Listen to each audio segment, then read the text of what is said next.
My cousin Juwan does. He's an MC, man. I'm gonna try to do some stuff with him. He makes some good beats. I still don't feel like an artist, so it's weird. Oh, don't think they build that shit out of clips. You don't think Eminem spit all that shit out of his mouth in one breath, do you? I know damn well he didn't. He clipped that shit together and stitched it.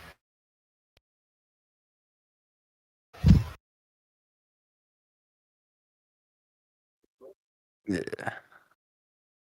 I mean, I clip most of my songs together and stitch them, so I get that. Yeah, verse by verse. Yeah, generally. You know, that's But where you got to decide where to stop and where to go. I try to flow the whole song because when I do that, it sounds more consistent because I'm at the same distance from the mic and the same angle to the mic. If there's too much time between, I might have like I'm over here now or here now, and it doesn't sound quite the same. Yeah, I'm with you. Unless you set up a studio and you sit in the exact same position every time.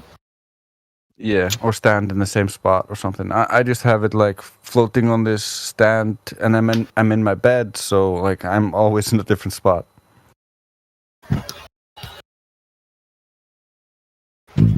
I've been sending Chaco and Elijah bars trying to get them motivated. Where's them next round of songs? Yeah, I think Chocolate is working on something, but I don't know how far along that is. Yep. He's been working on something for a minute. Yep. I think he's trying to make a masterpiece, so he's being picky with it. Yeah. I got a learned good from voice. Yeah, he does. I learned from C that. Yeah, sorry. Oh, you're all right. I was gonna say Elijah has a good voice too, dude. He can sing. He doesn't have to rap. He can fucking sing. Yeah. Real he good. He got real pipes. Like yeah. I've listened to some of his songs that are not Flat Earth related, and the songs that he hasn't like published or he's just was working on. Yes, but Moonshine. Yes, yeah. But even before that, he has some R&B and some stuff, and his voice is just amazing. Well, it's like this for me. If I took Elijah to church with me, I would go up and dust him off and clean him and polish him a nice seat in the choir, and I'd tell him, "You sit right here. I'll be down in the pews. I'll see you after church. Here's your hymn book." He can sing, dude. Yeah, he can. He's also pretty good with like producing it and making it all sound cohesive. Yeah. So he's pretty good at it. You got to catch him at the right time when he's feeling it, and then he'll show you his real pipes in here sometimes. I've seen it. Like I said, he sent me the stuff he was working on back in the day before he made his first song. Yeah. Like 5-6 downloads. I probably got the same shit. Yeah, probably. I want to use a couple of his. I was thinking about using parts of it for a hook. Or just write a hook and have him sing it. Just get him to sing anything. That would be great. Same with Lulu. Just get them to sing something, and then you got a hook. Yep. I know Lulu can sing too. She's just shy.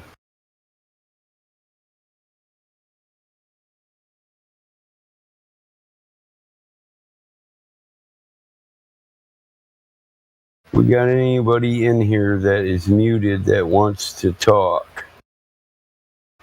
Tag me in a text lobby and I will hook you up. Something gold, something new. Think we tried. The housekeeper came and cleaned too. What's up? Oh, I have soap. A soap. Is that your old lady? Something gold. Hey. Something old, something new. What's up? Hear you and your old lady. Oh, my bad. I unmuted you. It was my bad. Oh, You're good. You're good. Luz. What's up, Luce? Oh, You hello. want to talk? Yeah, You got BC verified? No, here you do now. thank you, man. If you drop racist remarks in here or any kind of porn, I'll ban you quicker than shit. What's up? All right. We got kids that watch us. Lots of 13-year-olds like to come in here and troll flat earthers. You know, we try to respect the kids. Yeah. But be a good time to ask any questions if you want. I'm just gonna listen. I'll talk if there's a conversation going. That's fine. You got control of your mic, so you can do that if you want. Okay. Thank you. I'm the laid back guy. Yeah, thanks for coming. So, and know this. If they try to press you to debate, it's not a requirement of membership. You don't have to debate anybody if you don't want to. You don't even have to talk, guy, okay? So don't let people make you feel pressured. All right. Thank you.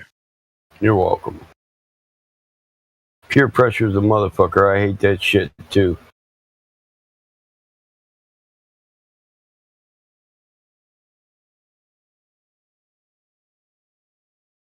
I'm just a soul whose intentions are good. Oh Lord, please don't let me be misunderstood.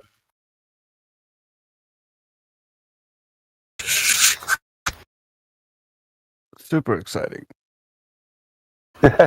Yeah, no shit. Where are all the globe defenders? Is there no one out there who can defend the globe? Right. I was just thinking if it goes any faster, I'm going to fall off this ride. I'm half asleep. I'm not global when I'm on the mic. I'm bringing that flat earth home every night. In here, I'm B-Mod, but they call me Money Mike. I build cars that are out of sight. Write that down.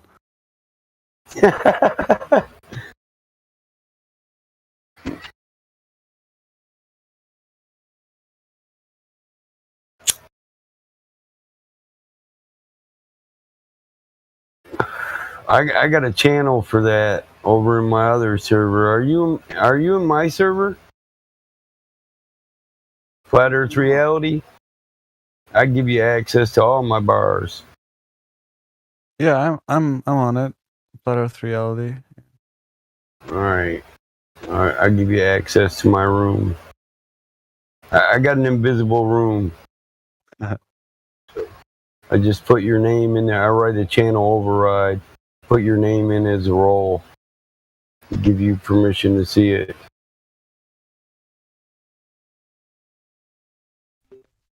Hey, Battle, what is that you're talking about? It's like a clear permission? A channel override is where I take a channel, any channel I want, say, you piss me off. I don't care if you're one of the mods. I go into the roles, I make your name a role, and then I restrict you from the entire lobby. You can't even see it. Okay.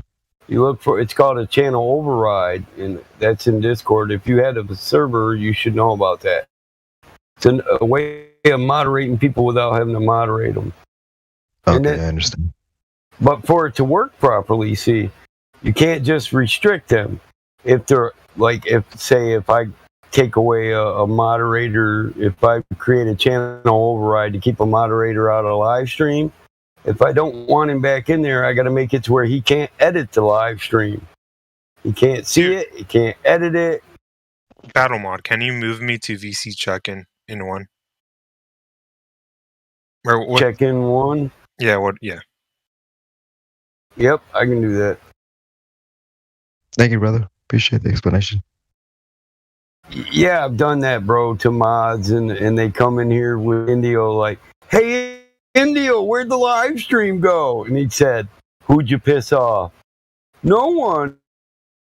And he said, "Yeah, you probably pissed off Battlemod. He likes to do this." But, I just told the people above me so they could fix it if I wasn't here when the person came back. Because, if you're drunk and being an idiot, I'm not going to spend all night moderating you, Yeah, of and I'm not course. going to keep muting Yeah, you. because then you're ruining everybody else's experience at the same time. Yeah, so you just create a channel override, restrict them from this channel, and they can't even see that it exists. Got it. Makes sense. Wow, so you basically just ghosted them on, digitally on Discord. Yeah. Oh, man, I've been doing this so long on Discord, I know all the little tricks.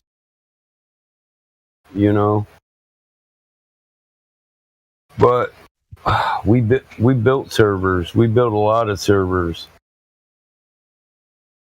When we first came here, every one of us built our own server, and then we shared, understanding with it, with each other. And then I watched every video.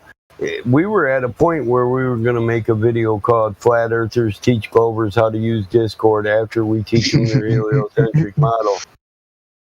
Yeah, no, it's crazy. I think, what I think is beautiful about this is like, I understand the level of detail orientation that it takes to just learn the subject. So I'm like, oh, these guys have probably mastered building Discord servers, because it's like you clearly are the type that focus all the way in on like making sure you understand it. You can explain it to somebody else.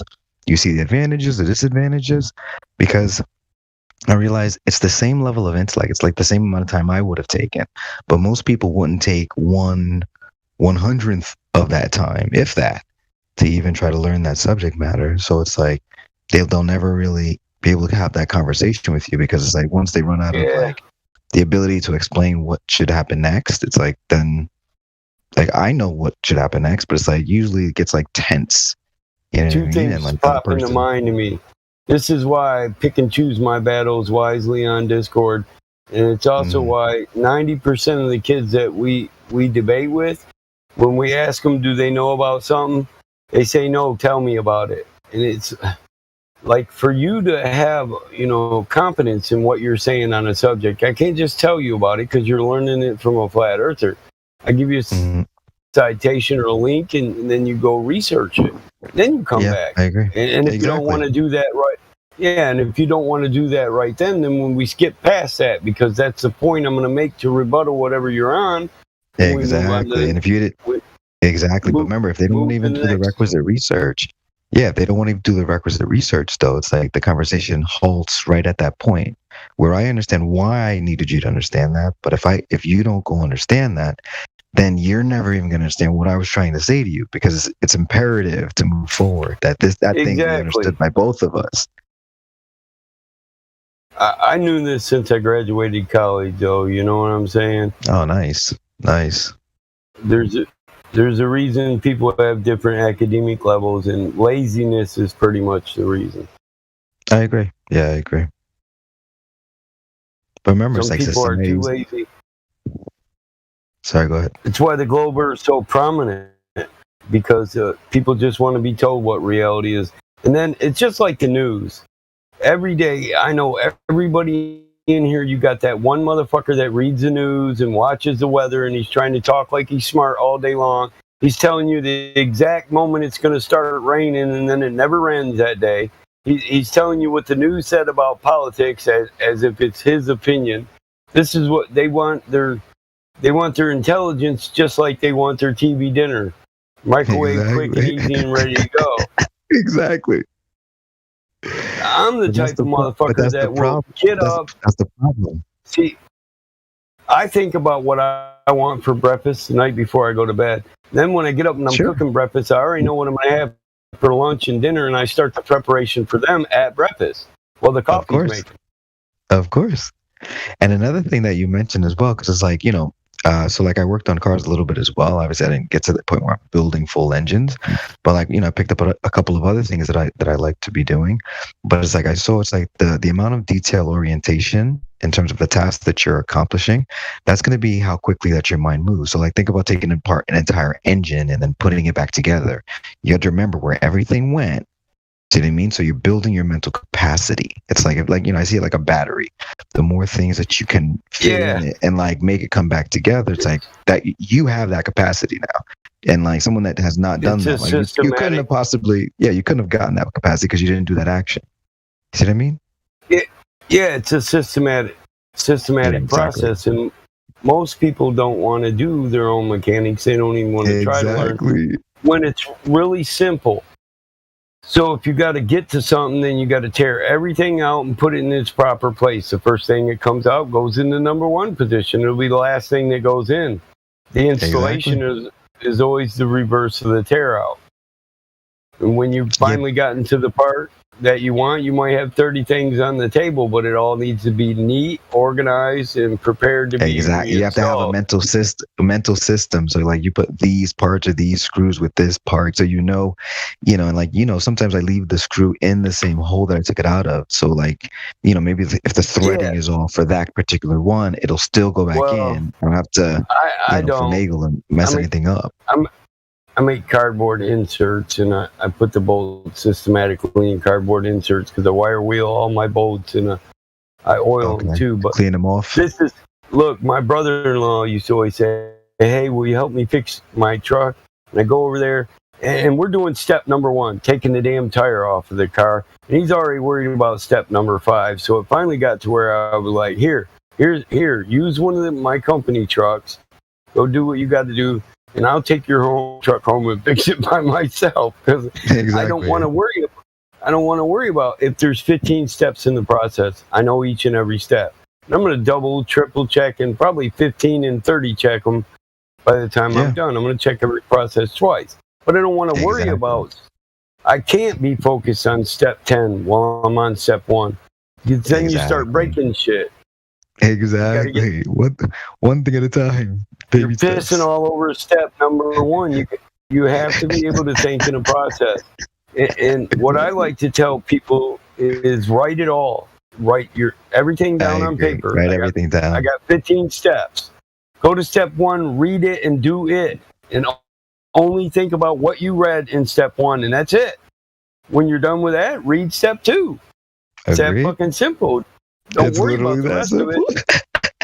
Because it's just systematic, and eventually you're going to be on 15 steps to tear out, 30 steps in installation, and you're done on the 30th step. Exactly. Then you go back through and check everything. If you look through like my notebooks, I have checklists like nobody's business. You know what I mean? Like checklist upon checklist, and like just idea list, and like and then like when those ideas expand, I'm like I just write it all down. So like it doesn't matter if they come sporadically. It's like was I too lazy to pick up my pen and write it down? And most people, that's what's going on with them. A lot of genius ideas. A lot of people would say that's a mechanical way of thinking or a gearhead way of thinking. But the truth is, you're thinking with an engineer's state of mind. When you're building a list of steps in a process, this is engineering, and you keep it simple. That's the number one thing. Keep it simple, stupid. So figure out how many steps you got to do and focus on each step while you're doing it, and organize everything. I can go. My barn looks unorganized to any motherfucker that walks in there, but I can walk up to the exact thing I'm looking for. Exactly. So for me, same thing. Like everything has a very specific place in everywhere that I've ever lived. It's like there's never like, I didn't find a home for that thing. Like, no, I figured out exactly where I wanted it to go. And like, if I clean, woof, everything goes back to exact same way it was before I started. Like nothing has like 6 places. No. Because then it's like, what if I'm looking for it one day and like I want it to be where the fuck it's at? Like I don't got time to be looking at 6 places. I got so tired of losing the 10 millimeter. I got a hook chain and a clip off an old light bulb, and I'd wear that motherfucker around my neck like a necklace. So my ex-wife bought me a gold chain with a gold 2mm as a joke, but I wear it because it's not a joke to me. I work the Yeah, golden nice. wrench. Nice, brother. I mean, I don't use it, but wrenching is my love. I like to wrench on shit. I like to. Yeah, you definitely come off to me like you have a very storied life. You know what I mean? Like a lot of range of experiences as well.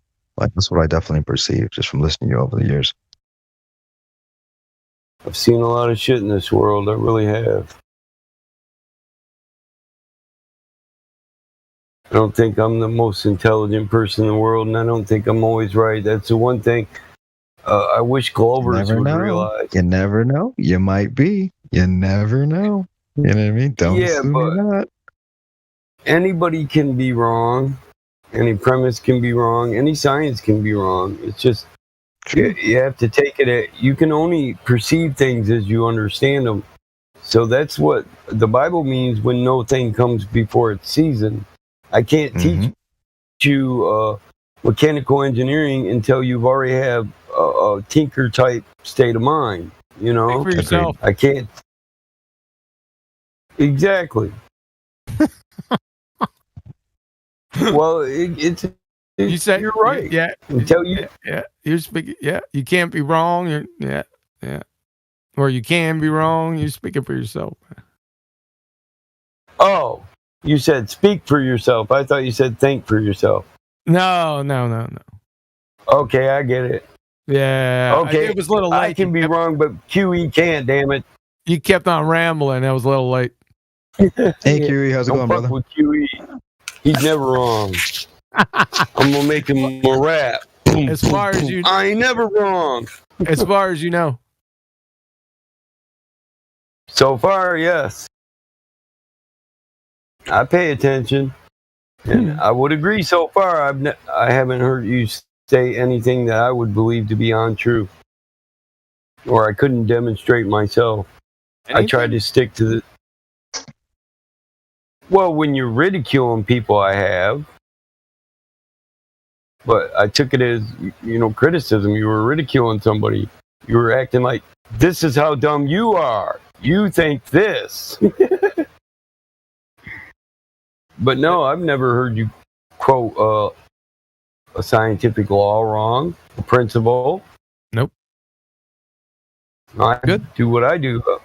I research before I talk about something, and I'm pretty That's sure pretty- you do the same thing. You're like like on the other side of the bell curve with that there, brother. There ain't too many people that do that. Oh, I know. My father, when I was a kid, he always said, if you don't want to look like a fool, son, don't talk about things you don't know about. Fair. You can never be made a fool. You know what I mean? When you speak, you remove all doubt. Yeah. I mean, it just made sense to me. I mean, at the time, they were having conversations at the breakfast table about natural law, and I tried to stick my 2 cents in, and I didn't know what the fuck I was talking about. So I got what he was saying. You're looking like a fool right now, son.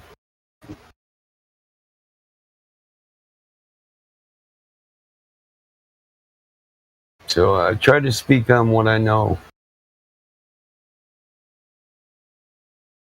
Yeah, I think the thing with me as well is like not only do I like only try to speak on what I know, I feel like I've become more observant about what other people know. You know what I mean? Because I know what I know, but it's like, what do they know, and like at what level should I speak to them, and how much pushing should I do? How much of the Socratic method should I employ to see how far they can get? But I'm not gonna make them feel bad because I'm like, listen, they're already clearly struggling to understand what's going on around them. So it's like, I'm not going to fuck up their day as well. Like, I'm already in a good mood, you know what I mean? So why would I make their day any worse than it had to be?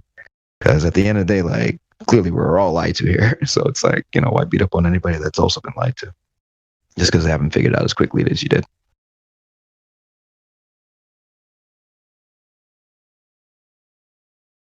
Yep, you got to pay attention to detail. There's a military standard behind that too. Attention Attention to detail is one aspect that helps ensure excellence in all that we do.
Globers, come on in.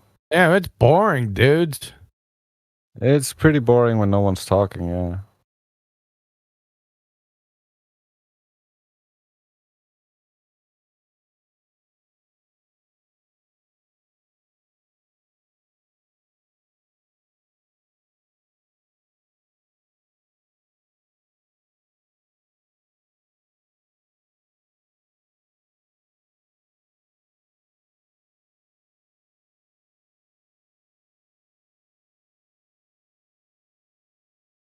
VC checking seems to be popping. Why are they not moving the people down here?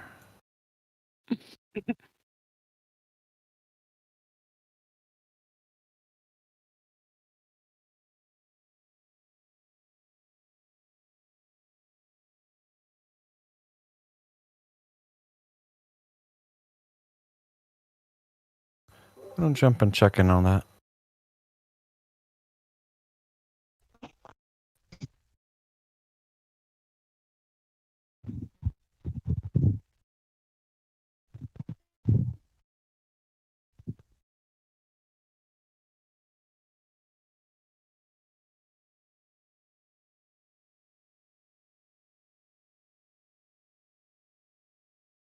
Hey, what's going on now?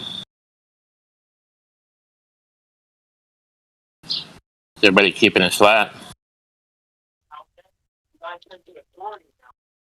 Yell it.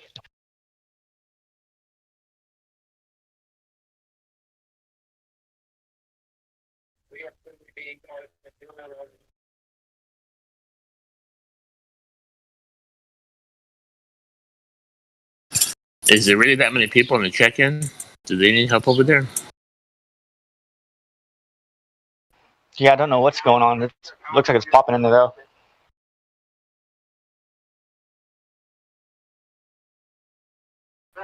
We should definitely bring him into here. Hey, Battle Mod, can you move me up there again? PC checking. I accidentally left, dude. Thank you. He might be AFK still. Oh,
If I can have your attention, please, to the live stream. We have caught NASA dropping the ball again. Live stream. 20-second video.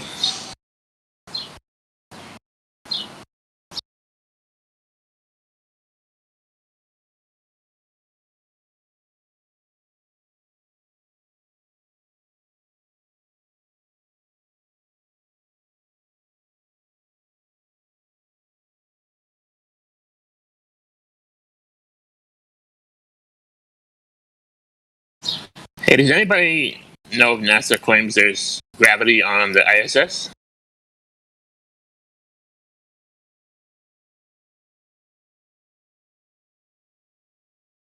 I've heard them make claims of pockets of gravity, like when stuff gets dropped. So a pocket will come around when you're doing a video, like that, and then it'll just act like normal. But then normally there's weightlessness. I'm not quite sure how it works. So whatever they make up for that time, for whatever situation. Yeah, it looked like that Earth ball had some helium in it, but not enough to float. And then when he let it go, it just fell to the ground, which should not happen in an orbiting satellite, as far as I know.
Mm-hmm.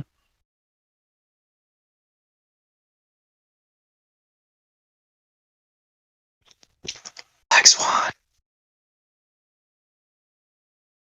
Your sister. Hey, is there any moderators here? Can I get moved into the other voice channel? Thanks.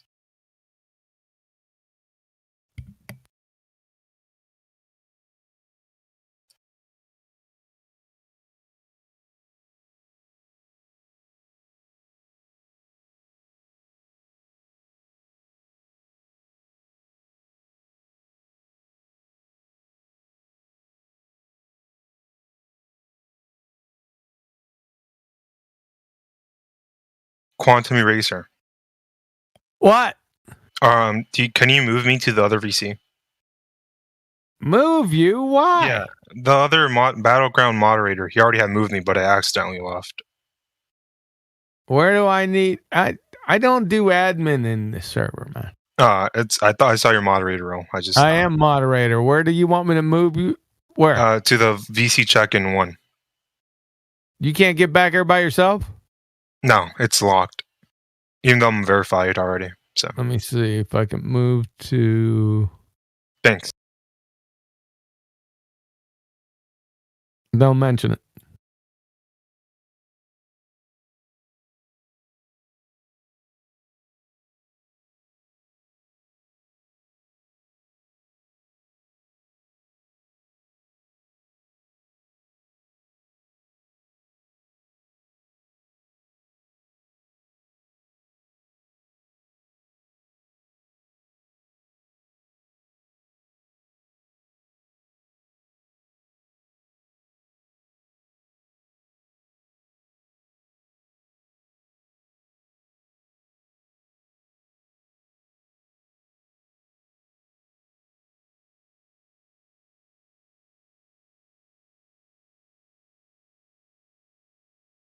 So we got a new person joining us. My name.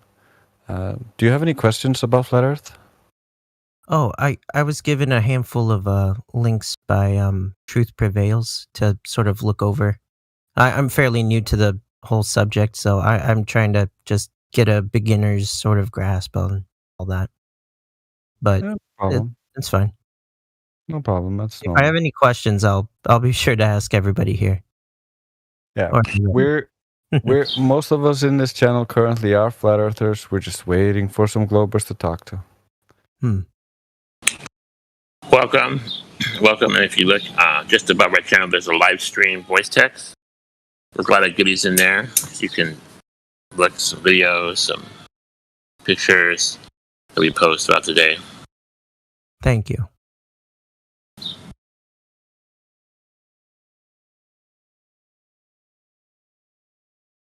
Granted, we've been off topic for a little bit because for at least half an hour there hasn't been anyone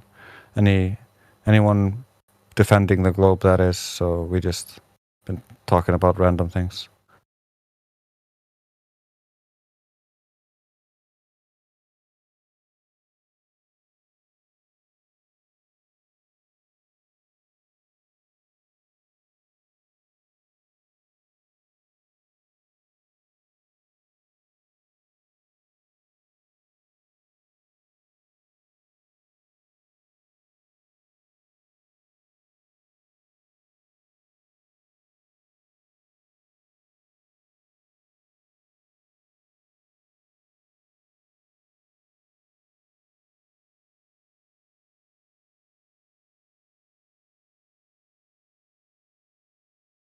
Do you see live stream voice text?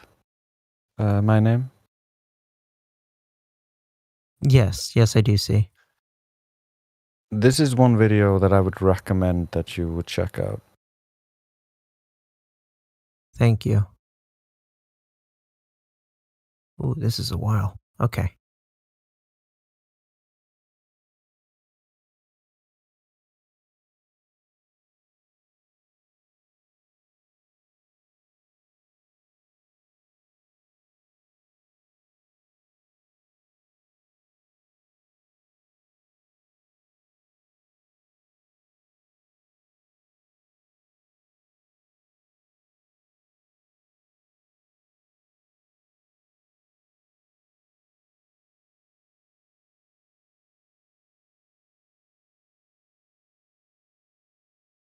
There's also this YouTube channel. This is a PhD in spectrophotometry who tried to debunk flat Earth, but joined us as a consequence. So he does a bunch of tests and allows other people to come and test with him. So it's very interesting. I would recommend that as well.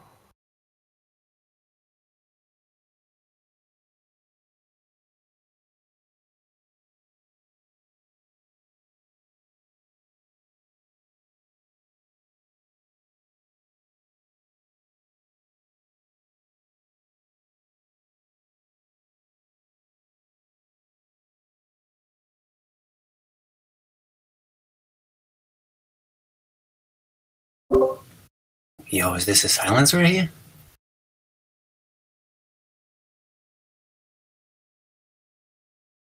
Yeah, I'm looking for QE's channel so I can drop it in the chat for this guy, because that's another really good one.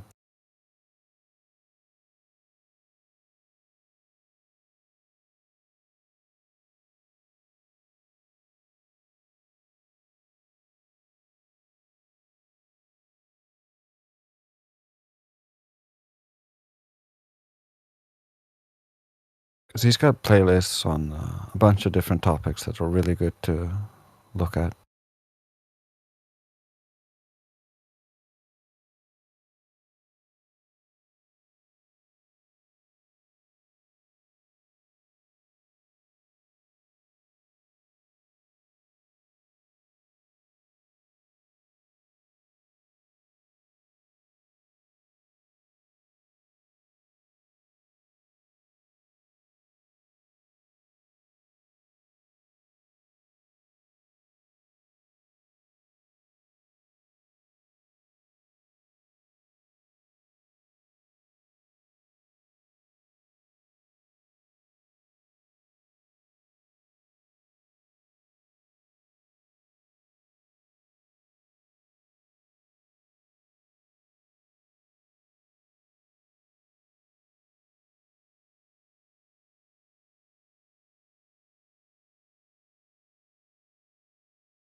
There should be an influx coming soon, at least hopefully, of new people, so we can talk to some people.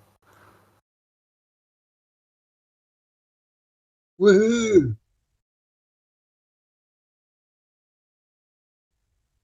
Are they trolls? I hope so. Maybe. We can live in hope.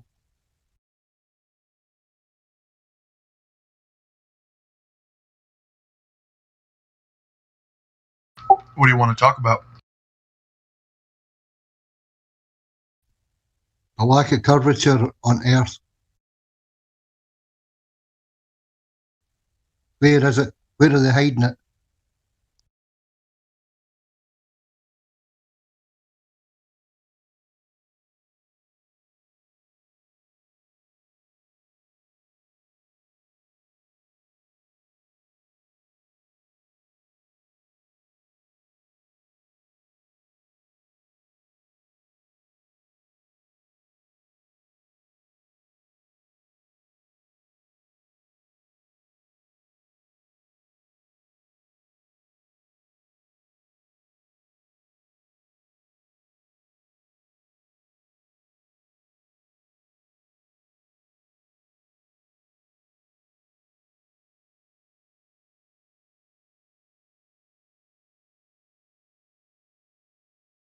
Are you 100% convinced that there's no curvature?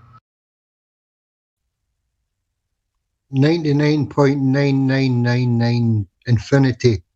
Yes.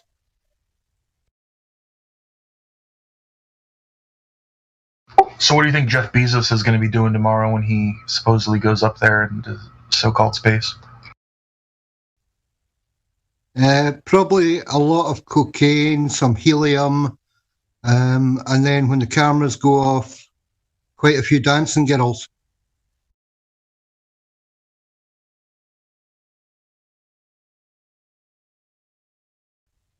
It's all an act, my friend. It's all an act.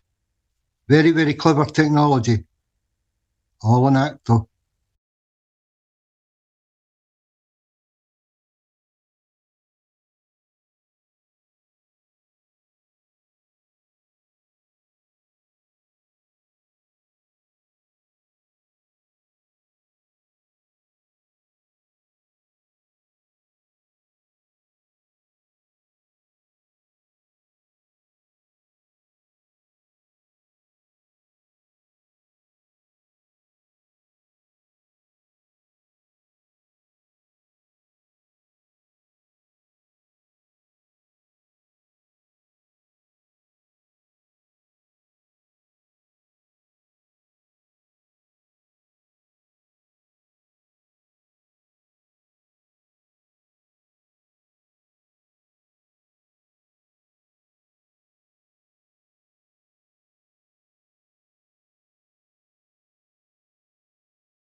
So how deep is the flat Earth?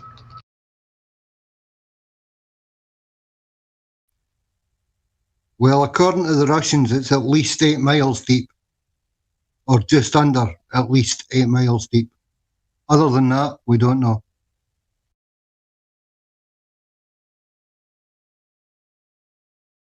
And are there waters below the Earth?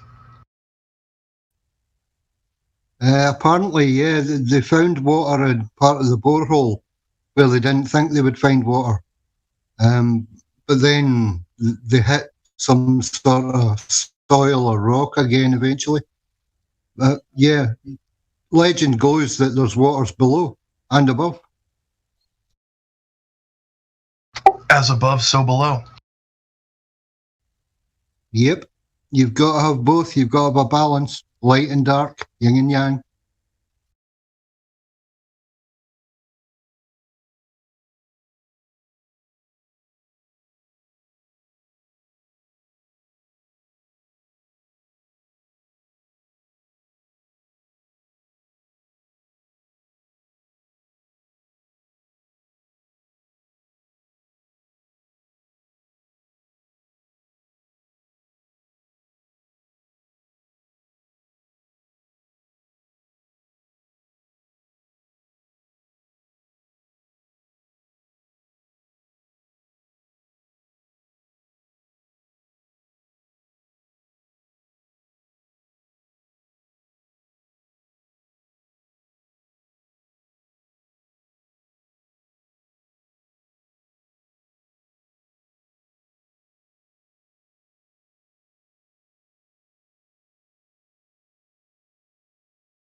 Have you guys ever gone out in public and preached about the flat Earth to the passerbys?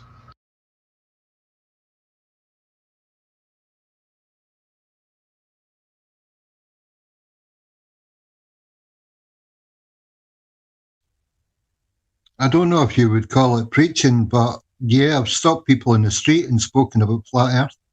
Not on camera, that's not my thing. But I'm quite happy to stop and talk to anyone I can. And if I can get them talking about the state of the place that we live, then we can get on to the subject of Earth. And if they'll entertain it, I'll tell them as much as I can.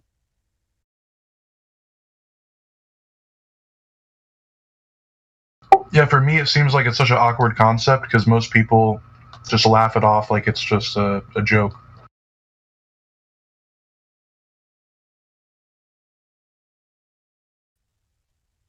If they start laughing, ask them if they think that we've been to the moon.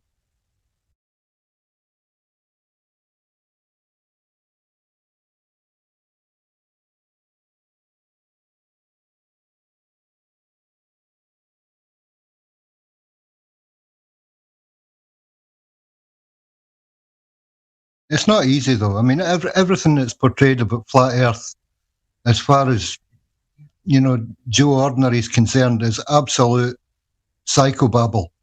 So I don't fault anyone for laughing at us when we start to talk about it to them. I don't fault them at all. Even the derision and all the ad homs, it's not their fault. That's what they've been told. All the straw men that they come out with. It's just stuff that they've had rammed down their throat about flat Earth. So I don't fault them. But it's not easy dealing with it, really, till you get past it all, especially face to face. Some people need a slap. But I'm not advocating that, of course.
So you don't feel shy to talk about flat Earth with people in person?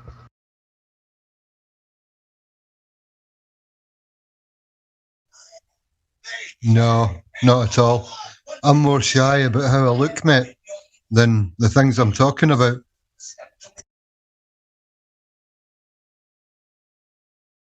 I saw one guy. He was at the Niagara Falls, and for like 8 hours, he was just like speaking into a megaphone about the flat Earth.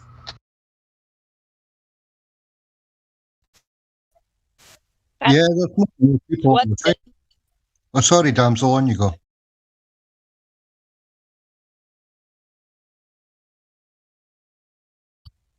Saying that's what's it gets it. That's who you saw talking live. Oh yeah.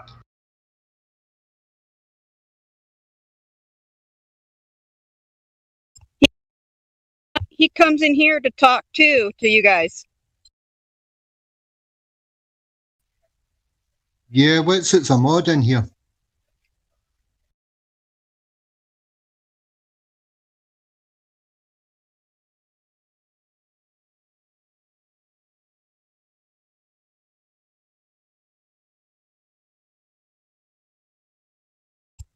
He comes after his live shows a lot.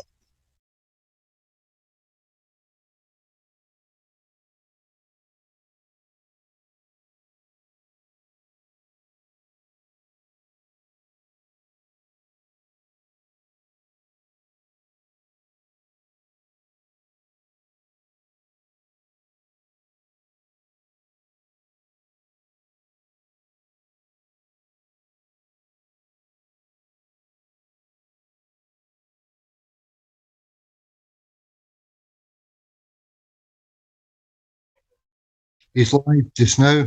I don't know where he is. I'm going to have a look. But yeah, Austin's a good boy. If he gets half a chance, he's on the microphone. God bless the boy for doing it. Yeah, he's doing an excellent job. I think he's in Chicago, but I'm not sure.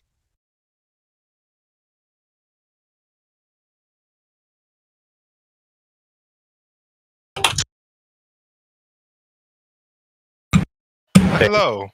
What if I told you guys that we're going to Antarctica? Like, we've got a plan, we've got the funding. Who would want to join us? I'm in for the expedition. Alright, great. I've actually been equipping for my own expedition out there, so if we go together, even better. Great. Yo, assholes, better stop right now. You're gonna be thrown. Whoa, dude. I'm not joking. We've got. Oh no, not this guy again. I've got someone giving me $50,000 as funding. Okay. We're not pranking you right now. We're actually going to Antarctica. Yes. Have you gotten legal permission to do the cross? No, we don't need legal permission. We're not coming back. It's YOLO. It's a one-way. We're gonna live stream it on Twitch, and that's all that everyone's gonna see from us ever again. One-way trip. My dude, Hey, stop right now, Battlemod, dude, can you unmute Liquid? I think he's trying to talk. Why is Liquid muted? I don't know. He's already verified. Liquid. Yeah. Yeah, It was mod abuse. Someone said we're gonna mute you if you talk. No offense, but if you don't stop the mod abuse crap, I'm gonna mute you. Yeah, we already told you in VC check-in, you don't moderate this server, stop trying to. They came in here, they started talking about Antarctica trip. Yeah, no, we're not memeing. Are we not allowed to talk about that? Is that against the rules? Because if so, we'll stop. Look, we already have $50,000, and like 8 people signed up already. So we're going there, and we just wanted to share it with you guys. Yeah, thank you. They want to make a trip to Antarctica. Have you guys gotten permissions? No, we don't care if we're arrested. We're not going to take permission. So you're just gonna start. How are you gonna get there? So we have a friend in Missouri who is making experimental engines that. What's your objective? What do you want to do, bro? These engines can fly like 450 miles to the gallon, and like we don't have to stop in any countries to refuel. We could just start from like Miami, Florida, go all the way to Antarctica and back in our That's guess. not a great idea. All right, because I got a question. Are any of you combat trained or combat ready? We do have a spent military 14 veteran years coming. in the military, and I am a Navy SEAL, so I am going to handle that part.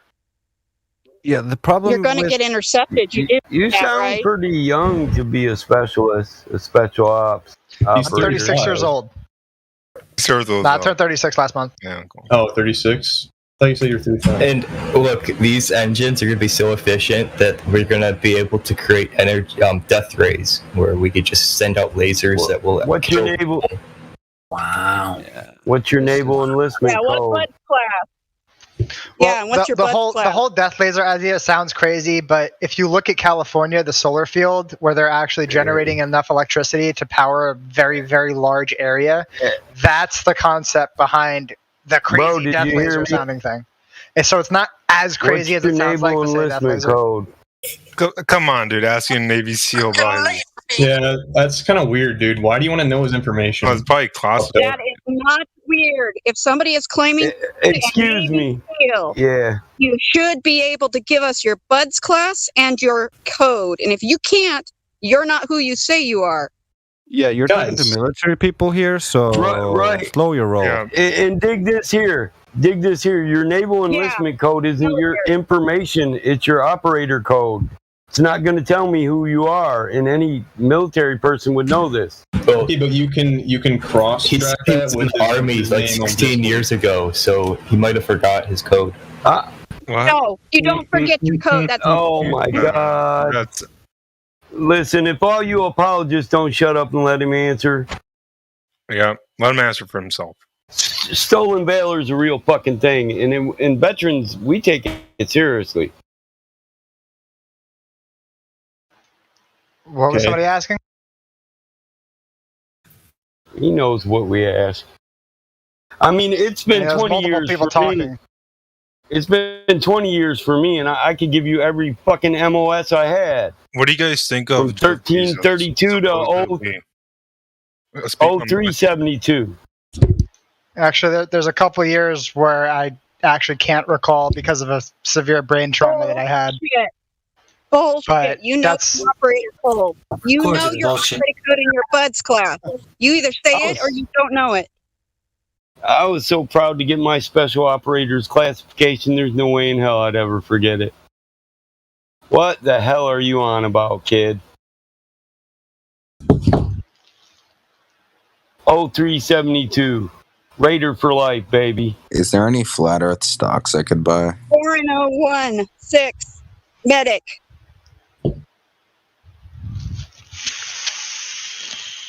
Don't come here Probably and can't bullcrap. even- Thank you for You your can come in service. here and talk. You can come in here and talk coherently, but you can't remember your designation. Bullshit. Well, isn't it probably classified because he's? No, It's not. It's not classified. I was special ops. I just gave you my MOS. What is special ops? I don't know what that is. Bullshit. You guys don't know what that is. Raiders, SEAL, I'm not in the army. I don't know what that Ranger, is. Raider, SEAL, Ranger. That's special ops. That's all special ops. All branches, all special operators know what we're talking about, and you should know your Yeah. BUD class and you should know your MOS. And if you don't, you're faking. I'm not. I in the mean, military, basically, though. you're MARSOC. Basically, you're MARSOC if you're a fucking specialist. I just told you I've never been in the military. I've never been in the military. I don't know. We're not talking to you. We're talking to the guy Googling Navy enlistment codes right now. Who was that? I don't remember who that was. I think it was Mike Power Swan. Whoever said he was a SEAL, he better cough it up, and he better know what Wait, it was is. Was it Mike? Mike, was it you? No, don't try to cop it off on No. someone else. It I wasn't didn't know Mike. who it was. I don't even know what's going on. I think he left. Because he knows He he was did. caught. Because he knows he was He caught. did, dude. Oh my god, what a Probably stolen loser! Valor. Loser. Hoorah! Hoorah! You guys aren't fooling anyone.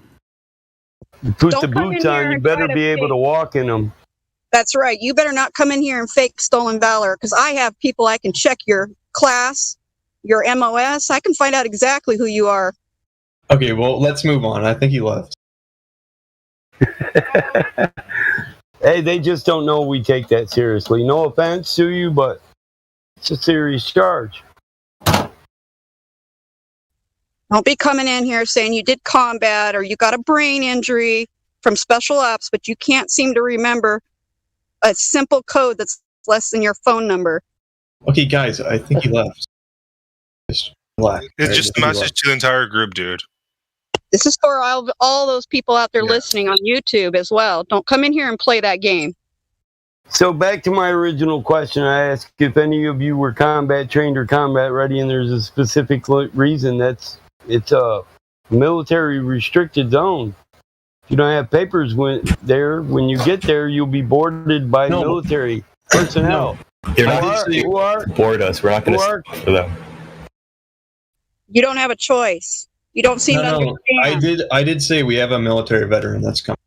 Doesn't matter if you're a veteran. If he's not cleared, you're going to be stopped, whether by air, Look, you're going to intercept we're going to be live streaming it on Twitch. They're not going to shoot us down. Well, no! Listen, hold on, hon. Right now, that could be like our in for this. What is this, retard hour right now? That's super hilarious. Oh, you're live streaming on Twitch. Oh my god. Yeah. Oh my god, the military gives a shit. Right. So I want to clarify something for this. Hold on. You'll be addressed by naval F-15s, jets if you're out there in the restricted zone, and you'll be given an order to either detour your path or be shot down. So, and these guys have discipline, and discipline is the instant and willful obedience to all orders and respect for authority. When they get the order to shoot you down, they're going to follow it. Yeah, and there's no way they can jam radio signals. They can't do that at all. Yeah, and it's not like they have internet where they're going, so they're not going to be able to. No, we do. Shit. Have you heard about Starlink? Yeah, Starlink. So you heard of AWAC? So they can jam any radio signal? Long troll. So what are you going to broadcast to? Nothing? No, we're using Starlink. Can they jam Starlink? It doesn't matter. It doesn't matter. Listen, they jam it at the source. Oh, wait, don't call me a dumbass. You are a dumbass. They jam it at the source. That's fucked up, man. Why do you have to do that? Because you're stupid. You don't know the capabilities, and you're actually talking about putting yourself and other people's lives at risk for stupidity. No, he's just trolling. What? Just get rid of his ass. Fuck him. Yeah, this is what the heck? I agree. You're a retard. Go away. It's funny that his butt is hurt that he got called a dumbass when he was acting dumb. But he called Sasha an idiot. I did not. That was not me. That was Mash. Listen, dude. You're just trying to get us to go along with your shit to say at the end, oh, you guys are stupid. We're never doing that in the first place. Except we're people of experience. No, I don't think you're stupid. I don't think you're stupid. We know better. Listen, I've been on boats that patrol that area, and I know what'll happen. Stupid. We've already acquired the funding for the trip. Money does. Funding isn't the problem. Idiot. They'll sink your boat. They'll shoot your plane down, and if you think I'm wrong, then you've never been in service. Besides, you realize that you're able to go down there for research expeditions, right? Being found in violation of the Antarctic Treaty with proper papers, yes. Being found in violation of the Antarctic Treaty is up to 2 years in jail and an unlimited fine. So goodbye to all your money. Yeah, you can go. Listen. Okay, but I don't care about material things. That's not what I'm interested in. Look, I have 8,800 Ethereum buried in my backyard. They're not taking it. Allowing this to happen. Hold on a second. What does it take to go to Antarctica? Listen, I'm going to ask you. You're going to answer. And if you don't come up with the right fucking answer, I'm banning you. No, it's not just money. It's not just money. So tell us what it takes to go to Antarctica. On your own. Tell us. We fill up our planes with fuel and chemicals. No, let him answer. What the heck? You need an EPA assessment. What's an EPA assessment? Nick, shut up. What's an EPA assessment? I have no clue. What is the EPA? Yeah, you have no clue. What is it? No clue about anything. Environmental Protection Agency has to assess whether your venture is going to do damage to the environment. That alone costs $150,000. You have to have emergency evacuation plan. prepaid, right? Prepaid. It's a one-way trip. There's It needs another to be saved. $150,000. One-way Oh, trip. you also need permission from all the member countries of the treaty, right? Because the United States would have to give notice to all the other countries. And you're going down there and they can object. No. You don't know anything. You're talking out your ass. You're a little child. Go back somewhere and suck your thumb. I mean, wouldn't that only apply? Look, if you want to come with us, you're invited. Yeah, invite to where, dude? The problem though is there's an implication though that somehow they're monitoring that entire thousands and thousands and They thousands don't have of to. miles. They don't have to. The thing is, people are coming from Cuba to the United States every single day and not being caught. So Tell that to Jarl Anderson. Here, You know let who me that cover is? this. So who's Jarl Anderson? People Who's come in Jarl because Anderson? they let them. Why did he go to prison for going to Antarctica? I don't know. Like, how did he get in prison? Because they can't monitor the whole freaking thing. Why did he try to go back and got arrested again? How did that happen? He still made it, though, That's didn't he? where. That's where some people are wrong. He made it, and his boat's at the bottom of the fucking ocean right now. Did you know that? Right, And two of his crew members are dead. I mean, listen, it's a restricted military how did humans zone, explore bro. the new world, though? Listen, Through a lot of risks. They're two different things. They're not equal. But first off, you need to know this. Each country puts in their own part to police the military restricted airspace and waterways around Antarctica. We each take our own little portion. You say they can't police this area, but we do. We send boats out. These boats have jets on them with trained pilots who will take orders when it's time to shoot somebody what's down. up, guys? I'm a new member. I just got here. Excuse me, Jeff. No one cares. Yeah, it's not the time to talk in the middle of my conversation. So the Navy will not only take you out on air, but on sea. We do police our restricted zones. You say we can't do it, but you just don't know what you're talking about. You don't know what our military is capable of. Horizon radar is? How far away can a boat be detected? How far away can a boat or airplane be detected from radar? You have any clue? 4,300 kilometers, dude. Oh, but the Earth's a globe. That's impossible. Look Hold up on, the are you guys Jindalee saying- radar real quick, system, right? I'm misunderstanding. I'm just rejoining again. Are you saying we can't go to Antarctica? Because I actually had some friends that went on vacation there. Yeah, you can take a guided tour. You can take a guided tour. Go as a guided tour. Hey, you had a question. Can we answer it? I'm going to start muting you fuckers or banning you. I've had enough. The only question you shouldn't ask is the one you don't want somebody answered.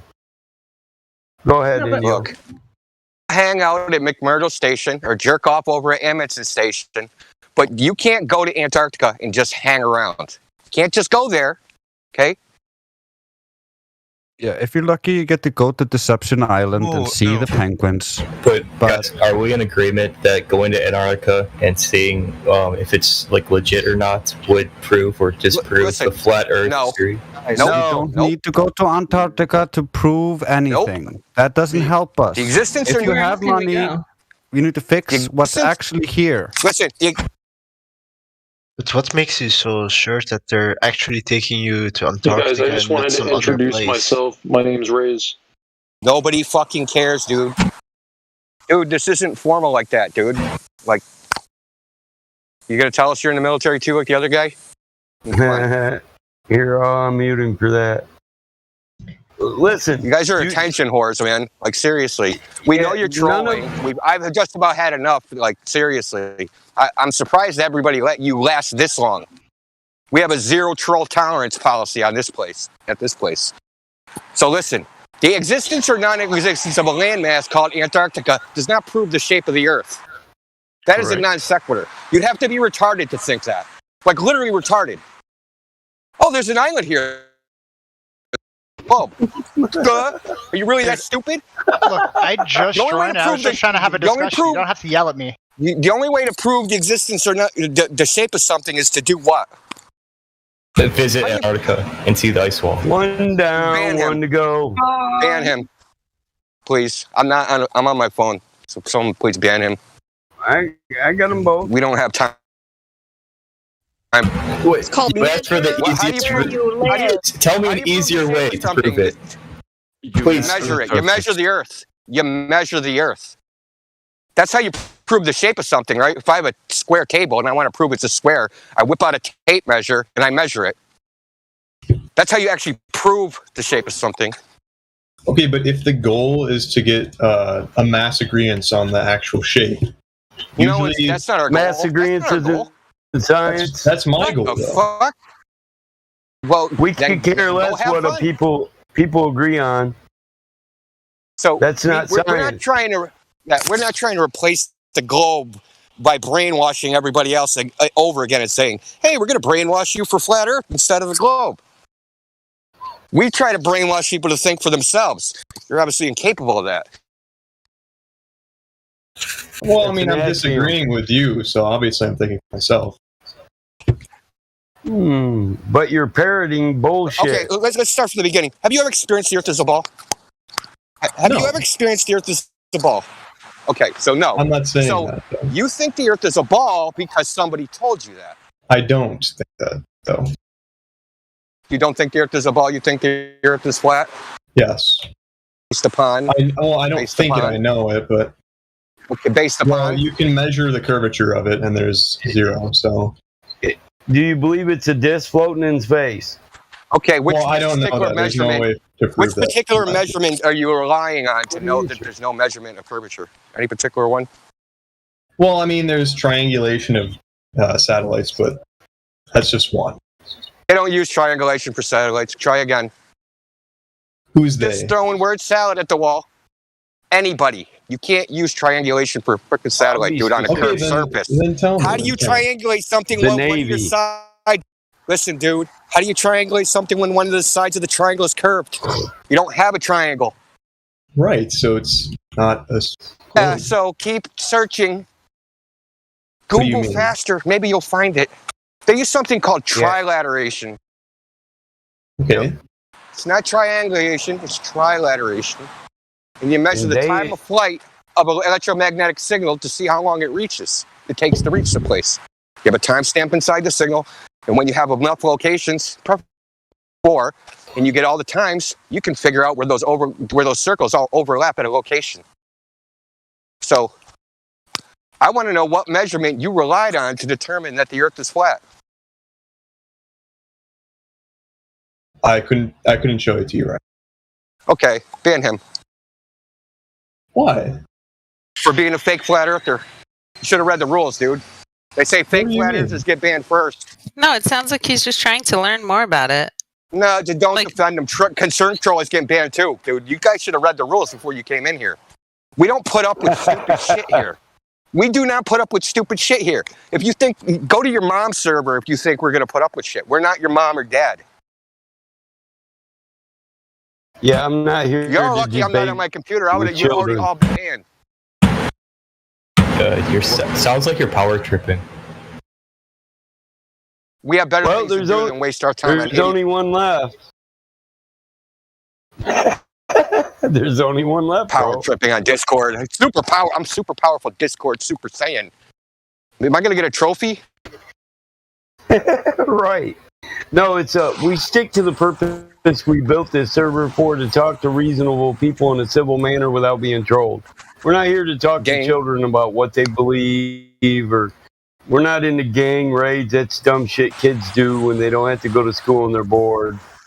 They told me they had this special super secret engine that allows them to travel for 4,500 miles. And look at the picture. It's a gyrocopter. Can it outrun a MiG?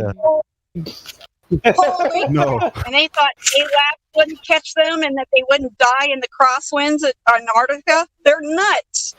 I just want to, like the trolls that just came in here, we record this. So if you think you're getting like some Twitch stream, crazy shit, like we're going to trigger these flat earthers for our Twitch stream, we record 24/7.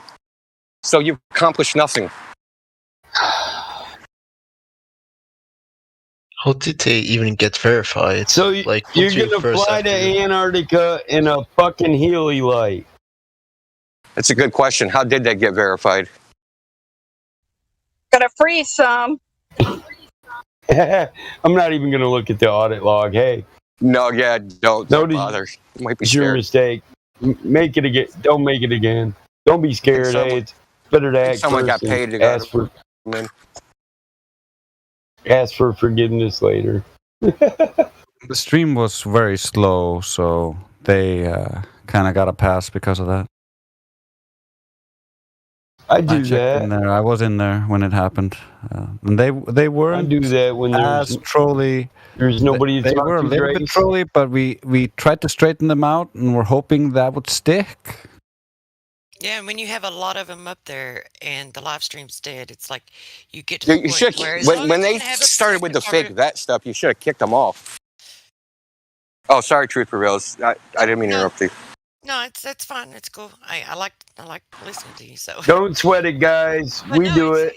It's like this. We've all done it. If they're not coming in here to if they're gonna not as long as they can show that they can have a productive conversation when there's 10 people in check-in, I'll get them through a lot quicker, especially if live stream's dead. But I mean, we were all up there talking to them. We knew that it was going to be it was going to be interesting to say the least. But anyway, yeah, we knew it was going to end in a train wreck. If Indio wasn't triggered with him, I'd have played with him for a while. But hey. Either way is good with me. Yeah, that's because you like throwing them back. It's because you enjoy that shit. I do. I can't. I just smoked one. What can I say, bro? I just smoked one. Can you guys hear I me? was so ready to Maybe troll I need that to hit the dumbass. peace Yes. pipe. Yes, ma'am. Was that a yes, ma'am, for me? Yes, Yes, ma'am. I'm sorry, I'm driving, so I can't look at anything. I can't talk for very long. But I heard Truth Prevail's voice, so I just wanted to in person say happy birthday because I heard it was your birthday. Is that true? Hey. yes, it is. And I guess if you're Happy listening birthday. and not looking at the text, I did hear you, and I did say thank you in the Mm. Oh, okay, Happy good. birthday, Mama. Yes, happy birthday. Have you had a good day? I've been in here all day. I've been in here since early today. Literally all day long. I've been in here. So Wow, you spent your birthday on the server. How nice. Lucky for us. yeah, I feel privileged. Everyone, no, I'm just playing. I am. How old are you? Well, happy birthday, Mama. Yeah. Women never reveals their age. Don't tell us. I don't care. I'll tell you. I don't care. I'll tell you. Fresh out the box. You know this. Oh, you're a youngin'. This is the crazy thing that I thought I was 46, and I was thinking I'm going to turn 46, but I'm not. I'm 45 unless I'm still counting the damn year. I'll just tell you, I was born in 76. I've not even tried to figure it up. Just my mother told me I was 45 and not 46, and I'm not really cared to even. I really don't care. That's right, because 6 plus 5 is 11, and this is 25. Yeah. So yeah, that's right. Yeah, it must be 45. I thought I was turning 50. I thought I was turning 50 this year. My daughter did the math. She's like, Dad, don't tell nobody you're 50. Your brothers will laugh at you. It's like, well, thanks, kid. I was tired. What could I say? Listen, I told those Did a guys, lot of work. They were talking about a trip to Antarctica, and I was explaining to them that no one's going to try to discourage them from doing that if they're honest and if they're truly going to do it. But no one's going to jump on the boat to do it either because that they know what they're going to face. And I said, you guys need to get ahead of Hollywood if you're looking for someone to jump on board with you. And they said, we know Hollywood, so Hollywood's already on. Hollywood's already hanging out. That's funny. I was just thinking about that some bitch. They got Hollywooded is what I was thinking. And they did because sure enough, they know Hollywood. Hollywood's with them. Oh, he's probably laughing at them right now. They went back to that server and they said, "You're right, Hollywood. They don't want to hear that shit." No, man. They always say they can't police the entire area. Look, every nation in the world has a certain degree of restricted airspace there that they police, and a restricted degree of waterway there that they police.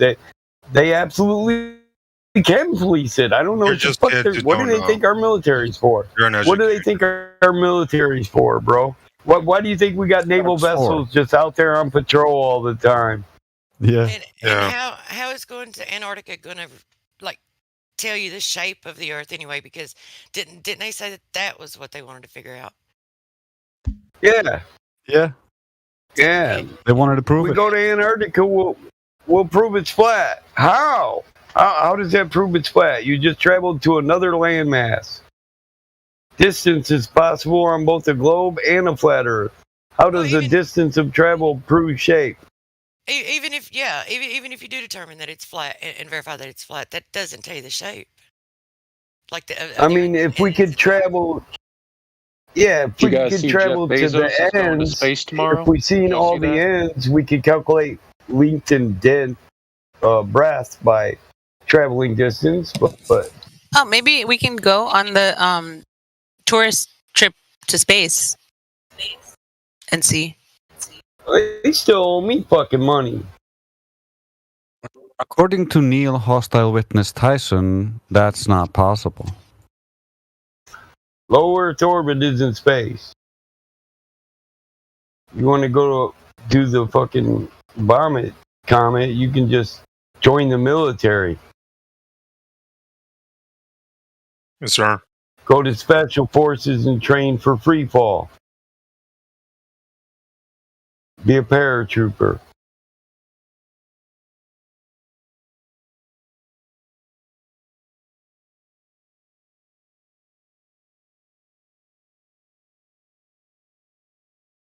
You really gonna buy a seat for $25,000 to fly up to what they call Jeff Bezos low Earth going to orbit space tomorrow? Who? Yeah, we see he says that. Yes, we do, Jeff. Bezos. It's not space, it's lower orbit. Yeah, that's like your brain, lower orbit. Not even lower. He never leaves. That's real funny. Hold up. What's your academic level of accomplishment, Jeff? Shit, I went to high school. Yeah, well, you're the one at the lowest level here. Thanks for coming, but you're not our type. Fuck you. Bye. Sounds like Tazarian to me. I'm telling you, that's Tazarian.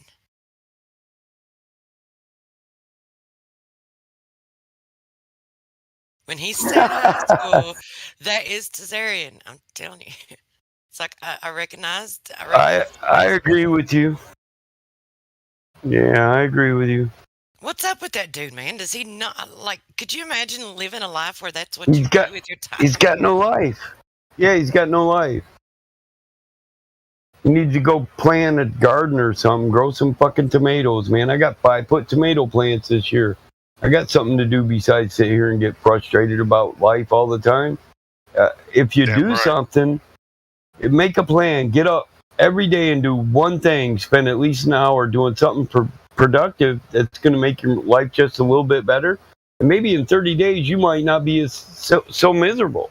You got to actually do something. If you sit around feeling sorry for yourself, life's not going to change. 100%. Great advice. Take it out on other people. Right. You can't just go around taking it out on other people, or you just be a miserable asshole till you die. Cry. You come in here and be a dumbass and then cry we ban people for disagreement. Forget how you act. They leave that out every time. Yeah, I posted gay porn and called everybody an N-bomb, but they just disagreed with me. That's why they banned me. I was proving them wrong with my gay porn. Christ, kid, get a life. This ain't Rumpus Room. Yeah, immature kids.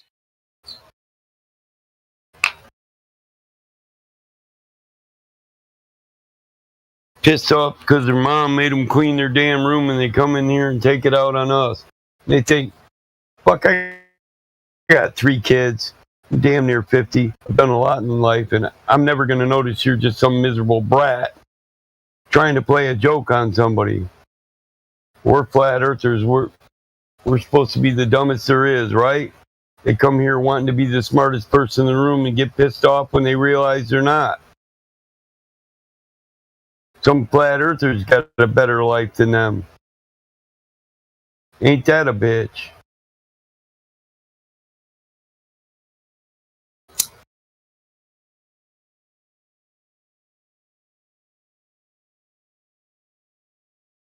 Yeah. Some that's of kinda us. how it- Sorry, it's kind of how it Yeah, goes, though, right? Because it's like, think about it, right? The people that are the most diligent will always produce better results than someone that is lackadaisical. It's just law, just time. So it's like It is. the people that can make a joke, like, but they don't understand, like, there is math that people are doing in the world, and the results are direct proof of the math that you've done, because that's how you get there. That's the only way you get there. That's why we're flat earthers. You can choose any number you want, but can you do the requisite math in reverse to bring it to your current day, which you need to do on a daily basis, so those habits add up to that in this particular time period? Of course, you may My be off dad, for a little bit my here and there, father but said it like this. that's it. My That's father the whole said thing. like this. Where do you see yourself in the future? You make you think about it for a week, and then when you come back and tell him where you see yourself in the future, he said, well, the future belongs to those who prepare for it. How are you going to prepare to get what you want? Right. How much math do you need to be able to do to know that the Earth isn't curving? I mean, even No, I think he was talking about maintaining a good life, huh? Yeah, no, I was.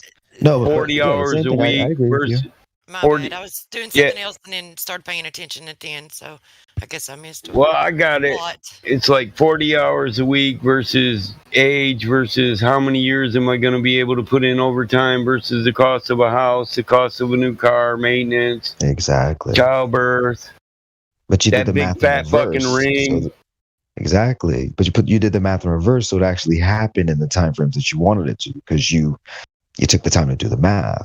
But everyone's frustrated because remember, everyone's got that dream in their head, but they're too lazy to do their own math, and they think some You got kids yet, bro? They think no kids, no, not yet. But I'm gonna have some. You'll Don't worry. make I'm gonna a go great crazy. I'm gonna father. get crazy when I start. Don't worry. I'm gonna catch up. Don't forget to teach them that. You'll make a great father. Oh yeah. I already know. Listen, first lesson out the gate. Yeah, people don't know that unless they're taught that. And the problem is parents don't have time to parent. It's because of the system that we live in. We know that. Yeah. Well, you know. We can trust I raised our children now. They're going to teach them everything they need to know about Drag Queen Story Hour and all that. Not my children. Not mine. They're in good hands. No, because I impose my will on my children. I instill my intelligence in them. That's good. I raise them to think like me. I raise them to work for themselves, not work for others.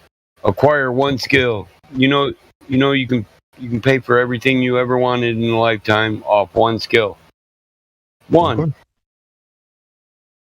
You just have to make that skill available to people and back it with a guarantee. Exactly.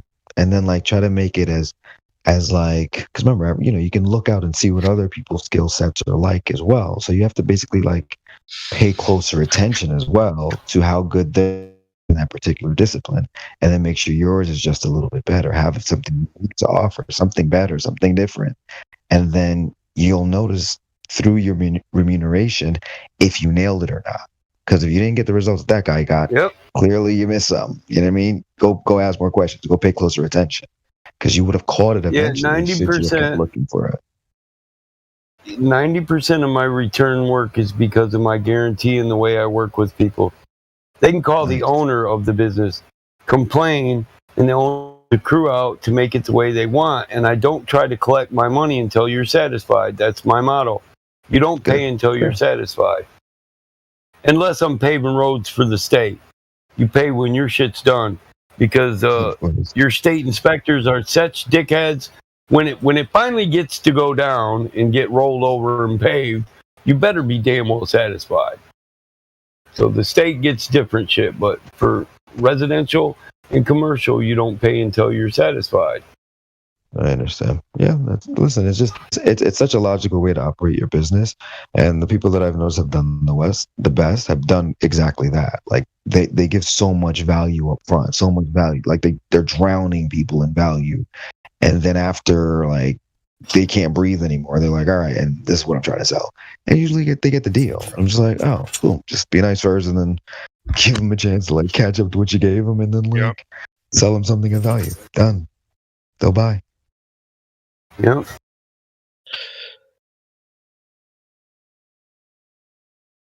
Does the server have a YouTube channel by any chance? Yes, it does. Give me a second. I'll get you a link. Thanks. We actually got a few. We live stream to Twitch, YouTube, Facebook, a few other platforms. Your friends might hear you.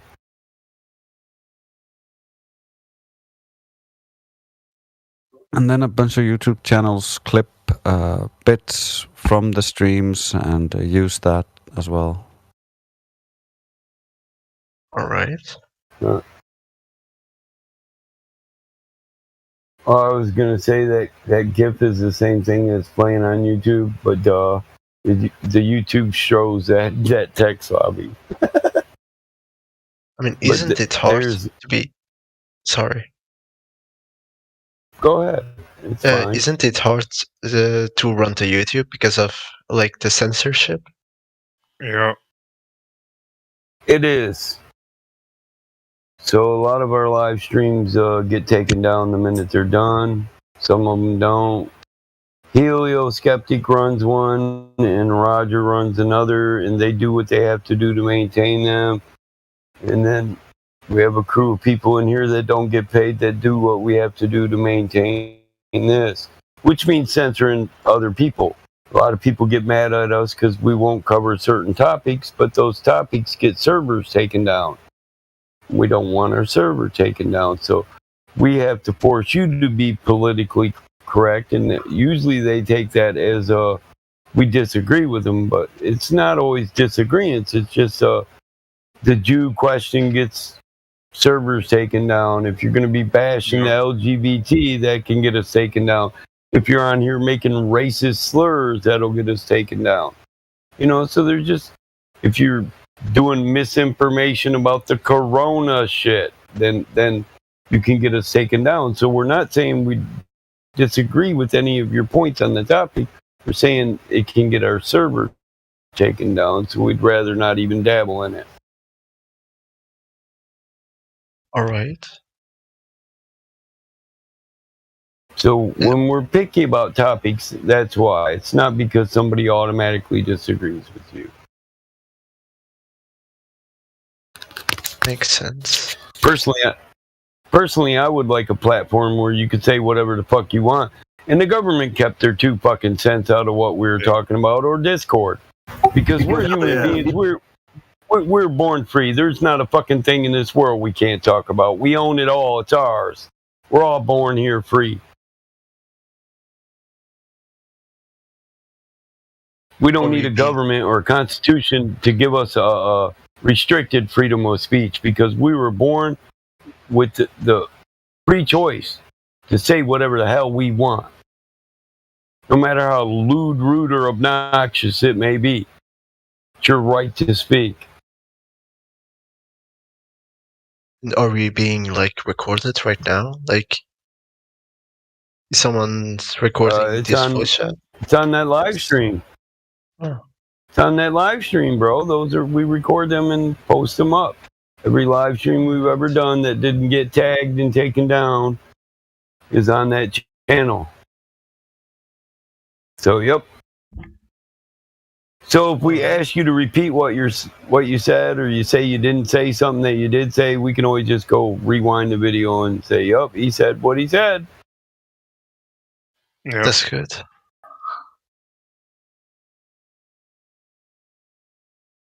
And are we allowed to talk about the elite, or is that out of the question? The elite? Yeah, the elite, like the top 1% who controls everything. Like, oh no, we love it. We love the economic pyramid here.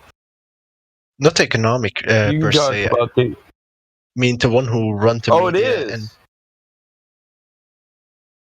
Well, let's be specific about this. The economical pyramid, the 10% of millions and billions and trillionaires are the ones who own the media.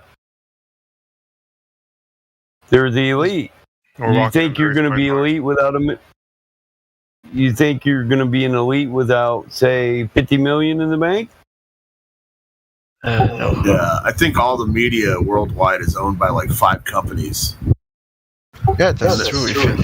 They're all in bed with governments around the world, private organizations and governments. It's pretty crazy. There's not even a free market. If you look at all the products, they all come from 4 companies. Which ones? Little Weasel, I'm not taking your call. Quit calling me.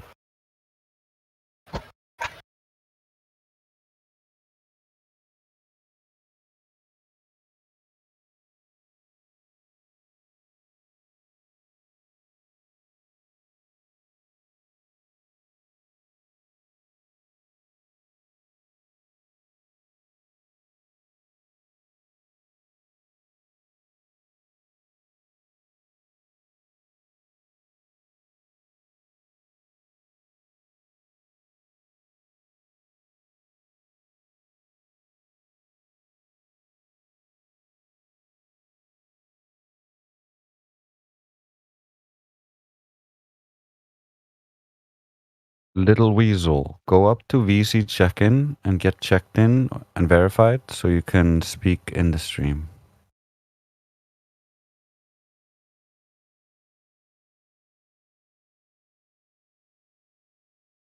He's already been checked in.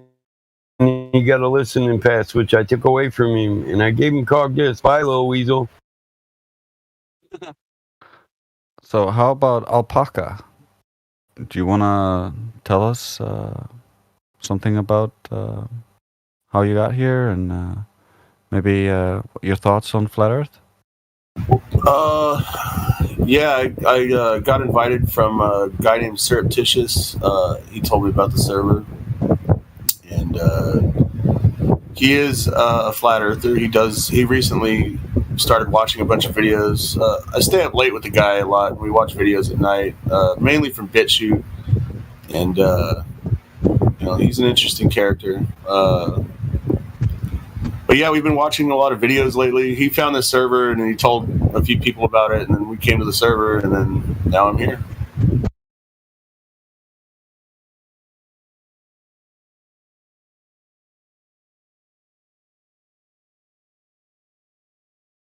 Was he one of the guys who wanted to travel to Antarctica? Yes, and he is. He's currently working with another person that I know to. I think he's the one you were talking about with the engine. He's a really good engineer, actually. But yes, he is the one that was talking about going to Antarctica.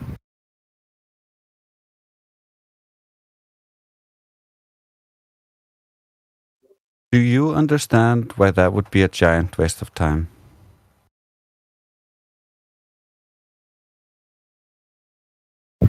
Well, I mean, I'm not the one going to Antarctica.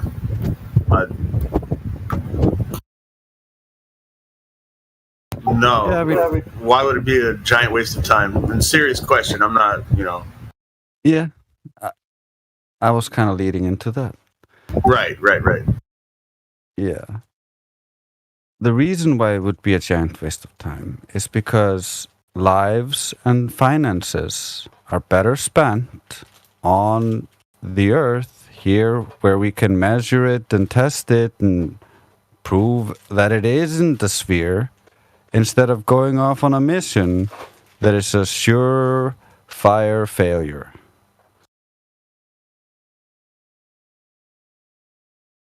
Because that's just going to lose them their money and their lives. So that's not very profitable for anyone.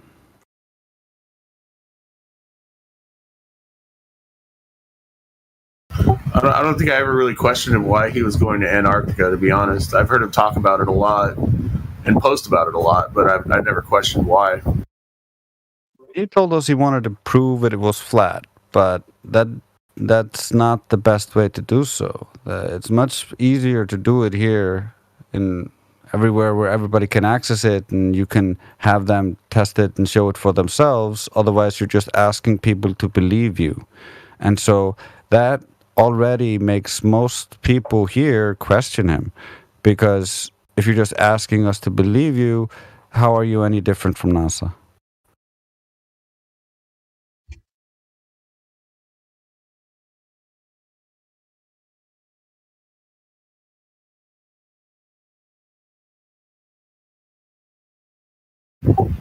You guys have a lot of rooms to navigate. I'm sorry. I'm sort of half involved in the voice chat and then half kind of looking at all the rooms and trying to get acquainted with the server. So,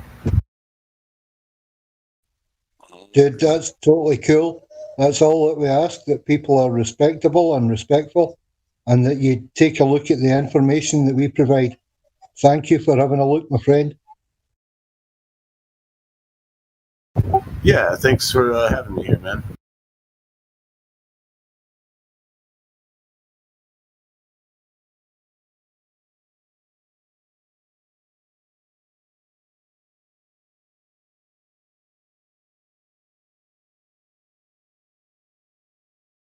Yeah, for sure. Have a look around. I'm gonna take a little break.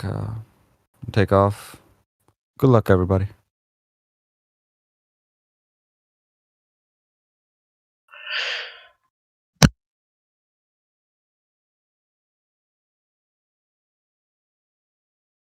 Luck has nothing to do with it.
Hello, Battle Mod. I'm sorry for calling you so much earlier, man. I apologize.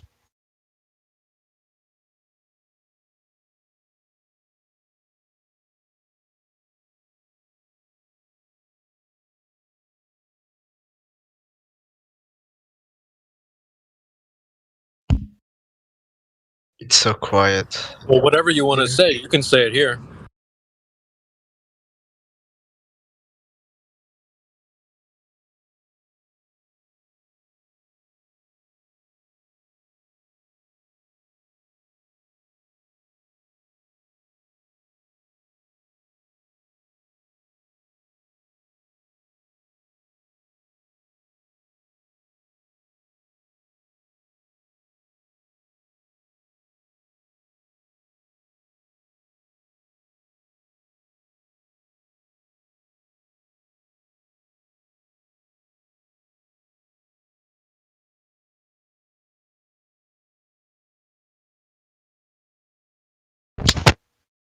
Hello, Justin.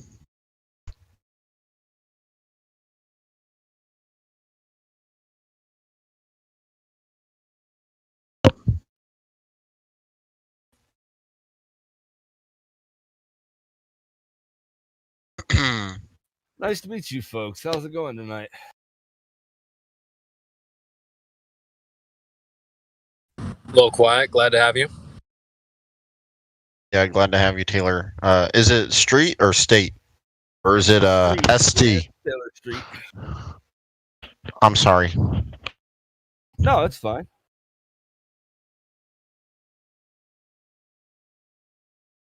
Yeah, Taylor and Justin came from, they were in another server, and I asked them for an invite link, but apparently that server won't allow them to invite anyone.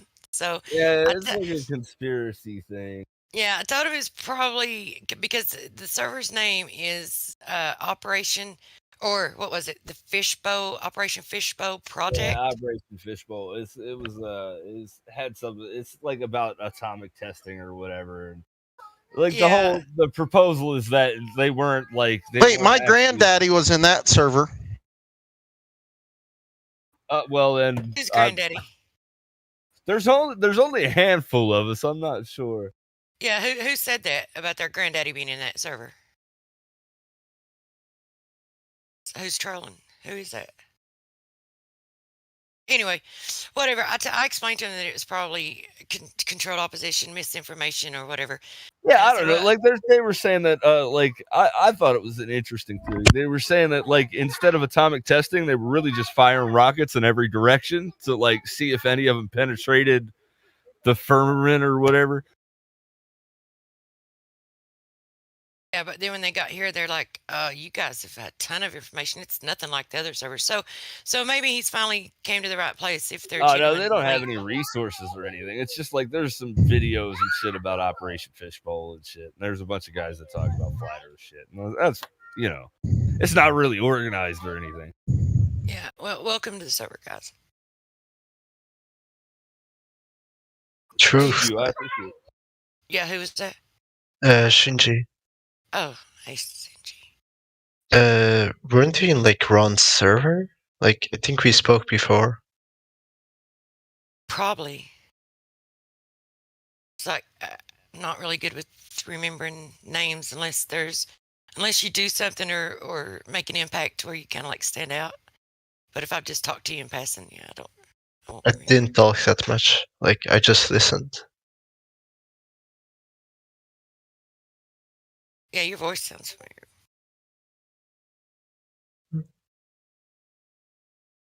But all right, guys. So do you have any questions that maybe that you had that you didn't get answered? In the other server where you're not allowed to invite anyone. It's like honestly, if they have the truth, it doesn't seem that they wouldn't just allow people to invite. Wouldn't you think? Yeah, I think you're right about that. Yeah, I'm not judging. I don't want to judge them and give them the benefit, but I wouldn't think that that they are about the truth if they don't want people just to be able to invite whoever. Well, that's just me. So, do you have any questions? Not really sure where to start. I don't know. I read about a thing where like you can see a landmass from Florida that you're not supposed to be able to see. See all kinds of land masses from all kinds of different places that you should be able to see.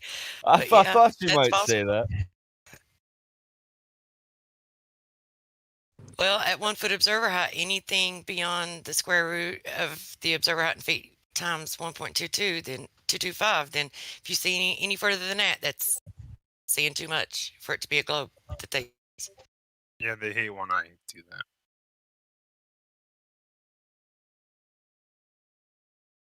Some of you guys are a bit low. Maybe you can speak up. I have mic problems all the time. How am I coming through?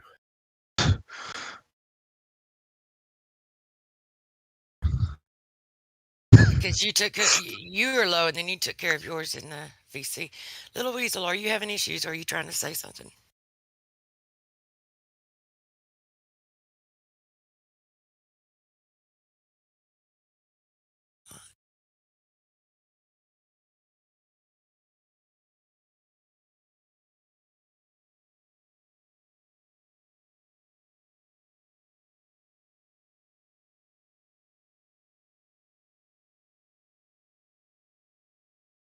Well, they got him.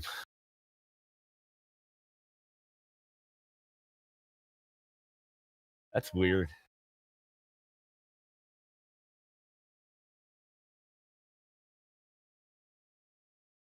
You guys have a lot of technical difficulties? Oh, yeah! Oh!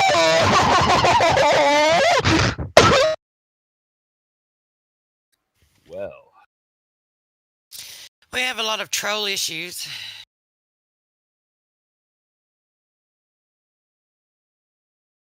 Who the fuck is that guy?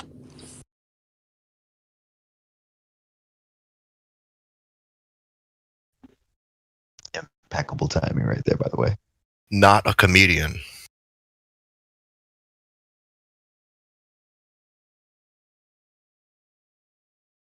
Clearly. I don't know, man. Like, I don't know. I don't really know what to ask. There's like celestial shit that you're not supposed to be able to see too.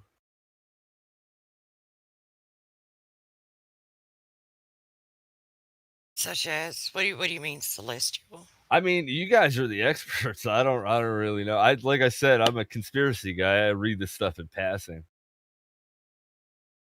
Well, I mean, I appreciate your confidence in us, but I don't want you to come in here under the wrong premise, and have the wrong expectations by thinking that we're going to have an answer to every question that you could come up with. I don't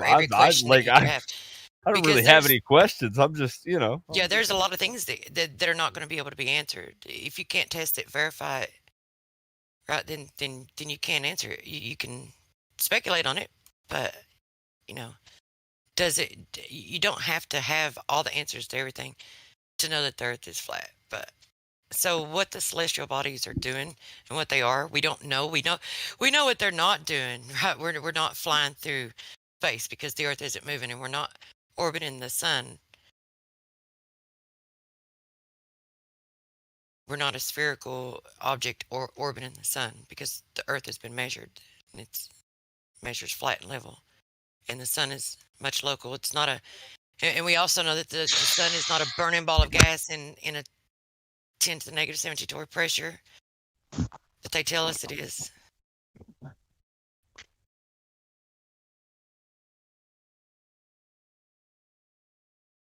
I can't even fucking wrap my head around what, like, I don't know. Like, I don't know. What are like the alternate things? Everything you're not being told. Alternate, like what? Alternate. Yeah, like, well, I mean, it's fucking. I mean,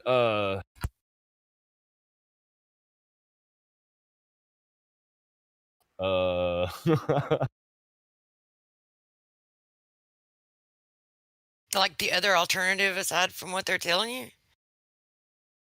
Yeah, like, I mean, the government's full of shit. I'm pretty sure everybody in here would agree with that. I hope I didn't set off any. Fuck. I don't know. Dude, the government loves us, man. I'm having an awkward start here. Help me out. Why would they lie? Don't worry about it, man. Just speak your mind, because we can disagree with you and still have a conversation. If you have a viewpoint that's different from ours, we can still have a conversation. So, don't just be honest and genuine. Well, I mean, I'm not sure. There's all kinds of. I mean, like, I'm a conspiracy guy. I like alternate theories. Like, what's fucking? You could literally tell me anything, and I will listen. I mean, I'm not saying I'll believe it, but I'll listen. Let's talk. You're not a sheep. You're a free thinker. Organically let it come out, right? Yeah. Well, like, what are your normal discussions like? Or is it like it's kind of like the education center or something like that kid that came in here just a couple minutes ago, yelled and screamed. Yeah, kind of like that. That's some of it. We're free thinkers. Sometimes we get some pretty, intense debaters that come in too, and then we have some intense debaters in here that like to engage with them. So, sometimes you'll have that type of thing. Guess you were telling me it's a weird night, so I should expect it to be a little different. Well, you were coming in right after a bunch of LARPers came through, so. Hi. I was wondering, because I was watching a little bit of the Black Swan video by Dr. John D and his YouTube channel. I had one question: is that given the amount of atmospheric refractions that we sort of observe along oceans, I'm curious of whether or not there's a sort of video. Maybe there is. I'm not aware of, but perhaps something that is over land, rather, because we're trying to be scientists here, and if we try and get rid of certain you don't have to worry things, about that. This isn't science. Number one. Number two, when you say atmospheric refraction, What exactly do you mean by that? The sort of photographic effects that we see along the horizon. Photographic effects of the sort of horizon. ships. That's not refraction. What Sort type of of- refraction are you talking about, please? I'm not quite sure, but I'm curious as to if there's a difference between sort of the things that we observe along the horizon over land or over water. No, there's no difference. There's no difference? No. Okay. That was my question. Yeah, when people I say do see- refraction, when Sorry. people say refraction, they don't know what they're talking about because what Absolutely. you're implying, you've heard that term somewhere. right? I've seen a handful of videos presently. Right. I'm only very new to this, but Yeah, I got you. That's why I'm going light on you. There's the only reason why there's not a complete comprehensive presentation on refraction is because my computer's a little bit wonky right now with streams. But as soon as it becomes unwonkified, refraction is going to go down the tubes forever and ever. Amen. When it's involved with the spherical Earth, it's over. It's running on fumes. It's been running on fumes for about 5 years now, but I'm going to put the dagger in its heart. And I'm going to stay there for about, I don't know, it could be 8 months. I'm just going to do it over and over again. You're going to get so sick of it, you start puking. That's the plan. So refraction, nonsensical.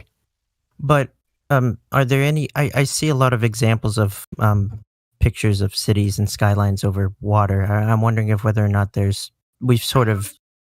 anybody's done any sort of photography over long distances, but just over land. Yeah, it's hard over land because the undulations in land. But there's some land photography that's fine. I don't know why the water and the horizon. The horizon is the biggest problem. Have you seen the original Black Swan, by the way? Oh shit! I'll be back in I 2 saw the seconds. one I'm gonna smoke posted real quick. on this year. I have not seen the original one, perhaps. 1 second. You in live stream? No, I'm just in here. In the chat, there's a live Yes. stream. Oh, okay. Wait, which chat? It's called the live stream voice text chat. Oh, okay. You familiar with that, Lou? That wasn't Was Lou. that Lou? It sounded like him. It That's did sound alpaca. like Yeah, it Lou. sounded Yeah. like Bo. Wait, no, I was just. I think my name is the one that you're speaking with right now. All right, who am I speaking to? Is that Alpaca? No, it's my name. No, I'm Alpaca.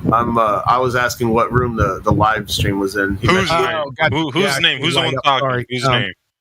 Yeah, there's His So- name is my name. yeah, I know. Truth prevails. That My apologies. whose name? I have a very it's unoriginal. Loose. Unoriginal Sounds like username. Lou. That's all right. There's a lot of unoriginal whose people name? in here. Just Oh, feel mine. at home. I'm sorry, I didn't see him. Pleasure. Okay, my name.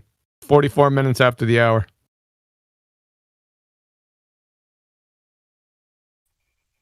I got a question. Hold on. Yeah, just wait until this conversation's over. It'll be quick. We won't go a long time. I'm very concise. Oh. As far as you know. My name. So if you guys have heard the Yes. general relativity shit, right? No, we're not getting the general relativity right now. Just hold off. Oh, is there something else going on? Yeah. Yeah, he's having a conversation with someone. Sorry. Yeah, I'm my just- name. 44 minutes after the hour. There's a 2 slides. One's just a white slide with a bunch of text on it. The next is 2 oil rigs. Do you see that? Mm-hmm. Yes. Yes, I do. Okay. So the argument is we're going to go with the first slide. It's real quick, right? Simple modus tolerance. Are you familiar with deductive logic? Yes. All right. This is modus tollens. If P, then Q, not Q, therefore not P. This is the argument. If the Earth is a sphere with a radius of 3959 miles, P, then any horizon distance measurement must be no more than 1.225 times the square root of the observer's height in feet, Q. Not Q, the horizon distance is greater than 9.41 miles. We'll get to that in a moment. Therefore, not P. The Earth is not a sphere. Any problems with the logical construction of that argument?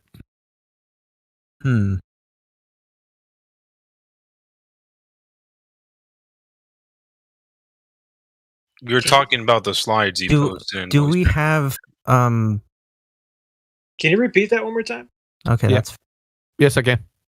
Thanks. So it's a modus tollens argument. Simple. It's a formal deductive argument. If P, then Q, not Q, therefore not P. So if the Earth is a sphere with a radius of 3959 miles, P, then any 26,000. horizon distance measurement must be no more than 1.225 times the square root of the observer's height in feet, Q. Not Q. The horizon distance is greater than 9.41 miles, therefore not P. To be Earth is not a completely sphere. honest with you, I don't understand all these different letters. Hold you're on. saying. No. It's okay. I just have one question. Oh, okay. Never mind. I saw the next slide. I was gonna have a question over the observer height. Yeah. That was Thank you. just. I just want to make sure the argument's clear. It just. Yes, look it's at it, sound. Follow the P's and Q's. If the P's and Q's line up, then there's no worries. Yes. What is the P's and Q's? It's a sort of structure that is common to most logical forms. If P, then Q. If Q, not P. P, if only Q, or something like that. There's a neat little list somewhere. It's just a form. It's formal. Formal logic. It's just form. I need to The see form some is the evidence piece of of this. Q. Can you Can you explain how apply any weather- proof? Can you explain how I weather don't works? understand the formula, and I need proof behind How your does weather formula. work? It's not a formula. But just I'm very curious because the example you have here is still over water. Yeah, I know. There's no And problem.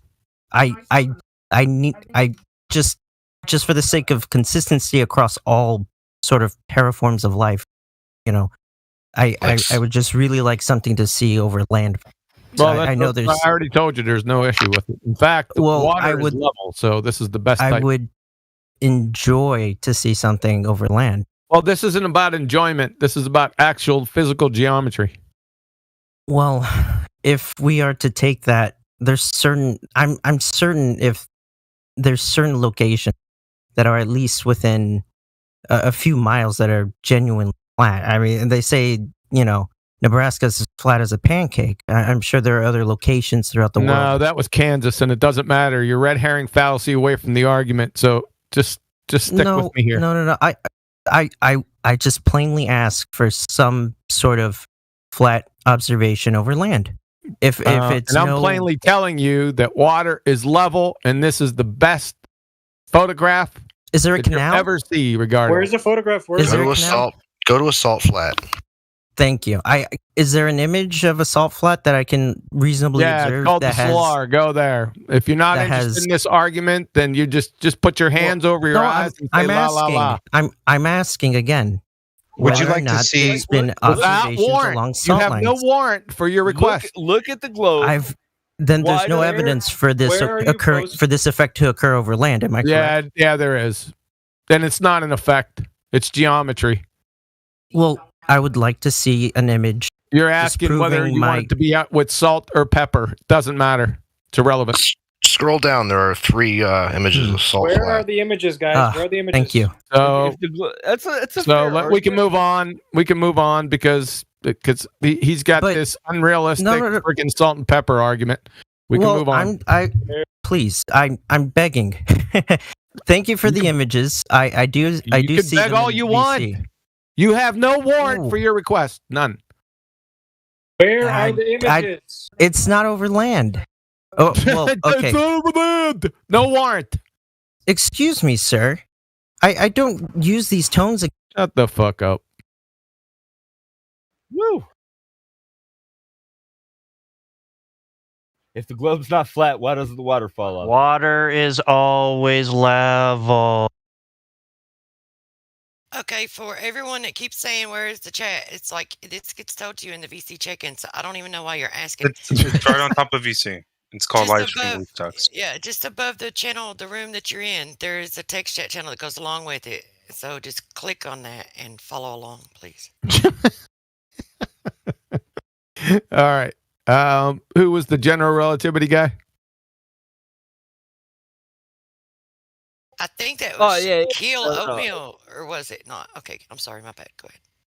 I don't know. Good. Like you guys heard about the general relativity thing, where Yeah, we heard about it. I've been through it all. Hey, what happened to my name? Why is he server muted, by the way? Because I muted him. That's why. Did he swear? So back to Mr. General Relativity.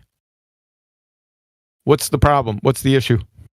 Well, the issue is you muted my name for no reason. Oh my God! So you'll be muted too. Shut up. Concern trolling. Yeah, we don't put up with concern trolling here. Is it Taylor Street? Is that who I'm talking to? Jesus Christ. Okay. Okay. Who was the one with general relativity? Please state your name. Hey, you wanted questions. I'm just trying to make some questions. Is it your name? Is it Taylor Street? For goodness sakes. Yeah, I'm Taylor Street. Thank you. Now, can you get closer to your mic so everyone can hear you? I got you at 200% and I'm struggling. I'm gonna let you yell at somebody else. I'm not gonna yell at you. If you conduct yourself with at least some reasonability, you're gonna be fine. Hey, I'm trying to be respectful here. I'll just try. I'll try another time. Yeah, try another Anybody time. want to why go don't toe you? to toe with me with the debate? There you go. Someone's wanting to go toe to toe with someone with a debate. What? I want to have a nice, cordial, nice debate. Is there something going on with people's mics tonight, or is it me? Hey guys. Could you hear the guy saying that he wanted a debate? He wanted to go toe to toe with someone. Yeah, I heard him. I heard him. Not, Should not I? very much. I Who just wants to heard a debate? little mumbling. Yeah, that's Who's going to debate? Okay, so who was that? Was that Worldly? Yes. Worldly at the bottom. What do you want to debate about, Worldly? Anything. I'm here for the flat Earth debate. What side do you Well, support? that's the thing. Like, the internet's lying. The government's lying. I don't know who's telling the truth. I want you guys. Can you guys prove that the Earth is a globe or that the Earth is a flat plane? No one can prove the Earth is a globe. That's why we're all here, because there is no proof. There is no evidence for the globe. What is the number one evidence for the flat Earth? Black Swan. Black Swan. Lack That is not a globe. Lack of curvature. No, it's Black Swan. Lack of curvature at what altitude? Black Swan, 1 foot. At what altitude is the non-curvature? 1 foot. 1 foot observer height. 1 foot. Yes. The proof that it's flat What about is not a globe. 500,000 feet? No. Listen, right now, Worldly. 1 foot off the ground, you can see over 10 miles. You're not looking at it right. 1 foot off the ground. 1 foot can off the see- ground, you should not be seeing over 10 miles away. But you can. So wait a minute. But you okay, I have can. a question. Please, with all due You don't respect. need to go higher than 1 foot off the ground. With all due respect, I just want to say something. If you take a telescope, Telescope. and you look Just stop. from- wait. If you take No. We've heard it before. No, not space. I'm not talking about space. I'm talking about China. If you look at China from the United States, can you Oh see my a gosh. telescope? You can't do that. But it's flat. No, you can't do that. You're That's thinking so funny. globe logic. You're thinking globe logic. No. Did I hear him say? You're an idiot. I think I heard him say you Yes. it's flat or something. If it's flat, Oh, right? if You can it's see China from the United Yeah. States. He's gone there. Oh, He's going there, Quantum. It's based off. It's based Not with me, off- he's not. Worldly, can you explain to Not with me me at either. which? Can you explain to me at which point that? Okay, let's say you go into the. Hold on. Can you Okay. explain to me at which point whether it's spherical or whether it's flat changes how far you can see? It changes the Let ability me just of your eyes. rephrase, please. If you're on the World Trade Center, more on top of it, importantly, right? more On top of the World Trade more Center, importantly, with the how big is that telescope- building you got, buddy? Hold on. How If you're big on is top that? of the How world big is building- that building they constructed in The China? World Trade Center building. If you're on top of it with a telescope, can you see Must China be a pretty on big flat building to Earth? see all the way from the United States. I know, right? What are you talking about, man? You would be able to see China from the. Do you know what the definition of horizon is? You would be able to see China. Do you know what the definition of horizon You'd is? be This is a able to good see the question. horizon. What is the definition of horizon? It's where the sky meets the land. Wow, you actually know it. Of So course I know. 1 foot observer height. Can you So do the you're math? you're Can you deflecting my do the question. fucking math? I don't You're care about your deflecting my telescope. Can you question. do You're the math? You're deflecting my question, sir. Can you do the math? With all due respect. We do not care about your telescope. Can you see China? from You just told me that the horizon is where the ground meets the sky. Yes. Awesome. Okay. So how can you see that far Because I have eyeballs. with a telescope? You fucking moron. So how do you not see China then? With all due respect, sir. Am I here? Guess he doesn't know what horizon is, guys. Angular resolution. I think everybody that wears glasses should just come to the knowledge that the Earth is flat, and then their vision will just be superhuman vision, and they won't need their glasses anymore. And things get way So smaller you guys as are not far. going to answer my question. Okay, cool. We did angular resolution. Your mind. Try You guys it. are cherry picking. It's fine. No, you are. Dude, how big will the building have to be to see all the way from the United States? Real quick, this guy It'd apparently have to lives be- in a. Okay, World this Trade guy Center. lives in a cartoon world. Sir, do you believe in binoculars? The World Trade Center. That's what I said. Sir, do you know that binoculars, So if you Justin, take a you're going to have to telescope- define binoculars for him and ask him why He binoculars won't exist. listen to anything that we say. He won't. Yeah, this guy. You're gonna just keep Something's wrong with repeating. this guy. Yeah, bro, you can't He's see forever. trolling. Do you know why This guy's binoculars trolling. exist? He can't see forever. So. He's Yes. muted. He can just sit there. We can move on to someone. But we can see further than what the globe model tells us that we can. Yes. Someone that wants to. But actually he's have a using fair global conversation. logic. He really 'Cause is. we do have other new people in here that's more willing to have a logical conversation.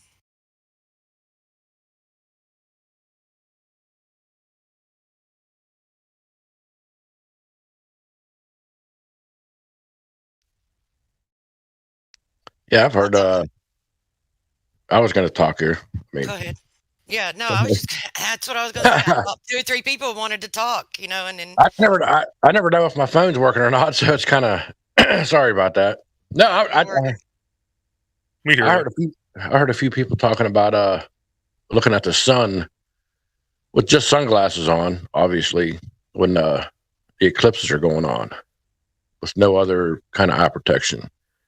And I was wondering if that was one of the things that they told everybody to not look at it, because there might be some kind of information going on there when it's happening, or maybe they think something else is going to happen.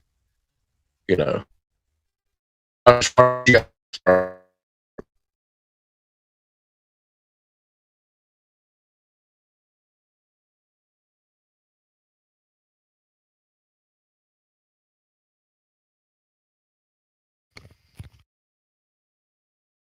did I cut out or was it him? I was gonna ask the same thing. Radio check. Are we still live? We're good. I think mine cut out, but I don't know. Did you hear what I said?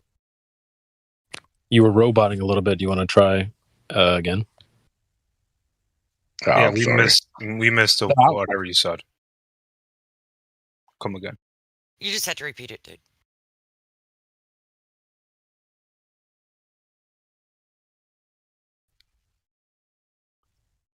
That's You'll have to repeat what you said because we didn't hear it.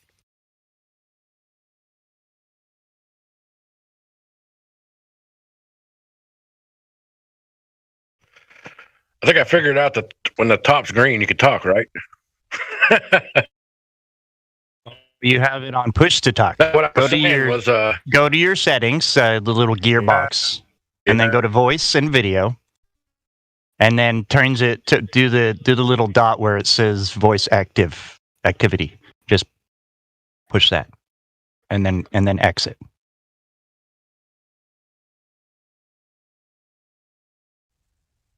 Yeah, I had it on push to talk. Yeah, that's why. So now you should be good to speak.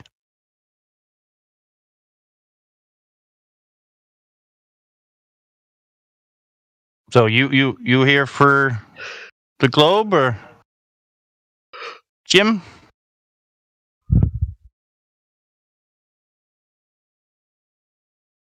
Jim, you there, bud?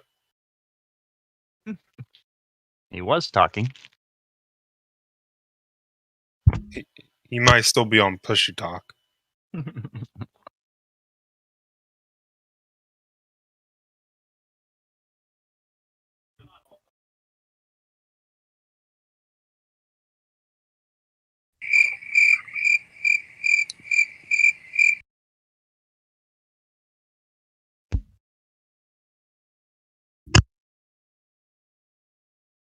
Hey, Truth Prevails. I know it was the wrong one. I'm fixing it. Okay.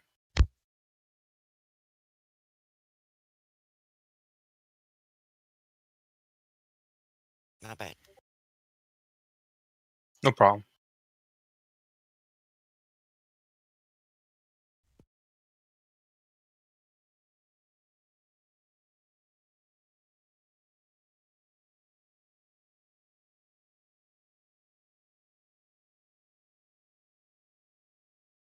So did the guy trying to get his mic to work? Did he ever get it working?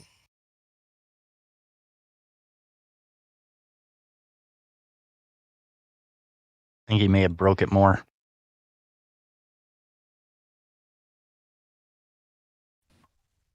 Mission failed.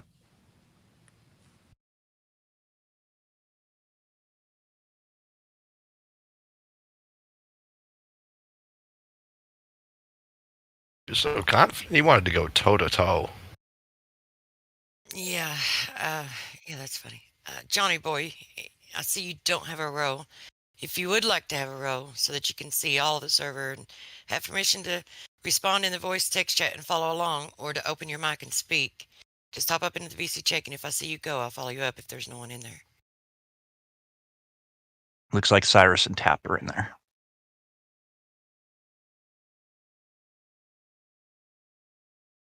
I might hop up in there anyway. And that goes for Calacarinth.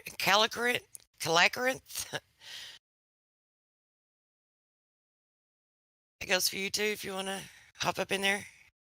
I'll be waiting on you.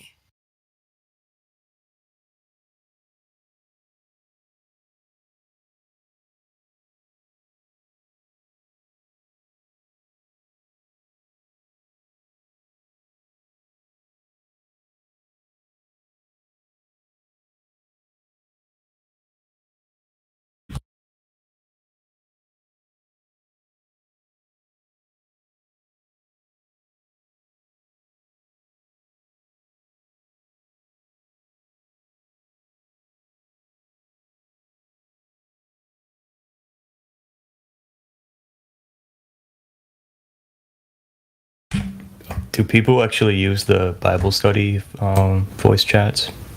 Oh yes. Is that like a Sunday thing or? They do a lot of things actually. Bible study. Thursdays, I'm pretty sure. Cool.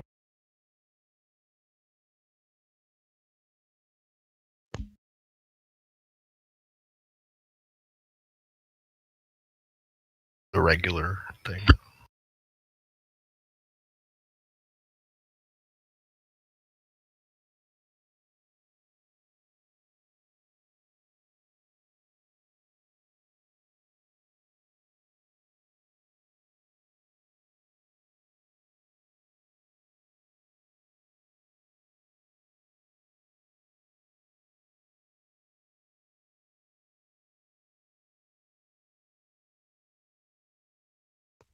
So you guys use headphones with the mic, the push to talk mics on them, or what else do you use? Like I said, it's in the settings. You can just put activate, and as soon as you start talking, when you have your mic unmuted, like in Discord, it'll just start talking. Like me, I'm clear, right? No, yeah, I was. I'm not using push to talk at all. So it's in the settings, like I said, settings, and then voice and video, and then it's right there. It says input mode, voice activity, or push to talk, and you just select the voice activity, and then it will be automatic, basically. Yeah, I tried that, and I was talking, but it wasn't doing anything. But maybe you're down below. It says input sensitivity, automatically determine my input sensitivity. That has to be turned on. And there's a lot of other echo cancellation, noise suppression that you can try. You know, all of that maybe down there. Maybe my phone is just a piece of shit, but. Oh, it's your phone. That's a phone. Different story with a phone. Okay, yeah. Boomer. It's okay, though. You'll get it. No, you'll get it. I'm telling you. It just comes. Yeah. It'll come. Sometimes the voice activity on the phone with me is really dodgy. It doesn't pick up what I'm saying until I'm halfway through what I've said.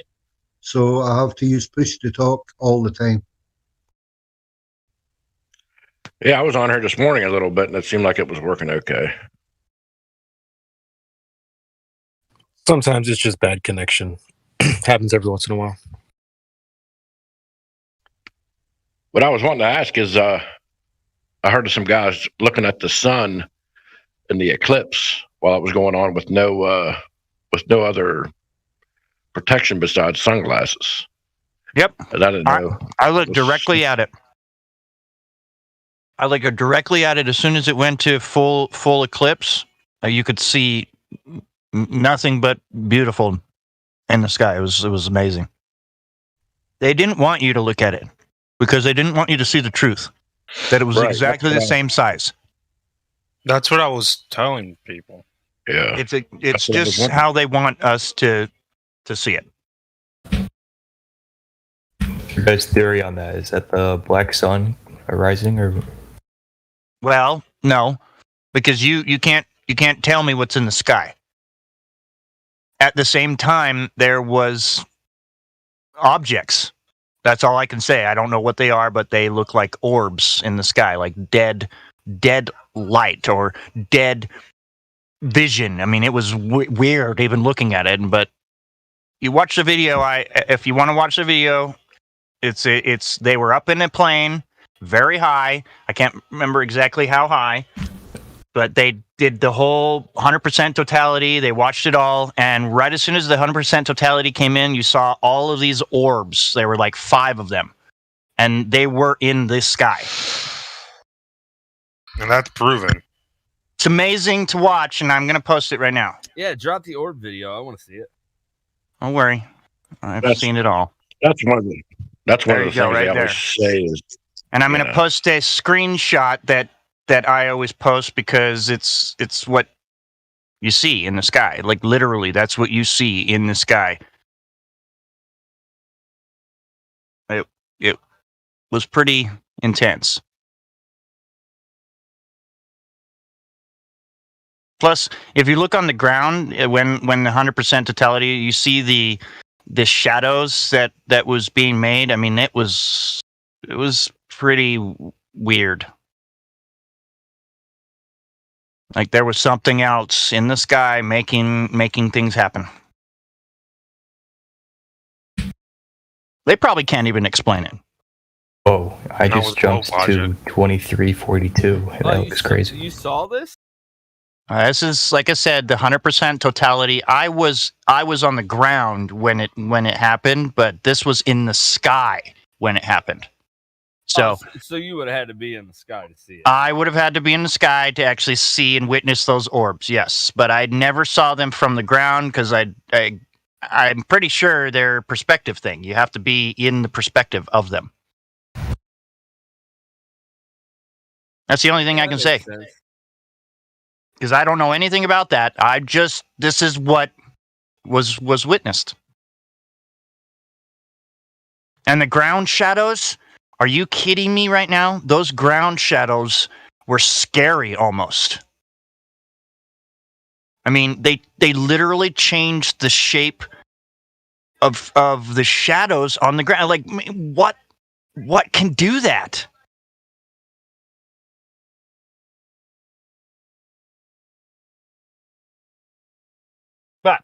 But I will tell you right now that I felt like almost. I mean, like I felt really like good during the 3-minute time frame. You know, it was a little under 3 minutes, but I was in the 100% totality, and I was really high. I was up in the mountain age, up over. I think it was Oregon that I was up. Or Colorado. But anyways, we just looked on the map to make sure that it was like dead center of when it was going to happen. And oh man, it was beautiful. Holy cow. But I felt like it was something that I needed to see. And that it was a good thing, not a bad thing. That's why I looked right at it. That's why I didn't care and I looked right at it. I'm not blind. Yeah, that's what they tell us. Don't ever look at it. Yep, exactly. That's why they tell you to look at the box. You know, like you do at school. You know, you put the tin foil over the top of the box, poke a hole through it, and watch the shadow. You know, collide together. Okay, you know, that's just so that you don't look at it. Put glasses on. See the truth. Oh shit.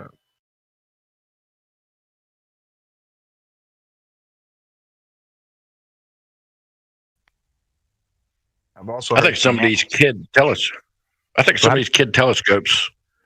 these children's type telescopes, I think they kind of fool with things too a little bit. I don't know if you guys ever thought about that. No. Think about it. Who's designing them? Who's creating them? Yeah, it's who regulates them. Yep. That's all you need to know. And when you go that deep, then it becomes clear, because I found out that the Vatican own the kind of telescope thingamabobber. So does the Vatican ever release any information, or? Oh hell no! Look at the Vatican vaults. What they want to release. Yeah, why would they?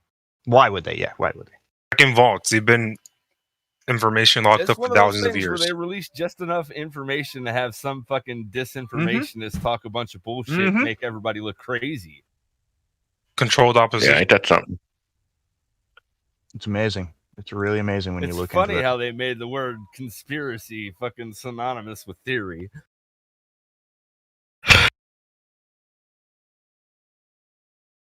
Anyone else know the origin of the term conspiracy theory? CIA. The fucking CIA. You want the memo? There's an official memo, man. It's a dispatch. Put it out, dude. Put it when out. it first came out. Very first reference. I think it's dispatch 10049-98. You can Google it. Google conspiracy theory memo CIA. There's a scan of it. Maybe not on Google. They mailed this dispatch. It said to use their assets in the media to disparage certain people that were saying that the Warren Commission report was a bunch of bullshit, and to label them conspiracy theorists. First time the term conspiracy theory ever appeared in print. Ironically, that's not a conspiracy theory. That's conspiracy fact. So you guys don't believe in Yes. Operation Take everything we talk about. If there's some truth Hold on, to say it. that. You guys don't believe in that Operation Fishbowl thing? No, that I believe in it. Yeah, I'm staying. That was. I believe that those happened, were released documents. They destroyed the sky. That's like if you wonder why fucking like cancer and all that shit, it's all associated with food or something like that. It's because fucking the material from all that atomic testing bullshit, it's still in the fucking atmosphere, or whatever the fuck.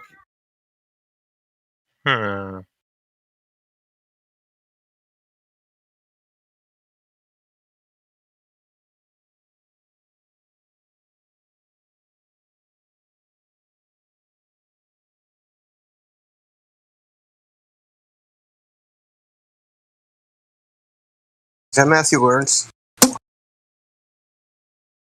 Hello, how's it going? William. Hey, how's it going? I got a problem with you.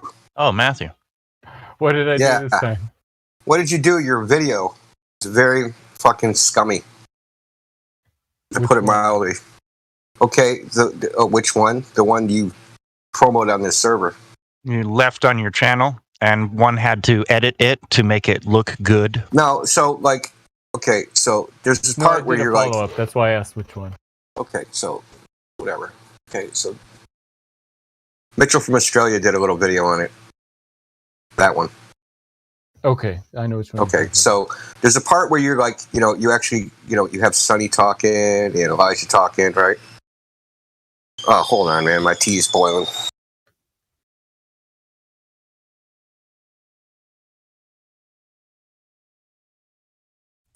Gotta love it when simple things like tea debunk, gravity.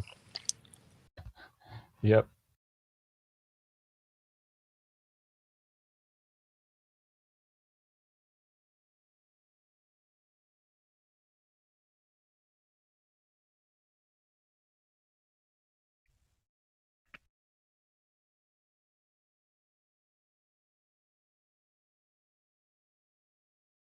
All right, I'm back. Anyway, so later on in the video, you say, this is what globe earthers say is evidence, and you bring up Apollo. Okay, but instead of like quoting us, you decide to split screen with yourself and straw man us. Now, why would you do such a thing? I didn't mean to straw man. I tried to be as. But why wouldn't you? Why wouldn't you listen? Why wouldn't you actually? You took the time to quote people earlier in your video. Why wouldn't you actually quote people later in your video? Why did you decide to like throw a hat on and split screen yourself and pretend to be a flat earther and answer for us? And then also, why did you associate us with Sandy Hook? To get through a bunch of arguments really quickly. Well, why did you associate us with Sandy Hook? Sandy Hook, though. What's that? Why did you associate us with Sandy Hook? You don't think that's a fucking low blow? It is. Why would you do that? It was meant to draw a comparison that you cannot determine somebody's mental state just by watching videos of them. You know that we're not just watching videos. No, listen. Justin, you'd have to see. I don't know if you know this. Okay, so, I'm not. Okay, no, just go ahead. Listen, so... Okay, so Indio, what I meant was that sometimes people look at the video of the astronauts in their news conference and say they don't look happy enough. And my point was that you cannot tell somebody just by watching a news conference. You can't tell if they're happy enough or sad enough or whatever. That was the comparison I was drawing. Listen, I understand that, but why are you Sandy Hook? That's like an appeal to emotion, dude. You're trying to trigger people's emotions. It's a low blow, and you know it is. That's fair enough. Yep. And why wouldn't, if you're going to take the time to quote people other times, listen, I never say, oh, that's fake CGI. I've never said that. Even though... A lot of people do, though, right? Well, does Rob Simmons admit that there's CGI? Oh, yeah, he admits that there's CGI. So, like when Russia has their little, supposedly highest resolution picture of the Earth, and there's a little Apple freaking grabby hand in the middle of it, is that CGI? I don't know what that's about. I'm not sure what you're referring to. Sorry. The Photoshop hand. Yeah, the supposed highest resolution picture ever taken of Earth by the Russians, supposedly. I just posted it. And there's a little grabby hand in it. It's a Photoshop hand where you can move the picture around. You know, as soon as it drags over the picture, then you can click on the mouse and move it around. It's still in the picture. So they forgot to move the mouse out of the picture. It's right here. It's live stream. Voice text. Oh, you're looking for the mouse? Oh, yeah, I'm sorry. For the mouse, yeah. It's okay. So look at the white that's to the left of the center, and it's just right up above the white to the left of the center. The white cloud. So right directly in the center, you see like the little tiny white. No, I totally. It's right. You can see it now. Okay, good job. Thank you. So anyway, where's that picture from? That's from their NASA, or the Russian NASA station, or whatever. Roscosmos or whatever. Roscosmos. Yeah. They said it's the highest definition. The highest definition. And they have a Photoshop hand in there. It's so awesome. I mean, even with the amateur weather balloons, right? When they try to prove that the Earth has a curvature, when the weather balloon starts off on the ground, you can already see a curve, which should be impossible.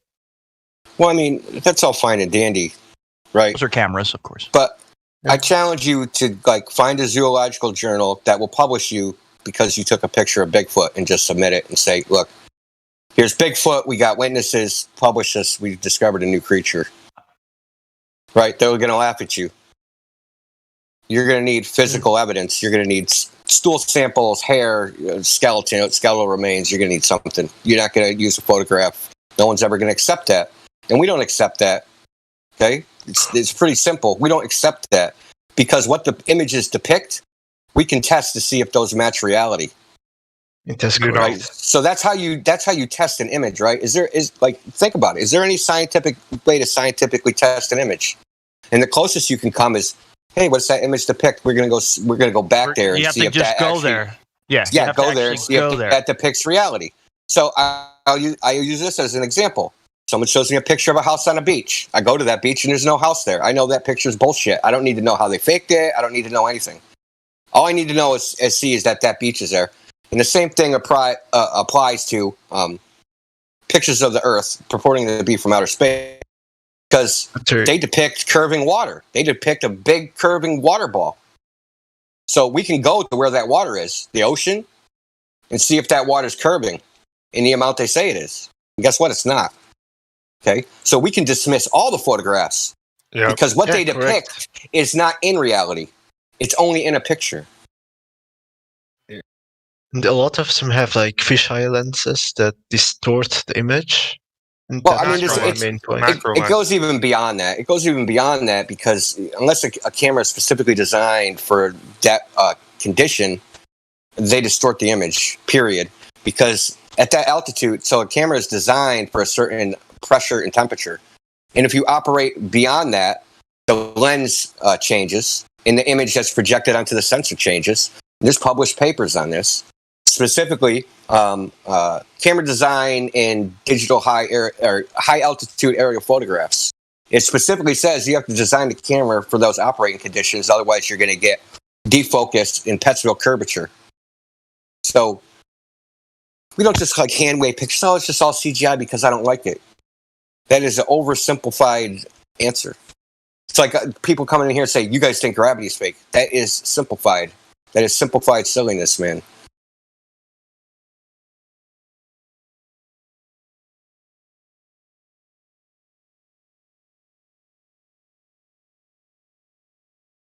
There's the guy down in VC, Maine or something, insisting that he's got a point. Pointy head? Where? Me.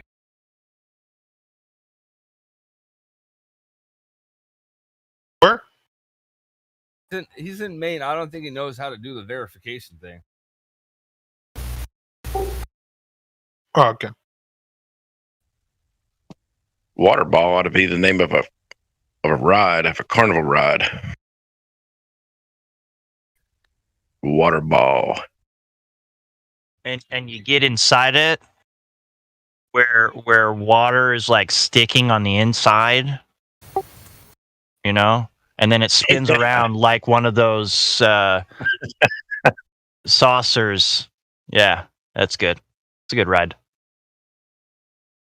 But there's also a reason Glober's point to images, and it's pretty simple because they're unfalsifiable. They're completely unfalsifiable. Anybody can take any image and say, yes, this is real, and there's no way to scientifically test whether that image is real or not. So, for instance, the blue marble photographs, where are the negatives? Can we go test the negatives? Oh, they lost the negatives. That's right. They lost all that shit. Oh, that sucks. Showed up at a garage sale. What are you talking about? Who said they lost the negatives for the blue marble? 2,600 bankers boxes of all the Apollo shit they lost. They say they lost it. They have reports on it. You can read them. Know that, Matthew? You didn't know that? No, I know. All the telemetry data. The one thing that all would the actually prove telemetry it is one thing. I was talking about the negatives. I don't think they lost the negatives. They lost the telemetry data. well, can you locate Okay, the negatives can you- for us? yeah, Because yeah, we really want to know please. where they are. We want those negatives very, very badly, please. We're trying to find them. We want to know where they got those negatives, because, like I say, if they have negatives, then sex is going to be in the negatives for the clouds. You know that, Matthew? Yes. Okay, cool. Because it literally is spelt in the clouds. What about Pluto's head? Of course, that one's a gimme. Coincidence. You guys ever see the interview with the show? I think it was on David Weiss's show. I think he said his dad was a astronaut. Well, he says that stuff comes up and on eBay once in a while. He says like a can of it will show up on eBay and people buy it. That whole story sounds kind of fishy to me. It's like, like, oh, here's, it's like they're going to release it like a little trickly at a time, They think they screwed up when they said that they destroyed it, but then they're going to say, oh, here's a can of it here. Here's whatever, That sounds like a fish story to me.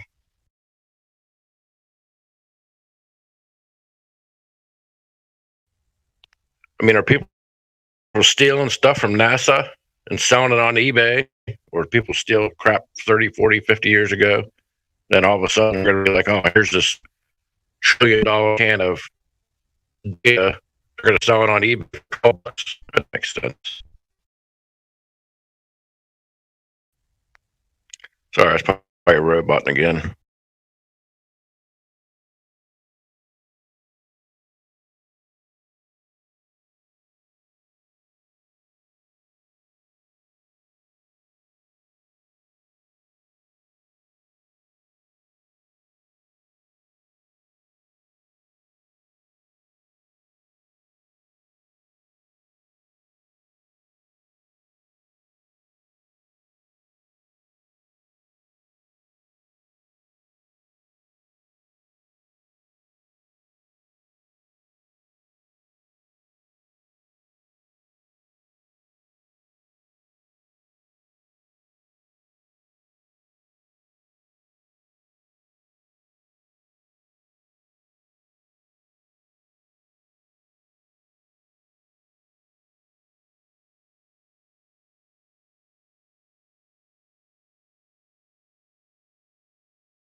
What happened?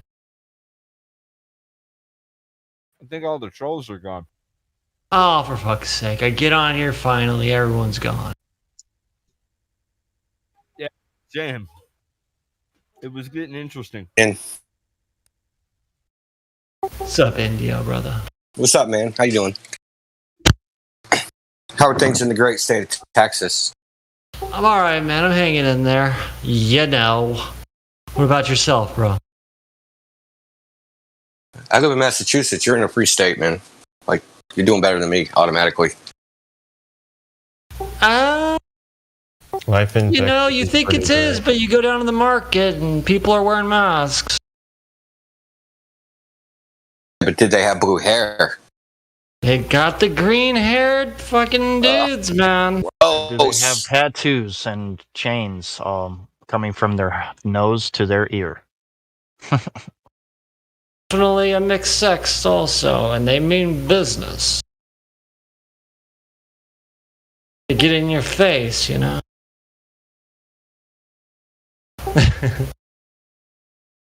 Can you hear me okay? Yeah, I hear you good, man. Yeah. Oh, man, well, I don't want to go off topic, but I was reading some interesting shit earlier. I wonder what you think, bro. I'm going to message you it. I'm curious what you think.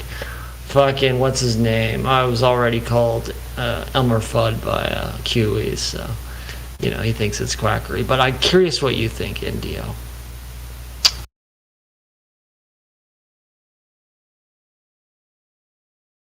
You Elmer Fudd. That's not bad. Elmer Fudd. On the scale of QE insults, that's pretty good. You're doing pretty good. Dude, I love the insults. Keep them coming. I love the whole thing. I'm fine with it. I want to send you this little thing. I want you to just look at it a little bit, dude. Kind of, I didn't even say you needed a slobber nurse. Dude, I remember, it's been so long since I did any chemistry, like, but still, all right, just because I can't remember every fucking thing, but, I'm sending it to you. Give me a sec. Well, I'm not an expert. No shit, me neither. I think I was reading this, like, older historical document about stopping alchemy and the legitimate serious attempts to transmute metals, and for unknown reasons. Of course, it's an interesting document written in like the 1900s, really weird, like interesting little document, and it gets into it turning into this idea of chemistry, and it's kind of in that realm. Well, chemistry came from alchemy, obviously. I mean, one evolved from alchemy. Well, that's the thing. This paper explores, in their opinion, some type of systematic shutdown of transmutation. Well, they like someone brought up a couple of days ago, like they found out how to transmute lead into gold. They made bullets made of lead, and went and stole somebody else's gold. Well, I mean, what is the official idea?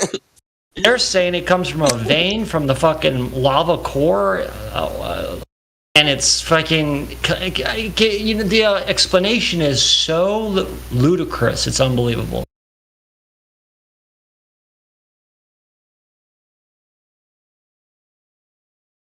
Hold on, let me find this.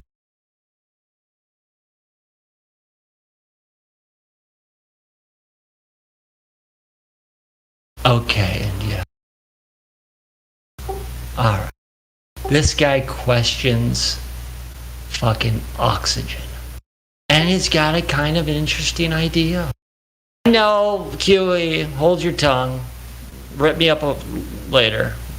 I want QE to... I want India to take a look at this. Promise not to call you Elmer Fudd. Call me whatever the fuck you want. I'm all right with being I'll call wrong. you a Glober, man. I'll give you the worst insult ever. He talks about combustion and how... Look, I'm just going to send it to you, and I want to hear your idea on it.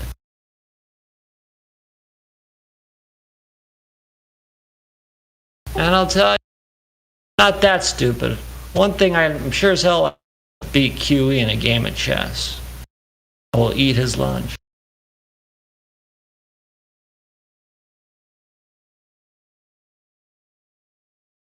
All right, here we go. I'm just sending to you now.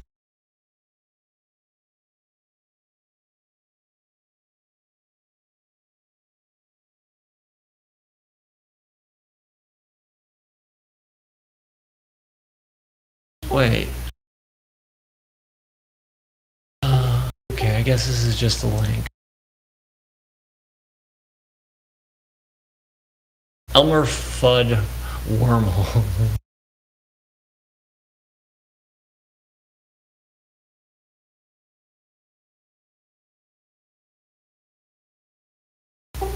You got it?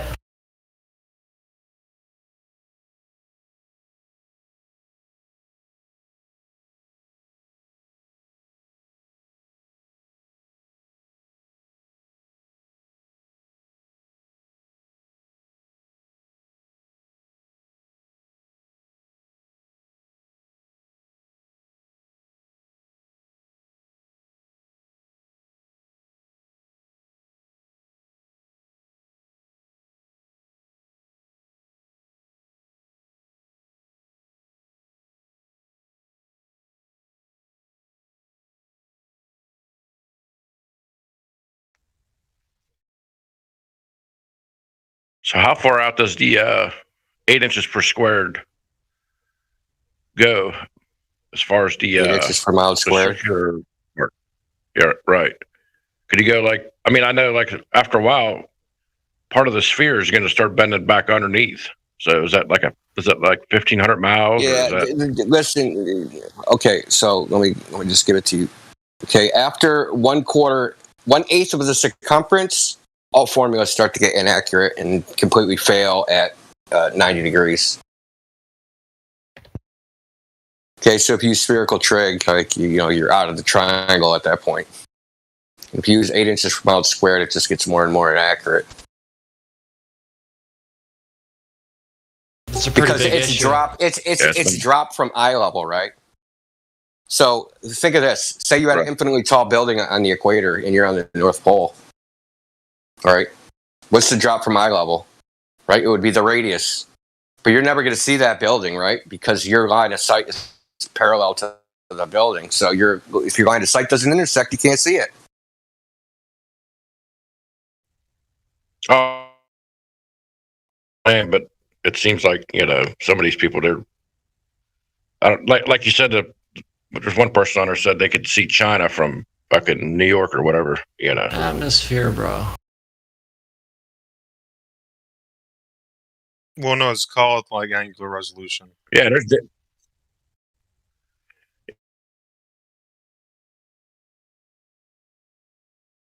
matter what it is. It could be a parade in a way,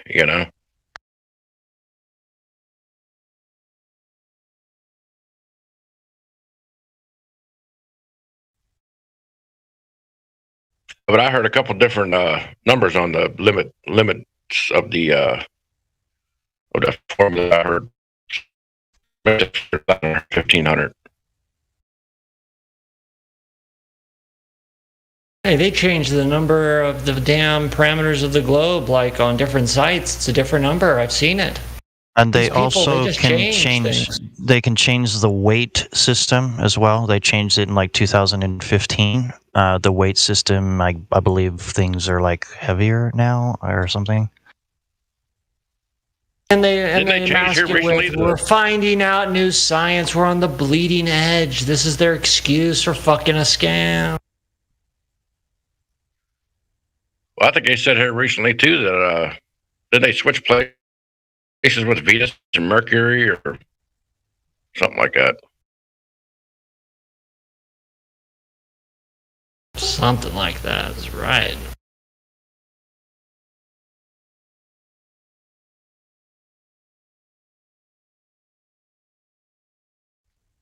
I think they put one of them closer to the sun.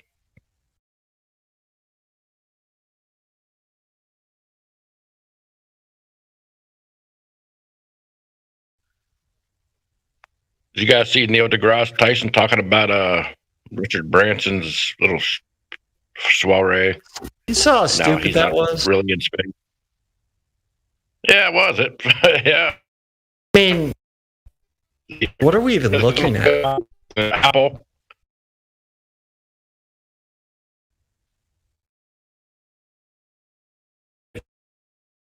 Like he did Baumgartner.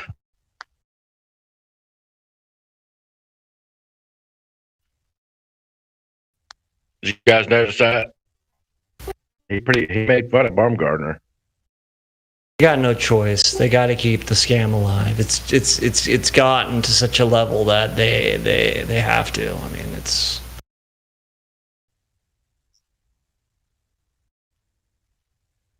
Baumgartner actually did. I mean, he jumped from with the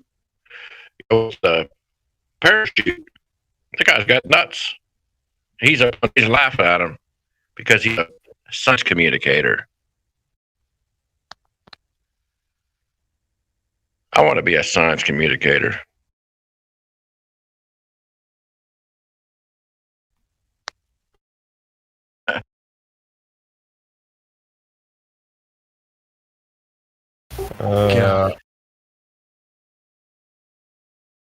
India. He gone.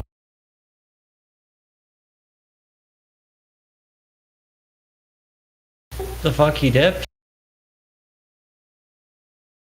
Yes.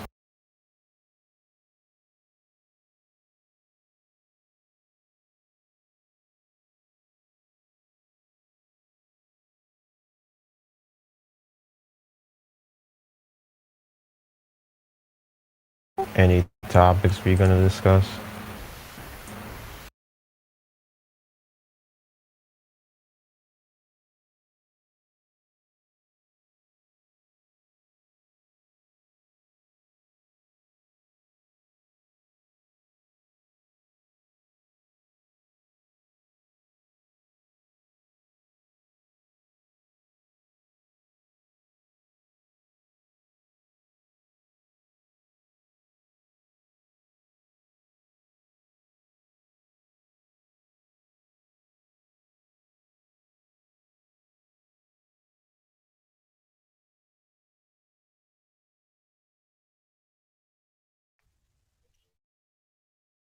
Why is that everybody at Comic Con that flies, they say that they've seen curvature in their airplane? Why is that? That I come across. Oh, I seen it from. I flew to Vegas, or I flew here or there, and it was round. It's mind control, man. It's repetition. Begin to convince yourself and even begin agreeing and like literally making up events where you saw it and confirmed it yourself as well. This is the way it works, you know? It's hard to argue with that, though, you know? Well, if it's like a herd, like the masses are doing this, you're up against the tide because, look, if every person believes one thing, I mean, the guy who's correct is going to have a tough time. I mean, yeah, you're right. I mean, because it's one of the things right there, you know, but you try to explain to them that it's impossible to see it probably from that height, but all you got to do is go measure it. That's what I tell them. So let's go measure it, but they don't want to do that. Horizontal water on a ball. Like, how retarded do we have to go?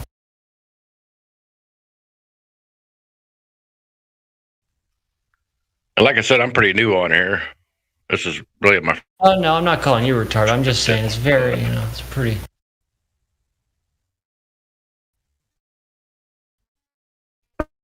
was hang-ups for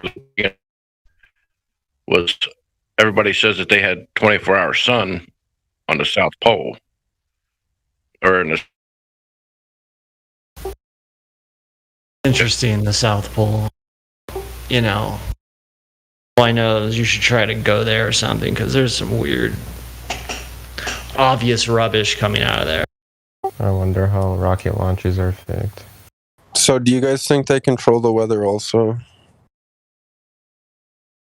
I think there's some of that going on for sure. Why wouldn't they? Yeah. So I can show you a video if you would like to see. Yeah, they punished Texas. Yes, please. This is straight. Well, there was 10 feet of snow in Texas for 2 weeks. I mean, and they didn't even clean the streets. They couldn't drive to the store. It was incredible. So here, check this out. Right, where are you? Where are we? Where? Okay, I'm fine. I'm just in a different lobby. Here you go.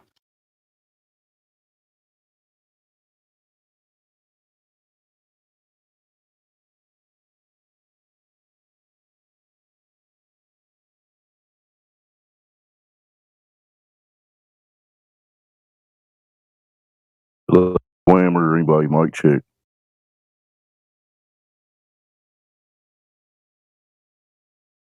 Anybody hear me? Yeah, I can hear you.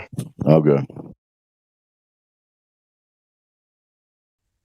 Just saying, That's pretty good. There's some new people in here, and we got actually, sorry, go ahead.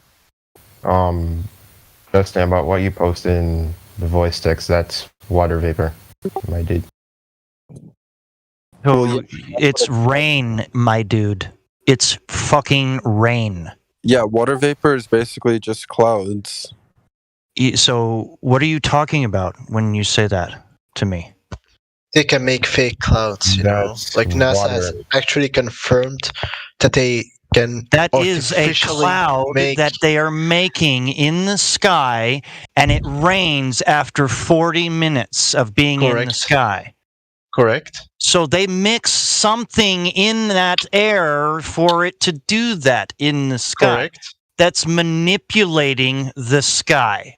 Oh, correct. I misunderstood. That's Yeah. the water. That's the water suppression system. Jim, they you use. don't know what you're talking about. That's No, I just exactly what he misunderstood. said in the video. No, I just misunderstood what Chum, you just Chum, said. it's My not you. bad. Not you. Predict. There's two people talking. You're okay. Chum up here. Chum Black. Yeah. So that is a cloud that is being made from their rocket that they have in the ground. It's a stationary rocket, was what they say it is.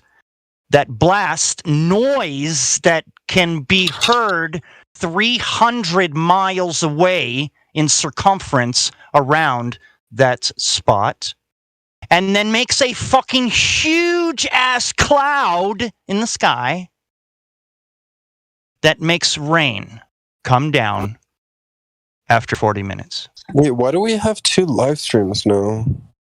Wait, hold on. 2 live streams for a very long time. They just took a whole bunch of people down there and start a new conversation. Oh, okay. There's a video of what he's saying. Yeah, that's why I said look in the chat. There's a video of actually everything that I just explained to you. It was a documentary. They actually yeah, I made agree. people move away from this area. They had to move away from this area for them to do this. They said, okay, well, if you want to stay here, you're going to hear this noise, and they literally had Really? to move. Yeah, it's in the video. It's all in the video. Everything that I'm saying, it's in the video. And Justin, have Alright. you heard of Harper? Like, there's this whole thing that they can make fake earthquakes, like Yeah, artificially. that's what I don't know yet, but I believe I've seen a box that someone actually made themselves. Okay, and this box has the capability of really shaking the fuck out of things, you know. And he like shook his apartment to like Hold on. apart.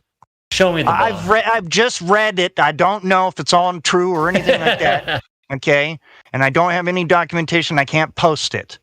You're good. That's actually on mainstream media too. I just heard it from. I'm pretty sure where I've heard it from, mainstream media. Yeah, But it's in the books. You gotta research about it, dude. There is a box that they've taken. There's also another box that can lift like 600-ton boulders. That it's been in a tripod. That if you go behind this guy's house, he's got these like 600-pound boulders like situated Oh, all the garden. It's the garden. Yes. And Miami Okay. or in And Florida somewhere. all it is this single box that's on top of this tripod, and then he can lift like whatever the hell he wants. Through That's called sound, coral some casting. type of sound technology, right? It's a sound. I'm pretty sure it's sound technology. Yes, vibration. Yeah. Makes sense. And he found the tone. Same with that guy that can fly around on his little device that he made out of the wings of a beetle. The beetles actually vibrate so fast that it makes them hover.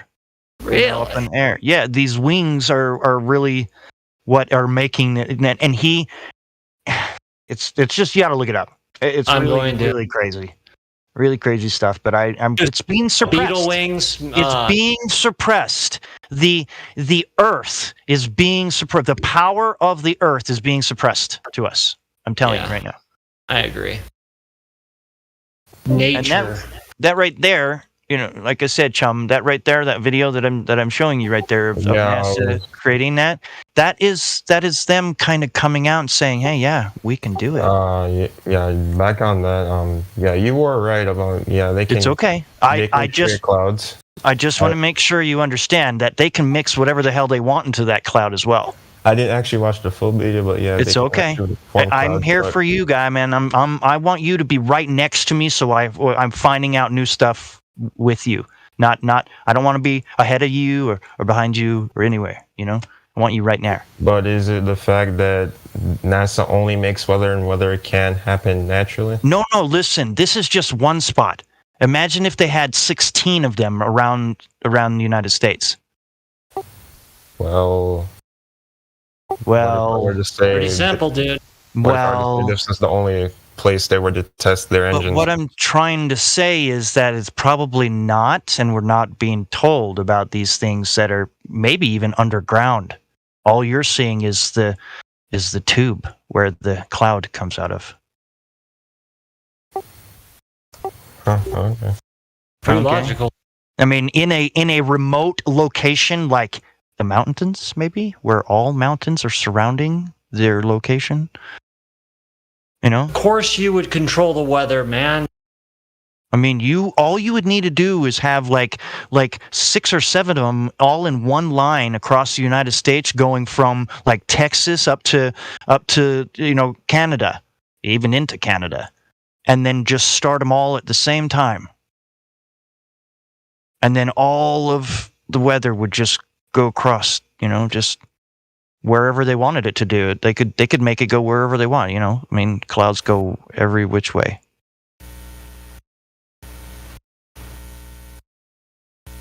So, like I said, they could have these points where they're just doing these clouds and making all of this happen so that they can make up their story, their whole narrative, their whole being. What if they made these clouds so massive that when we see weather, with black clouds, what are they doing overhead, over top of the clouds? I mean, what about that? I mean, how do we know they're not doing anything above it? I mean, I don't know. I mean, they could hide a lot of things. Yeah, it reminds me of I was watching, I don't know if anyone of you guys watch this, but Dutch Sins. He reports like earthquakes and shit. And even he says that there's like a lot of weird shit that happens. Because he'll report on an earthquake, and then the next minute his channel will get disrupted. People would complain that there's earthquakes in other places, and they control the weather for sure. Anyone who reports the weather and try to keep track, they'll see that there's some weird shit happening. I'm just truly fixated on the fact that the Earth has some sort of thing that we can connect into by some means, and they've already figured that out a long time ago, and they're just keeping it, for themselves. I don't know, like, if someone tries to come out with it, they shut them down real quick, because there's like 5,000 patents for 0-point energy or something like that. Are you guys familiar with Weather War 101? Oh no. Yeah, well, I just dropped the link. You got to watch there. That's from a few years ago. They stopped putting out videos about 3 years ago, just abruptly. It actually shows exactly what they're doing and how they're doing it. So, like I said, they have places where they can manipulate, and then it sends off chain reactions that do a lot of damage. And I truly believe that they're doing some sort of testing, or maybe even they have that already. Of course, the fires all over the place. Testing of their laser devices that they have capabilities of. How many years in a row? We this stupid we can't fix a fucking forest fire? Of course Nope, not. We cannot. And they want to tell us what it is in their own way. Bullshit the reasons on why. For a while they were blaming it on the birthday reveal. Oh. They're like, these fires happen because of this, and everyone's like, ooh. So fucking pathetic. It really is. Powerful. We've been using forest fires for like 200 years now. Back to Chicago. Yeah. Or they're like, people who lit a cigarette and they just went there. Yeah. And that's like, that doesn't make any sense, because literally I've done it myself. I've tested it my fucking self in a field of just non-grass, and I just flicked my cigarette, and I watched it, of course. Nothing happened. It made a little teeny circle, and that was it. It burnt right the fuck out. Yeah. Done it too, dude. Actually, you gotta be careful because it can start a fire. I know, I was there though. I was Odds very, are so low. very concerned. And Not I a mean, huge ass fire that it will like destroy like a whole state. Like one Yeah. cigarette. Yeah, in Are a you field, saying they yeah. can't contain that? Give me a break. If you do it in a field, yeah, it can like get crazy. Shit. Like farmers will plow their fields, and if they're really, really dry, No, and they set a farmers- spark, and Hey, they dog. can hit. Fire prevention shit's been going. This is like a well-practiced, understood fucking science. Not like up for debate, honestly.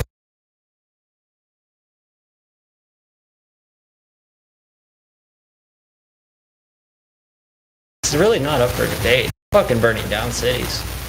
Yeah. Oh, and the water. You know, the water that they're putting right where it, like, you know, it shouldn't be. It's just flooding houses and places that you wouldn't even think that would be flooding. You know. It's almost like they designed it so that it will do that. In some cases. Isn't there like a team going out there to California to investigate, and they just kept getting stopped? Yeah.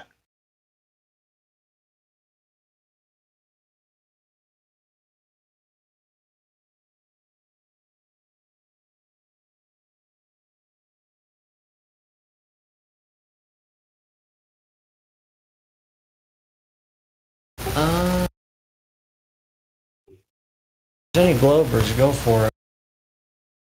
Mod Justin. I want to send you something. I'm curious what you have to say about it.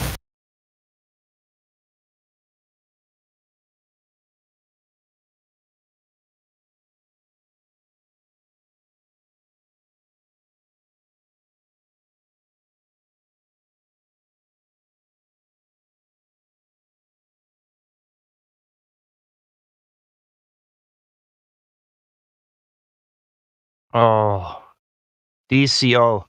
I've literally wondered that myself. Some of these clouds, man, are they just like painted out there? Are they just like holograms, you know? I mean, some of them don't even look like they're moving, but they're sync and they move across the sky, but they're not like at all rotating. They're just totally synced and moving across the sky. I feel some of that as well. That picture that he posted right there where he's holding up a cloud. Like if you saw that from a distance, you would think, holy cow, there's a cloud there. I've seen in Tucson, Arizona, you will literally see skies that look painted. Like better than Van Gogh. Better than so good. I swear. Better than just unbelievable, some of these things, like some of these skies. Hey, Mod. Oh yeah, I gotcha.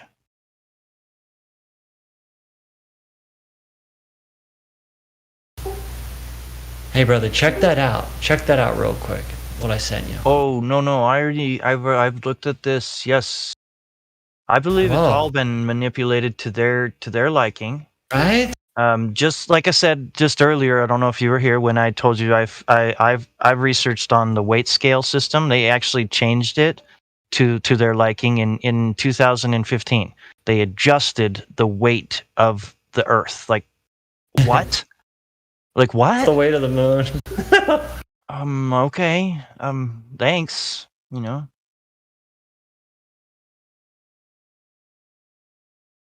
But yes, no, I'm all into understanding that they've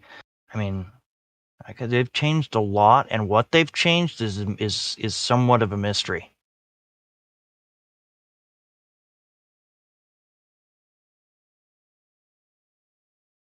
But yeah, this is interesting.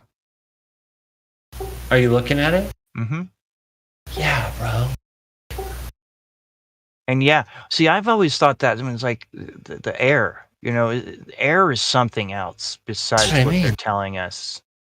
You know, it's something completely different. Oh. And I'm on the edge of being Like it's almost like water that we're in. So like, yeah, right? You know what I'm saying? And the water Absolutely. that we see is like air. I don't know. Like a water. It's like I don't know. I From want to go to the lake that's underneath the water, because that's a different type of water, I would say, and you can't break through. Have you seen that one? Have you seen that video? Oh, absolutely. Where Like an interesting they deep kind of dive pH level, right? And well, no, they deep dived and they found a lake underneath, like really Underneath the far lake. down. So Things are dying as they get close to it, or it's so it was something that they couldn't penetrate through, but it was really far down. It was like more dense water. I mean, that's they don't cover it again too. hold on, let me see. Lake. Didn't the guy go in like a small submarine and just like bounced off? There's like a layer there, literally.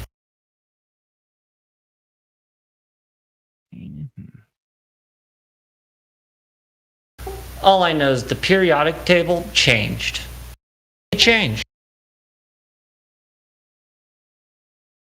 There's some shit in there I never remember seeing. Fuck what anyone says.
Yeah, these people are watching like national infrared over the entire U.S., and you're seeing all these clouds being created from the ground. Amazing.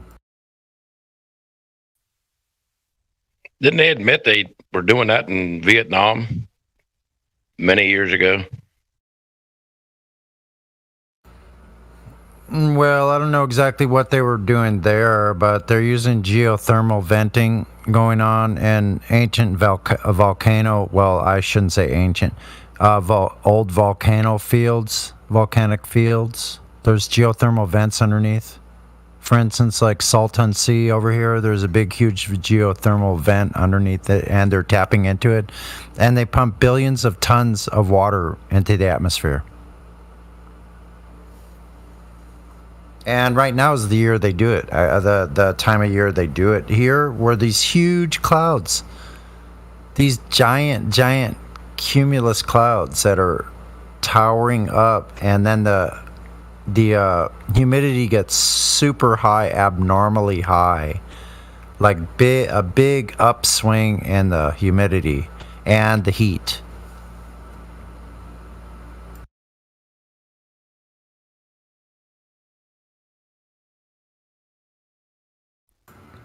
So I think they're doing all of it. They created climate change so they could profit, just like they do with everything. Problem, reaction, solution. Yep. Probably drought-resistant plants.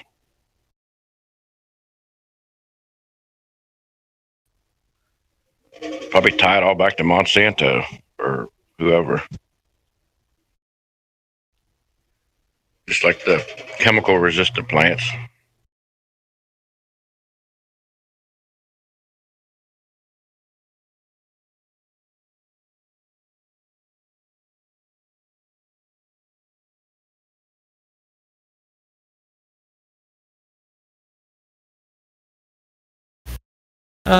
Does oxygen exist?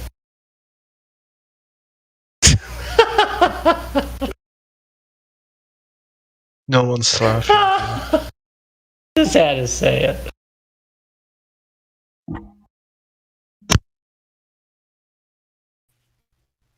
You got to have gravity. No, man. We like breathing.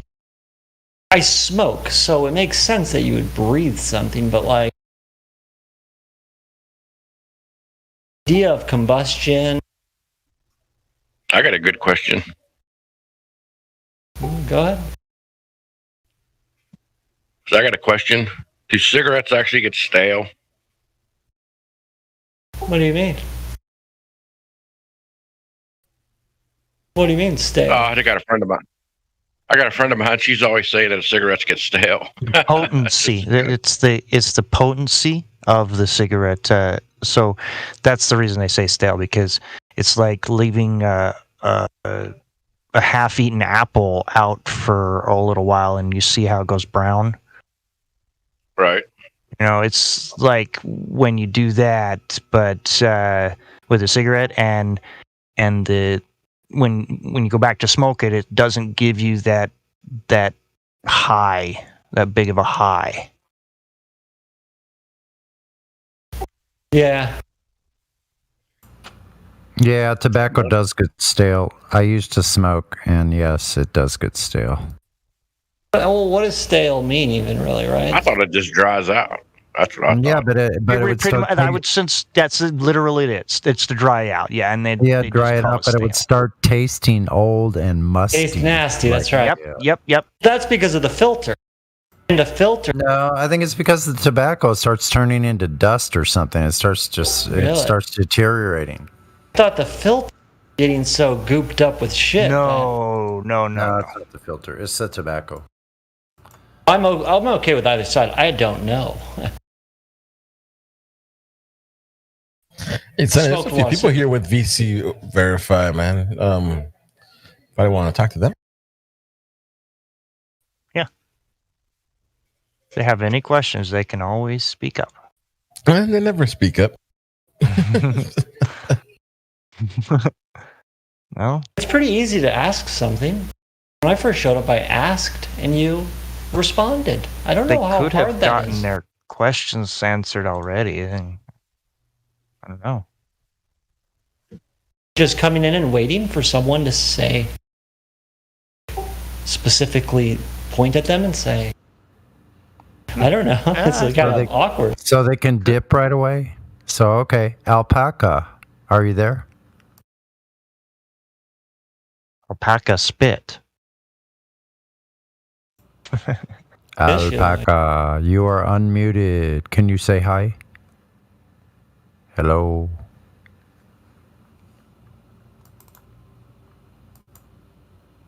VC verified. Baby Black Swan. Oh, that's a flat earther.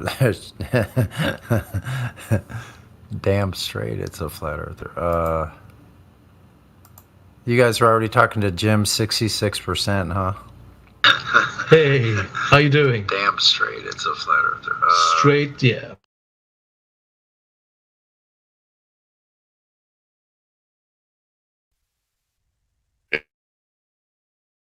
Morning, or well, last night, I guess. Still having to work out these bugs.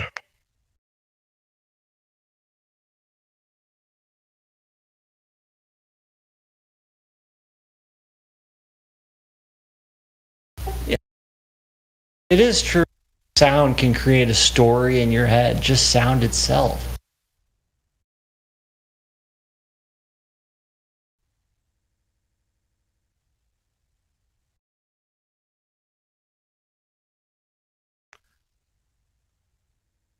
But it's your head that's doing the creating, yeah? Interpreting the sound.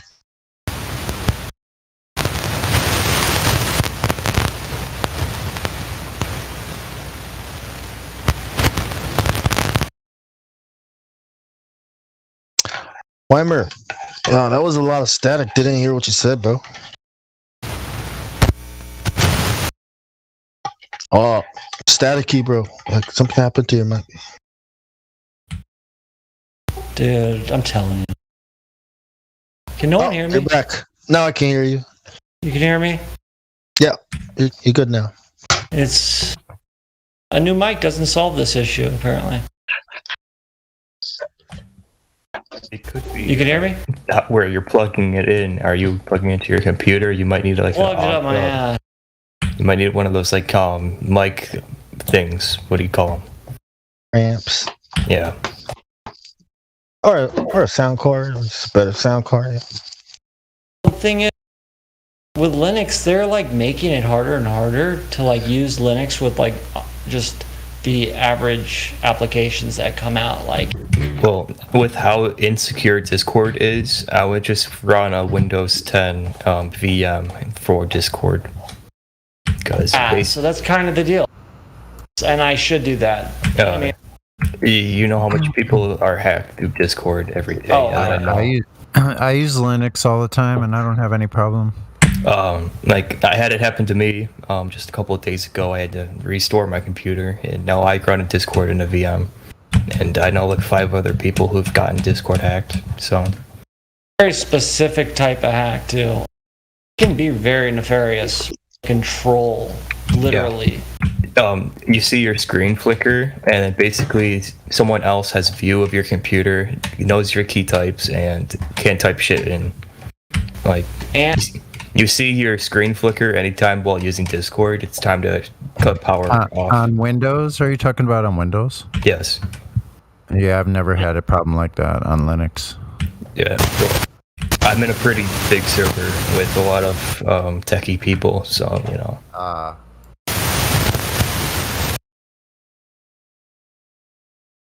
Yeah, it's not Linux though, bro. You're yeah, it's not coming in again, man. Fuck it's you, Bong. Can you hear me? I heard that. He heard that. I said firmware over the air. Have you guys heard of this? Well, yeah. You have Yeah, it's firmware updated. in your computer. Like you can upgrade flash or firmware. Now, like the automated driving cars can be upgraded with firmware over the air. That shit's incredible. Like that idea. You can control an entire this firmware over the like a firmware over the air virus thing going on. I would never download. Yeah, I would never do that. No. Yeah. It has to be connected to a wire. Yeah. We have someone named Red Dead Plays. Should I unmute him? Okay, let's unmute him. Red Dead Plays, are you there? Shinji is verified. Yes, I am. Red Dead. Hey, welcome to the service, Shinji. Thank you. If you have any questions, just chime in. Not really. I'm just arguing with some globe Earth in the lobby. Oh, yeah. Yeah, keep going, bro. Lobby is a very interesting place to learn about people. Yeah, like And beware of what you're up against. Don't assume you're talking to a human. That's all I can tell you. I've wasted some time, dude.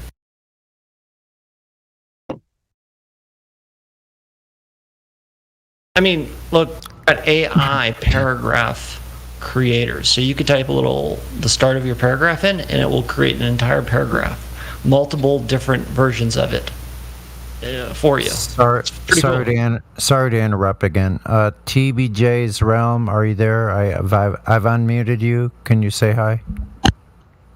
Do a mic check or something. Hello? TBJ. You should be sorry. TBJ.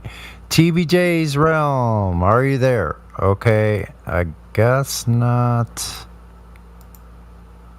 I'll put you back on mute then. Okay.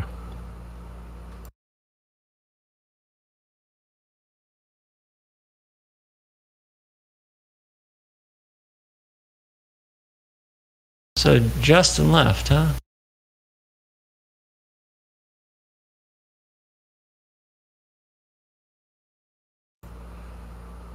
Alpaca, are you there yet? I actually just got back from grocery shopping. Sorry about that. Oh, no problem. I was just checking in with you. I didn't mean to bother you or anything. No worries. Oh, you're okay, man.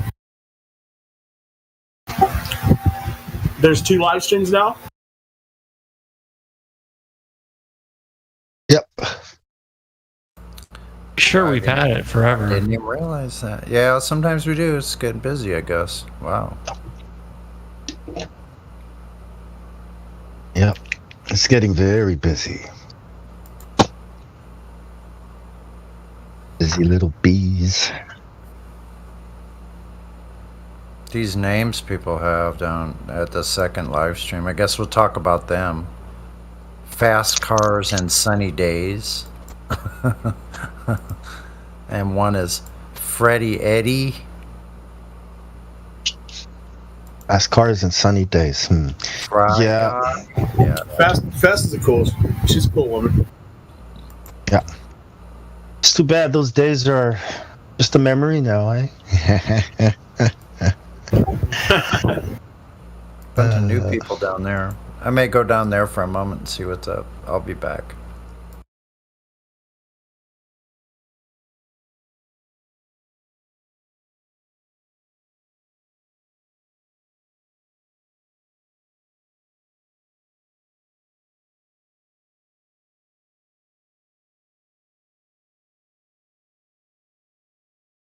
Today I found out I am a bioterrorist.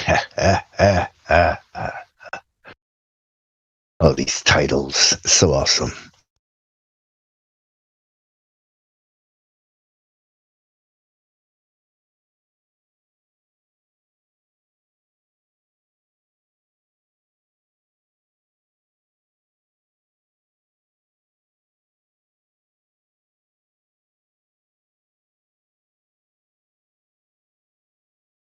You guys got questions, about how spheres work?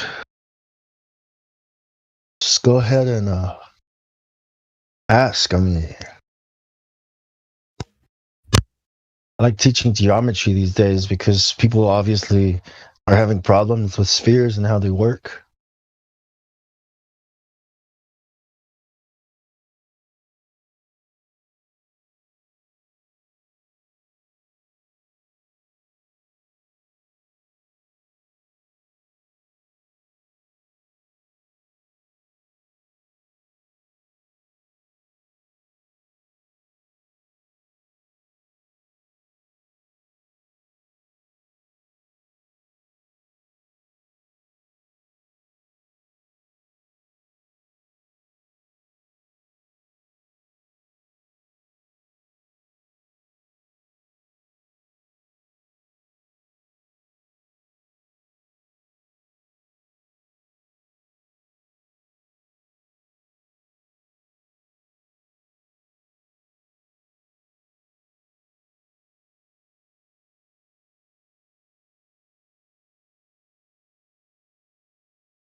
Why the hell is it so quiet up here?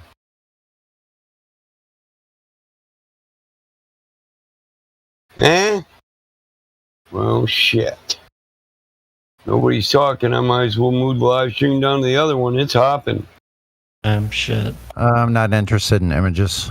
Yeah, images Fry Guy, don't Fry prove. Guy, Fry Guy wants to prove the globe. He's interested. he's from the military and he works in aerospace.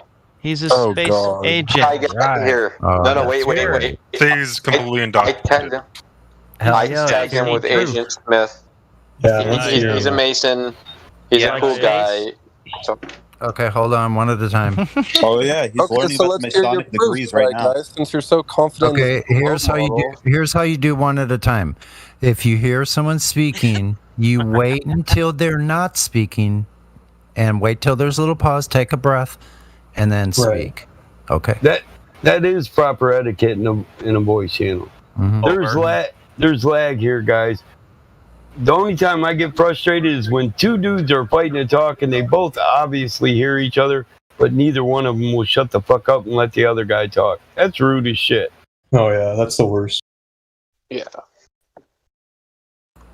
So, Fry Guy, you said you'd be the guinea pig. So, what if I ask you a few questions about the globe to find out why you actually know yourself? Would that be okay with you? Yeah, that's fine. No, we're all here to get educated to learn, so yeah, go ahead and shoot. Yeah. So, Isaac, hold up. Isaac. Background noise.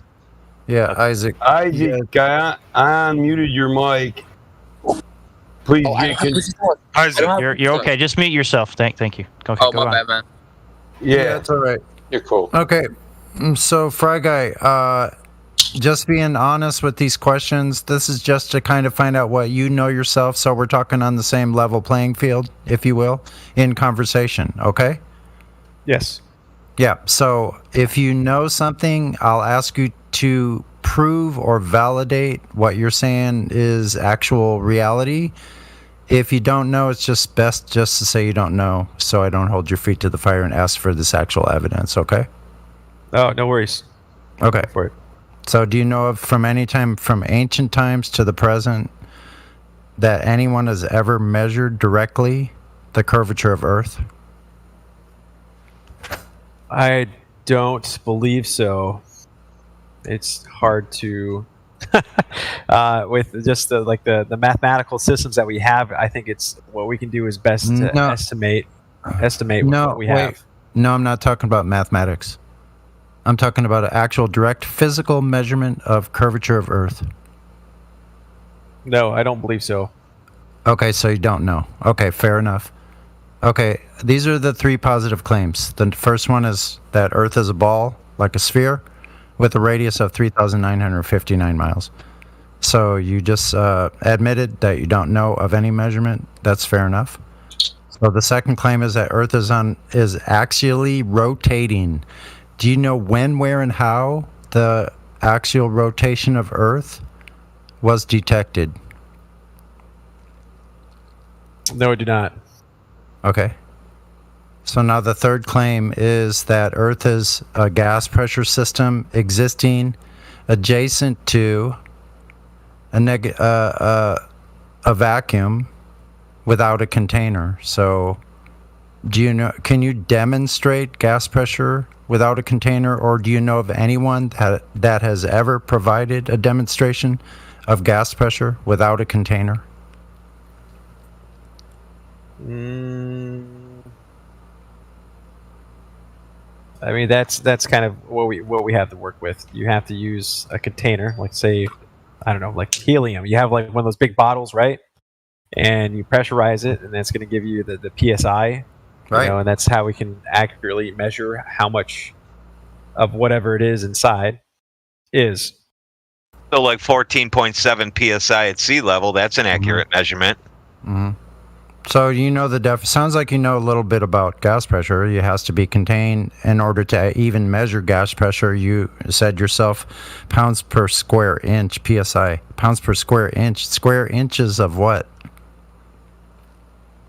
I think, now we're getting into physics. I data dumped all this stuff, guys. I'm sorry. Okay, no, it wasn't. I did. So I said, I'm sorry. Go ahead. I was just to say, like, I studied aerospace, for my undergrad, and going through the physics and other stuff. Like, that's like long gone for me. Working management type stuff and just the industry that I'm in now. I kind of forget all that stuff. So that's why I'm here. I want to hear. But listen, don't sell yourself short though, because it's really not so much physics other than the laws of thermodynamics. So if you know the first and second law, then it's easy to understand. But the second law is very easy to understand. We see it happening around us every day of our lives. You put a tea kettle on, it boils. The high pressure in the tea kettle blows out through the whistle, right? So the same thing. A bicycle tire, you wouldn't go to a bike shop and ask them to put the high pressure around your rim without the tire. They would look at you like you were something wrong with you. So that's the same thing with Earth. We have gas pressure here. The antecedent or the prerequisite for gas pressure is a container itself, that whatever the gases are can bounce off the walls of the container, creating pressure. So the place they told you was space cannot exist unless they can somehow violate the second law of thermodynamics. Now, if that law has ever been broken, I'd really like to see it, because it's our understanding in this reality that it can never be broken under any circumstances. Well, I think they broke it when they went to the moon because they didn't know that it existed yet.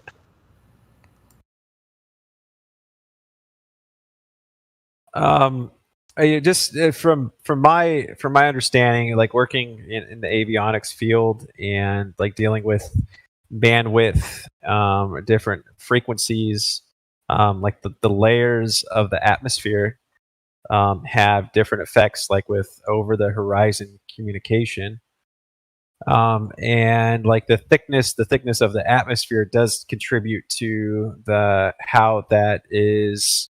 How those waves are bouncing off that layer and then coming back to the Earth, where it could be received and then sent back, like transceived and back and forth.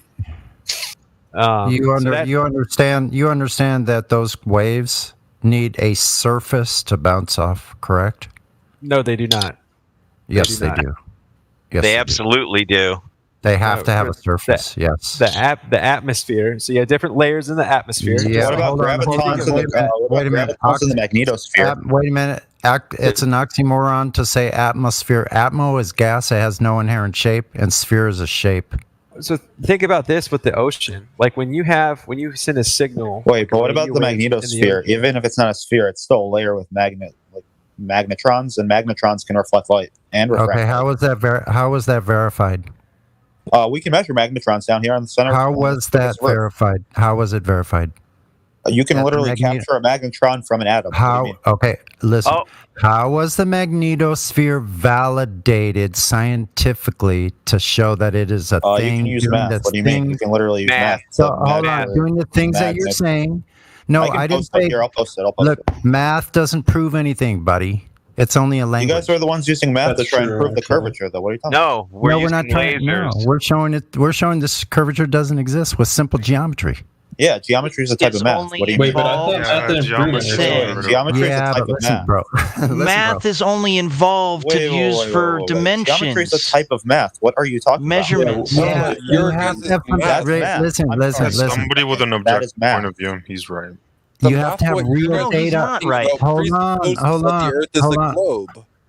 on. You have to have actual real data from something in reality, like an actual measurement, or else you can have false mathematics. No, you're just showing mathematical equations. Wait, I'll just post it in VC chat too. I'll just post some real Dude, shut up and listen. Dude, do you have a measurement of curvature? Yeah. Well, no, it's not about curvature. I'm not talking about the curvature. I asked the dude before. You're talking about that light needs some.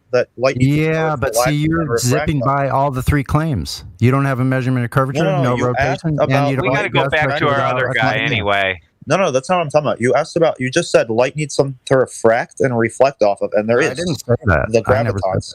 I never said that. I didn't say that. I heard that. We're not talking about theories, bro. We're talking about theory. We have it proven. What do you mean? Proven how? How was it proven? Wait. Stop. Guys, let me do. Before you prove magnetrons, right, that exist on your globe, prove the globe, real quick. Well, no, they can exist on the flat Earth too. Whatever. Whatever. Yeah. You're saying it can exist on a flat Earth too? Okay, so are you saying the Earth is not a ball? In nature. Wait, Orbits that's don't not exist an in argument. nature. You guys are confused by my arguments.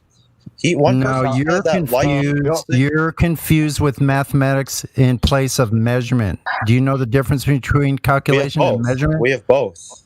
No, so first of all, this is a tactic that they're doing, okay? They're going to come here, talk about some bullshit, and say that we deny science. We're not talking about that. You guys mentioned... We're not denying science, right? Talking about a claim. We're denying geometry. Like 4 minutes We're ago. denying what your eyes see and what you can measure, right? Reflect and refract. Define geometry. Oh my gosh, dude. Geometry, Earth measure. Wait, Yeah. bong.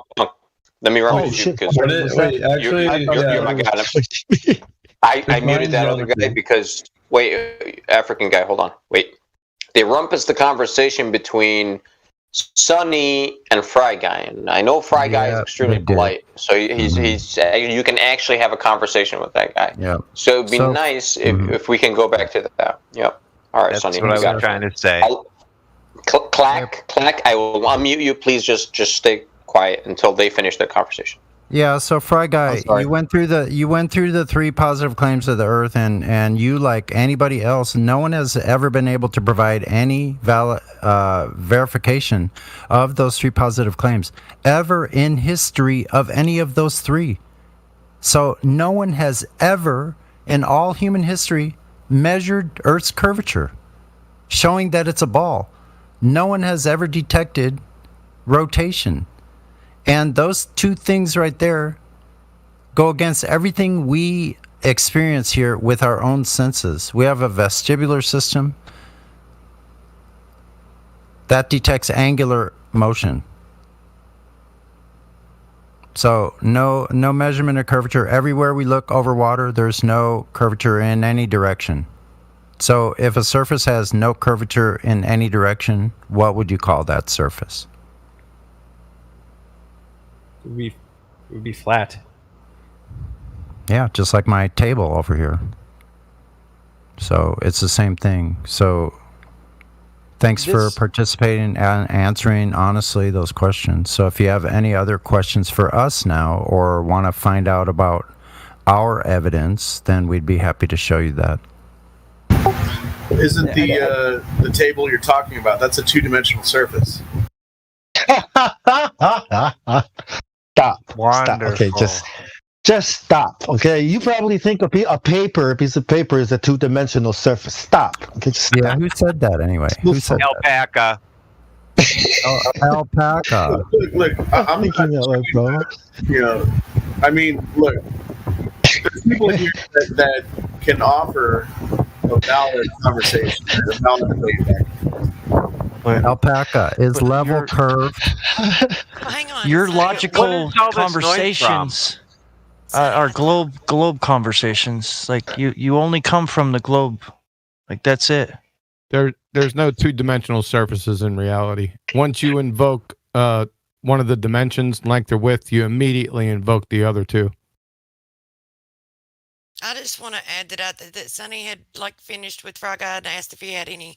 If he had anything to present, and he opened his mic and he lit up, and then this went into the table not being too. It's a sidebar. Yeah. I don't know. I mean, he started to talk. I don't know if he had anything that he was going to try to present when Sonny. Oh, gotcha. All right, Alpaca, be quiet for a second with your 2-dimension nonsense, and let's get back to Sonny and the other guy. Yeah. So what was that you said, Fry Guy? I was just saying, traveling the world by ship, flying in aircraft. You know, all I have is the perspective that I've seen and what I've experienced. You know, I've been in the middle of the Pacific, utilizing a forward-looking infrared system. You know, watching flying fish jump out of the water in the middle of the night. You know, and I just kind of reflect back on this conversation that we're having and the experience, the human experience that we each have in our own perspective. And this conversation. What I'm hearing, we should be able to sit here and have like a constructive conversation with each other, and not try to debunk, everybody's like perspectives and other stuff. But I know personally, my experience is what I've observed personally, and what I feel, and what I've taken, from my human experience. Just one additional thing that we deal with, like hunting submarines, and we utilize like the flux lines of the Earth and disturbances to pinpoint where enemy submarines are located.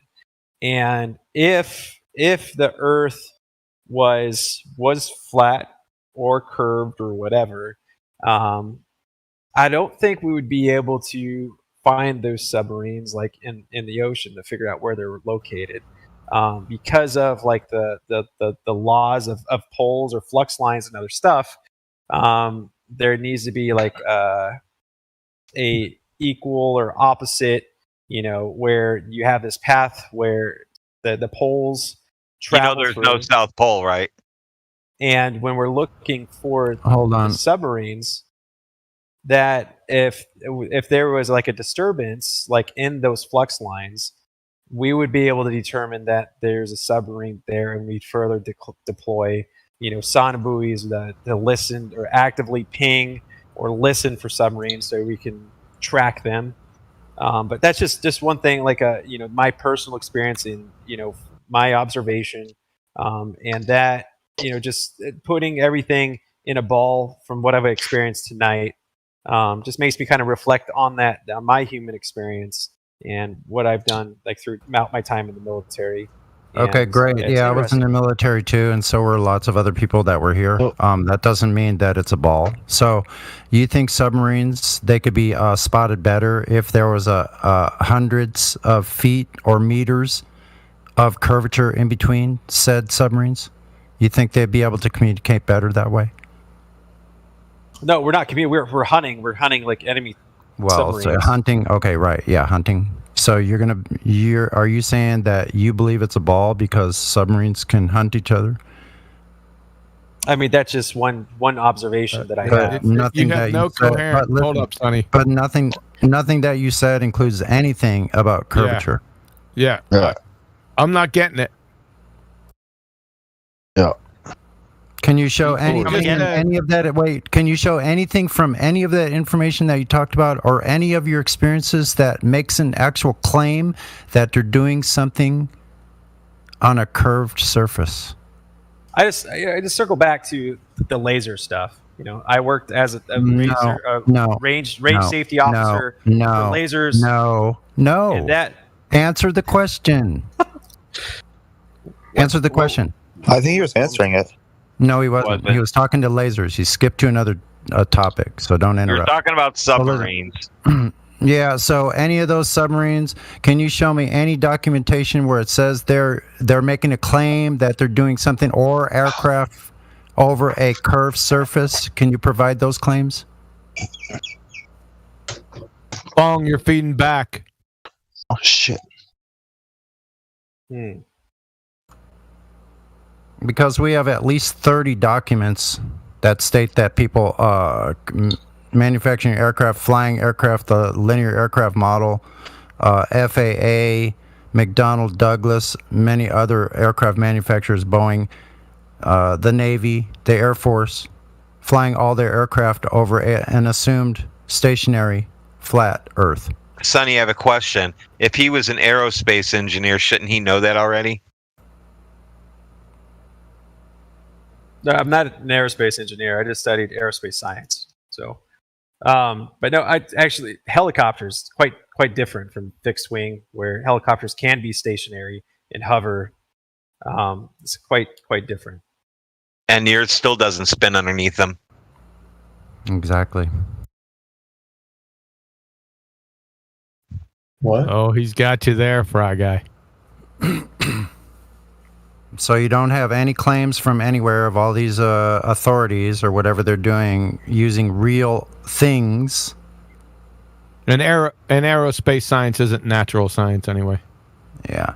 So there's not even a claim of any of those people using those submarines, torpedoes for that matter, aircraft, any of that stuff. There's not even a claim out there that they're using a spherical Earth in any of their calculations. I mean, we do have to utilize that in calculations when it comes to like launching a torpedo or a missile. Okay, show me where. That's what I'm asking you for. Show me the documentation where they're using that. We can show you the documents that show they don't use that. Yeah, show me the documentation where they're using the 8 inches per mile squared drop over distance with using torpedoes. Well, it's probably different underwater. Stop interrupting. Yeah, I can do some research and see what's available. Yeah, so you don't have it. So you won't find anything. I suggest you. I'm not here to prove or disprove or anything. I'm just here to have a conversation. Yeah, we are, and I'm We're just helping pointing you out out. to you. Wait, I'm just pointing out to you. I'm illustrating to the audience and you that there's not even a claim out there of any of these people that are doing flying real objects over a real physical surface, Earth's surface. They're assuming flat stationary Earth every time. That's what I'm illustrating here.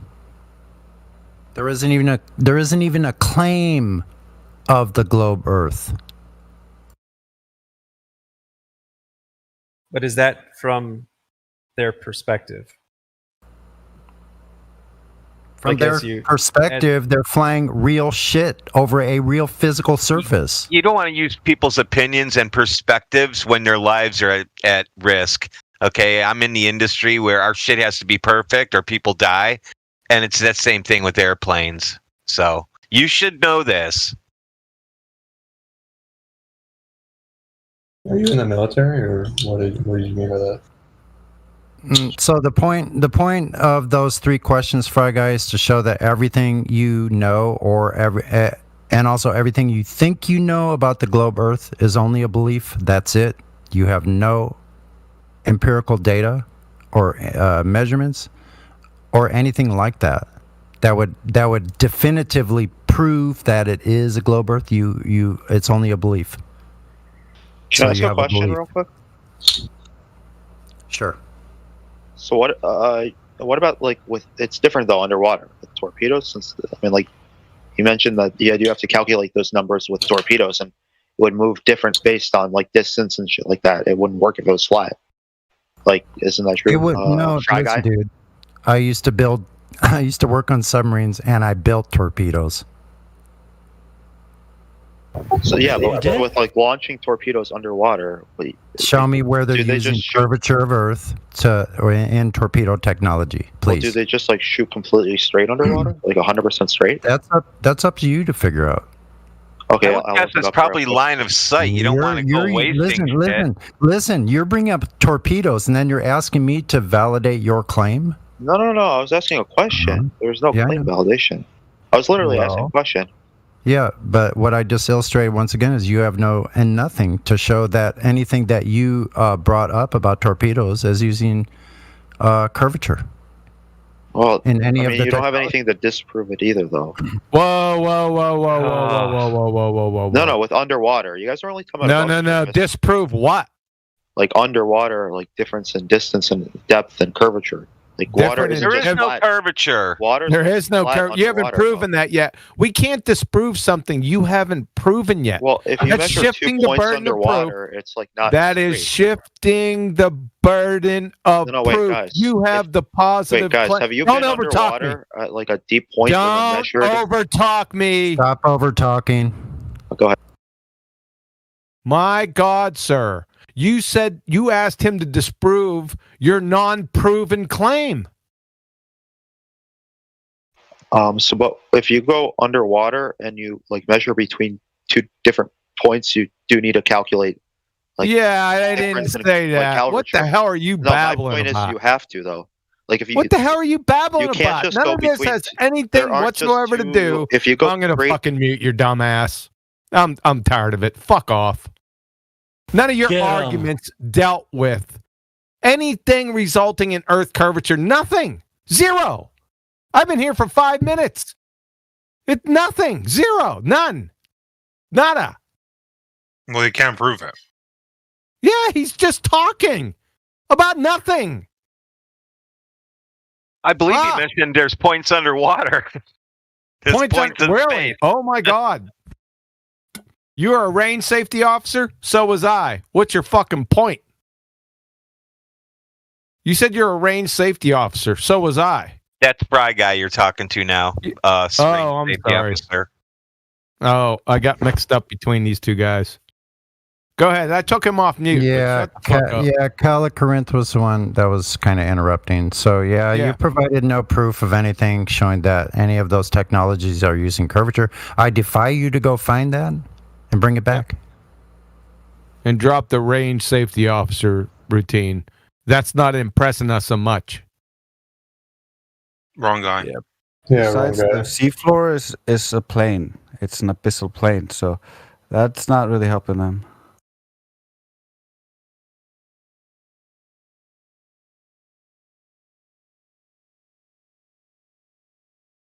Fry Guy, you still around? Yeah, I'm still here, guys. All right.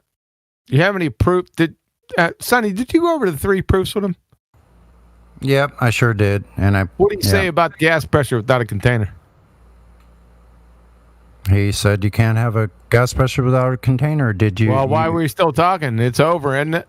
Yeah, it's over. It was already shown that it's all a belief, and I didn't have any rebuttal to that statement. It's not only a belief. If you have gas pressure without a container, which is impossible, goes against the definition, you're violating Boyle's law, Charles' law, Gay-Lussac's law, Avogadro's law, Dalton's law, Brownian motion, and the second law of thermodynamics in one field fucking swoop. So your tits up. It's over. To interpret for QE, you guys have no globe anymore. Yeah, it's over. It's over right there. That one, it shouldn't be 3. It should just be 1. Yeah. Gas pressure, right? That's what I always say. Gas pressure gives it away. Yep. You guys should talk about the spin of the Earth at the equator and see what they have to say about that. No, we don't have to go there, but we can we can kill it quick with the inertial reference frame star and moon rotation. It's over with that. That's pretty quick too. But I like it. There's something sexy about the gas pressure without a container. If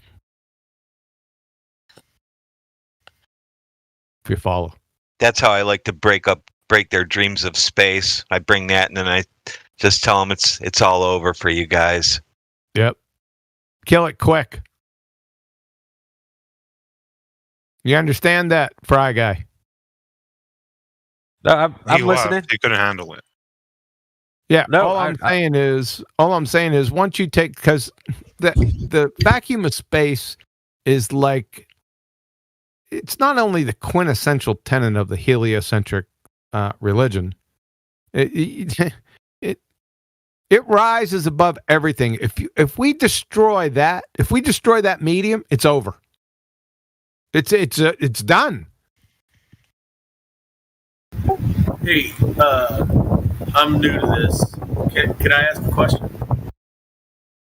You could ask a question. Hopefully, it's about gas pressure without a container. Anything else is academic at this point. He was the 2-dimensional table guy. No. Hey, why would we be led to believe that the Earth is round if it was actually flat? That's into motive and stuff. Dude, you need to fix your mic. That's the elite, not us. You need to fix your mic, number 1. Number 2, that's going to motive and intent. Get back to gas pressure without a container. Or ask the people that are lying to you. We're not lying to you. Yep. Either all those laws are false or somebody's lying. I'm pretty sure they use those laws so that we don't die, though. Well, you figure. Wait, so do you think that there can be varying pressures in a container? Varying pressures, I'm not talking about, that's delta X. I'm talking about X. Which comes first, delta X or X? Okay. You can't have a gas pressure gradient without gas pressure. Yep. be careful about the how would you want to say, the gas pressure gratings. Be careful about that. All the flat earthers are in here. They're armed and fucking dangerous. Yes, sir. Hey, Freddy, you still there, dude? still here. Eddie. No, Freddy Eddie. Oh, hey, I'm still here. How you said you asked for protection? How do you do it? There's a lot of common methods, but I use the onion method, where I eat an onion before I sleep. No way, I eat onions too before I sleep. Yeah, if you eat an onion before you sleep, it's a good method, and you can have a lot higher success rate. What the fuck does it do? Take away hemorrhoids? No, it gives you indigestion. I was going to say that too, Curie. That's why he was dreaming about sandwiches. That's why he was dreaming about space sandwiches. You got those hemorrhoids, eat don't a you? whole onion before you sleep. Try it. You won't regret Holy it. shit, man! No way. Get rid of that addiction. Don't uncooked. No way, man. Are you sleeping with anyone? No. No, Hope not. you don't. Why? You don't even have to ask that question. This chemical that No one is have sleeping that next makes you to cry, him. if you look up the chemical bond, it's the same thing that LSD has. Yeah, he's got it. Look up this molecule and look up LSD and compare the two. It's the same thing. I don't really care. Yeah, I'll try to keep it on topic, guys. Yeah, we want to get on topic. All right, I'm sorry, guys.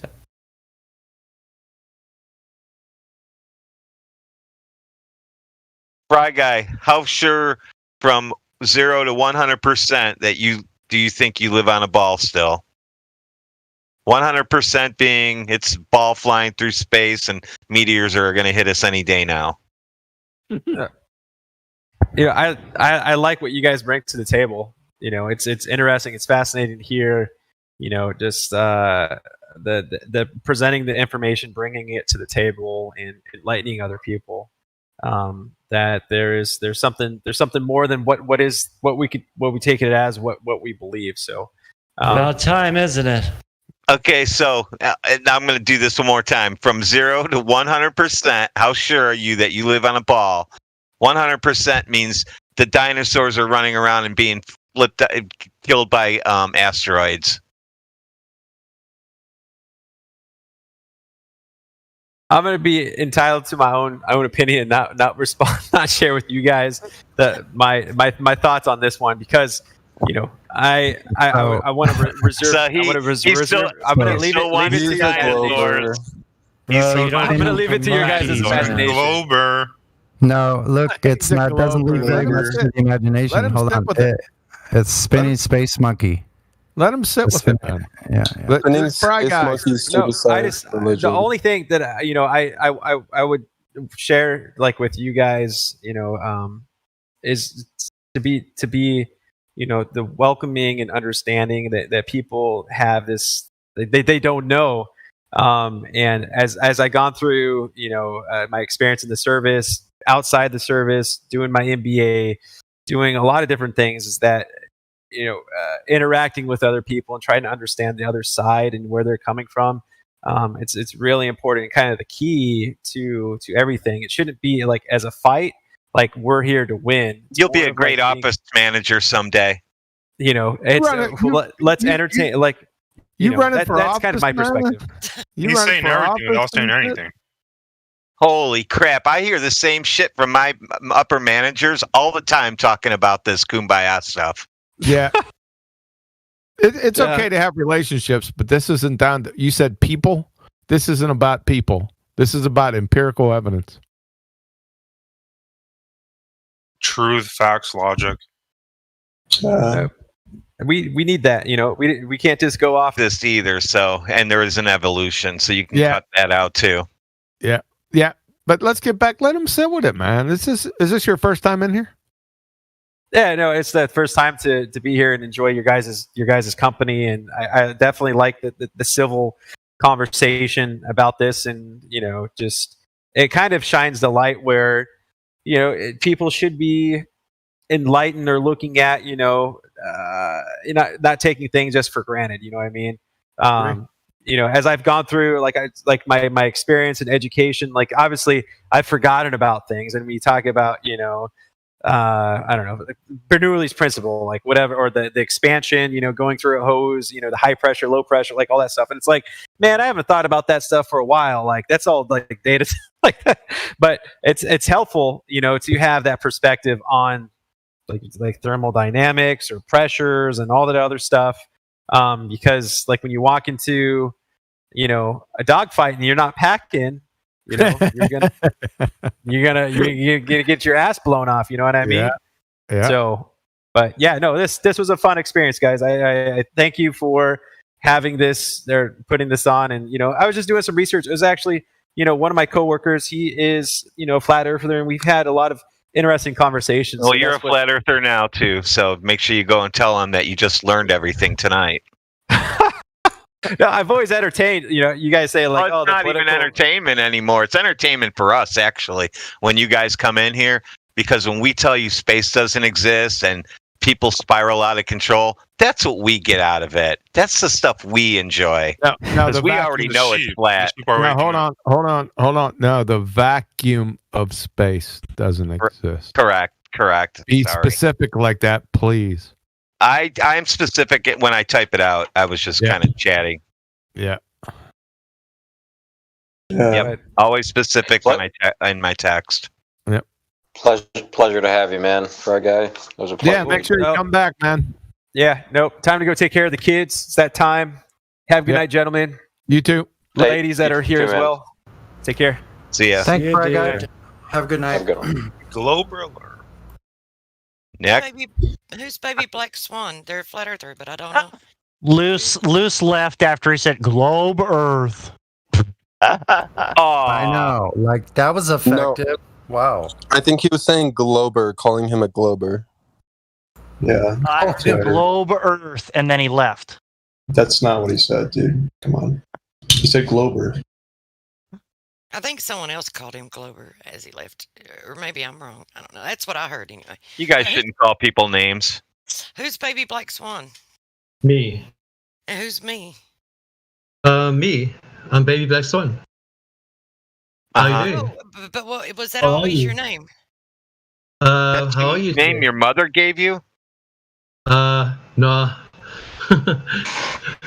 I just like the Black Swan. I think it's a really crucial part of the flat Earth, and I think a great emphasis. I think it's the key emphasis to unlock the people's minds. So I like it. Yeah, it's a good mind unlocker, I would say. I'd say it's autodidactic. I was really good. Curious. I thought he changed his name, and it was someone that I knew from before or something. How do you make people understand gas pressure without a container, though, that don't get it? Yeah, that gas pressure is really good as well. Well, no, that's a total clincher, I think, just like Huey said. But what I don't get is how can I get people to understand that are willingly not wanting to understand shit, but yet still want to engage in the conversations? I always get the people saying about this layer of gases and what's it called? Layered gases. Gradient layer, and you always have to have still have to have a container for gas pressure to have a pressure gradient. Yeah, I always hear that. The definition. Okay. Yeah, they always. Wait, so where's the container then? I'm curious. I want to know. Somewhere that I can't touch because I reach my arms out and I don't have one around me. Oh, so they don't. Somewhere. Right? Join the club. None of us know either, so you're in the same boat. Oh, so what is that? Work with it. So what would you like? What would you think causes air pressure to stay in, Mr. Questions? Yeah, you. Oh, I think it's gravity, but you guys never do. That's hilarious. You just invoked about 10 people in here to start posting memes. Okay. Which gravity? Which gravity? Take it away, Sonny. Yeah, which gravity? There's more than one. Well, please tell me. I'm not a. No, you're the one. I'm not telling you. You brought up gravity. I didn't say gravity. Why do we always have to teach the globe earthers their... Wait a minute. You brought up gravity, and you don't even know there's two different types of gravity. Look, no, I don't. I'm here to learn, dude. So why are you Okay, believing I in it? suggest you go learn about gravity. Can you find us an experiment proving which gravity are you going with? I mean, you don't Dude, I know. just told you, Mass I don't know. attracting mass or general relativity? I don't know, dude. He did say he didn't know, and he just believed it. But what he believed. Right. So which gravity are you going to choose tonight? Either one's fine with me. Newtonian, mass attracting mass, or general relativity, bending, warping concepts. And did you notice everybody laughed when you said gravity, but nobody laughed when you said a dome? I did notice that. Yeah. So, answer, please. Okay, well then I mean I guess we can go with the space time. Oh, awesome! Great. So we get Okay, bubbles and blankets. That's Okay. the one it's my favorite. So, can you provide us a valid hypothesis, including the independent and dependent control variables for the general relativity from Einstein's papers from 1915? I just said no, I can't.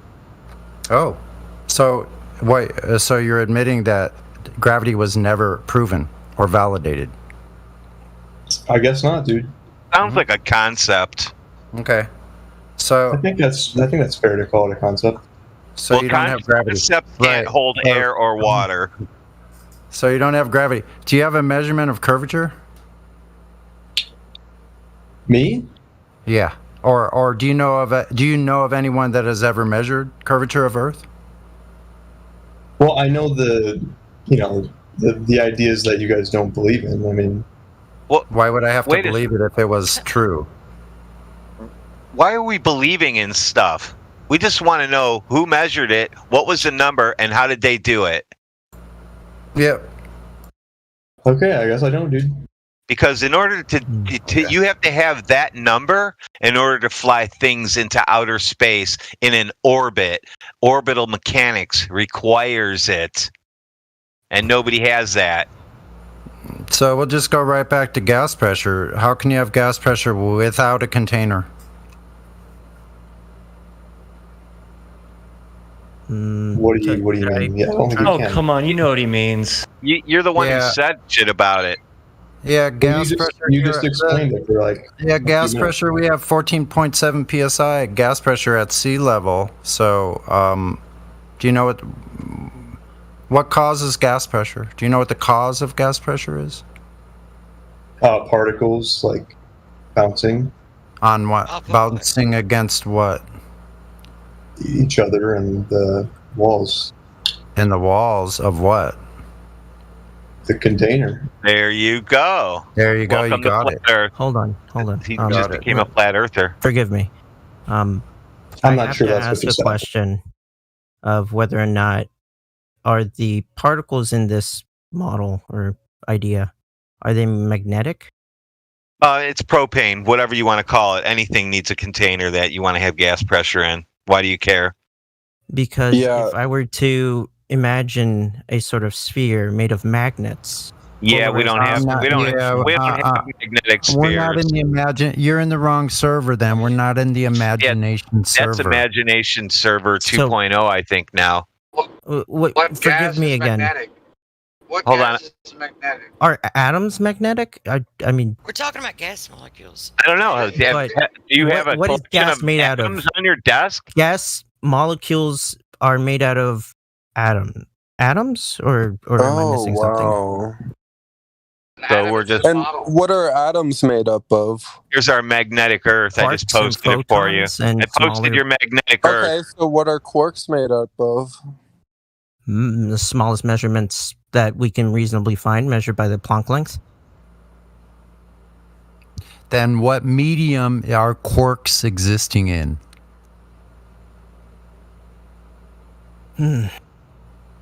Yeah. Anyway, gas pressure needs a container. That's how they measure gas pressure. Pounds per square inch. So you can't have gas pressure you cannot have gas pressure without a container. Period. And I haven't seen anybody take magnetism to make. I haven't seen anybody take magnetism to make a ball of air float in a vacuum chamber. So we're going to cut that one out. Thanks. But I am seeing a magnet floating right here in this GIF that you posted. That's great, but that's not what we're talking about here. But it That's not in a vacuum. So okay. Well, wouldn't it be? The point of that GIF Isn't is to everything show in you the that- in the dome? Listen, the point of that GIF is to show you that when magnets are heated, when they go from solid to liquid state, they lose their magnetism. That's why it's fallen when it turns into liquid. That's the point of the GIF. Okay. Thank you. That's when they're iron. The Earth's core is allegedly, according to them, a molten iron core. That's an iron pellet floating in the middle of that. That's not a magnet. The magnet is the outside copper creating the magnetic field. So hot induction that it turns it to red, molten, and a blob when it falls through. Now, may I follow this up with at least the idea of this, the magnet melting? What is the sort of layers of the Earth that we have between the core and, what no we such have thing as presently? a core. Unless you want to give us a radius, you're not getting the core. The deepest we've ever dug is less than 8 miles, 7.6 miles. Okay. So I'm curious now. Well, So at least wait a minute. Hold on. I'm curious now. What you said about gases? Are you claiming gases are magnetic? I'm glad you got to that. I wanted to go there next. We certainly flow through. We certainly can produce sort of xenon signs that conduct electricity, and they are presently pushed into a gas, into a sort of vacuum, and then we put a charge through it, and they glow. Yeah. So are we talking? Yeah. Do you see It's a glowing air gas. in front of your face or It's something? a gas. It's a specific concentration of a certain type of gas when stimulated with an electric pulse in a vacuum produces a glow. Oh, that's awesome. That's Okay, nothing so to what do do with you- globes. Yeah. What are you trying to say though? What is that how does that prove? Does that prove a globe? What are you trying to show there? It proves that there is some evidence for certain amounts of It gases. doesn't exist to in be- nature. What is lightning? What you did does not exist in straw nature. man. You're using a vacuum chamber. How many vacuum chambers do you see in nature? Not many, but there's not also a high concentration. Zero. The correct answer Zero? is 0. None. Zero. Look it up. Nature abhors a vacuum, True.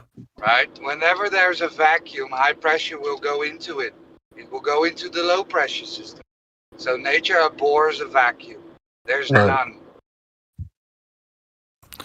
Yeah, we don't have gases taking on any shape unless they're contained. That's the only way gases have a shape. Otherwise, they're going to go in all directions. So I don't know what your magnetic gases is trying to show. It's not really showing anything. It's not proving a globe in any way.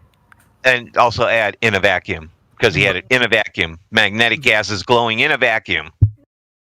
Magnetic gas is glowing in a vacuum, yes. Correct. And vacuums don't appear in nature. Does that exist? Right. So that you just made some kind of cool magic trick. I can tell you that. Mm-hmm. That's a neon sign. You see them everywhere. I don't see one floating above my house. The only way you can have a bent gas Now, is to have a may I ask the following question? Wait, to have a bent tube that the fluorescent light is a circular tube or something. That's the only way you can shape gases is bent by shaping the container. container.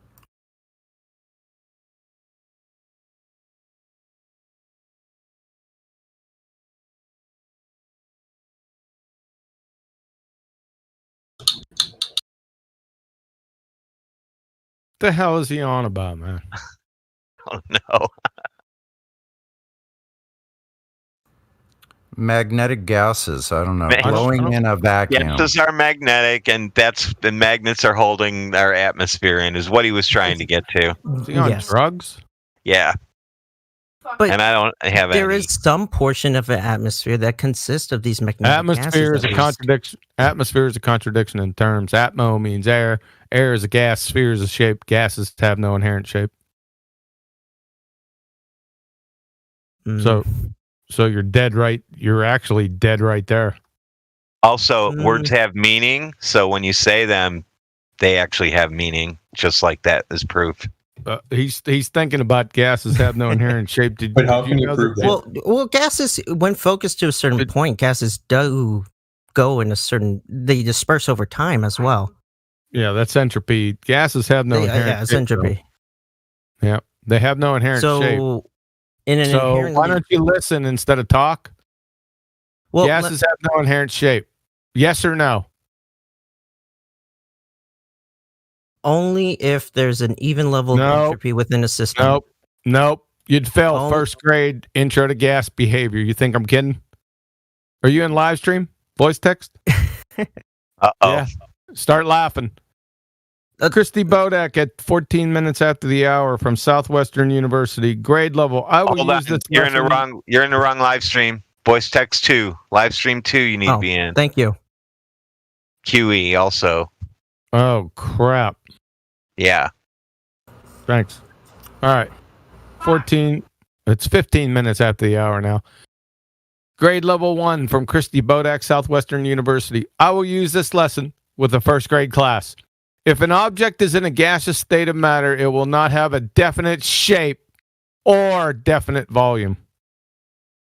Why do I have definite volumes highlighted there? If I could, I would add the addendum that the level of entropy within that system has to be even across all particles. There's no addendum. It's not across all particles. It's gas. Yes, because as the gas is expanding presently in a certain inertial frame. Don't try your bullshit with me, son.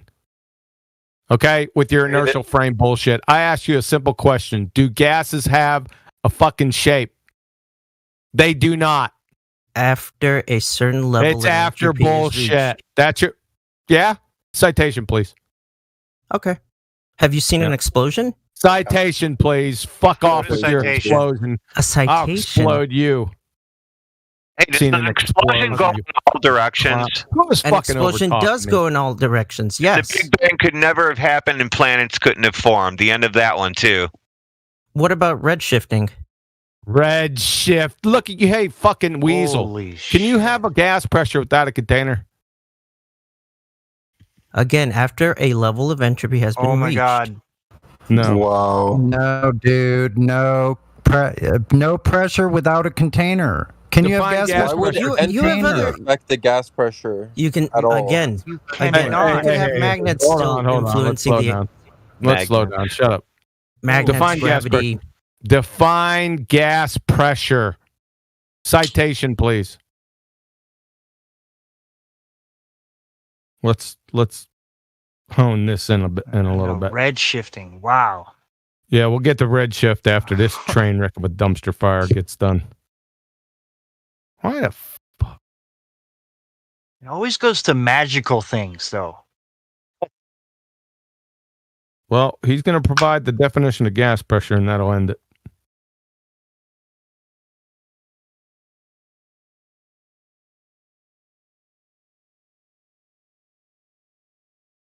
What in the flying fuck is going on here?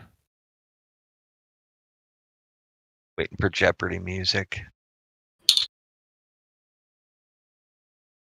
I don't know what the fuck is happening with this.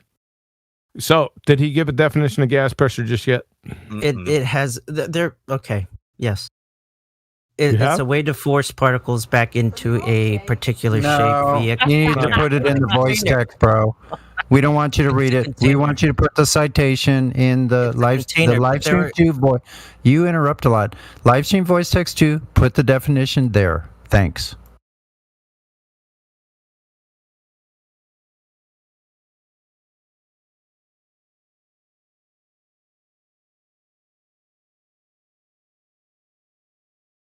Is this server LGBT friendly? The Flat Earth server. Yeah, that's a red herring fallacy. LGBT has nothing to do with flat Earth.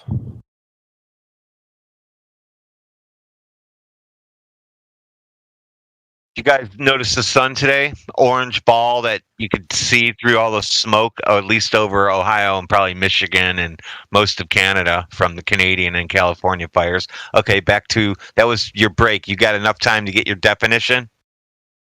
Were there fires?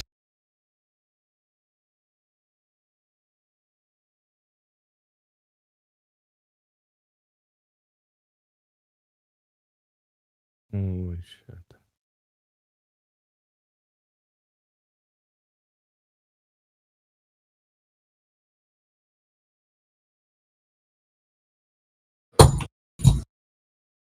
Man, it's not that hard to get a definition, man. For gas.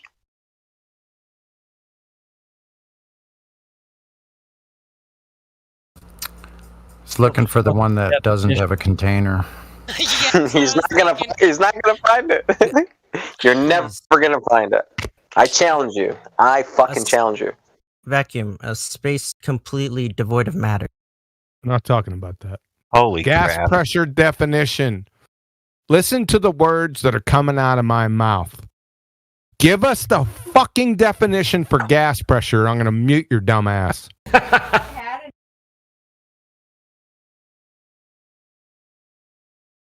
Dude, Google it and pick the first one. There. Okay. Jeez. Just mute him. I'm right there. Yeah, First line. container. You're finished. First sentence. You guys use Google? Container. Doesn't Google like censor everything flat Earth? So wait. Now, what's the definition of container? Walls of its container, which still can be materials. I'm just that are saying, not maybe you physical. don't know the definition of container. Come on. There are still non-solid containers. Holy shit. Oh my god. This guy is really gone. What did I hear? There are still non-solid we're in a containers, fish such as tank? tarmac You're done. creators. He's We're done. in a fish Fuck tank. off. Tarmac He's reactors. done. They use magnetic. He's fucking done. We're in sorry. a fish tank, guys. Yeah, that's. No, I'm sorry. That's it. I'm sorry too. Wow. Took all that time and couldn't find one without container in it, and he's like, okay, well, I'll just say a container. It doesn't have to be a solid. It's the first word. I'll just go this route with it. Yeah, I'll just pick one then. That's what he said too. Here. Boom. There it is. You have and then somebody Okay. said, doesn't Google Google censor flat Earth? How is the definition of gas pressure flat Earth? Because gas pressure, it just like reveals flat Earth, so it's like, yeah, whatever. So next, put the definition of a non-physical container. Go. An invisible container, please. Hey, go. Wait, no, yeah. he muted. You guys should unmute him so we can make more logical fallacies. I mean, No. that's all Globers do, logical fallacies. So my name, now your task is to provide a definition of a non-physical container, please. Thank you. And not an imaginary one, something that I can go to the store and buy. Sonny, do you not remember, or did you miss it? Definitions are meaningless. Yeah, I know. But shh. Yeah, but I said earlier words have meaning. Shh.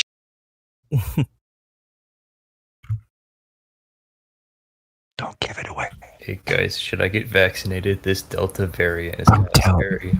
Don't tell the Glober. Yes, you should. You're fucked, buddy. You can use a Tomac. You can use a Tomac Mr. reactor. Lake, we don't speak I about want that the here. definition, just like you did before in the Livestream 2 voice text. Thanks. Definition for non-physical container. Go.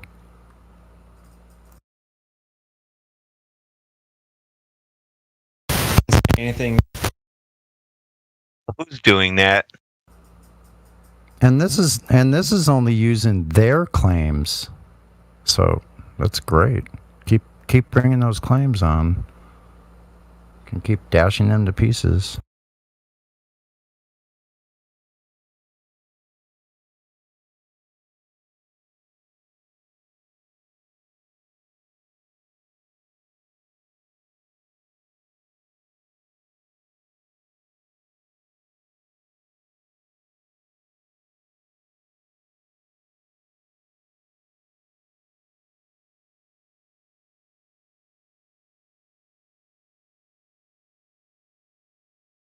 It gets so quiet in here when you ask for proof of anything. You say, give me flat earth proof, and the screen fills with 20 different kinds in a second. But you ask for globe earth proof, and there's fucking tumbleweeds. You can hear tumbleweeds blowing in somebody's background. Or it's one of us answering the same shit.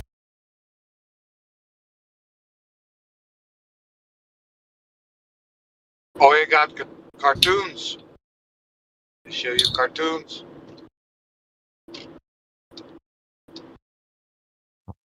I'm sticking with South Park, Family Guy, and American Dad. Those are my cartoons. Rick and Morty. Rick and Morty's okay. It's too spacey for me. That's why it's fiction. It's hilarious. I know, but space isn't even fun for me anymore. I tried to watch some space movie, and I went off, and like as soon as I figured out what it was, I said, "Oh, this isn't even enjoyable anymore."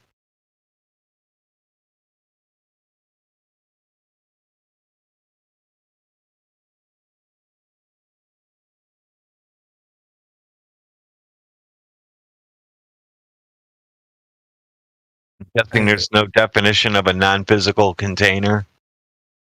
I guess not.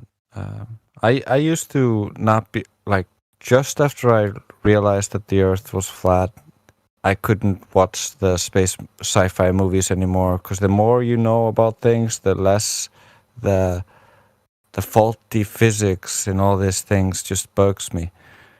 Yeah, They can be fun if you let it, you know. Propaganda. Yeah, years later, I'm like, I watch it again. I'm like, I'm just gonna imagine it all as like, it's just pure fantasy. It's all magic, just like Neil deGrasse Tyson said. It's magic speed. It's magic tech. And then it just became okay. It's just like watching Lord of the Rings. I guess. Can't watch Star Trek anymore, even though I like them. They're just stupid now when I watch them.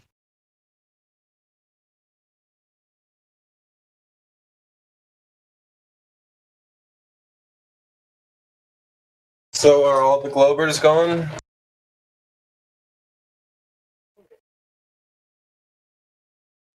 We have an engineer in here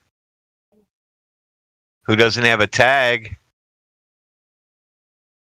You should unmute him. He seems like he's an engineer, so he should have all the answers for us. Who's that guy? He's a mechanical engineer, so he should know about vacuum. Yeah, let's see what he has to say about the shape of the Earth. Let's see. Oh. So somebody's got to give him a VC verified. His name's Engineer Roger. He's probably a flat earther like us. Yeah. Who knows? So, Engineer, do you believe that you're living on a spinning ball in space? He's muted, dude. Yeah, no. I asked him. He's got control. Got him, Roger? Oh, he just doesn't want to speak? Okay. He's got an alien as profile picture. Well, you know. Yeah. He's probably indoctrinated. If I'm not mistaken, it's from the movie Prometheus.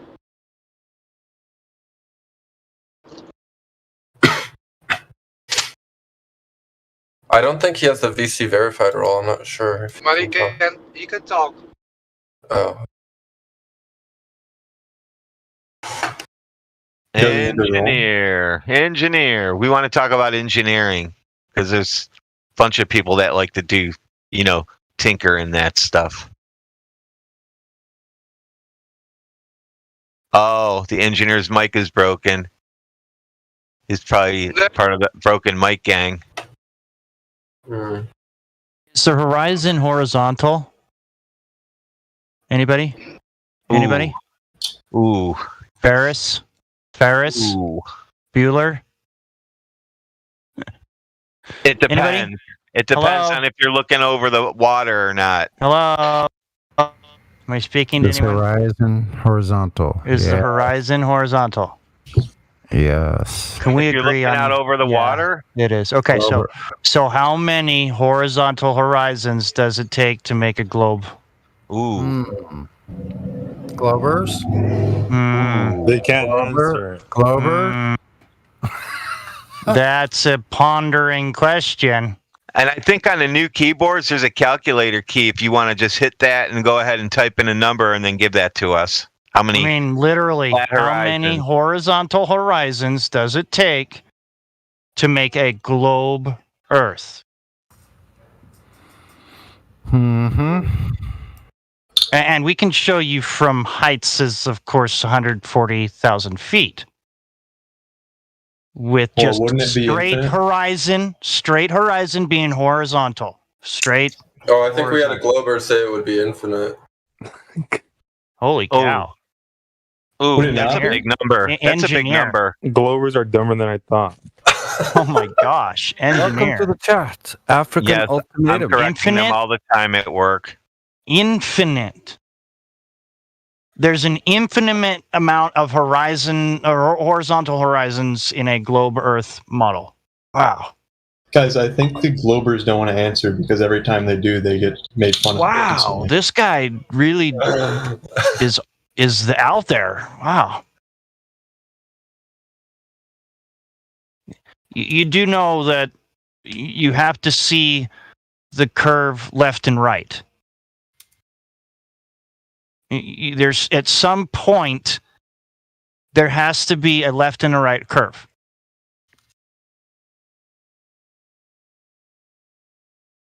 And we do not see that ever. Yeah, and Justin, so why hasn't any Glober provided those measurements of the left to right drop? This engineer guy. Talking in VC check. Holy cow! You're talking in the VC check as well. Like, you need to switch channels, man. Come into the live stream 2 voice text. Who are you It's right up talking to? above the live stream. I can't wait. Maybe he can't see it actually. Like you were No, just man, talking about Justin. he doesn't have any tags, so he can't see them. Hold on, dude. Let me give you the listening roll. And now you can see it. Yeah, hopefully. Now he's green. So, who doesn't have a mic in 2021? Come on. And he's got an engineer name, no mic. That means he doesn't own a laptop computer, an iPad, a tablet, a phone, or anything. Yeah, he's a chat. Yeah. He uses a desktop. Here's some containers for He's your using viewing Linux. put. Here's What's he using For your- Linux on? Is he using Linux on a rock in his front yard? That's Oh, I'm in exactly the what I was wrong. gonna say. God, you got me, man. wrong text. A desktop. I mean, Linux does run on everything, I have to admit, but I'm I don't know telling if you, it he actually built runs a in my rock. bird bath. Out front, and I'm going to make a Linux bird bath. He's using the Earth's energy, and yeah, he's finally got Discord installed in his rock. Here's an assortment of He's containers still for your typing viewing in VC pleasure. check-in voice Come on, man. tech. So I've got to send Engineer. him. I got to send him the link to here. Hold on. Okay. I'm going to send him it so that he can. Well, he's actually server find muted it. right now, so. It doesn't matter. Does anyone see? He can still hear us Out here. of- Click on this one. Out of all, out of all those containers, Click on wait that. a minute. Out of all those containers, which one is the non-physical one? Ooh. I got the answer. Can I answer it? The white box around the picture. Magical. No, it's the frame of the picture. I proved that it's a container. It's containing the white. Aren't they all because they're just protons? It's the in my Discord eyes. background. The picture is It's all embedded in. atoms anyway, right? Protons and neutrons all colliding. Come on. So am I just like a walking ball of mush of these clunky atoms grinding together? Yeah, and then there's like some maybe quantum shit too, maybe. Oh, there's other magical stuff going on. Do I light if I go in a vacuum? Will I light up? No one really knows. Who knows? Ooh. I know that. I don't know if I'll Special light powers. up. I would definitely pop and be very gross. You'd probably freeze, I think. Pop, pop, pop. Like a popcorn. Why do you think he would freeze? Because he saw it in a space movie. Engineer said he doesn't have perms to type in live stream voice text. He should. He's got PC verified. No, he has listening pass. Oh. Well, oh, maybe this room's not set up for that. How can something freeze when we use vacuums to isolate heat and keep heat hot or things hot?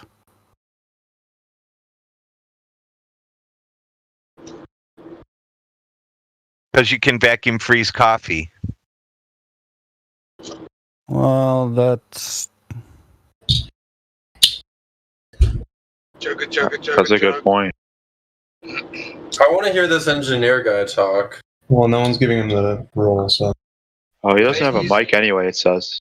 It says I don't have perms Doesn't to have a message. mic, man. It's not about the role. It's got no Oh, it mic. says Oh, well, you should he have the left. perm to post messages. Well, he just left anyway, so it doesn't really matter anymore.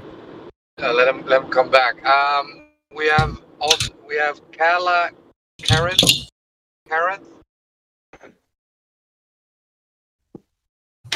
Alpaca. Did we talk to Alpaca?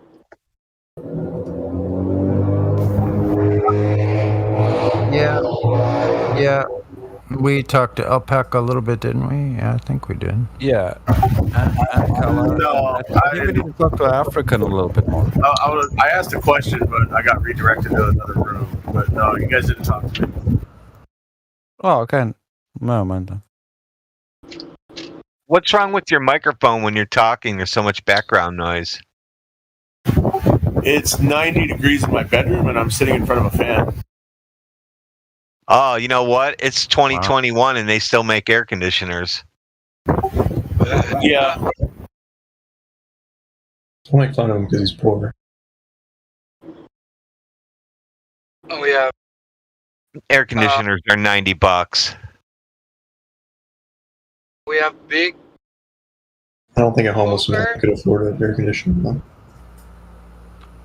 Big KPER, Big PKER, and Bold Ben are in the house. So Big Poker. Yeah, I've unmuted Big Poker. What's up, man? Welcome to the server. You have control of your mic. He unmuted himself, so he's getting ready to blow.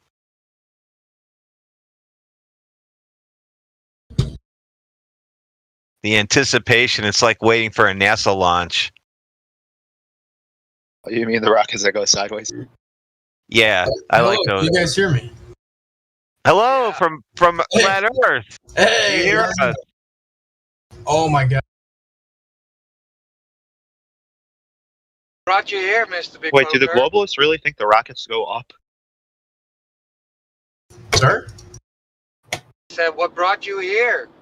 No, I've been a part of this Discord for a while now. I just come in here to listen. Nope. Do what? No. I said no. I got a question to the globalists. Where do you guys think the rockets go? Out of your view. By globalist, you mean globers? You mean Globers? Yeah, the people that like nice one. Do they think it's just See, that's up why the back? I think he's a pretender clown pretending to be a flat earther. I'm not sure, but I don't know. I don't believe that the rockets go straight up like that with that burning fuel and shit. Like, look at them. It looks like they just disappear backwards and sideways. They just go up in a curve, back into the water, and then the boats pick them up. Think about it this way, Cal. Since you have to have a container for there to be gas pressure, how could you even go to space? Because you would have to go past the container. No, I'm saying it looks like they just go like off to the side. Like, it doesn't even look like they go up. Rockets fly sideways. Look at the pictures. I know, that's my point. Like, it doesn't look like they go to space. It looks like they just like land in the ocean.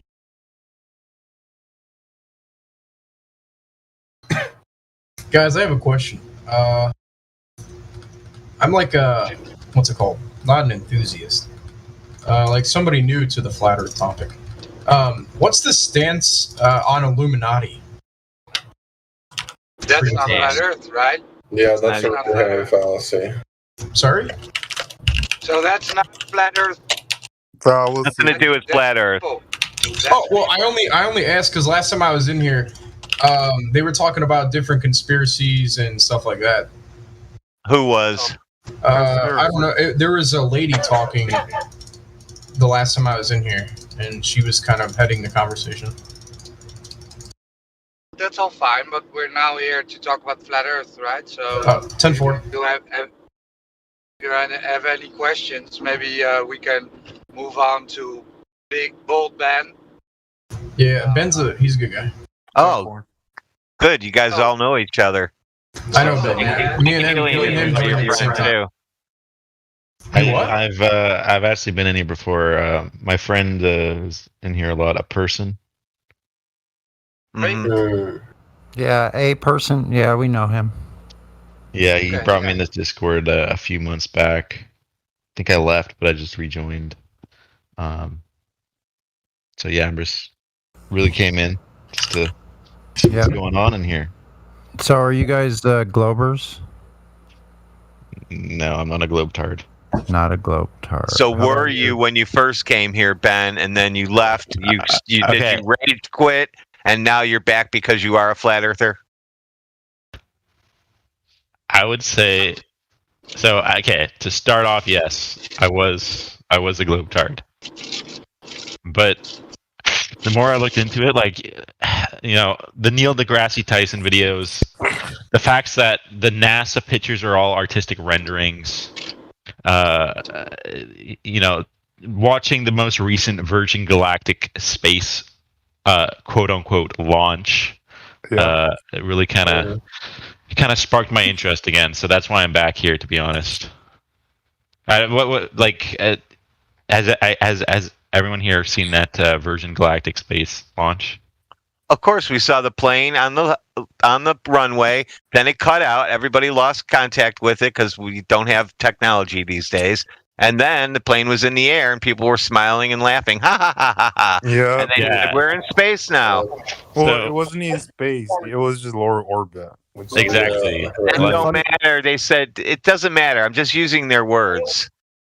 They didn't say we're in low Earth orbit. They said we're in space. No, They got astronaut wings. Even Neil deGrasse Tyson said that they were in low orbit. Their Glober friends said they're in low orbit. Exactly. That's what sparked my interest. It's just like, you know, the guy who like pushes the globe even said that they're in lower space orbit. So it's like, you know, who's right in this? Yo, he even invoked magic again. He said there's a magic boundary that will be approximately 2 millimeters, because he held a globe in his hand, and he said 2 millimeters above this globe would be the magical boundary where you would see curvature. Funny thing is, if you watch the Branson thing and very carefully, you'll notice that the Earth is all bendy based on their fisheye lenses. Right. And I did notice one thing about that is they can't afford cameras on board that thing either. So I wouldn't even trust it. So if you got to have one camera that's barely pointing at anybody, just the corner of the guy's face looks all twisted and fucked up because it's the biggest fisheye lens you can get, and they put that in there. That's our shot. Right. This is the thing. How come we have all these multi-billion-dollar space operations, but no one can afford a decent camera? And there's not one like video of, you know, someone going up to space and then a camera panning the horizon. Why does shit always cut off too? You know, why is there always technical issues and shit? You know. And I'm not NASA where I work. Hard, you know. If that happened where I work, and we're not even NASA, if that happened, there would be people fucking freaking out. And think about how often it happens too. It's Every like single not time. once, Every single time. not once in a while. You know, like think about statistically the odds. The Red Bull fucking launch. Every launch, the Red Bull. Think about the Galactic. I bet we're gonna see it with the statistically what Bezos the odds are of that. Like, just think statistically, like 1 in a million that Right? happens. You know, like that's ridiculous. Anyone here want to make some bets that the Bezos launch coming up by globalist Jeff Bezos will have the same issues? Like, I'm a betting man. It's just like, you know. Well, that one's already filmed, so it doesn't really matter how we see it now. Because, like, I'm an analytical and logical person, and it's just like, I look at the trends, and if there's a trend of this shit, then, you know. But you got to use rational thinking, which people just they don't think critically. They would just listen. You know, they don't work their way through problems nowadays. Right. Exactly. There was no crazy designed airplane that looked like two-player airplanes stuck together with a third one in the middle. That was a CGI. That's all we've ever seen of it. And then all of a sudden, it was up in the air, and we couldn't see that. We just saw this picture from the ground. They're showing this thing so high, nobody could ever see it. But NASA and all these people have these magical cameras that can see 55 miles into the air, and you can tell what it is. Yeah. So think about going to the moon. To fake Do you remember how in the movies they always talk about how ridiculously precise the math had to be to land perfectly exactly where they did at the moon? And it was like such incalculable odds, even without computers, and they somehow got the math 100% correct like that. Yeah, that's ridiculous. Like, how is that believable? Like, you know, how can that? Well, they tell us that it was black ladies who did it. That's why it was possible. Yeah, right. They're just special, you know. They just got it. Right. Yeah. I mean, Jeff Bezos has so much money. He can probably afford the best movie studio in the world. So yeah, he can probably find a Nazi and a black lady. It's easy. Bro, but you know what I don't get is, like, what is their agenda to lie? Like, what is the incentive to lie? I mean, there's probably hiding. The leads, not us. They're Don't probably ask hiding us, some dude. truth from us. Yeah.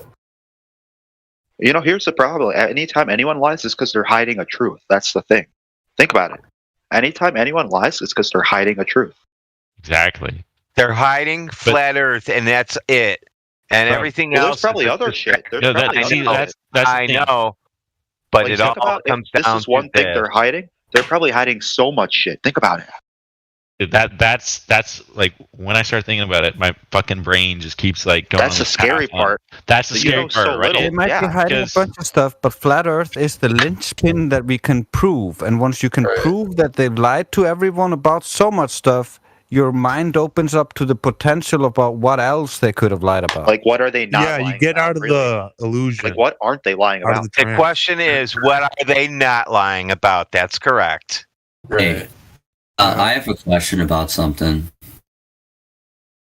Yeah, sure, astronaut. Well, maybe I was wondering. I know you guys don't have like the answers to everything, so I get that. But how do you guys like explain planets? Okay, you're looking at the sky, and we live on Earth. Yeah. Yeah. It's a false equivalency fallacy to say the planets are the same as Earth. Yeah. Okay. Do you And they look say that up to see down? Planets are made out of gas and other bullshit. Yeah. I was going to say that before he asked the question. That I was going to say he's going to look at the sky, point, and say why. No. But so you do think that there are other planets that are around? So astronaut. Okay. How did you get that? No. I was just Astronaut, trying to verify. Why do you guys think they blew up the Challenger and killed all those people, or did they actually not? Am I coming in? Oh, my God. It's Roger. So you know it's all a movie, right? I don't know why you're low, Roger. Really low. Battle Mod, could you post the image, the GIF of the movie studio that they use? Try to talk, Roger, now. Wait, do they have all the special effects and shit like online to find? Is this better? Wait, real quick, do they have all that shit online to find? Yeah, they do. Why wouldn't you be able to find it? They don't keep it a secret from you. You just don't look for it. Yeah, we need to. Which channel is the link to that? I want to fucking. Which one of the ADAs uses that? They use generally the camera trickery of the times, and as you go back and look at the NASA fakery back in time, you'll see it regress really badly until it's like I mean like specifically the Challenger. I know there's the ADCs here. Is that in like one of them, like the specific ADCs? So when I'm outside and I'm looking through my telescope and I'm looking at a planet, what exactly am I looking at? What do you guys think that is? What I astronaut. So tell me, what has this light in the sky for same properties as the Earth? It doesn't really have all the same properties. They have different properties. Name one. Name one.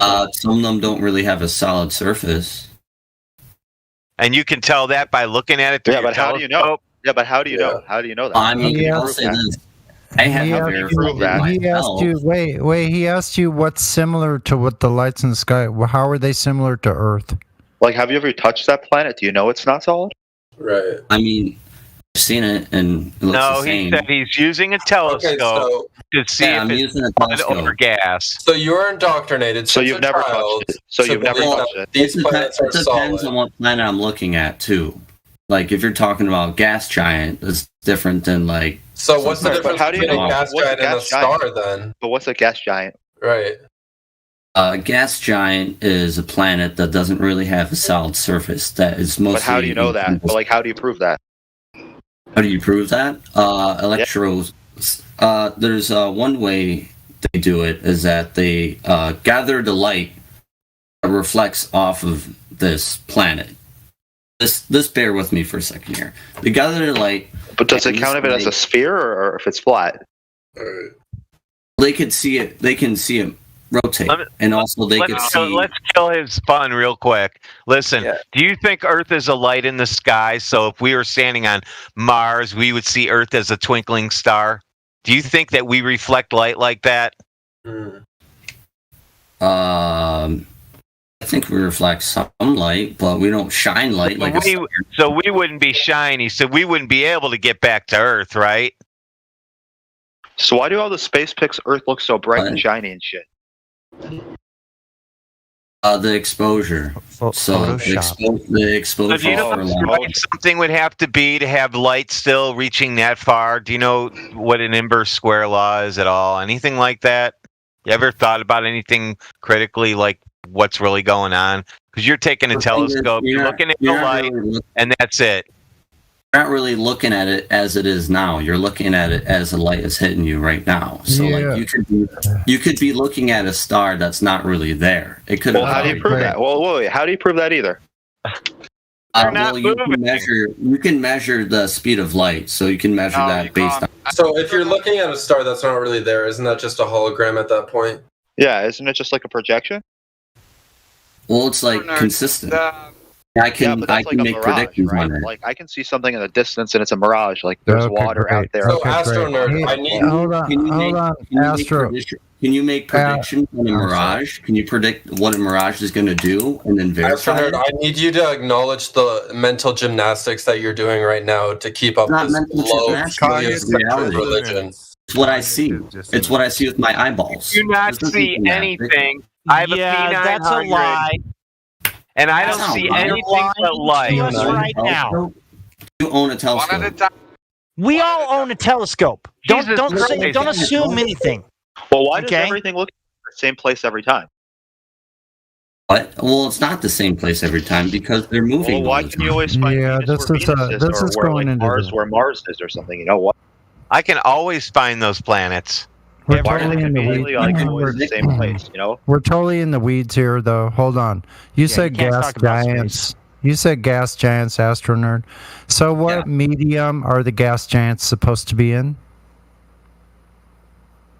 Medium? I guess the space-time continuum. So a vacuum of space?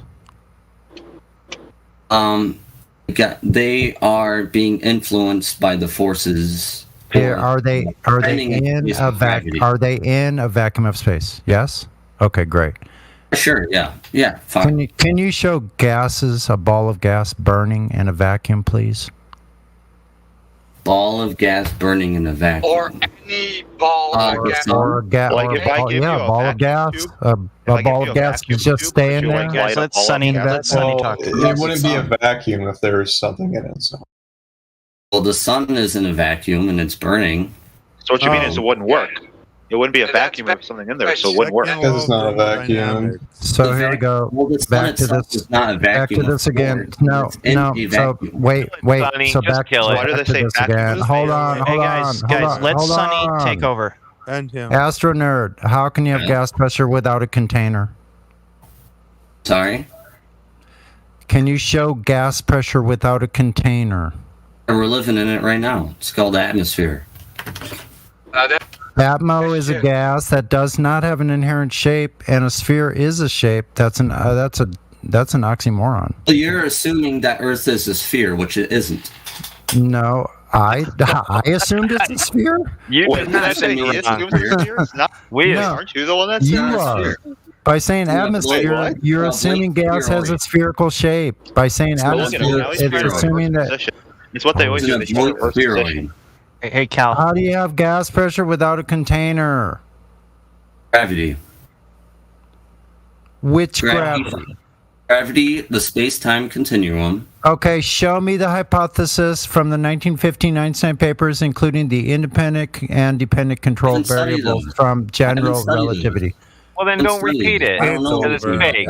So it hasn't been scientifically validated. It has been scientifically validated. Where's the experiment? That's what I'm fucking asking you for, is the experiment that validates gravity. You need the independent and dependent control variables from the hypothesis in order to perform an experiment to show a cause and effect. Actually, I do have an experiment that proved Albert Einstein's theory of relativity. I want the one from 1915 from the paper General Relativity. Why does it have to be from that specific It era? has to have been validated for it to be real. Show me the validation. So it had to be validated in that year and that time? It can't come from anywhere else? Yes. That's ridiculous. So No, if it it isn't. can't be validated, How is that ridiculous? in a certain It's period from of time? his paper. Oh my god. It's from his paper. Oh my god. Oh my god. Yeah, you're a freaking idiot, man. You're an idiot. You just accept it. You're the dumbest. Listen, Astro Nerd, you're the dumbest person in this room. Oh, you're saying something has to be validated. I can show you how your conception doesn't work. He needs to be because muted for a we minute. are here on Earth, and you think gravity is here on Earth, but gases are not held in place by gravity. They don't act like liquids. They expand and fill the available volume. Yeah, and he jumped. Sure he did. I thought you guys didn't believe that gas expanded. Container. You can't get past the container if you're talking about a vacuum. As soon as you want to go to space, guys, you got to prove gas pressure without a container. It makes no sense that you go to space when you cannot prove that law doesn't exist. It's even worse, right? You need a radius to go into space.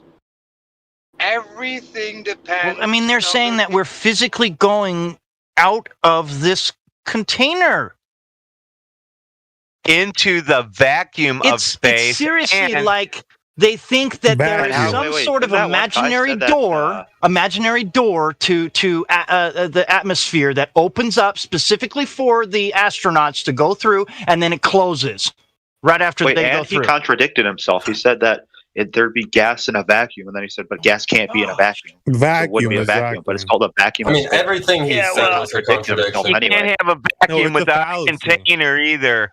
Yeah, so he contradicted himself right after anyway. Every time. I mean, the whole global worldview is just a collection of logical fallacies. It's really just absurd. And we couldn't get past it either. We could not get past it at all. And Napalm, are you the Napalm from South Africa? I see you just VC checked in. Ah, Napalm. No. All right. Not from South Africa. No, it's just I got a mate that's got that that name as his like go-to name in gaming and stuff. I just thought it was maybe. Gotcha. No, it's just an anagram of my name. So. Cool. Mm-hmm. Is this better? Yes, I hear you. Okay. So it gets worse, right? They tell all these glowers want to go to space, but you need a radius. Everything depends on the radius of Earth. If the radius is not correct, everything falls apart. Heliocentric model crumbles with lack of the radius, right? And everybody here in this room experienced the Earth as a flat, non-rotating Earth. You have never experienced curvature nor experienced the Earth moving, right? So all of your whole life, the Earth is flat, non-rotating for you, right? Yep. So when did anybody ever measure the radius to shoot stuff into this Narnia?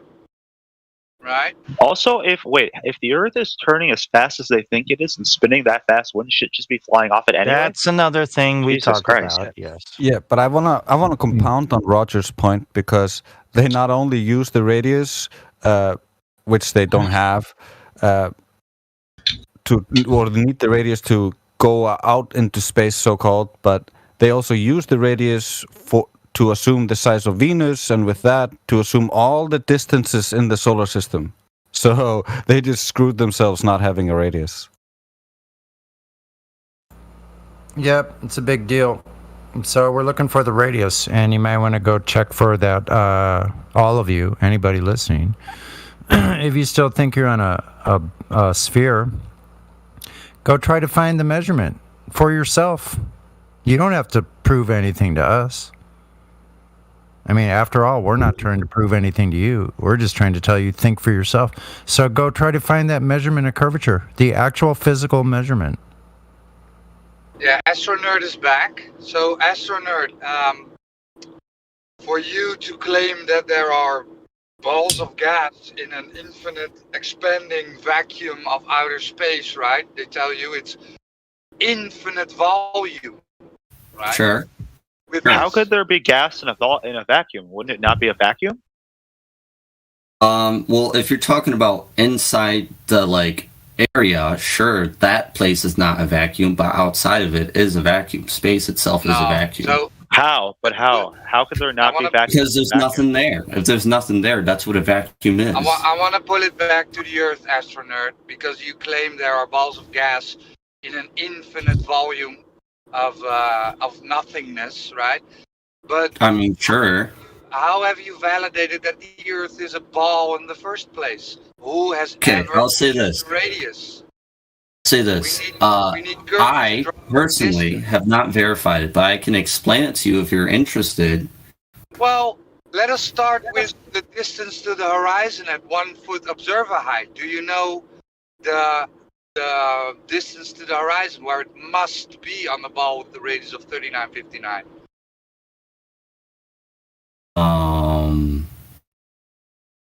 Of course not. It seems like you're trying to play some kind of semantics with me. No, it's a simple number. It's a simple number. There's an answer. It's a number. Yeah. So what's the number? What number are you referring to? Astronerd. So the radius of Earth they gave us, right? They gave us a specific number. It's not any number. It's a specific number. 3959, right? And with 3959 what? Miles. Okay. Okay. So with this radius, specific number, we can then calculate curvature drop over distance.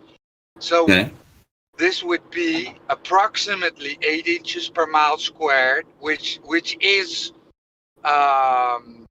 correct to let's say 1,000 miles, right? We include the observer height, and with the geometry of Earth that is necessitated by the radius, we come to the conclusion that at 1 foot observer height, the horizon cannot be further than 1.225 miles. You agree? I disagree. What? Oh, we have a radius denier. Awesome. But he just did the math. No, I don't disagree with radius. I may disagree with your numbers, the numbers that you claim. These are No, you say what is those are based off the math. what is the curvature of Earth? We didn't claim it. Let's get this clear. Hold on. We did not. This is not our freaking claim, bro. The burden I'm of saying the proof general falls on claim. I'm you. not saying you were making it. The That's not what I'm saying. The burden of proof falls on you. I told you. Right? The eighth. Okay, I found it. The eighth curve is about 8 inches per mile. Which I told you, squared, right? Squared. With the mile squared. And it is correct till like 1,000 miles, right? Because it's a parabola. But we use the observer height. So 8 inches per mile squared. You can ditch it for now. We're also using the observer height. And at 1 foot observer height, listen to me. At 1 foot observer height, I wasn't done. At 1 foot observer height, the horizon must be, right? It cannot be further than 1.225 miles. Are you in the live stream, Astronerd? Yes, I am. Live stream voice text 2. So Live let me stream voice see here. You say that is 8 inches, or let's say observer fee is 5 feet. I was talking about 1 foot observer height. 1 foot? Because right here it says the curve is about 8 inches per mile at about 5 feet or so off the ground. But there's no curve. Yes. So well, in general, okay, we're talking about we're having a discussion here. Astronerd, I wasn't done. So look in the live stream voice text. Okay. Do you see that image of the two oil rigs? It's at the bottom. Is that in voice text 1? It's in 2. It's all the way at the bottom. Live stream 2 voice text. It's the last thing posted. Oh, okay. Yeah. Tag him in the chat so you can find it. It says the furthest you can see is about 3 miles away. Are you looking at the voice text, my brother? You sent a picture? Two oil rigs. Do you see the image with the two oil rigs? I'm trying to get to it. I'm not super familiar with It's Discord. just above this voice call. Just above. It's called Live Stream 2 voice text. I'm seeing it. Okay. Okay, so these two oil rigs, right? It's a basic modest tolerance. If the Earth was a ball with a radius of 3959, then every distance to the horizon cannot be further than 1.225 times the square root of the observer height in feet. So, where do we see this horizon in this observation, Astronerd? Where do we see this horizon?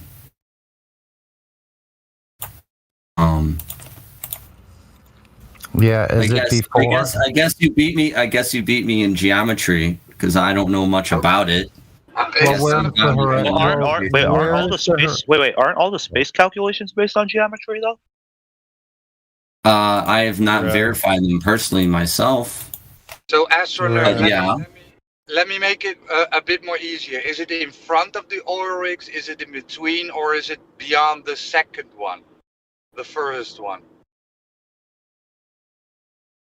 The horizon, right? Yeah, if it's telling me the one that's clearer is closer and the one that is further away. Okay. The horizon beyond the second oil rig.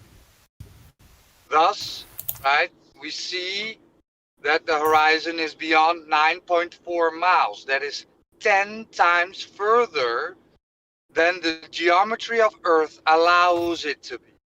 Because I'll say this. That's basing on the assumption that you're viewing it from the observer's height. Which is 1 foot.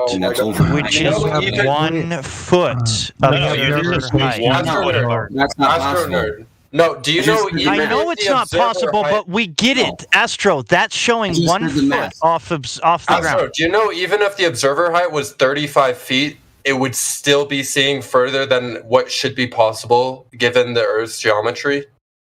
So yeah, but real quick, he's thinking that the observer is 1 foot, but listen, the camera is on the edge of the water. The camera taking the picture. The camera taking the picture is at 1 foot. Okay, do you understand that? So I just did some calculations. If the Earth, we're not talking about calculation, astronaut. We have the original video. It's called deductive. Oh my god, we have the original video. Calculations are in the picture, dude. You can go look at the setup of the camera. It's in the video that's been posted several times. You can look at the timestamp. Hold on. You can look at the timestamp. I hear you. I see it. I see the link. I see it. Well, since you guys are talking about math and you're talking about geometry, I punched some fucking numbers in. So if you're an observer, let's say 5 feet, and you could see 8 inches per mile, right? Where you can only really see about 3 miles away. 8 inches per mile squared. Only 3 miles away? Exactly. Great. Perfect. Exactly, and then we're seeing this horizon beyond 10 miles. Yeah, which will be impossible in a globe with the radius of 3959. Those towers should be behind 66 feet. It could also be, you could be on the mountain too, being pointed down, so everything could be. He's on the island. He's right there, dude. You can, if you watch the video, if you watch the video from where this picture is taken, you can watch him walk down the steps to the water shoreline and place his camera right above the water, 1 foot off the water. You can go do this yourself. Go do it with your own camera, put it 1 foot, and get that exact same picture. He still won't believe it. I will, man. I'll see this. You know what, man? I got some time in hand. Well, I'll try this out. But I'm you guys trying to tell you, we're not telling you lies here. Oh, I know. I realize that. But you still haven't, you haven't really explained to me what a planet is. We don't need to explain something that doesn't exist. Yeah. You can see it, though. No, we cannot. Now stop talking about the sky. Dedicated to flat Earth discussion, not flat planet discussion. It's flat Earth. Yeah. One guy at a time. Come on. We don't have to give you a new cosmology just because your old cosmology doesn't work. Well, I think it does work because I can see it all the time. That's what I'm saying. That it doesn't work. If I can see, therefore you can't go appealing to it now. Yes. If I can see other planets that are round. But here's the thing: you don't see other planets. Can you take a? What am I seeing then? What am I looking at? Can I ask you a question? Is it me or do you just interrupt people in the middle of their sentence? I'm sorry. So where do you see planets? You see circles of light in the sky. Are you going to tell me that with maybe a $10,000 telescope that I could see a sphere? Because I actually own that telescope. That telescope. Do lights make shadows?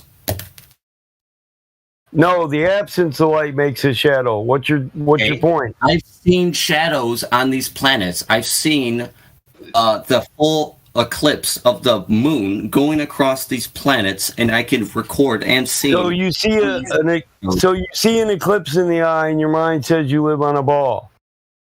Well, right? I can verify that the thing I'm looking at. You can't verify anything about shadow. I know it's not casting. What? You can't verify anything about anybody in the heavens above because you can't go there. What are you talking about? I can observe it, and I can make observations. Yes, we can observe it, and we can observe it. But listen, our sphere is the only thing that casts shadows. That's not true. I've seen shadows on these planets. No, I ask a specific question. Is a sphere the only thing that can cast a shadow? No. So what's your point? My point is the shadow doesn't prove it's a sphere, and neither does any of the images that NASA gives you. I'll say this. It proves it's not a light. It's definitely something. Well, who said it? Round. Well, that's for maybe 7. And I can see it and make observations. That's for, listen, that's for maybe 4 out of the 7 in the observable universe. That's not for the entire universe. Yes? Well, how do you explain that then? Yes or no? It's real, and you can observe it. Well, what is it? Listen, dude. We can't go up there and verify what it is. All we can do is do the same thing as you do. Observe it from Earth. Listen. So you just say, "Oh, that's like whatever." End of the day, no more questions.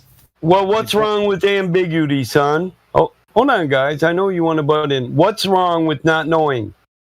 Is it better to have a? Is it better to have a fairy tale that leaves you so far away from fucking reality you don't know what reality is, or is it better to base your reality on what you can verify, and the rest leave it as an unknown? Yeah, I think it's good that we can observe something, verify, and make predictions. Yeah, but we can't verify those predictions. Listen, it's not a prediction because we watch the heavens move forever. It's a post-diction. They move in cycles. It's called the Saros cycle. We figured this out thousands of fucking years ago. Not one prediction about the movements of the heavens have ever been made. They're post-dictions. We've watched it so many times, we know what the fuck's going to happen next, dude. So you're admitting it's consistent. So it does exist. Listen, admitting that there's a systematic movement to the heavens doesn't it mean I'm admitting there's a sphere. I'm admitting that what we observe above us moves in a circular manner. You're the one that thinks you have this. Listen, different shapes. Show me some indefinite proof. Show me some proof. I can't deny that Mars is a fucking sphere. Show me some proof. Show me some scientific proof. I can't deny that Venus is a fucking sphere. Have a telescope? Yes, I do own a telescope. I own multiple telescopes. I live in the country. What you do. Well, this is Listen, very easy. Don't tell me to view shadows, because then I have to assume it's a sphere, and that's why it has a shadow. That's an assumption. That's I said, give me undeniable fucking proof that I can test and repeat myself. You won't. You'll give me your. You own a telescope. No, you won't. Because I know all the answers. No, you won't, motherfucker. You're a kid. You just won't let me talk. I've heard every explanation. That's why. Oh, yes. You don't know what I'm going to say. Oh, yes. Listen, you assume we haven't heard. You're going to tell me something I haven't heard before, right? That's what you're assuming.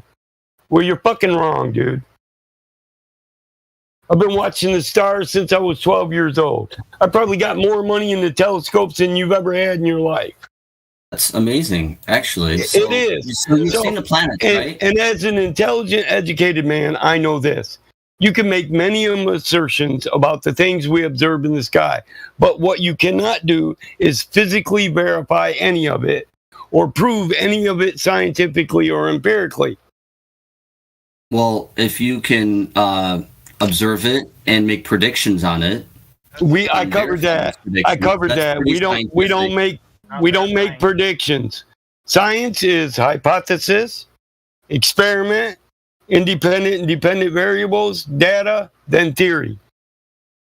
Where's your experiment on this hypothesis you have? Well, what's the question? I'm just saying that they exist. Science is a method. Yeah, that existence is a fucking existence is a question. You don't know they actually physically exist because you've never touched them. I don't have to touch them. I know bacteria exist without. Have you ever touched bacteria? Do you not believe in bacteria? Oh my God, you are a fucking moron. What about the stars? Bacteria? Yes, you can touch. Yes, you can. Are you moronic? It feels like salve or Vaseline. Vaseline? Yeah, you ever stuck your fucking hand in a cesspool? I have. Mm-hmm. All that bacteria floating on the top of it? That's what it feels like, motherfucker. You ask a question, I answered it. So you lack experience. You lack experience on Earth and knowledge. But you know what's really cool about those planets too? They're made out of the same stuff our planet is made out of. And we there's There's another thing you can't. Wait. How is it they made the same? I thought you were saying they're gas giants. So you're saying there aren't gas giants? Okay. Because we're made of rock, bro. We're made of rock. We're not gas, bro. So you're saying they aren't gas? Rock is crystal, so we're heavy metals and crystal. No, he's saying that they're made of the same stuff as us, but we're made of rock. I know he is. There's gas. So there's different elements that are in different states. At different is a gas? Wait, is a gas the same thing as a solid, bro? So it's not the same. No, it's not. I'm not saying it's the same, but it's the same material. It still exists. Well, you said they're the same as us. No, they're not. They're not even the same state of matter. They're not the same material. The same element. How about that? It's the same element. Same elements, the same shit. So how can you prove it? How can you prove what elements are in them? You can prove it because of its spectra. The thing is, spectra. You guys believe in this, but the light is reflected. It's called astronomical spectroscopy, and we had specialists in spectroscopy come on here and talk to us about this. And astronomical spectroscopy violates the principles of spectroscopy and is only looking at the air above the observatory. So you don't know what you're talking about, buddy. No, I know what I'm talking about. How come every single time you send? Well, how come every time it's been disproven? Well, if you could do it. Because this is how it violates it. We don't know the medium we're looking at the colors through. You can. You could say the medium's air or glass. We don't know the medium from here to there, dude. Vacuum? I thought there was a vacuum. Should there not be air in there? Wait. Isn't it a vacuum? Doesn't that mean there's no air, bro? Light doesn't really need a medium to travel through. Well, you don't need a measuring medium. The medium isn't necessary. What medium? You said there needs to be one. The medium polarizes the light and brings it into the visible spectrum. What are you talking about? I'm saying, if let's say you have a tube of hydrogen, right, and you blast some light into it, it's not a void. Spectrum, you will get the exact same spectrum. That's because it's full of hydrogen, motherfucker. It's not a void. Simple-minded motherfucker. The planet is it's not a void. Hey, wait, it's not a vacuum then anymore. You keep saying vacuum, but it's not a vacuum. The planet. A vacuum tube is not the same. It's a faulty equivalent. It's not equal to the void of space in your model. A vacuum is not void. Light. Astronerd, it's really embarrassing for you that you would fail third grade science. What's embarrassing? And you're trying to act all smart. Listen, no, I'm not trying to act smart. You're so You're so Do you right. even know Newton's laws that deny all of the stuff you're trying to explain anyway? He's so wrapped up in the belief system, he can't even shut up so that he can hear what we got to say, because he just wants to Google repeat he's right, because he watched some dumb videos. Debunk flat Earth. How are the rings of Saturn the same brightness as Do you ever? I got a valid question, and it's not a flat Earth question. Listen, it's just a personal question. Do you ever think for yourself? All the time. Are you older than like 20? Are you younger? Can you have a civil conversation or discourse where there's a back and forth and you actually give people the same thing? Oh, you can't tell me. Well, a lot of people in civil discourse, when one person is talking, it's not the proper time for another person to start talking. Right. So I'm wanting to set some ground rules here, and if you don't want to abide by them, then we'll just say goodbye. Okay, one person at a time. That sounds good. Yeah, and in the middle of a person's conversation is not the proper time to start yours. I assume you have parents who are proud of you and probably taught you how to act properly, and you feel like, well, they're not around, so I can just do whatever I want.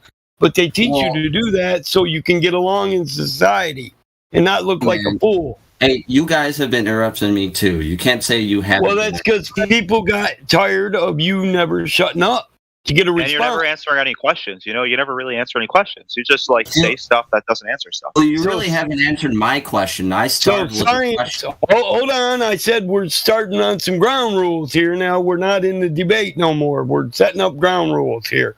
Science is a back and forth. And anything in science you can't empirically prove, well, you can throw that out as quick as you bring it in because it's not backed up by demonstration or evidence. So when we're talking a scientific debate, we're talking about that which you can empirically prove. to the scientific method or that which you can actually physically demonstrate to be true. Now, everything you've stated is an assertion that's not backed by evidence. This is 90% of the people's problems in here, why they're triggered. You don't want to shut up long enough so they can explain this to you. You're giving a bunch of assertions and saying, no, absolutely, this is true. We can verify it. We just got to look at this and say it happens because of that. You also never give any evidence either, too. You keep asking for evidence. That's not a verification. A verification is a hands-on demonstration. Can we physically go there and verify? You don't even know that 90% of the lights you see in the sky, we can all do. You don't know if they're terra firma that you can put your feet on. But you're sitting here saying, I can 100% verify it's and even science knows what you're saying isn't true. Astrophysicists won't give me what you're giving. They'll actually be genuine about it and say, no, I can't actually verify that, Mike, but this is our best guess. So you look more educated and to it's say, a guess too. They're guessing. So you look more educated to say this is our best guess at our current state of understanding, Mike Batamad, rather than to say this is an absolute 100% truth. Because in science, there is no 100% absolute truth. Because we know time and change are the only constants in our reality. And given time, all things will change, even what we know. So certain scientific principles are going to change with new knowledge and growth of knowledge. There is no such thing as 100% absolution in science.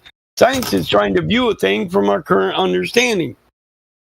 So what you need to do is step off your high horse and quit thinking you got all the evidence on your side. Because if you listen to people, you'll find out you don't.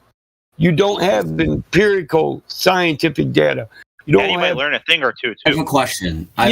Listen, when it comes to astrophysics and astrology, there's nothing you can prove about that empirically, and that's just from the standpoint of an educated person. It's a truth. Well, let me say this. You say that spectroscopy isn't good. You say it's not. I didn't say that. I got talked over. I didn't get to say why I believe it can't be trusted as we look through the vast medium of space. Why can't spectroscopy be... It can be trusted. Right here in our atmosphere under these known conditions. We know how it acts under these known conditions. And even scientists have problems with applying that to everything you see. We know damn well the conditions we live in aren't the conditions of the rest of the universe. Okay. And this is only how gases and lights work in our current condition. So just like water boiling. So if I collect light from a source and it gives me a certain spectrum, where are you at when you're collecting it, and where's the source? Is it all right? Is it all right here in this medium, or do I have to assume or guess certain about propagation over light years? You can't even prove light years. Let me give you an example. Let's say I'm in the middle of a field and I have some equipment that is measuring the light from Mars. Okay? I'm getting this light from this light source, and I'm collecting it, and it's giving me... Dude, we know how spectroscopy works. Just get to your point, all right? You're trying to tell me to talk scientific. I'm trying to do that, and now you're pushing me. Well, you could say we're using spectroscopy in a field, viewing an outside astrological source, and I'd tell you, science would tell you, anything involved in that. You told me to explain what was going on, what the medium was. I'm telling you what's going on. So let's say this is happening. And I get this information from this source that I'm getting. Information? You're telling me that isn't accurate from information? What source? No. You just skipped the information. You're getting information from where? About what? Let's assume you was in the field 2 minutes ago. Hey, dude, I'm trying to answer your question. Let's say I'm in the middle of a field. If you say looking at a star, we already covered it. I'm not looking at a star. I'm looking at Mars. I'm looking at a planet, and I got its light. Same thing. You don't have its light information. You have the information that dictates what the light does after it enters the medium of our atmosphere and become polarized. You know nothing about its trip here, how far it was away, and whether or not it phase shift on the way. Light polarization? Yeah, well, white light is what the sun puts off. It's not in the visual spectrum. It's in the non-visual spectrum. Well, how do you know the sun is white light if it's going through a medium that's not verified? We can demonstrate non-visible light and visible light right here in this atmosphere. I can demonstrate the physical light reflecting off Mars. I can demonstrate the physical light coming off Mars and measure its spectrum. You can't. You can only listen. You don't understand what an apparent astrological view is, then, right? Apparent cosmic view. That's so where it appears to be. Is accurate. You could get the spectrum from the sun, and you know it's white, but you can't say it's from. I didn't say the sun was accurate, and I didn't say I was measuring fucking shit. I said in a vacuum, in a void, white light travels in a non-visible spectrum until it meets a medium. Then it becomes polarized. This is your fucking science. You deny science? I love science. Because listen, your spectroscopy is based on it. That's why a lot of scientists throw that shit out when it comes to astrology. Not the scientists I trust, but the spectroscopy. I don't care, dude. Listen, the light becomes polarized because it's true. Because it's true, you should care. If you care about truth, you should care about this. Spectroscopy is verified to be true. It's accurate here. It's consistent in space. I gave you a specific rebuttal in the fact that you don't understand it. It alarms me. I do understand it. I don't think you really understand it. So what is spectroscopy? Are we looking at the colors that are put off by certain gases or not? By certain elements, sure. Yeah, so, and usually we see that how? Usually we see that how? Excuse me? We observe this light, color, and spectrum. How? Heat it, burn it, shake it? It's reflected. We absorb it and we collect it. So now, analyze it. You said planets reflect light, right? From the sun. So now you got light going to a planet, being reflected, hitting a medium, and then polarizing. And you want to make a guess about the color spectrums. You don't see the problem. Polarizing. You mean it's polarizing? It's reflecting. It's not polarizing. It's the same light. Can you not keep up? The sunlight's reflected off a planet. Then it travels to the medium of our atmosphere, where it then becomes polarized and scattered and refracted. What if it's measured through a space telescope? What's not interfered to the atmosphere? Listen, dude. Okay, let's. All right, I know you guys don't like. No, you went to space telescopes, and there are none outside the low Earth orbit. The moon's in our atmosphere by NASA. So how would a low Earth orbit space telescope not be in our atmosphere, dude? Here, you're not even equipped. You're not even equipped for this satellites. Just for this argument, I'll just work with you guys for a second here. There are no satellites. They just don't. I didn't say there wasn't any satellites. Why are you strawmanning me? I'm not strawmanning you. I'm just saying, just for the don't obfuscate from the point. No, I'm saying for the sake of my argument, not yours. You have no argument because you can't equate the polarization of light and how the phase shift of light happens within that polarization. Therefore, you can't label each one of them colors to be a gas because they weren't tested under our atmosphere. Well, certain light is absorbed in our atmosphere, so we can tell what light can come through because it reaches our lenses. Listen, the only thing we see is the light on the other side. We don't see the source. Everything past seeing the light is an assumption. That's the point. Correct me if I'm wrong, but doesn't spectroscopy only work in a laboratory setting? It does. No. Oh, when you so the point is, those lights you see in the sky are not a laboratory setting. Do you understand that? Yeah, they're not burning. It doesn't have to be a laboratory setting. Doesn't have to be. I can do it right here. I can do it right here. I covered this. Listen, what planet is burning chemicals or shaking chemicals? There's certain ways we see these colors. We have to manipulate the elements. No. No, first we had to manipulate the element. A lot of the shit we got to burn. I mean, sure, there's a learning curve, but after we listen, the learning curve is you failing to understand. You have to manipulate the element before it puts off light. It doesn't. Listen, a light reflecting off Mars isn't going to send to you all the gases because listen, you're saying I know all the elements to Mars, but you're leaving out all the elements in between the sun. In your mind, the sun going to Mars, the elements it's got to go through there, the reflection, it goes through more elements, gases. Now, they say there's not that many molecules in space, but there's still molecules. So every speck of material and gas in between you and this astronomical distance is being detected in the light. Then it's going through other gases at the top of our atmosphere. Because the light is. I know you don't want to cover this, man, but this is the problem with this problem, and it's known. It's a known argument. So basically, what the noble gases in the uppermost part of our atmosphere that create the aurora borealis could actually fuck with spectroscopy. You can't be 100% certain that any light you get from a visual apparition in the sky is actually anything to do with that because of the distances in the medium.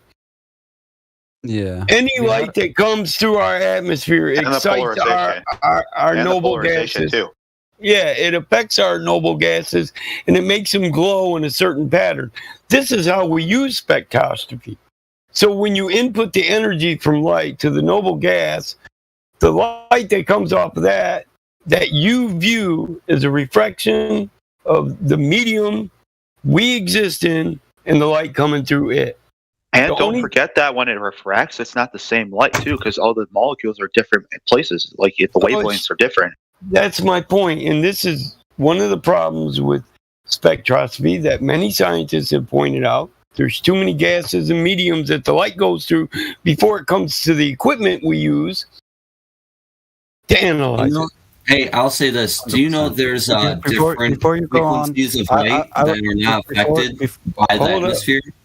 Yeah, I know there are certain wavelengths, but all those wavelengths aren't enough to clear spectroscopy. And then there's one more problem. Can you verify that? So, can you verify that? Can you verify what you're saying? How many of them aren't affected? How many of them aren't affected? Sorry? How many wavelengths aren't affected? Are they visual wavelengths? Because usually the lower ones, such as radio waves and microwaves, are absorbed, or they can't even see those. I think it's the ones that have the least amount of energy. If we can trust phase shift in the light in spectroscopy, tell me, why does the North Star, which is supposed to be the closest, why does it phase shift? Why does its light phase shift all the time? Is that due to our atmosphere? Or is the North Star getting further away and then coming closer? I'll say this. You need to brush up on your astronomy, my friend, because the North Star is not the closest to us. Whoever told you that is a liar. Listen, outside of our solar system, in your model, the North Star is one of the closest ones to us, yes. No, it's not. No, it isn't. That's not true. Name a closer star in your model. Alpha Centauri B. I want to go back to spectroscopy because we have a planet, not a star. Yeah, that's a planet, dude. That's not a star. I was specific. Words are specific, dude. I said closest star. What is the star in your model? The closest star is Alpha Centauri B. Yes. What is the star in your model? Is it not a sun? You know, not all lights you see in the sky. The star is a massive body of burning plasma. No, nobody says it's burning. Yeah, saying burning plasma. How's it emitting light? Yeah, saying fusion or fission. Fusion or fission. No, it's fusion. Does plasma burn? I know. I'm just saying he could pick one of them and sound more intelligent, but burning isn't the right thing to use when you're saying a plasma. I can take my plasma cutter. Oh, I guess. Yeah, you got me on that. I can take my plasma cutter and hit your blue jeans, and they're never going to start on fire. Yeah, saying burning plasma is also redundant. So. No, they're charged particles, and I don't need to. Whatever. I'm just saying, but you're still avoiding the question: why does the North Star? I'll say why does the North Star's light phase shift on cycles? Phase shift. Let me look that up. Phase shift, because I'm not familiar with that. Phase shift. The line sine cosine function is shifted from left to right from the usual position.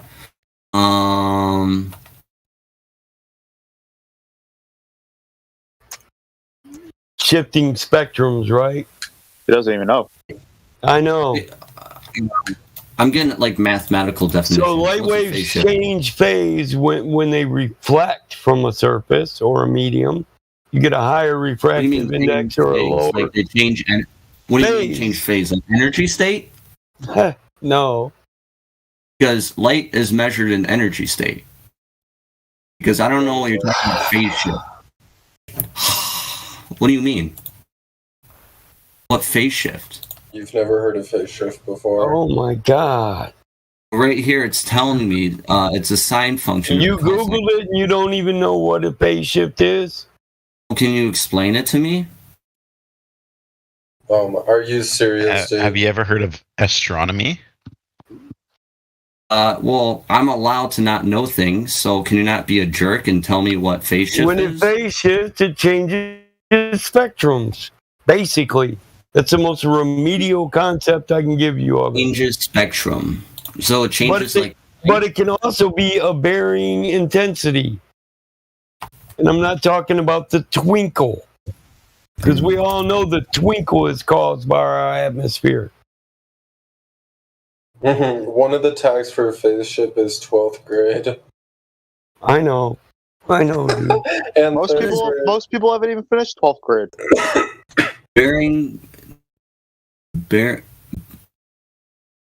What is bearing intensity?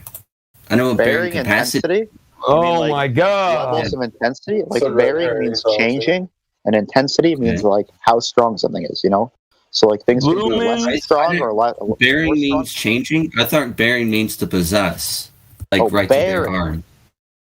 Right to bear arms. It means like they have intensity. Guy bear an arm. Yeah, bearing intensity. Yeah, they have intensity. They bearing intensity. They have it. Well, you just said it was vary intensity. You just said bearing is changing, though. No, I think you said vary with a V. Oh, so it's not changing. Don't strawman us, dude. Okay. Well, I'm just saying what you're saying. This guy believes in fairies. I don't believe in fairies. Listen, it's basically waveform. It's shifting waveform. It's a phase shift. We can put numbers on intensity or angles. We can say that the intensity was 180 and it shifted at an angle that made the intensity 90. It's a phase shift. We could call that. We could use SI units. We can say we measured it in lumens. It shifted from 180 lumens to 90 lumens. It shifted from red to blue. Because when you shift wave, you also shift color. You change color. So I thought you knew how light worked. What's the difference between the spectrum? He knows how the math works, not the light. Yeah, I know. What's the difference between the spectrum and the wavelength? Go.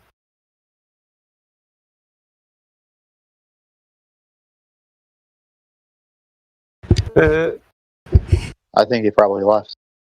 No. I think he did leave. Yeah.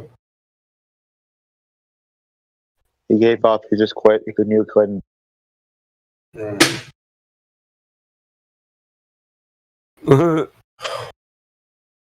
Can any of you guys answer that? I can, but you schooled him. Can you? No, I mean the difference between wavelength and spectrum. No, I don't know. Well, the spectrum is just all of the wavelengths. Well, no, spectrums are different areas of wavelengths. So you've got like the visible spectrum, the ultraviolet spectrum, the X-ray spectrum, the radio spectrum. So it's like a combination. And they're all bearing. Hold up, they're all bearing wavelengths, right? Yeah, it's like cluster. So you know the answer. I asked, what is the difference between spectrum and wavelength? Can you answer it now? You just said it. No, the guy already left. Well, spectrum is just the range of all the wavelengths. Yeah, but there really is no difference. You change wavelength, you change spectrum. It's just it's just like within it. It's just like a way to categorize it. Yeah. Yeah, and you want to be looking at spectrum as if it covers beginning to end. Well, so does wavelength when we just say spectrum or wavelength. But when we're specific to a spectrum, we're also specific to a wavelength. There's also the astral spectrum. Yeah, I feel like wavelength usually implies What the hell do you mean astral spectrum? specific value.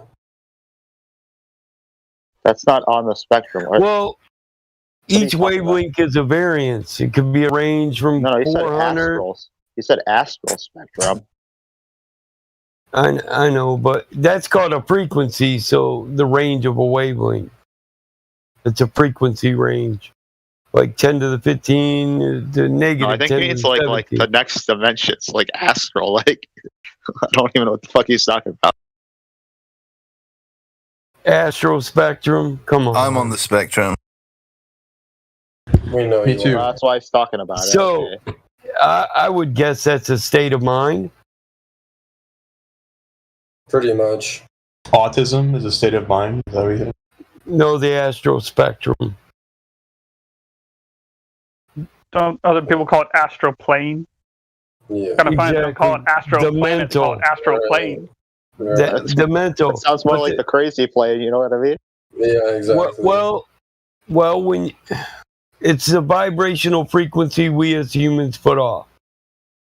Hmm. Do I have What to do be you more guys specific? And that's how it affects your mind. So there's those that say we're resonating in the lower vibrations when we should be resonating in a higher vibration or a vibration of love, and that would be the astral spectrum. Yeah. The difference between low-level vibrations and higher-level vibrations in the human spirit and psyche. I mean, I'm with him, and I agree. All things Hey, are what's your experience with astral projection? Me? Yeah. Not so much that I talk about it. I mean, I have, when I was in a dream state, thought about people that I knew. Like one time, I tried to sneak out to go party with my friends. My mom wouldn't let me.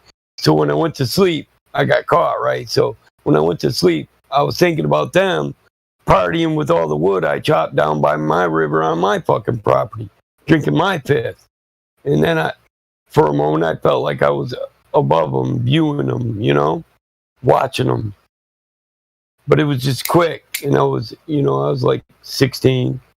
So it's not something I really analyzed or put deep thought into. It could have been real. It could just be a blurred memory, You should try and eat an onion. I eat onions raw. I'm a farmer. I eat garlic raw. But before you sleep. Oh, why? We've been over this before, dude. Is that what? Yeah, I won't go back to it. Well, what's an onion got to do with it? Come on, If you eat a whole onion before you sleep, you can astral project easier. Is that true, though? Is that true? If you eat a whole onion before you sleep, you astral project. It's as true as everything else. What How kind of big is onion? it? Like what? Well, type yeah, of onion? that's what I was gonna say. I grow like 4 kinds.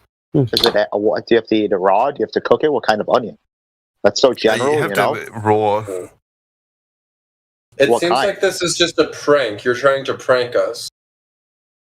No, I'm serious. There's people that say when you purge for a long time, when you don't eat and you fast, but you do have waters and some vegetables, that certain vegetables can put you. I've heard it. Other guy says avocados and onions, but he included the onions. Do you think an onion could help you have a lucid dream? Yeah, but he also said you had to fast for like 4 or 5 days first too, though. Oh, probably it's like empties you out of your poisons and shit, so you can like actually cleanly do it. Are your onions flat or are they a globe-like shape? Listen, I'll tell you this. You can eat a whole raw onion. You can eat 2 before you go to bed if you want, and it's not bad for you. It's actually good for heart health. It promotes healthy Garlic? blood. This Garlic's onion. like the most healthy thing too. You can eat garlic. Onion and garlic both. Garlic, listen, all men, every man in here, if I can say it without being perverted, you should be eating 3 different kinds of raw garlic every day. It keeps your blood healthy, keeps your heart on rock. But are your onions flat or are they like a globe shape? Flat. Onions don't come in a globe shape. I mean, listen, a globe is a perfect circle sitting on a desk that rotates on 2 pins. Are we talking about a geoid, an ellipsoid, or a spheroid? Can onions be pear-shaped? Flat after he slices them. I mean, your mama's kind of looking a little elliptic. I mean, tell her I said hello, son. Tell her I said hello, It's more son. like his mom was looking flat though. Did she give me that? Did she give you that money I left you, man? I tried to buy you a new pair of shoes. Well, Stylus. You know, they just sold it. You know, they just sold it. Stylus X is the one who was talking, so maybe he wants to tell us what he thinks about the shape of the ground. Nah, just there's too much sexual harassment kind of shit happening. Sexual harassment? Oh my god, it's not cool. Oh, so you're admitting that the Earth is flat? That's Hey, racist. nobody was talking about having sex with you, son. I don't know what you're talking about. Yeah. Except for me. Except for me. Typical red hair. Is your mama jokes too much for you, Snowflake? Yeah, he's a liberal. I don't give a fuck. Yeah, I'd still kiss him. We don't care if you're a liberal, bro. Come on. Boy, you got a pretty mouth. Yeah. What is that? Gay, straight, hey, gay, straight, whatever. As long as you're on the plane, fucking, it doesn't matter. Yeah, exactly. Hey, Stylix, what does your mouth do? My onions are flat though after I dice them up and cut them up with a nice sharp knife. What that mouth do, Stylus? Onions do help you to sleep. The only real question is, what do you got on my onions? You gonna come out here and help weed my garden? I could use some help. I give So paycheck. should everyone eat onions before they sleep, since they help you sleep and astral project? I bet you this guy have never cut an onion by himself. Oh, that's probably why he sleeps so good. I got some 'cause he's gravy. astral projecting. I wonder On if that- he's ever grown one. Yeah. You know, most of the Onions people and ain't gravy? never grown shit with Everyone their knows hands. globers are really So bad at here's a question: you Or the ask if gravy onions are with, globes. Do they grow underground or do they grow on a plant? Does the onion pop off a plant above ground, or do they grow underground? Which one, son? What type of vegetable is an onion? It's a crying vegetable. Well, there's a reason they look the way they do, Bong. Right? So the that would plant make me grows on cry. top, and the onion's a bulb. It's a bulb. Mm. And it grows underground, and it's under not only atmospheric pressure but the weight of the soil above it. So not all onions grow in a globe shape. If you call that a globe, then I feel sorry for you. Yeah, grown in Definitely more like an oblong. It's more like an Onions only oblong, work like on a fucking flat earth. oval or some shit. Onions require a flat earth to be able to grow, so onions cannot work on a globe. Yeah, they're more And flat neighbor grows than onions anything. and garlic. They are She they taught are pretty flat. You know that, right? They got rounded edges, but onions are pretty flat. It's because they're squished, you know. Since the onions require the atmospheric pressures to work, and everything, the globe is out of the window. Well, you know, in differential geometry, spheres have corners in 7 dimensions. So even spheres aren't really globes.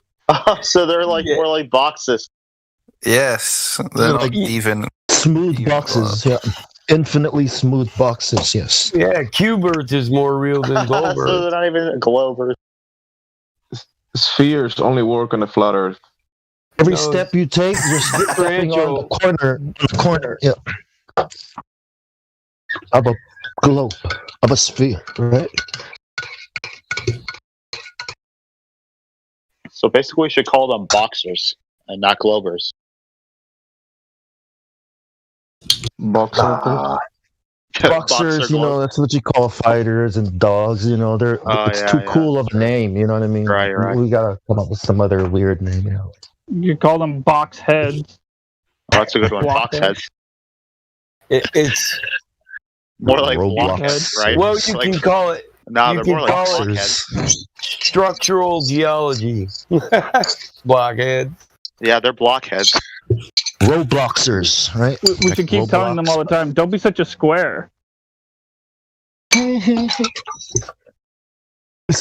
be a square. They got to think outside the box.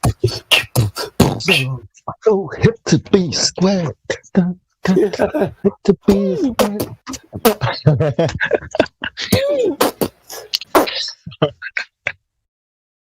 They don't know nothing about that. Square the compass. Wipe it out, wipe out, wipe it out, wipe out.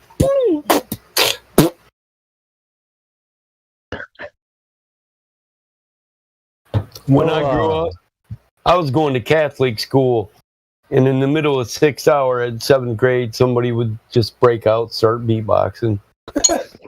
Banging on the table. Yep. Boom, boom. It'd motivate the class to start rapping. Our teacher would go nuts. It was a Catholic school where they walked around with a yardstick, you know what I'm saying? Hold your hands out, you know what I mean? Them bitches whacked my knuckles more times, and if I hadn't been a good man, I would have whooped somebody's ass. I heard at Catholic school sometimes they like kind of touch the kids. Molest you? Those are, that happens more in the Catholic Church, but not so much at Catholic school. Oh, okay. Yeah, it's those old fucks they call priests. Shut up, face. No, the problem's when they transfer them. The bad ones, they keep transferring them. They don't fire them. That's why it No, happens. just kill them. They should just hang them or something. See, Yeah, the but they problem with protect them, doing so if that they move them. They move in a them Catholic parishes. school is worrying about a hard-working Catholic father who comes in and just clamps his fucking hands around your throat and chokes you to death. Does the Catholic Church think the Earth is flat? They know the Earth is A lot of people do. A lot of I people don't do, I'm speak pretty for sure. the Catholic Church. The Well, they Vatican used gave to you the be, ball. They used to be the Nor do I global believe centrics, so any they of probably you. believe flat Earth too. The ultimate authority and knowledge. The Vatican. I don't think Has any anyone of ever us asked can. the Pope? That's what I'm saying. I don't think any of us are qualified to speak for the Roman Catholic clergy. But we know that Jesuit priests were the motherfuckers who started the global lie. It makes So sense. for them And to they own lie, NASA. they must know the truth. For them to be able to make up a lie, they probably knew the truth before making the lie. Yeah. We Oh, could so they dig, must know. we could dig Jimsy knows. George Lamette up and ask him. Honestly, if someone does know the truth, it's probably the Catholic Church. Hey guys, I while would we're on say this that- subject, Isn't that why they got all them bolts in the bottom of the, where's that place at? All of us have seen, Vatican. yeah, all of us have seen that movie with the guy in there that was trying to figure out all the signs in the books. What the hell is Are you that? talking about the one with Nick Cage? Tom Hanks. Or Tom Hanks, I mean? Tom Hanks, The yeah. Code? The Da Vinci Code? Yeah, Da Vinci bullshit. Code. We all That's seen bullshit. that. Yeah. Do you think they really have bolts in the bottom of the Vatican full of all the books of history that they didn't burn? Do you think the library in Alexander was actually destroyed, or do you think they just took them? They took the knowledge. I mean, why would you destroy an entire... If you wanted to rule over the nation, you just take all the knowledge from them and then let them wallow in ignorance while you Yeah, but come they were around pretty and simple back follow then. Oh, They were pretty simple. was like back a then. They just kind of destroyed shit I mean, that's a back then. reset, right? It's a resetting of knowledge in the world and reintroducing a new model. In A Alexander, ball Earth model. they had chemistry. They called it alchemy, dude. They just had different labels. Yeah, but back then they just like to conquer and rape and destroy shit. So like they pillage and they just fucking lit This everything on isn't fire. true. This isn't true. This is what's been propagated to you. Well, that's why a lot of civilizations are lost in time. If they were so ignorant, how'd Rome know about hydraulic pressure to be used for sewage water? Well, no, there are a lot of societies that are smart, but like things like Mongolians and stuff, they just destroyed shit. Oh, I know, but we're talking about Alexandria, so we're talking about the people that could keep water flowing all day long without one pump and no electricity. Yeah, but wasn't it the Persians that destroyed it? Well, the Persians were intelligent too. Yeah, so they probably took what they wanted and then burned everything else. I don't think the Persians destroyed the Library of Alexandria. But wouldn't they want to? Have you guys read the history of the Peloponnesian War? Wouldn't they want to fuck the Greeks over? And that'd be a good way to fuck them. Yeah, the best way to fuck them would be to take all their shit. But I'm pretty sure it was Julius Caesar who destroyed it. In Rome. That's why I asked if we thought the papacy had it at the bottom of the Vatican, because it was Julius Caesar who destroyed the Library of Alexandria. So when did they start lying about the shape of the Earth? After they destroyed the Library of Alexandria, they started developing. Long before that, they developed their models mathematically with philosophical thinkers, and the Copernican principle wasn't even Copernicus's. It belonged to Ptolemy, from the Ptolemaic era, and Ptolemy was a title, not a name. So the Ptolemaic model is the astrological model, because Ptolemy is an astrologer and or the ruler of the Ptolemaic reign. Yeah, it's the geocentric ball Earth. Yeah. The lie really started to pick up when the moon landing happened. Copernicus, right? There was Johannes. Well, that's when they acted like they sealed it. They said, look, Copernicus was right. But it wasn't Copernicus was supposed to finish developing the model. But instead of doing that, he changed the model so that the sun was in the center. But a lot of things weren't working. But you had to get the data that Johannes, I forget his name, Joan, the guy that was developing Ptolemy's model. Before the moon landings, it was all sci-fi and propaganda, and then they gave us the moon landing, and everybody was like, "Oh, it's reality now." Yeah, so the model was developed, but the model was wrong because perfect circles didn't match the data. But to match the data, you had to create these elliptical. People missed out that the moon landing is still sci-fi. The sci-fi continues till today. So when did it start? Once the data matched the model that was being developed, it was presented to the Vatican, and then they approved it. So the data had to match the model. You went from geocentric Ptolemy to Copernicus, heliocentric, and the Vatican approves all these models, and the Vatican controls the royal institution and where science comes from. You guys know that Alexandria hold all the knowledge of Egypt, right? Yeah. Okay, so Alexandria was Egyptian, and it held all the knowledge of Egypt, including Ptolemy, all the knowledge of the astronomers from the Ptolemaic era, all that. So when did it start? How long has this conspiracy been going on? What conspiracy? That the Earth. It's not a conspiracy; it's the fact. I think in the early 1920s. We can only guess. Right? In the early 1900s, they were still teaching flat Earth in schools. So up until 1969, right? That's when people believed. Oh my God! If you go back in history long enough, you begin to understand that most of these dudes, Herschel, William Herschel, Aristotle, Eratosthenes, these guys were all writing books on the Bible. They were all religious as hell. They weren't scientists. They weren't doing science. They were natural philosophers, and they were studying the great book of God's creation. Each and every one of them wrote a book on natural law. Natural law was so. The further we look back into history, we see truth. When you read their natural law theories, Eratosthenes' book on natural law, he says, let us never forget that it's the principles and the study in the understanding of the great book of God's creation that should be worshipped, and not the people who discover these. That was his quote. Let us never forget that we shouldn't worship the people that discover these, but we should worship or praise the gaining of knowledge of the book of creation. But now it's been twisted, see, and they want you to worship Eratosthenes and his two sticks. Which is sci-fi. They want you to. I want you to worship the creation, right? So the globe there is the creation. The church ran everything, not just the church back in the old days. The church and the kings and queens, because you got to understand, the kings and queens held what was called the divine right. And they ruled by divine right. They said they were God's chosen king. And to sin against them was to sin against God.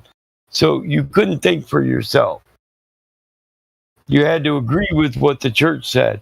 And there were people that got so pissed off about this. And not, you can understand it. You have no freedom at all. But they got so mad about it, they started their own thing. And they said, if this is the truth, we're going to flip it all upside down and twist it. And we're going to make the exact opposite the truth. The Bible covers this when it says that which was the highest will be laid lowest, and that which is the lowest will be made highest. We see it even in law. In natural law, a misdemeanor is a sin against nature. It's one of the highest laws you can do, and it's damnation for that, not just death. The wages of sin is death, but you can also earn damnation. And one of the highest laws under, does anybody know what the highest sin is?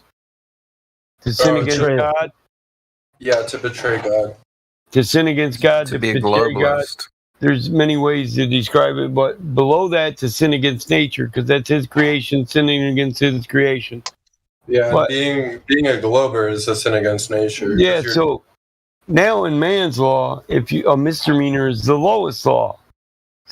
It's the most simple thing you can do, the least of your worries. You're not in that big of trouble, it's only a misdemeanor. But in the kingdom of heaven, that's above a felony. So you see that every truth that we may have discovered from people who were just trying to study the great good book of God's creation, they were so tired of rule. And I would say the rule wasn't of God. So do you believe in heaven? You keep bringing up heaven. Do you believe in it? Do I Of believe in course heaven? we do. No, I don't believe in heaven. Speaking I for don't us. believe. Don't speak for me, Monk. I don't believe in heaven as a physical place. I don't believe. When you say the kingdom of heaven, I believe this: to be absent the body is to be present with the Lord. Least a man be born of water, then born of spirit, he'll never see the kingdom of heaven. I take that as meaning for my life.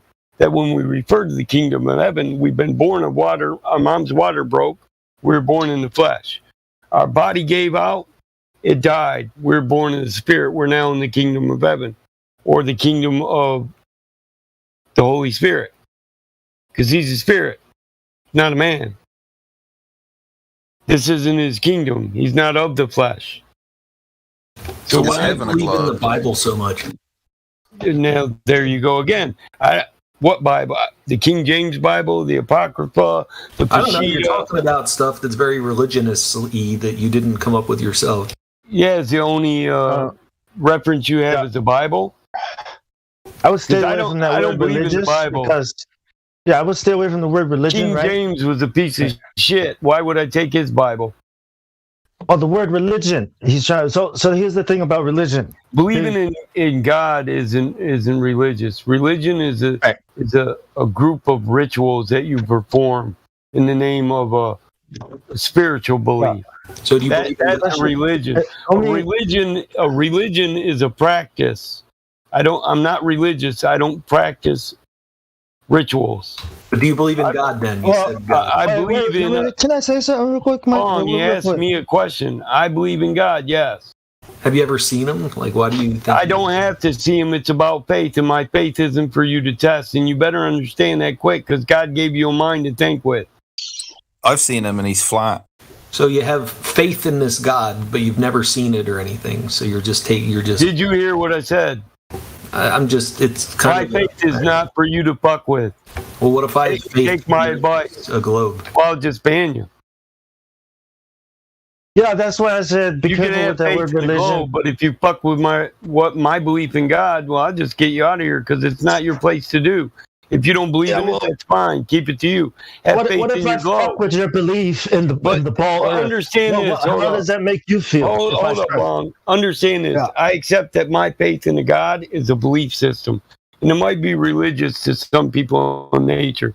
As long as you accept believing in the globe as a faith and a religion, I'm fine with that. Fair enough. Okay. Oh, see, that's the thing. You're a hypocrite, right? I'm just not a zealot. Yeah, you're a hypocrite at that. I don't- You're saying that we are religious, right? When you yourself are in the goddamn religion, you yourself have to have people and believe that's bullshit that you're told, and then you come and throw the word religion around. Well, people confuse that. We're not religious. They think right? beliefs We're not is religious. a religion. Listen, beliefs are not a religion. For something to be religious, it has to be an attribute of religion. A religion is a set of rituals you go through. Say your prayers before you go to bed. Say your prayers when you get up in the morning. Walk around your house 3 times a day. Pray towards the east, west, north, and south for Mecca. That's religion. You're going through religious rituals. Yeah. And It's a besides, practice. God said in the Bible, A belief, He said, a belief in God is just spiritual. It's not religious. yeah, the God that you're calling religious says this about religion. If you want true religion, go feed the poor and the hungry, help the widows, and house the orphans. God said, this is true religion. Right. Stop bringing me your sacrifices. They stink. Listen, I was born and raised in an Adventist house where we study more than just the King James Bible. So for me to know about it doesn't absolutely mean I believe it. You can read a story, right? And that doesn't say whether or not you think it was true. Just because you know the first chapter of the book. Yeah. Gravity takes faith to believe in it. So I don't. That's the God of the ball. I don't put faith in what men that are dead that wrote thousands of years ago wrote in a book. I don't take faith in that, but I'm pretty certain there's a God. Pretty damn sure. But what do the scientists say, right? What do they say? Does it matter what they say, though? But if the scientists say that God doesn't exist, you're not scientific. Listen, can I cover Eratosthenes again? Can we go to the unmoved mover? He proved the globe with 2 sticks, but he also believed God was the first cause. Like cause and effect. If you dictate a universe by cause and effect, eventually you get to a point where there had to be an effect with no cause.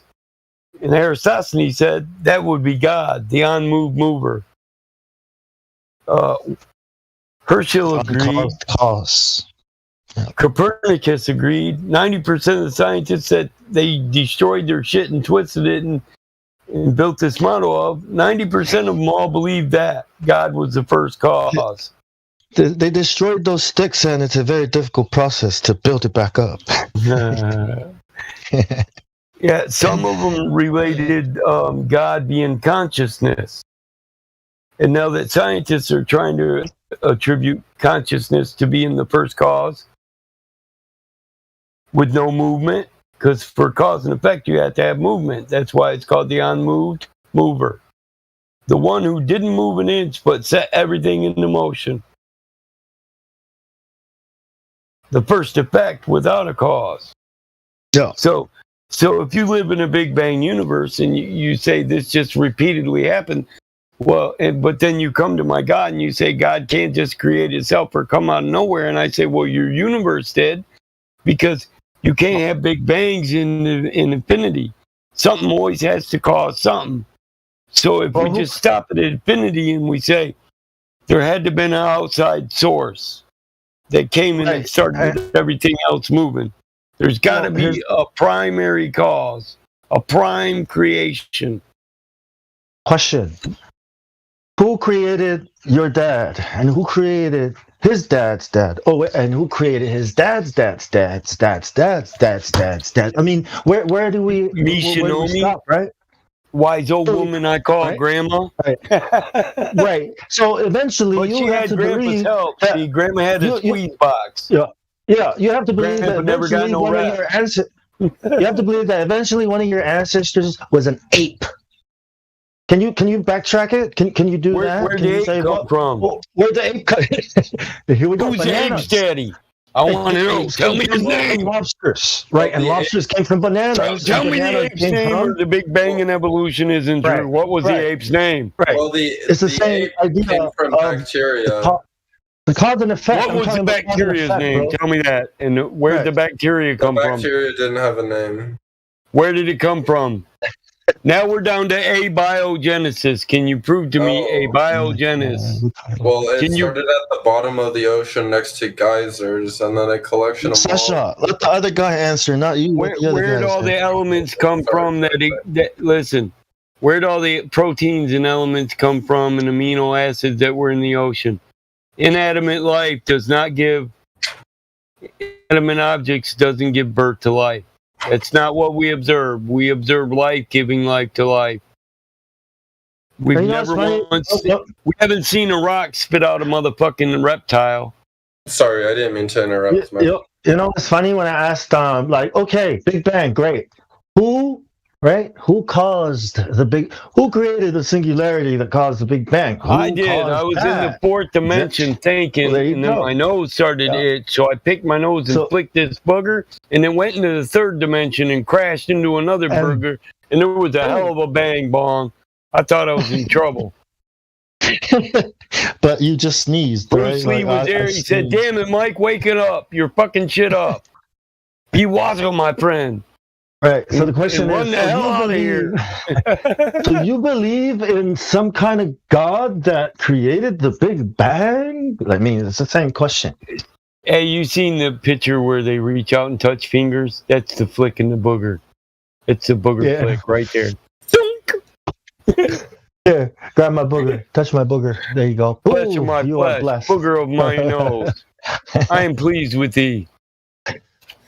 All you need is one booger. Take over and subdue. Yeah, they always go to bacteria. Where the fuck bacteria come from? Amino acids. Where do amino acids come from? Oh, some other chemicals mixed. Where'd these chemicals come to? Because they're chemicals of life. And no offense, but inanimate objects don't have life, and they can't spring forth life. You're basically saying, boom, bang, rock monkey soup. But we make rock monkey soup every fucking day, and nothing ever grows out of it. Rock monkey soup. Never thought of that. Yeah, okay. Rocks and monkeys in a soup? No. Oh, that's so there must have already been life in the water.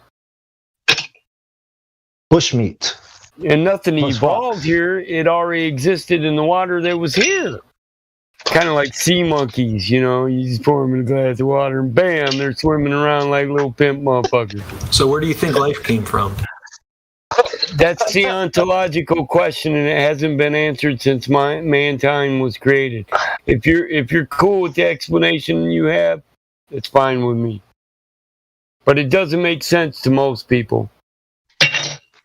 Where does death come from? And no offense, I've studied it. Don't think I'm making a denial from a standpoint of ignorance. It just wouldn't be true. Why do we die? Dogs didn't evolve. Wolves didn't evolve to dogs. They're both still fucking canines, man. That shit's asinine. I like to sock people in the face when they start saying it. Listen, Bong, hold up. I'm a farmer. I breed livestock. I put two pigs together. I get pigs.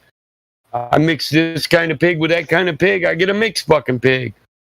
It's not evolution. It's not adaptation. It's just breeding. And no two things are perfectly alike. Yeah. And if I what's that mean? We're going to have variations in all forms of life. We can't call that subspecies. Just like man is so dumb, he thinks there's subsets of man. That we're not just one big race connected. That is the dumbest fucking shit I've ever heard. You think black men or Chinese are a subset of a higher homogeneous? Are you fucking serious? We're all men. We all live, die, breathe. We all whisper the same things. We're all men. There's no inferior. There's no superior. I know number one. Yep. Do you think Neanderthals existed? Yes. Yeah. What's with these questions, man? Like, what's the point of these questions and not asking about what is? Why ask? You're Leviathan. That we can't have answers to. You didn't exist. You were created. Tonight, I only argued for the flat Earth. I didn't make a single globe Earth argument. You're using your brain, Sasha. Yeah, keep doing that, Sasha. Use your brain. Now let he's people a flat think for you. baller. He looked 5 inches taller. They're getting stronger every day. Every day, my flat Earth powers grow stronger. Yes, the power of the dark side. I think he's trying to pimp you for a flat Earth roll, Bong. Because I sure the hell ain't giving it. I'll know when Sasha has completed his metamorphosis. Yes. Spreads wings and fly. So you've talked a lot about stuff you can't prove. Can you prove that the Earth is flat? Can you prove it's a ball? God damn it, bro. We are here to prove it's a ball. That's all. Hold up, Bong. That one's simple. It's observably flat. So, to give me an extraordinary... Observable by your fucking eyes. What do you...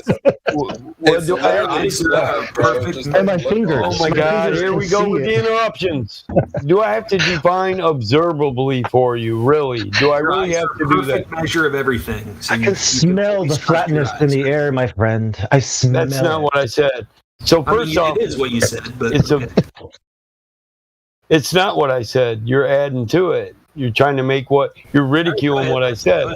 Your mind's eye. Even scientists agree it's locally observably flat.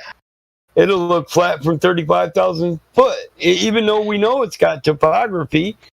But you're trying to make it seem moronic. So you're saying when you say the Earth isn't what I observe it, I didn't say it's proof. Two different things now.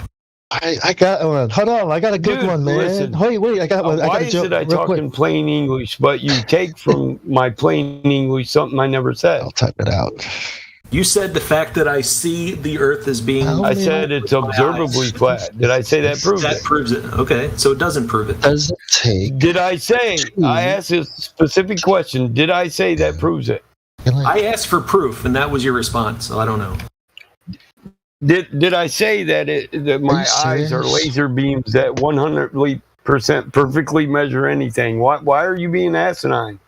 I asked for proof that the Earth was flat, and you responded with about my eyes seeing that the Earth is flat. Yeah, you said that scientists. No, I never said my eyes either. Hold up, Bong. Now I'm trying to get to a point here. Now the point is, I hadn't made my point, and you interrupted me before I was fucking done with some dumb shit like a little kid. Well, you take forever to fucking answer, so move along. Well, I'm sorry, but you know what? If you want an educated answer to your question, if you want a simple 3-sentence answer to something that's more in depth than that, I'd say you're a moron, and you might as well just leave before one of us send you out. Bro. If you don't understand that complicated things can't be said in 2 sentences, you're not worthy of being here. All right, continue then. Pretend I didn't say that. Go ahead. Fuck you. All right. Well, you can't prove it. Well, I can prove it. Look, I can prove it. The thing is, I tried to start from a base axiom, and your moronic ass cut me off there. I didn't even get my base axiom out to get to my premise, to get to my point, then my proof. But you act like it's in 3 words. Yeah, this is a good way to convince people, man. Personally, listen, dude, shut up. Nobody's trying to convince you. This isn't a cult, and we're not trying to convert you. I don't have time for fucking morons. Mm-hmm. So I don't give a shit about your feelings. I care about science and what we can empirically demonstrate. All other assertions that you throw out not backed by proofs don't fucking matter to me. You don't want to hear about our laser measurements. You don't want to hear about long distance observations. And you don't want to know how we prove it. You just want to sit on your ass on some high horse you created for yourself and Google shit and repeat it and say, I'm right. You're dumb. Well, I'm sorry, son, that's not how it works. Intelligence isn't a measure of what you know. It's a measure of how you can apply it. And apparently, talk about flat Earth instead of this lecture. And apparently, you can't even use English. This is the biggest problem with flat Earth. Proving that the Earth was flat, but instead you just have to. Oh my God! Shut up already, bro. Most people. Oh no, you don't have to shut up. Man, if you wanted that shit, you'd have been more cordial. You jovial motherfucker. You were started out being an asshole from the very beginning, so don't lay that on me. I am an asshole. You ask a question, you cut me off before I could finish it. Nah, when I first came in here, you were being a dick. How more obtuse can you be? Do you need a tissue? Like, do you want me to rub your... Demonstrate it. Are you all Yeah, right? you let him talk long enough, it'll be an axiom. It'll be an apparent, obvious truth. Are you going to explain people don't want to have a You people don't want to have a civil... You would have proved it by now. Instead, you just want to go off. Oh, no, I want your fucking ass to beg me because you interrupted me, motherfucker, and I'm an asshole. You ain't got it yet, bitch? On your knees. And beg. A lot of gay shit going on here. It's kind of creepy. No, get on your knees and beg, I don't know about that gay bro. shit, but Like, you really please piss get me on your off, knees bitch. and suck You need his gas dick. money or airfare? Huh? Faggot. You need gas money or airfare? Why are you Which such one? a bitch, man? Like, gosh, dude, you can't even... You're like a bitch. You know what a bitch is? I fucking can't listen to shit. Listen, here's my point with all that. You get what you give. When you want to answer, ask for it and then give a person a chance to answer it.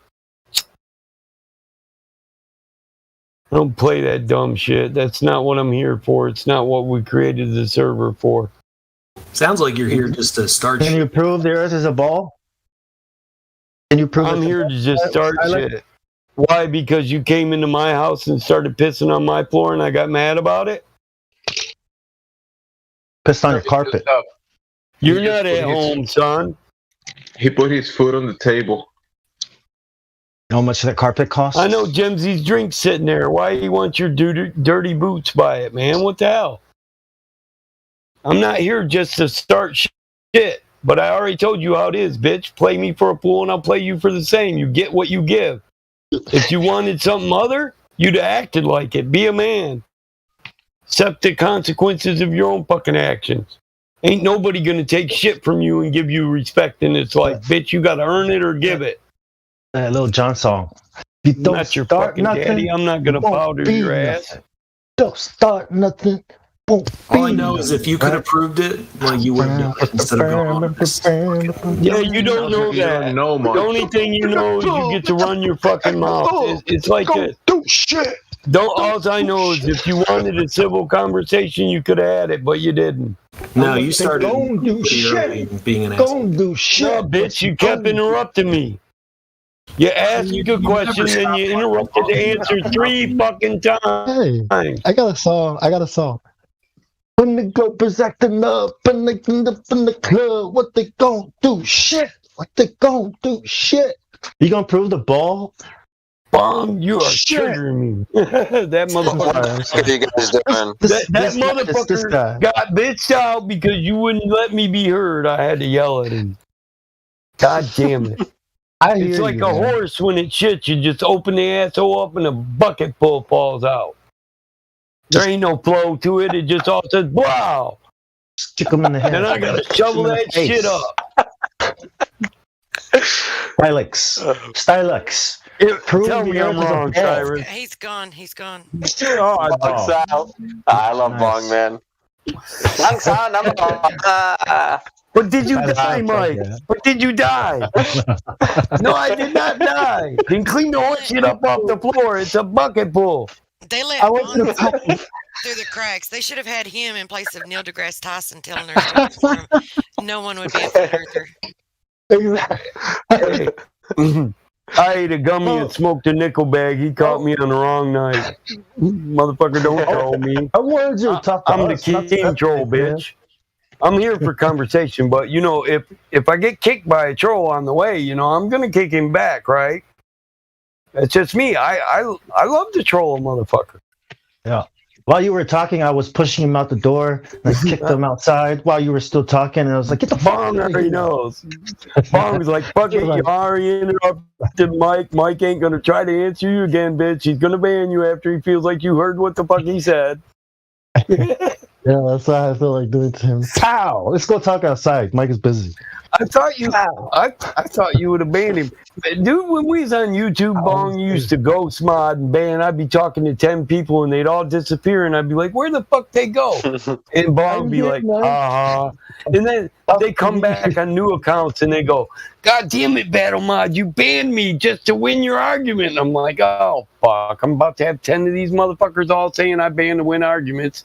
And I got 1,000 people that still troll me on this server to this day. Because Bond banned them and Mike's a coward who bans people to win an argument. I'm looking after you. I'm like a sniper. And watching your back. Like that one girl, Lucy. Yeah. And what's her name? Michelle. Michelle was like, motherfucker, you banned me 100 times. I ain't banned her once. I swear to God, I didn't ban this bitch once. Bong banned her every time. But he wouldn't post anything, so she didn't even know he was on. He was just banned. I gotta go look. Like, who did ban her? Oh, damn it, Bong banned her. Oh, damn it, Bong banned so many people in one night. ODD took his mod, and I was like, no, give it back, man. I'll make him cut his numbers in half, man. Come on. He said, I'm trying to get to 100,000, Mike. Damn it, that motherfucker banned 40 people. I wanted to say, well, you know, they're just copy. One dude had 20 fucking accounts, and he would come on this live stream and argue with himself. He'd start out as if it's a flat earther versus a globe earther, and then the globe earther gives up, or the flat earther gives up, and says, I'm going back to the globe because this guy just convinced me. And Bong was like, look at this dude, stop typing shit, Mike. I'm like, what? He messaged me on a YouTube message. Look, this motherfucker's having a conversation with his fella. So I watch it and I'm like, damn, I think he's right. Bong's like, yeah, there's like 6 of them. You think the same dude's all 6 of them? I said, I don't know. Ban them all. He said, I can't, man. ODD's mad at me. Like, fuck it, I'll ban them. I got it. Fuck it, they all think I ban them anyway. Bong and anti-Caterium level. That motherfucker. And Ace McCloud, this motherfucker one night banned 65 fucking people, and every one of them come back the next day on a new account calling me a coward, and I didn't ban a goddamn one of them. I was like, man, I'm trying to argue with you motherfuckers. I didn't ban you. I'd be arguing in there with 15 people at once. Which is pretty hard to keep up with, dude. I had 2 laptops to do it. ODD's live stream, man. You make a comment and that bitch disappeared as soon as you posted it. Remember, we had 80,000 motherfuckers on the live stream. When they got this, we set up this platform. I came in, I was like, oh yeah, this is a lot better. He's got 20 different areas where people can text. You don't have 80,000 people trying to have a conversation all in one text lobby. And then I don't like to text. I mean, plain and simple, I got a secretary that writes all my shit. I don't even like to write nothing. I don't sign checks. Bitch, you sign them. But so I took over I took over the voice chat. You know how long it took? Fucking 8 months for me to get Bong to even come into VC. Like, come on, man, we're having a party in there every night. Oh man, I'll get there. Bong. I don't like Discord. I didn't even like being on YouTube, and I still don't like Discord and YouTube. I'm waiting for us to move to a different platform, and then you're not gonna like it either. Do I have to move us? God damn, man. Go on Samoa, man. Coconut land. Way down in Kokomo. You got coconuts, Jimsy? Mama, pretty mama. Key Largo. Lots of them. Baby, the Mexican variety, yeah. To the Kokomo. Mexican, American, Canadian, England coconut. They don't have coconuts in Canada, dog. Oh my God! You better put some amaretto with that shit. A little vanilla. Some maple syrup. It's gonna be hot, right? It's gonna be hot, spicy, syrupy, and tea. It's gonna need some vanilla. Yeah, man, vanilla. I like Mexico. You won't ever hear me bitch about Mexico. Cancun is shit. I'd marry me a Mexican girl if I wasn't scared of her cutting me.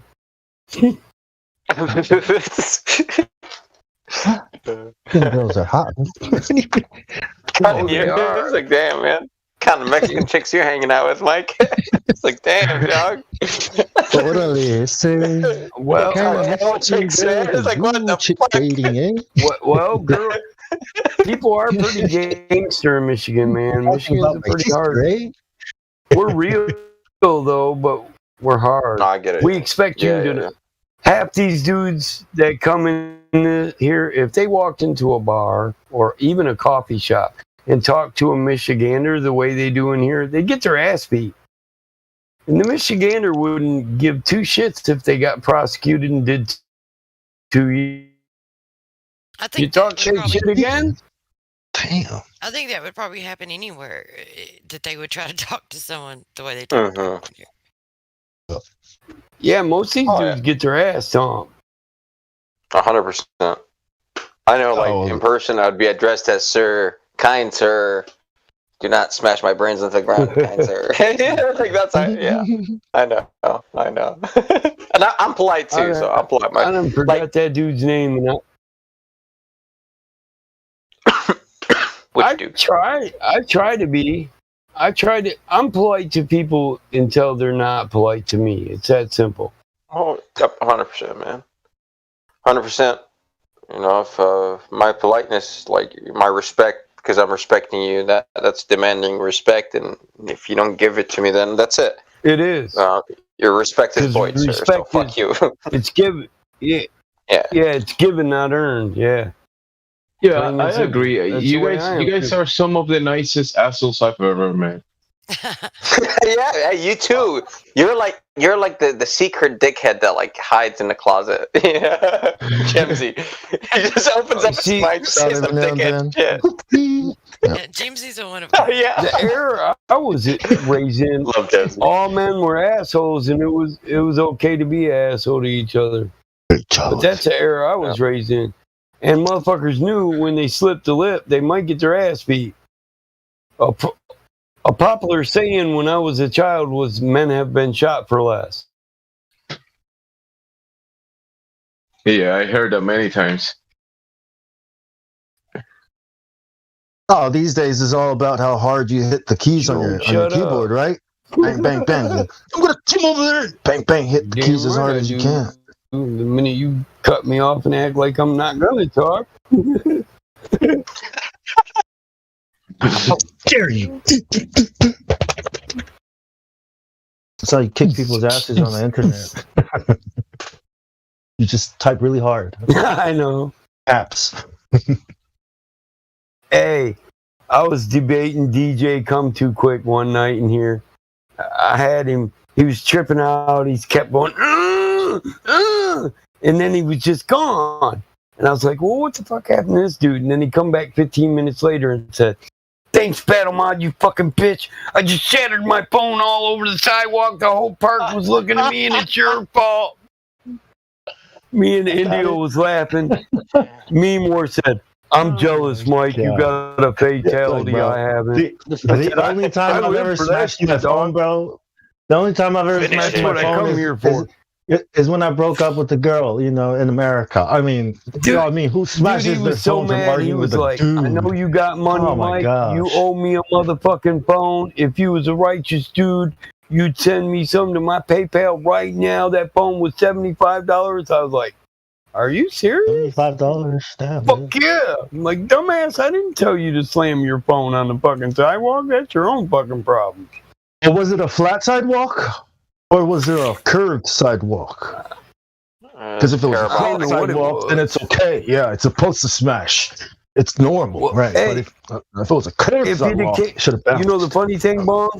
I actually like DJ. What DJ was mad about was we actually do have a valid answer for every way you go. And if he'd have came at me just saying, hey man, I just got pissed off and broke my phone, would you help me out? I'd have probably bought him a new phone. Yeah, I'll help you. I wouldn't, because you'll break that one too. Like, look, man, if you're breaking phones because of arguing with me over the flat earth, debating me, shit. Right. Imagine phones have been broken for a lot less. I'm just saying. Right? If you can't handle this. At least he ain't my ex. He didn't bounce a galaxy off my forehead or nothing, That's what I'm saying. The white chicks do that shit down here. Yeah. When I caught the bitch cheating, Bon.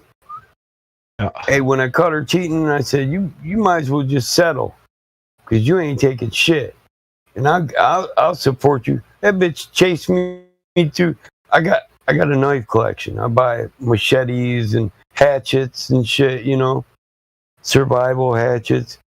Oh, this bitch come out in the barn with the survival hatchet, swung it at me. I ducked and run, and she picked up the machete off the tool bench. I was running for my life when my brother pulled up.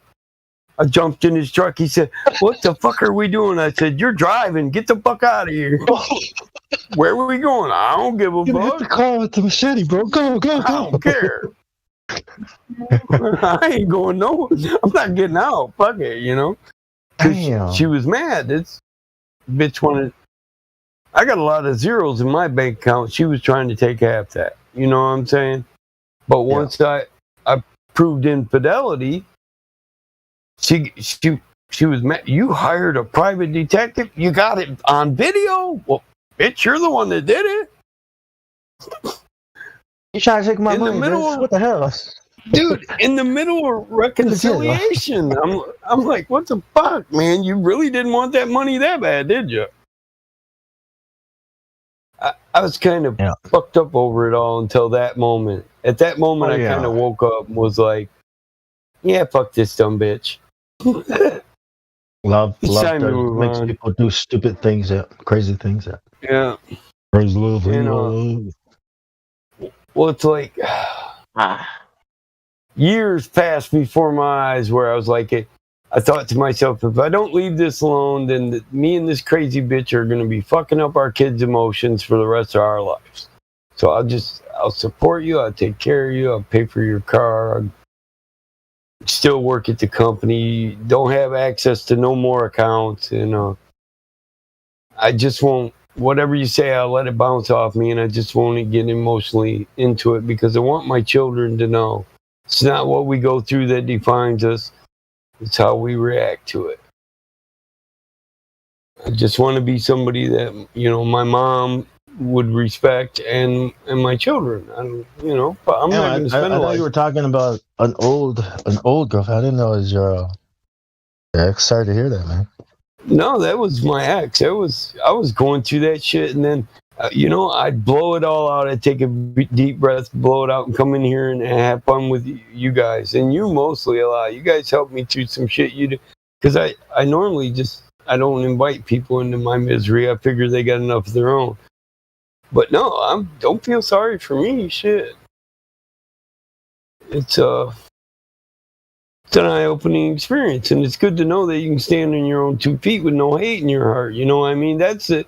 I just realized at that moment that she really hated me. and it was affecting our daughter because our daughter watched her out the window, and she, you know, she's gonna tell her older sister, and brother's gonna know, and so she's already gonna have emotional problems over her mom. So I just thought at that moment I shouldn't add to it. I should just be that pillar, you know, that rock. I'm, you know, that firm foundation. Anchor. You know what I mean? Yeah, bro. Yeah. The compass.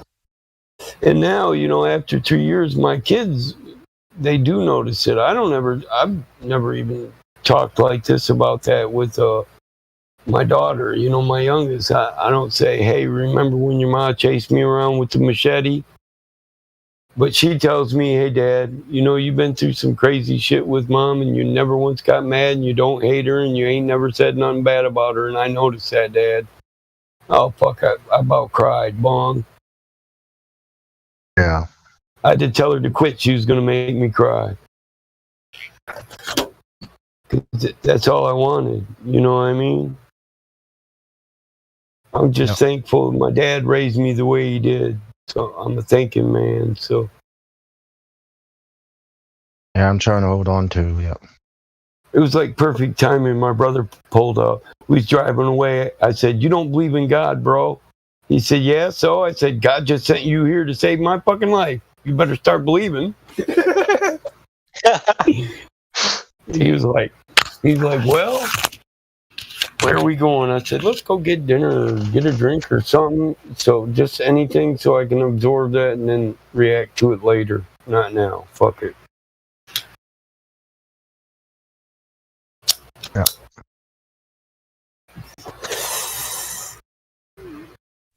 And that nickel bag is pretty good, huh? Oh yeah, I'm happy with this trade, bro. Smoking, man? What strain is that? It's a talkative strain. What is it? Rainbow something. Rainbow Blueberry Kush. Wow. Okay, let me see if I can find that locally. Rainbow Blueberry Kush. And I traded some Casey Jones for it. All right, cool. The dispensary always do that. Wondering. I was like, what the fuck is this dude smoking, man? Yeah, if you're willing to let the dispensary make a little bit, like say, I grow Casey Jones and Granddaddy Perps. So I already know I can trade the Granddaddy Perps even up for whatever I want because they charge more for that than any of the other strands I'll ask for. There's only like 2 other strands they got that get above Granddaddy Perps here in Jackson. So I can trade that for anything, ounce for ounce. But the Casey Jones, I'll trade around too. When they got some nice stuff in, I just go in and trade. I grow more than I need. Nice. Plus, the dispensary's owned by my brother's buddy, so a lot of times that's always nice. Yeah, if I got overage, like if some shit's getting stale, I break a pound out and I don't smoke none of it, and I broke it out of the freezer and it's drying out. I can just take it in and give it to him and say, how much you going to give me off each ounce? You know, and he'll sell the whole pound and say, this is how much I got, you know? I'll split it or I'll give it to my kid. I don't really care because you know what I'm saying? When you freeze it, it only lasts. It only lasts for so long though. When you on thaw, it will turn to dust eventually because it's been through the freeze process. So my son told me to start breaking it up into ounces so you can pull a frozen ounce out at a time. I was like, man, then we'll never have enough unthawed. What the fuck are you doing? Fuck it. It works out fine the way it is. I mean, we broke out 4 pounds and didn't do shit with it, so I let dude sell it, and then I gave my son half, and he put a new set of rims on his Mustang, so fuck. How's it not working? Right. I mean, I that's done funny got right there, man. I done got the boy taught, dude. I'm gonna have to build another barn and give him his own little cubic area to put his projects in. He already knows. Oh, that's always nice. Oh, I love it. He looks around. He's like, "You got a lot of Chevys here, Dad. I thought you was a Ford man." I'm like, "Well, yeah." How come we only got so many Mustangs? I said, "Because they steal all that shit up. That's why I got Chevy, because it's fucking hard to find a Ford Galaxy. It's hard to find an old Mercury Cougar. Chevys are easier to find, and it's not because they last longer. It's because people bought up all the Fords. If you find a 65 Mustang right now, you're doing pretty damn good. High demand. No supply. So. Right.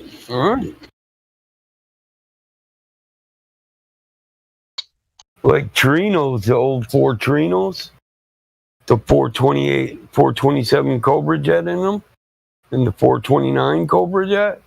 Those Trinos are bad in a motherfucker, but you ain't gonna find one. I find a lot of Ford trucks.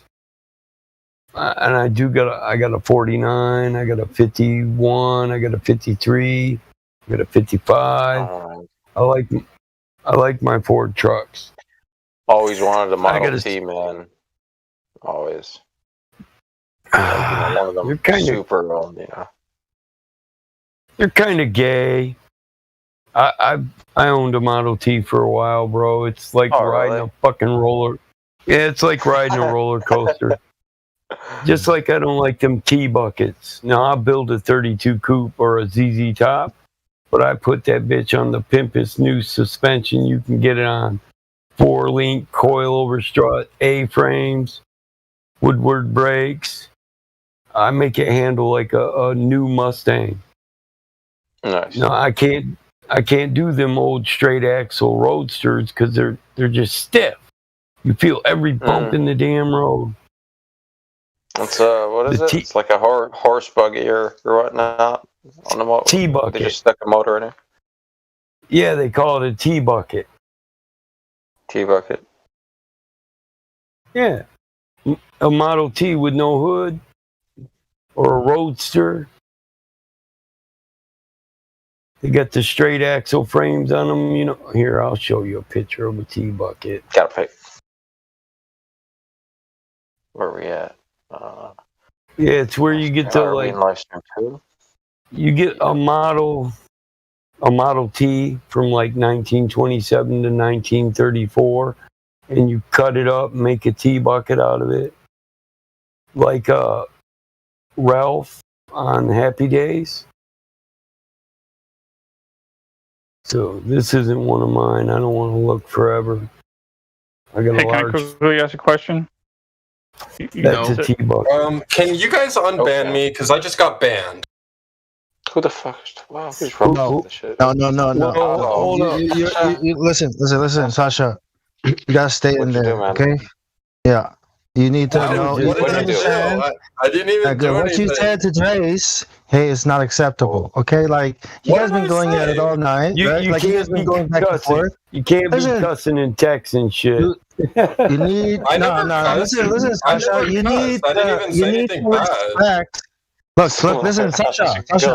All the golds in here, okay? All the goats in here have the same powers as mods, okay? So you need to start treating them as such. All I said is, are you guys siblings? You make similar logical fallacies. Exactly. You don't say things like that to people, especially That's a people. joke, dude. That's clearly a joke. It's not. Look, well, I don't know who put you in, but I took you out. Grace. They take offense to things that are a joke. I put him in cockpit. If you look at the text chat, you can see him and me talking quite a bit. And if you listen in detail, I can cut clips if you want. He is very disruptive and speaks for all of us regularly and tries to respond to the Globers as if he is speaking for us. The one thing I responded for everyone is I said, I think we all believe in heaven, and that was an accident. Hey, that's not the one thing. Don't lie to everybody here. Okay, well, what are you talking about then? Because I don't know what you're There's talking about. multiple instances of this. Do you want me to go back through the video of all? I can Sure, I never spoke for going anyone through the else. video and clipping out every single point where you do this and get you permabanned. Do you want that? If you want to, you can, because I didn't do anything.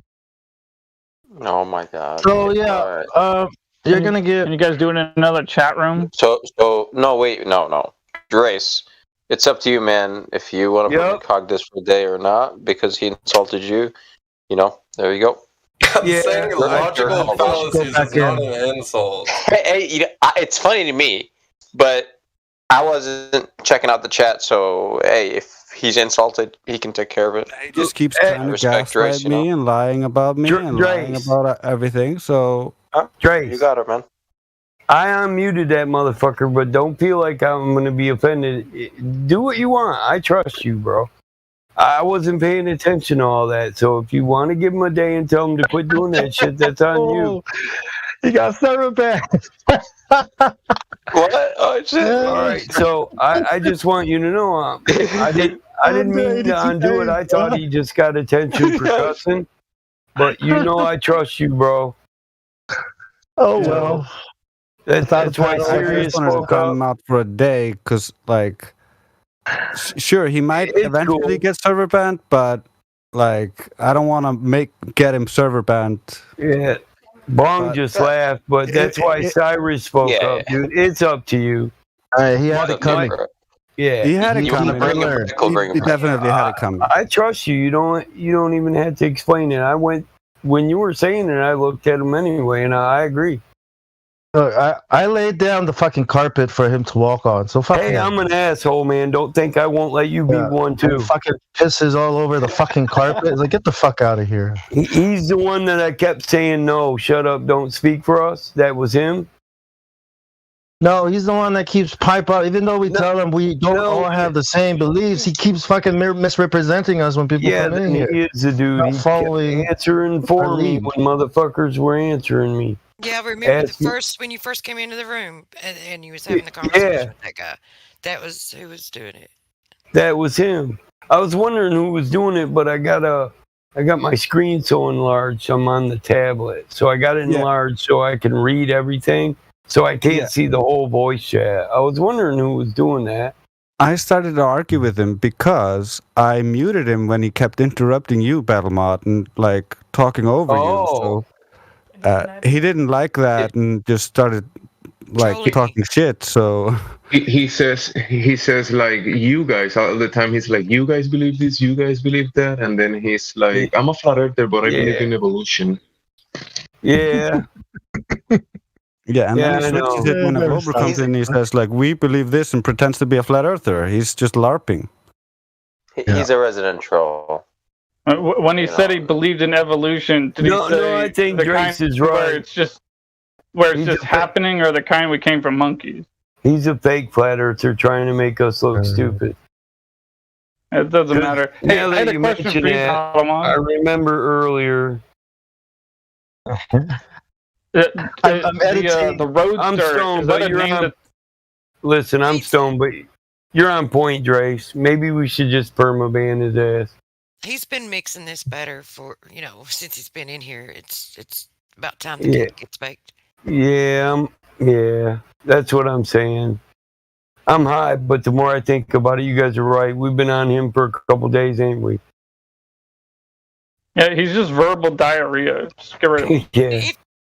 If he comes back, I mean, maybe a listening pass is all he needs, so he can maybe learn something. But yeah, he does to be able to just unmute himself and join any conversation. Well, I got the same feeling from him the other day. Somebody gave him flat Earth, and I wanted to know who gave him flat Earth. I took his flat Earth away and gave him on the fence. So I understand where you're coming from. That's all I'm saying. I know a flat earther that defends evolution. Come on. Yeah, it doesn't really make sense, bro. I'm just hoping I wasn't the one that gave him flat Earth, but I don't think I was. Really, I'm not worried about that.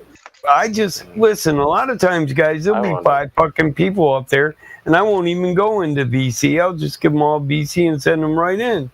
I do it. I probably let more dumb fucks through than you guys, but it's just because I'm trying to give you someone to fuck with.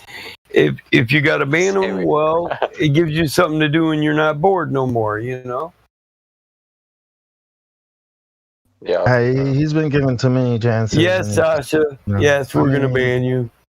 Yeah. You don't bother DMing me no more. You're fake, man. You're a fucking fraud. You know, I've actually met at least 2 people before. My mind's a little foggy, so I'm kind of remembering the second one. But at least 2 people that think that the Mexican beer germ is real, but still acknowledge that the Earth is flat and stationary, just as much as I do. Isn't that a rare person? You know? Yeah, that's crazy. Like I said, I'm high, man. Don't mind me. I got people. They got my back. I can't fuck nothing up from where I'm sitting.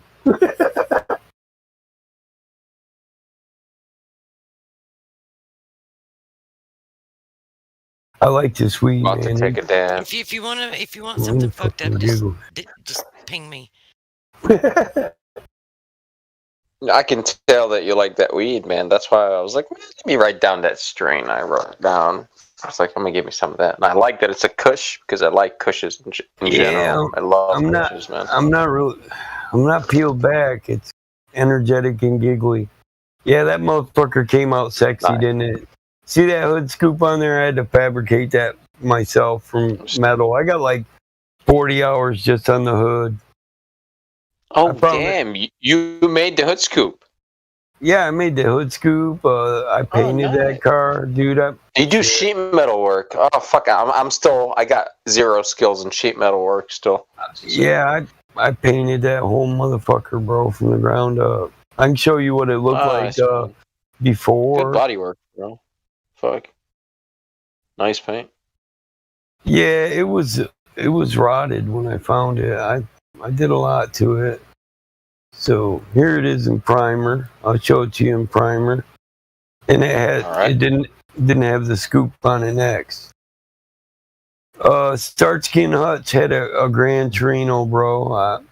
But yeah, I don't want no stripes on it. I think it looks sexy, just pure red like it is. Looks nice, man. Yeah, I like that red.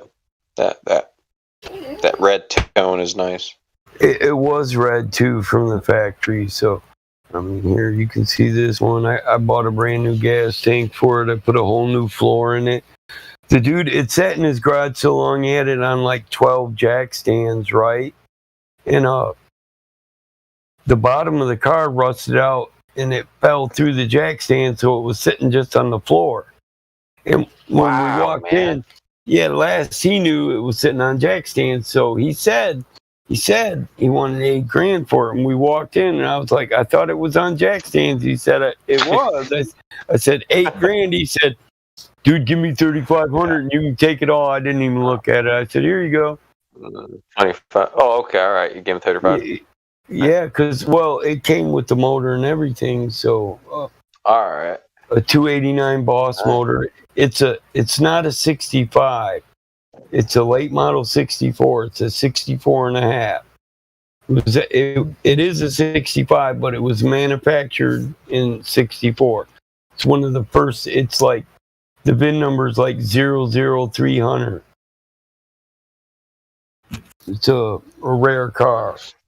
That's pretty cool, man. It has a whole new trunk, a whole new floorboards. All right. But the body was solid. I mean, dude. Why was it so rusty? Was it? What the fuck was it outside or? The dude had a hole in his roof and no window, and the rain would just blow in sideways and puddle up into it and rotted the floor right out of it. I was like, dude, come on. Yeah, he gave. I got 90% of the build with the car, so I couldn't bitch. Not at all. Oh yeah, you stole it, so for sure. Oh, he knew it too, but he didn't complain. No, it's a lot of work. You know, he's like, "Oh, fuck that shit here, man. Give me 35. I'll take that." It added a couple 100 hours of work to it. I mean, I literally got 5-6 weeks worth of just body work on it, or the suspension. Good job, man. Good shit. Just cutting in sand, and that's. I mean, this motherfucker it had holes in it everywhere. I was cutting little squares out of it and welding them back in it. Now, for somebody that wanted a full factory car, it's not for them. But for a person that doesn't care, it's a solid 65. It's for them. Yeah. Trying to find the pictures of. I took pictures when I fabricated it, but it was so long ago. It was like way back in my photo album.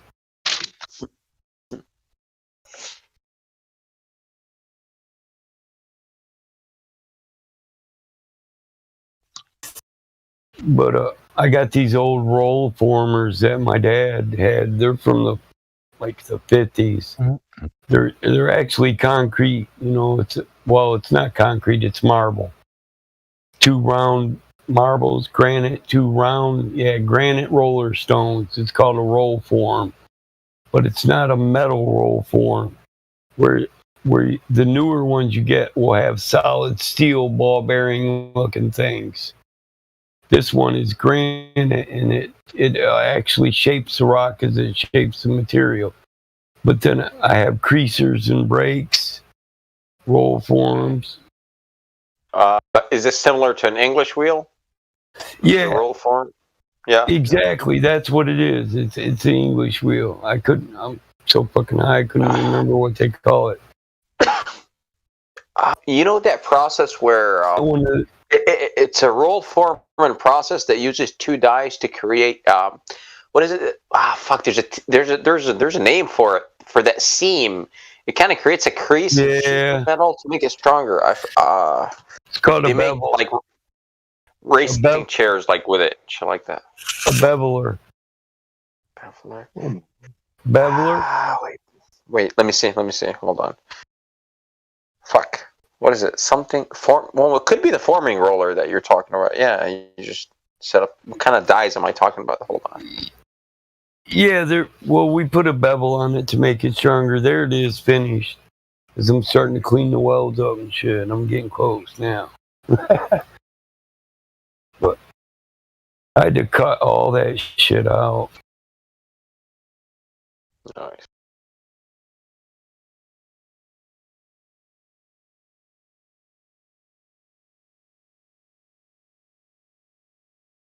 Yeah, so. Nice, dude. You see, in each step of the process, it takes a little more shape.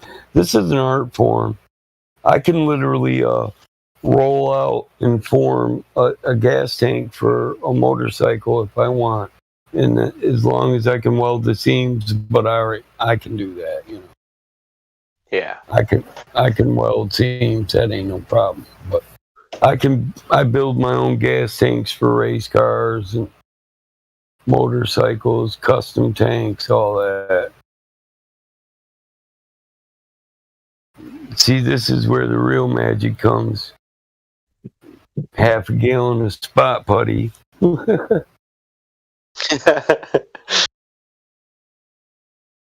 But to find an original rocker hood like that would cost me about $2,000 by itself if it was solid. That's why I did this work. It was hours and maybe $200 worth of materials versus $4,000 for a hood and a long drive. Is that regular like body filler, Bondo, or it's spot? No, that's not Bondo. That's spot putty. It's different. What's the difference? Spot putty. So I know nothing about that shit, and I do have a dent composition on my F-150. So teach me. So you got a dent on your F-150. It is technically spot filler is body putty, but okay, it's cheaper and the texture is a little different. It's got a more sandable, easy. You can, like, if I say I put Bondo in something, Bondo can only smooth out to such a finish, you know, a certain finish. You can't get a micro finish on it because it's too hard. So you put spot putty over it, and then you can sand that in with the right grit to a micro finish. Where once you lay primer over it, it's like you have to build to the micro finish. You get close to the micro finish with the Bondo, then the spot putty gets you closer. And then if you use the proper primer, the primer I spray, it lays about a 1/4 inch thick. And you sand 90% of it off so that you have a smooth micro finish surface. Okay. So body filler with proper primer creates that smooth surface to where when you lay paint on it at the perfect consistency, it will look like a mirror. You can see your reflection in it. And even if you get runs, if you're not a good body man or a good painter, and you spray and get runs, you can wet sand all that shit right out of it. Yeah. Yep. I've looked into it. I don't know how to attack this fucking dent because it's like creased, right? And it's right by the fucking taillight. And I've got most of it out. Yeah, I can't access it from underneath where it's really bad. It's kind of creased too, so it's like, fuck, I need to use a slide hammer or what? Like, I don't have all that shit. I use a dent puller. It's basically a bar with a screw on the end of it and a weight. Okay, and you actually drill holes, yeah? You actually pull, yeah, I'll use a 3/4 lag screw and drill the hole smaller than lag screw because you're going to try to pull the whole dent out with it. You don't want it to let loose. You want it to actually have to cut part of the way into it. And then, but when I'm done, I can fill that in with weld. So a lot of guys who tack weld things to it, and their dent puller, they tack weld rods to it that look like a rivet. And their dent puller, they got one of them dent pullers that you slide over the rod and you tighten it down. Mm-hmm. That's the shit that I don't have, and that would be nice. I mean, I have them too, but I also have the old school one. That's how my dad used to do it, just with you weld a bolt or a screw. We use wood screws. Weld a short, fat wood screw on the end of a bar and slide a weight over it. Screw the whole bar down and just keep slamming the weight against the backstop until it pulls it out. But then you have to take a ball peen hammer and get any portion that you pulled out that's higher than the body line. You have to ding it back down. Yeah, you got to ding it back down with the ball peen. And you don't just whack it real hard. You sit there and tap on it. And about the 50th, 60th time you tap on it, it's going to heat. It'll heat the metal up. This is an art form. It'll it heat is, the man. metal I know, up. man. It is. And eventually, it'll bring it lower in the body line. And that you don't put Bondo in that. You just fill that right in with spot putty. You can fill over the hole. Okay. Too. Oh, so you use spot putty first? Okay. So no Bondo. Okay. Bondo is for a big hole or a big ass dent, that you don't want to pull, and you're just going to fill it in. How thick do you think I can use Bondo without cracking? Because I got most of it, and the lowest part is about 1/4 inch, roughly. But that's like, I would say that would be like 1/4 size, and then the rest of it is less than that. You might be able to fill all that with Bondo then. Yeah? Yeah. Just do it in smaller steps, or what? Just do like a thin layer and just layer it, or hammer most of it. Smear it over there. Mix it all up and smear it over the whole thing. But scrape all the streams out of it and keep it lower than the highest point. You know what I mean? Yeah. Then you can sand down all the Bondo to where only the holes are full of Bondo. There's no longer paint on the metal. Then you want to do it with spot putty, just a thin layer of spot putty, so you can sand a nice surface on it. I mean, if your car is black or whatever color it is, it's white. Yeah. If you look on the inside of your door, it'll have a paint color. There's the paint code. Yeah. Yep. Yeah. So you can usually get that in a rattle can for touch up.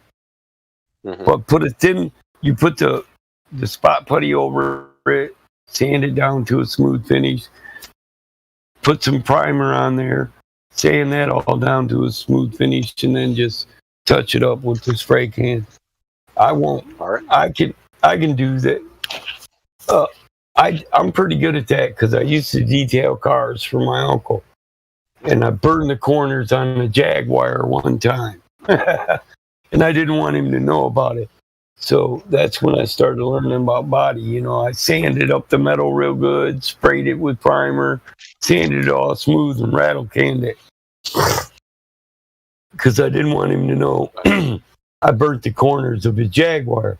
But then he noticed it and he said, "You fixed the corners of my Jaguar." And I said, "What?" He said, "Yeah, last time I bucked it, I burned it off and I just sprayed it on with rattle can." I said, "Yeah, it won't come off this time, Monk. I used primer." He was like, "Cool. I'm lazy. I just want it to look good." He got it from a police auction. A nice Jaguar. I was like, "Oh, fuck, I'm getting my ass kicked. I done burnt my uncle's Jaguar." My brother's like, "You better paint that shit. They're painted good." I mean, my dad had a body shop and a fucking detail body shop for motorcycles. He didn't paint his motorcycles where he painted his car. He literally had a room for motorcycles that you take it in there and build it right on the workbench. Step off into a closet and paint the tank. My dad could airbrush. I seen some sick bikes come out of here in my day and nice cars. Nice. My dad, I'm kind of one up on people though who build your average hot rod because I grew up in a race family. So I know how to build a modified motor to race quality. Or I know the difference between an everyday driver with a little extra horsepower or something that's only for the track. And you don't build a hot rod that you're going to try to sell to Joe Blow on the street for a lot of money. You just don't build them and put race motors in them because people will burn them out. Race motors got to be maintained. You got to work on that. Yeah. You only get. Dude, you change a clutch a race, man. You know what I'm saying? Like, yeah. Some of my cars, I only get 15 runs out of them, and I got to rebuild the entire motor. You know, my mud truck. Serious shit, yeah. My mud truck. I mean, people think, yeah, that's bad. I wish I owned that. And I'm thinking, yeah, you're gonna rebuild my big block and my transmission twice a year? No, okay, then you don't need a truck like this.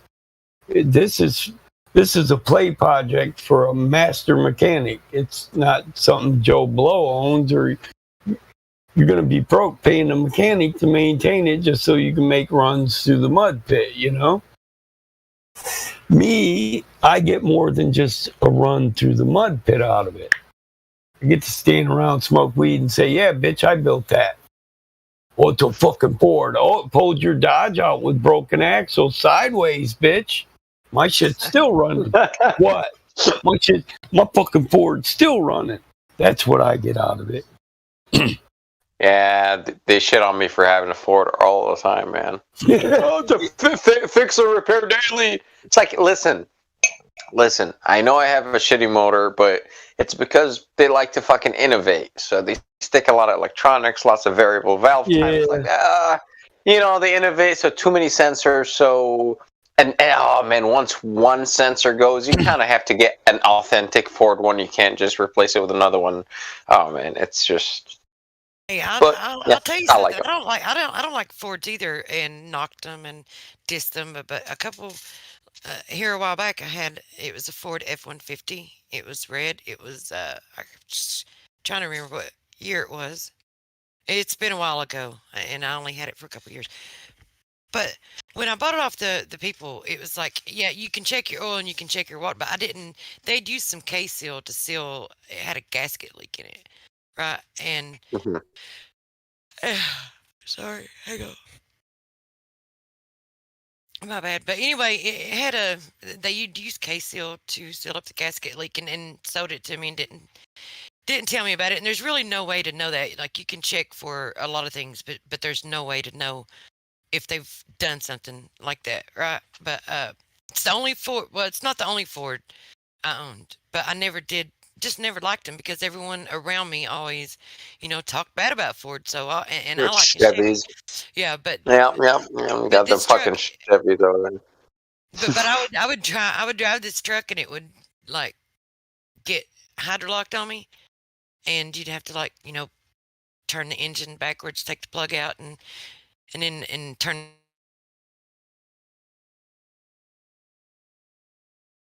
Hello? I know. After you blow Sure. it out, do what? You cut out. Shit. Never mind. I'm just saying that it had like a lot of shit wrong with it, but it's still I drove it to the junkyard. So, I mean, it still ran, and even when it would overheat, it's like it never damaged the engine. Damn. Nothing else blew on it or anything. It was just, I was surprised. Even it ran with a blown head gasket. Look at that shit. Yeah. Ford. Sounds like a blown head gasket to me. I mean, it flooded the engine with coolant. It never did get water in the oil, and it the only Never- I mean it was getting water in the combustion chamber instead. How'd you do? That's what I'm thinking. It's like, did you have a cracked block then? Like, it's going to get in there from the water jackets around like the cylinders or in the cylinder head, or that's not the the head, reason. head gasket. And if it blows the head gasket, then you will get. Well, it could be the head. Yeah. I think maybe they, maybe it was warped or I don't know. Maybe there was some reason why they didn't, or they could have just replaced the gasket and didn't torque, the head bolts down or whatever right there around that one part. Maybe it just didn't get the right torque in it when it got so hot or whatever. It was leaky. Maybe that's what happened. I mean, who knows? Who knows why? But I know it was getting, apparently when it would get hot, it would just, open up there and it would get water into the combustion chamber, and you'd have to, it wasn't getting into the oil or anything, but you'd have to take it out, but it had like a lot of other shit wrong with it too. The other shit that was wrong with it was the reason that I drove it to the junkyard. But because here where I live, you can only have 2 vehicles. So Really? Well, Damn. I mean, I can have more, but I only have 2 parking spots. Oh. I live in the middle of Yeah, I'm with you. So it's the one that had to go, and I drove it to the junkyard, and it had I could go down the list of shit that was wrong with it. I was fucking depressed when my baby went down. That's all I know. And I only discovered that when I finally solved it and got her back running. I was like, oh my God, I like this fucking turd. It's a Ford. It runs like, yes. Yo, hey, dude, I just bought this. I just bought this one on my nephew, and I've been fucking working on it since I bought it. Nice. And my son's like, why do you buy 5.4? No, the 5.7. 3 valve? Nope, it's got the 5.7 in this one. 5.7?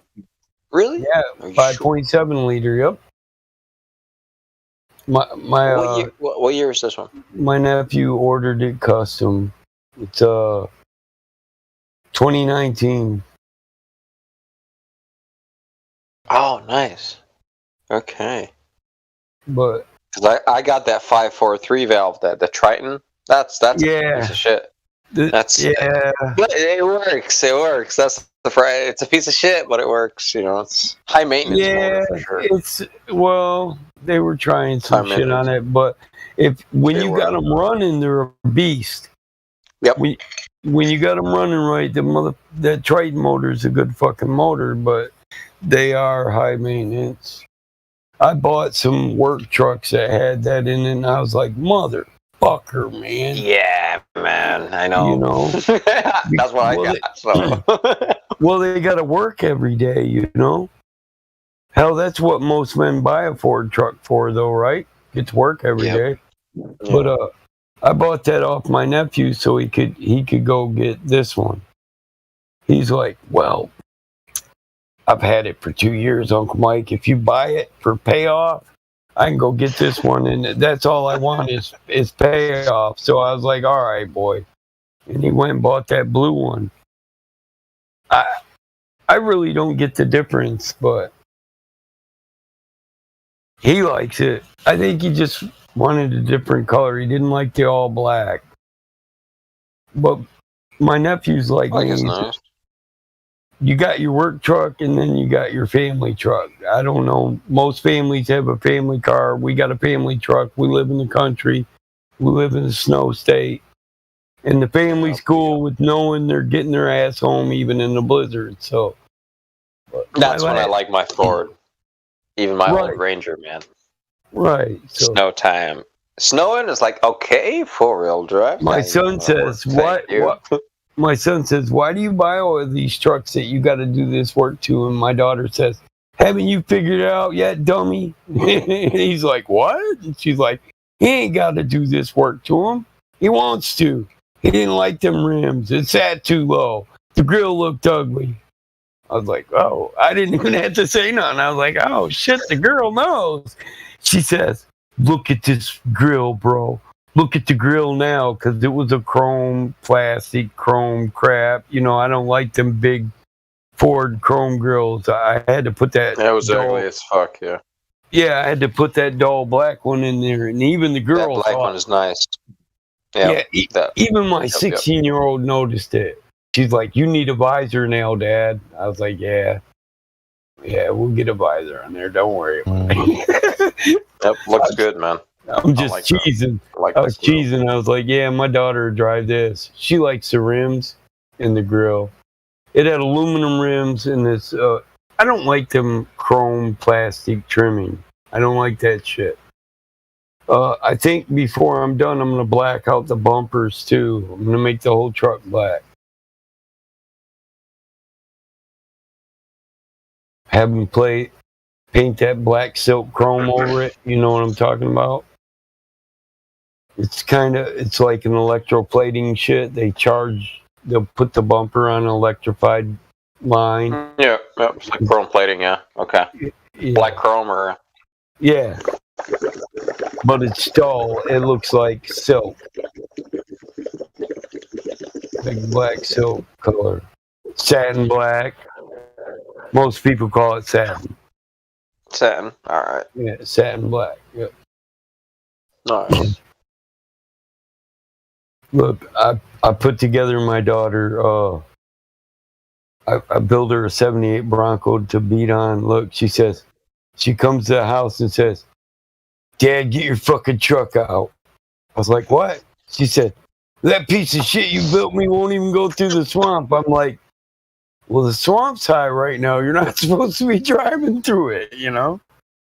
She just buries it in the fucking swamp. Man, that looks fake. That looks like an RC car. No, it's a real truck. Oh man, nice, dude. It's lifted, dude. How many inches is that fucking lift kit? Well, it's not supposed to be lifted that high. It's just that other side was sunk way down. Okay. And that's not the swamp. Where we run our trucks through isn't the pond. It's an actual swampy marsh. You know what I mean? It's got like 6 inches of water, 8 inches at the most, but it's mostly mud. It's a marsh. Silty shit. Yeah. Yeah, she says, I'm stuck in this swamp, so I drive out here, and she said, my truck's over there, Dad. I said, the pond's over there. This is the swamp. She said, oh, this is where this is where we mud. I was like, yeah. She said, I thought we could drive to the swamp. I was like, that's a fucking pond, Taylor. It's a good thing you didn't drive too much farther down there.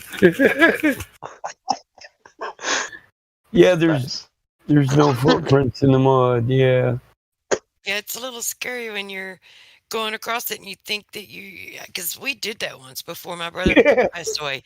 We went up on this, we went four-wheeling his truck. Okay, so you've got to understand that the truck wasn't equipped for it, right? He had a lot of money that he would have still had to put into it, so it didn't have the proper shocks. It did have the big mud and tires, but that's all it had. That's all it had. So, but when we went four-wheeling, there were like 7 long ponds. Well, they I don't even know if he knew they were ponds. I don't even know if he'd even ever been up there, because he literally, like, I had to stop him from going up this really steep incline because we would have flipped over. You know, the first time that he would have bounced, you know, did not have the proper shocks, we would have flipped over. But we started going through those ponds, and you know, we got through the first one, and he, you know, he was getting traction, so we could go through. Got through the second one, and then the third one, towards the end, we started losing traction, and then the next one was even deeper. So about middle ways, we would lose traction, and then go the rest of the way. And but the last one, like the minute that we hit water, it was just the momentum of the speed that we were already going, because the minute that he hit it, we were already floating. He had the oh shit look on his face, and I was looking for an oar. I mean, it's like he just kept giving it gas, and the truck was like, it lost momentum, and it was finally getting ready to come to a stop when the front tires got traction and pulled us out of it. It's like I didn't even know how deep it was. I was looking for an oar, and I looked at him, and he had that oh shit look on his face, and I knew we were in trouble. But it's kind of scary when you, I mean, because what are you going to do? The only thing you can do is just let it sink and climb out the window and swim. Yeah, I couldn't believe my daughter had the balls to actually drive out into that shit. I was like, man, you're pretty brave, kid. Well, with a name like Taylor Battle Mod, what do you expect, you know? Yeah, these are some of my electric RCs. Yeah. Oh, man, I got what's left to my old one here. I mean, I'll snap a picture of it. It's this thing is circumnavigated, bro, with me. I've taken it like all over the world. But here, I'll take a picture of it. Yeah, I like my RCs. I like the nitro cars too. Yep, this is a nitro truck. Yeah, I did sell the motor. Because I haven't, I kind of given up on that. It's a fucking expensive hobby, man. Hey, and my son tried to jump the house one time with the nitro truck, and my old lady was cleaning it. My old lady was cleaning the upstairs, and it went straight through the window. And I said, man, I hope nobody got hurt. And then she was yelling out the window. I was like, oh, fuck, run. We're in trouble. She come right out. She's like, what the fuck is the fuck in my house? Don't go with man bullshit. This is our home, don't you know? I said, son, you got to take this one. What? Take one for the team, bro. But it was your ideal, Dad. Shut up. I'm already in the doghouse, damn it. I stripped it down. I want to convert it to electric because I already sold the nitro motor one. It's a monster truck. It's a 10th scale. It's fucking huge, man. It looks small in the picture, but that thing is gigantic. Like, you know, I'll hold it up like above my head and just drop it, you know, and it'll just land and like all cushiony, no problem. You know, it's those things are. They're not that hard to convert, dude. And the gearing on the nitro, and the gearing on the nitros are better. Dude. So then just lock it out in second gear, and I looked it up at the ratios and the motor, and I'll get a 6cell LiPo, or even maybe if I want to splurge, I'll get an 8-cell LiPo, and that thing will fucking take off. Yeah. See, if you can do that to RC car, you can build your own car. You just need a motherfucker to show you the process. That's all. Oh, yeah. They're more expensive than real cars, man. Things are fucking ridiculous. My son likes to tell his friends, my dad knows about every fucking car there is, but that's not the truth. Just because you're a mechanic doesn't mean you know about every little vehicle there ever is. But you may know about the ones you actually have experience with. So there's some cars, when I fuck with them, that I actually had to buy the repair manual, you know? Mm-hmm. And I'm not scared to admit it. That was the brand. Part of my education. You've got to with every vehicle, don't you? Because that's the only way you get the torque specifications, and like you can't just go into it. Well, unless you already know what they are. Electrical. I always buy it for the electrical diagrams, the schematics for like wiring up shit. Yeah, that 100%. Too. I mean, there's many reasons you have to. So, the torque. So when we get down to the motor, the torque specs on the heads and the cranks and the rods and bearings, they'll all be the same. The patterns will be the same if we're talking about a 351 Ford or a 302 or. Generally, I'm not too pressed about torque patterns. I'm so experienced 9 times out of 10 I don't use a torque wrench. Yeah. But I do You can look it up. Good trick. I'm sorry. Go ahead. I have DeWalt rechargeable drivers that you can set to pounds per square inch. So you can just go in and overhaul an engine, right? And you can actually go in and overhaul an engine and just like torque it without using. I have. Yep. And you don't have any issues after. No, I built race motors without a torque wrench. That's to me. That's generally. See, we can't. You can't give a person who doesn't have experience. You can't tell them you have to snug a head down evenly. Yeah. You have to show them a pattern in which to do that. You can't tell them that they need to be snugged down firmly but not over tightened. So you have to give them a torque pattern for that. But see, I've got experience in not just laying heads onto a cylinder, but dies onto a machine, like a profile extrusion dies or injection molding dies. And these things had to be brought down evenly and torque tight also, or they'll leak, and I can install a die right now without it leaking. So it's no different on a head gasket. If you don't evenly torque it down together, like I start from the center and go out to the edges, and that's always how you'll do heads. In a crisscross pattern. Because I didn't.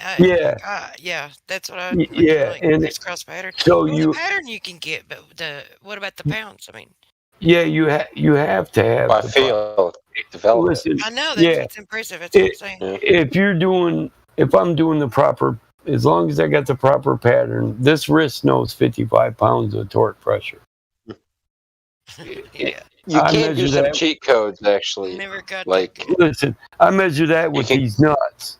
So I know how much I had to draw from the sack to get it to 55, which isn't a lot.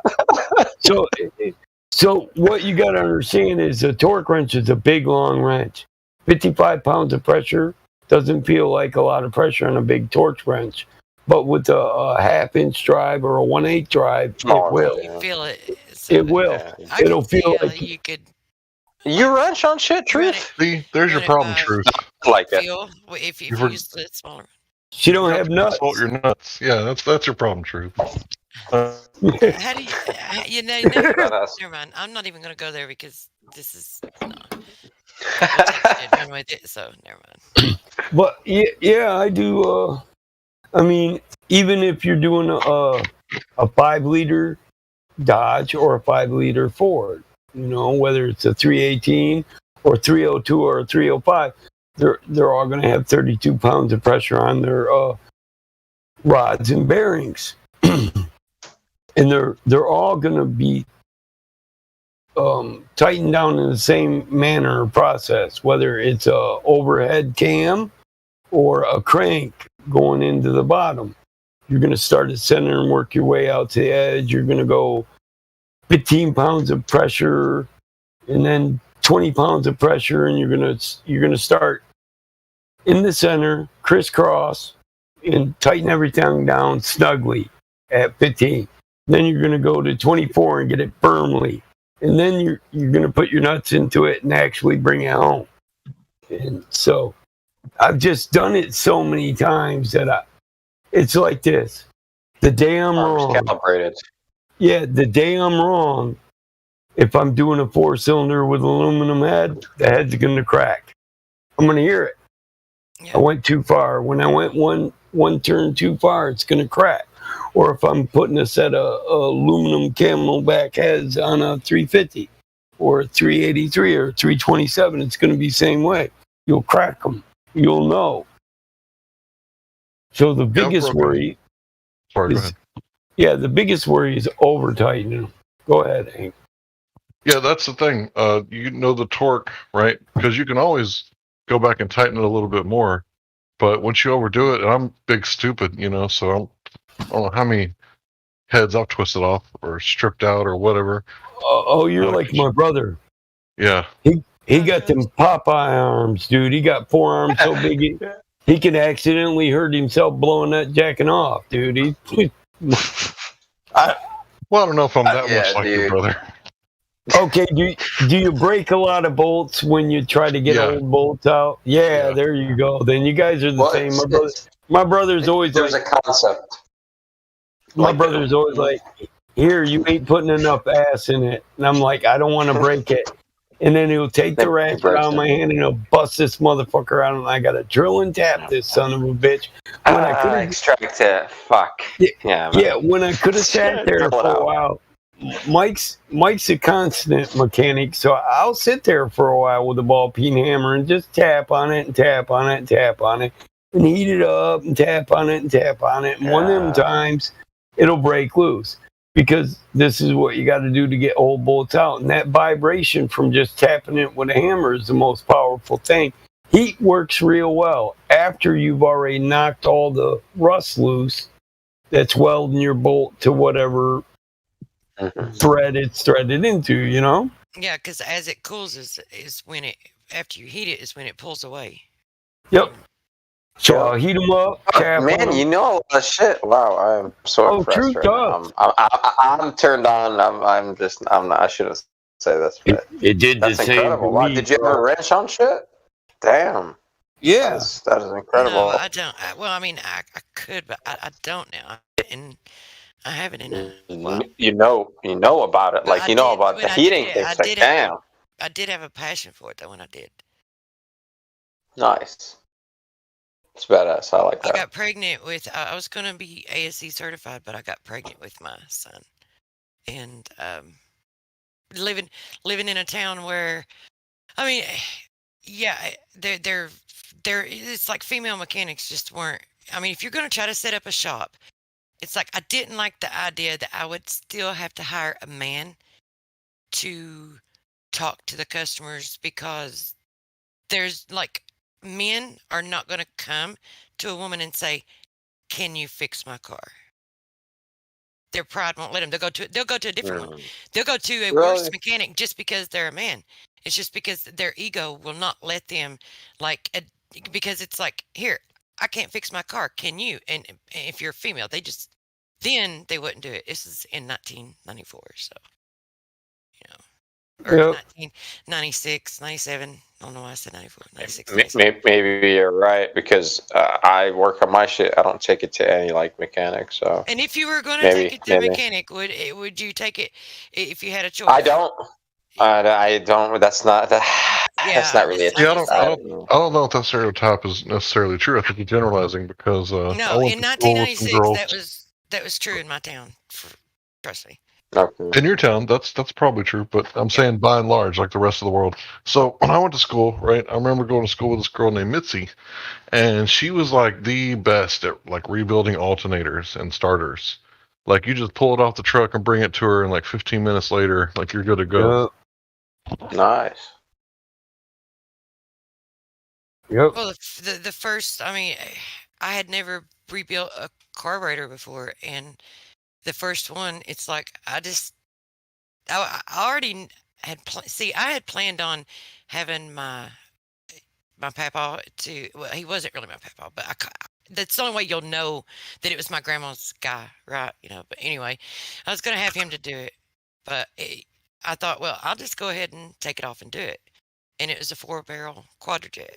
And when I did, it's like I thought I was going to have to get him to help me with the adjustments because I didn't know anything about adjusting a car after rebuilding one. But I went through and rebuilt it. And when I put it on, I didn't even have to make any adjustments. So, and anyway, I could go into it any more, but I'm not. Oh no, that's hot. That's hot. That's hot. If you can rebuild a carb, you can do anything else, in my opinion. That's not that easy. I've never, believe it or not, So fucking complicated. I've never done brakes and I've never done transmission. It's like if you can rebuild a carb, brakes and all that shit, that's just trash. Well, transmissions, I don't know. It's maybe I've never done that either, but the bands, it's like reading read about it in a book. I can't read about it and do it. I have to have the hands-on. Once I've done that's why I like manuals. My hands, then it's like boom, I've got it. I can.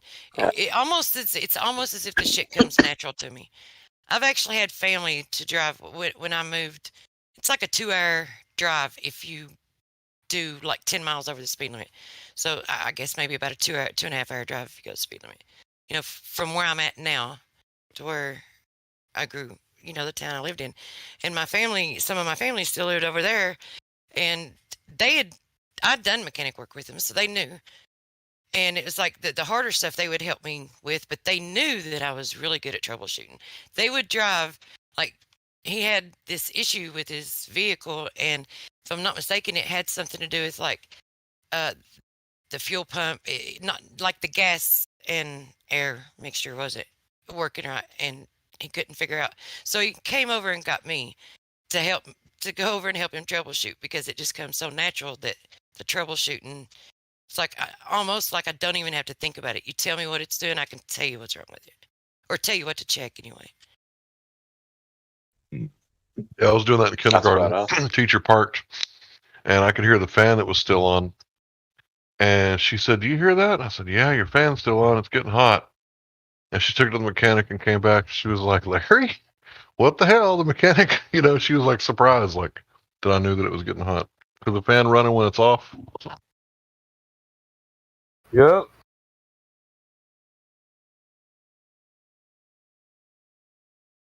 But with 3 kids, you can't really have and having to work, which I didn't have 3 kids then. But 2 years later, I had 3 altogether. But it's kind of hard to have a hobby when you have to work and raise 3 that are all in diapers at the same time. But now it's like I could have a hobby. So I'm kind of like wanting to get back into it, and I'm getting more of a passion for it again. Like my passion's getting fueled up. You like the Offspring? You ever listen to Offspring? I play this Kilo Boy Powerhead all the time. He's a pistol grip, a lightning rod, hammer, step. He always busts his knuckles when he's rinsing up and shit. He's Kilo Boy Powerhead. You ever heard that? Yeah, I remember that. I haven't. But you know what pisses me off, though? It's like, I do have a passion for it, and I would like to get back into it. But now, it's like you can't really, everything, they've got all those sensors, and you have to have, like, what is it, like $10,000 for one of the computers systems to read all that shit? The diagnostics? I mean, it's like... On-Demand 5 and Mitchell. Listen, hold up now. I went into that trouble with a Dodge. Listen, hon. You can get a scanner that'll read all your codes and do your diagnostics for cheap. If you want to rewrite programs or edit programs, then you need that $10,000 computer. Snap-on sells it for $8,500. I got one on the bench. It's just a Snap-on laptop. But you can also get, if you buy the connections for any laptops, you can download the editing software to any laptop you want. You can download diagnostic software to any laptop you want. You just have to be able to access to patch into the computer system that's in the car. So, but you can buy a good scanner, a reader, you can reset codes once you've repaired it. If you don't repair it, the code's just going to come back. But you can buy a good scanner for $40-$50. But to do a complete tune, to do tuners, you need that $8,000 computer. Yeah. Which means when I say tune, I mean remap it. To remap the fuel. Yeah, I can remap. I can change the fuel air mixture. I can. A lot of people, if they want more fuel, like say, I put a bigger breather on my LT1, and I want more fuel to the fuel system. So most people go buy bigger injectors and put in bigger bell body injectors, but they don't know. What they don't know is they're only getting about 2% more of a boost because the computer's still telling it to give it a restricted flow. So Mike don't go buy the new injectors. Mike will just get in there and give it an increased fuel flow from the computer, which is a longer shot. So a 3 second sensor though that senses how rich or how lean the it does. It does. So how would that even change anything? Well, the mass air control sensor senses the mixture of fuel oil as it comes out. So, but that's what you're doing. You're tuning the mass air sensor. So obviously, if I got a 10 millimeter bore injector versus a 3 millimeter bore injector, and it runs for a 3 second shot, then you're only going to get 2% more with the 10 millimeter than you would with the 3 because it's the same amount of time. And it's the same amount of pressure. Oh, so it's just a larger bore.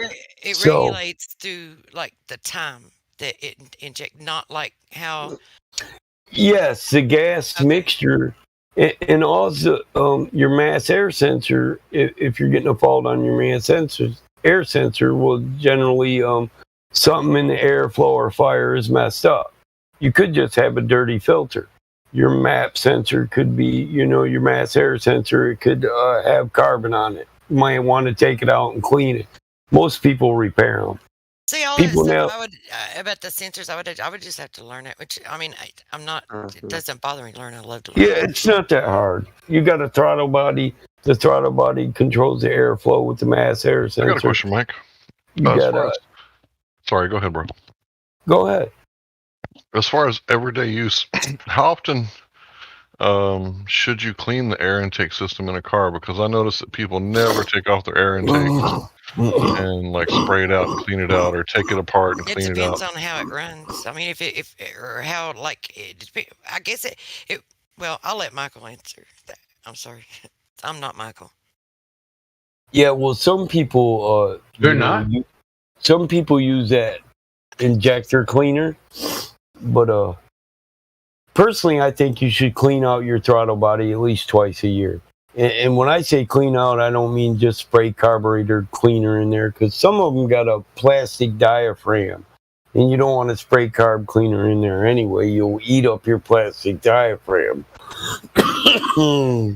But what's most essential to clean in there that can cause idling problems, air restriction, airflow restrictions, is the baffle itself.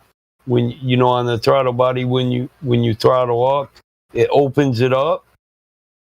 That round thing opens up. Yeah, the baffle. Yeah, that's the baffle, and that's what you want to clean off, because when it gets all carboned up, it restricts airflow across that, so you get less air.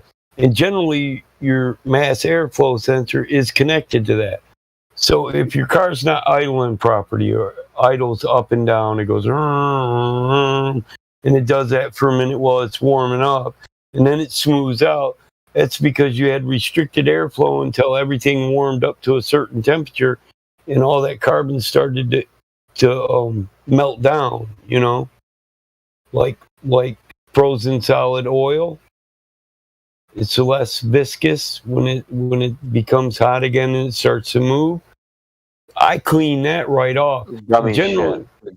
and generally, the gummy shit. And generally, if you clean that off, you'll get so much airflow that it's creating the vacuum it should. And when you're kicking down, it's going whoa, and it'll suck all that other carbon through and burn it right out in the valves. So I clean that throttle.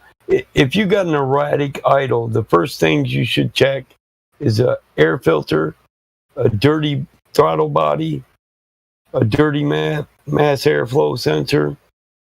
Those are the things that most commonly cause an erratic idle, unless you have if you have an idle airflow sensor. Not all cars got that. Then these are all sensors that are on the throttle body, and because the throttle body gets carbon too, it gets gummed up. A lot of dirt goes through there. The fuel's mixing. It's in the air and there. There's always moisture. Dirt and moisture is going to equal out to be carbonation. So all the air sensors, all your idle air sensor, your mass air sensor, instead of replacing them, you can clean them off with carb cleaner and a rag. Some people use, the fine filtered brushes. Not a wire brush, but a bristle toothbrush or a toothbrush. My dad used to clean them with the toothbrush and some fucking Coca-Cola. But a general rule of thumb, as far as the air filter, though, it's just good to change it when you do a tune-up. If you do it every time you do a tune-up, it is. And every time I change an air filter, I absolutely clean out the throttle body. And I'm picky about everything, so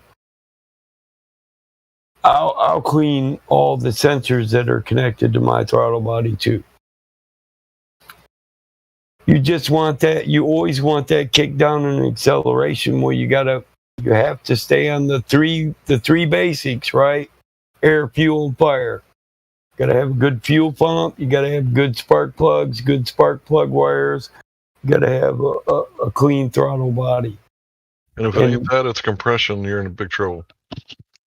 Exactly. So if you maintain those things, you're losing compression, so your rings are going out in your motor, and your motor's getting old. That's a sexy fucking Mustang right there. You know what else people don't change or do? Oh wow, that is fucking nice. That candy red is. That's the sexiest red I've ever seen in my life. I love that's. Oh my god, I love that red. I just want to eat it. No, that's most of my shirts are like that color. If I could get that color in shirts, you know what that's called? That color. Most of my wardrobe is fucking red. It's black cherry. Yeah, it's black cherry. Oh. It is candy paint though. It is candy, yeah, for sure. The newer candy paints are hot as hell. I get it from one distributor. You know that's a $10,000 paint job right there. Before the black details go on it. Can you see that double stripe on the hood? Yes, sir. It's really nice, man. It's a good paint job. That's another $4,000. It's probably $14,000-$16,000 total paint job. Just the paint job, just laying the paint. That wouldn't even. All right, man. That wouldn't include the body work, and that's why these cars get up around $80,000 to $100,000 when they're done right. And those cars right there, you get $150,000, $180,000 out of that. That is sexy. The reason I don't like red on cars is because it's like the color always looks generic, but that. Yeah. That is not generic red.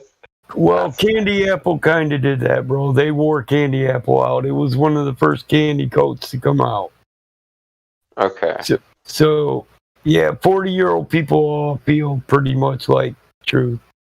Candy Apple red is burnt out.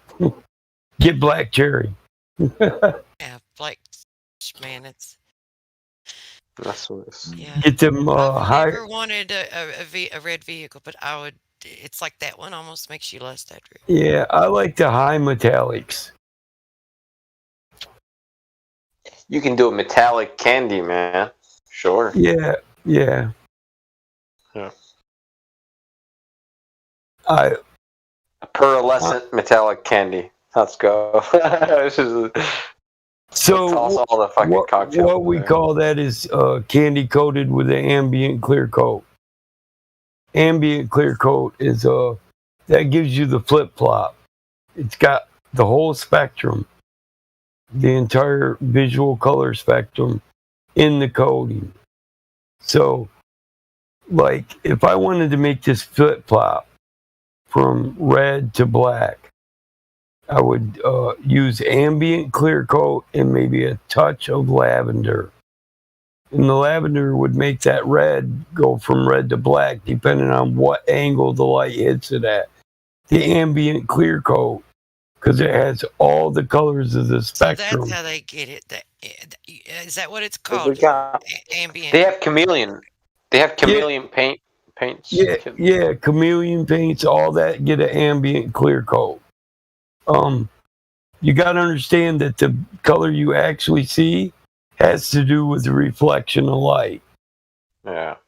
So ambient clear, if you wanted to flip flop, you'll have all the colors of the spectrum in your clear coat. But some of them, like the chameleons, the chameleon ones he's talking about, you'll have a non-ambient clear coat with a hint of green in it, so that the car, you might have green and black. You only use two spectrums, so that when the light hits it at different angles, you get either green, black, or dark green. Are you with me? So that's how they make them flip flop. If you know what the color spectrum is. This is a chameleon. Yeah. It's not a nice car, just a chameleon. I'm just Googling chameleon. Yeah, and that's ambient. If you look at it, it starts from the beginning of the spectrum and fades back up into the middle of the color spectrum. Could you imagine that black cherry color with that? I'm trying to find some. There is some shit like that. There is. You fellas sitting in here with a row. If you want to hop up into the VC check-in, I'll follow you up. Like, check this one out. This is nice, actually. Oh, that Beamer is sick, man. Is that photoshopped? It's looking charcoal black, man. Ooh, it has to be. Fuck. I love how black that Beamer is. Oh my god. Black and red are my favorite colors, for sure. Well, I don't give a fuck. It's beautiful. Say what you want.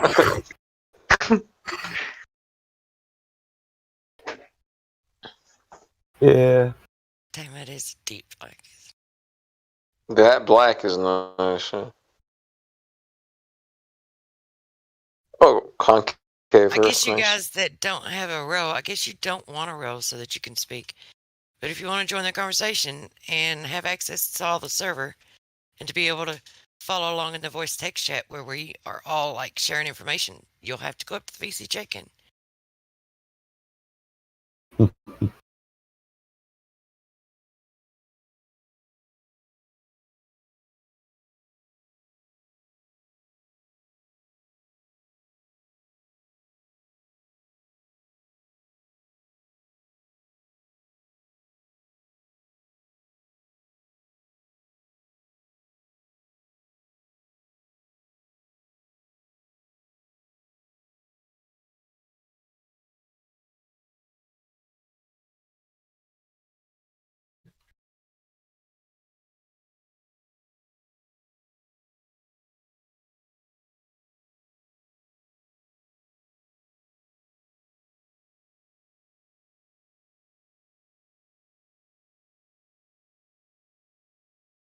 I also like pearl white, like the Cadillac pearl white, or like a custom pearl white paint job. That's also a I like basic. pearl Real nice. Pearl white with the ambient clear coat and a hint of lavender, because it makes it run through the entire spectrum. You'll see greens, black, purple.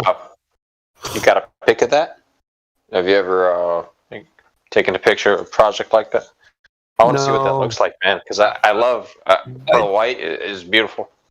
My boy got all picky on it, and he had an '88 Cobra Mustang, and he wanted it painted like that. And I didn't get to see the full effect of it because it was always in the barn all lit up, right? And he come get it. Mm-hmm. Well, then I went to play pool with him. He's on my pool team, and it was parked under a street light or a parking lot light in the parking lot at night. And I said, man, that's a fat looking Mustang, you know? It looked white in the front and black in the back. And I went in and I said, hey, Jamie, did you see that badass Mustang out there? He said, Mike, that's the one you painted. I said, is it? Really? Does it do it like that? Because I just never knew. I didn't know. I didn't get really into mixing them. And he's my buddy that got me into the flip-flop. Before that, I just did standard. I'd use candy-coated or high metallic, but I didn't know how to put the flavor on it. That's my boy. He hit me to it. I was like, yeah. That lavender is like, where do you get that from? Is it like lavender like color? Yeah, and lavender. You just mix that in with the clear coat. With the clear coat, and you spray what's it over. What's the ratio of lavender to clear? 25 to 1, something like that. Okay, so I just sprayed on a it. hint. Yeah, it's just a hint, because all it's going to do is evenly distribute through your clear coat with the ambient. It's going to add a overtone of lavender to every color in the spectrum, which makes them all closer to black. Nice. Wow, I gotta try that one day, man. That sounds pretty cool, actually. If you look at the color spectrum, you'll have 100 different shades. And they start out from green, going to purples, oranges, reds, and black. All right. So, literally, how do colors works on the globe? Bendy light. Bendy light. Gravity. Refraction. Graphraction.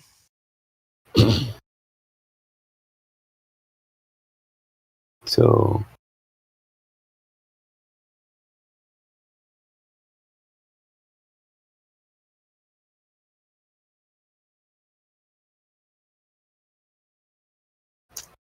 let me see. My supplements. Well, I mean, it's up to you. Their accounts are like the creation, of their accounts are pretty. They're not new, so it's up to you if you want to address them. I mean, they didn't. They didn't jump to move into the VC check-in, but. Whoa! Look, this is the color spectrum I'm talking about. But after purple, you can put black. And that would be the spectrum I'm talking about. And there it exists like 80 spectrums all the way to the purple. Who are they? Are they in the VC? I just don't want to get in trouble for unmuting someone in the live stream. I will. Oh, sure. That's why I said it. We got it.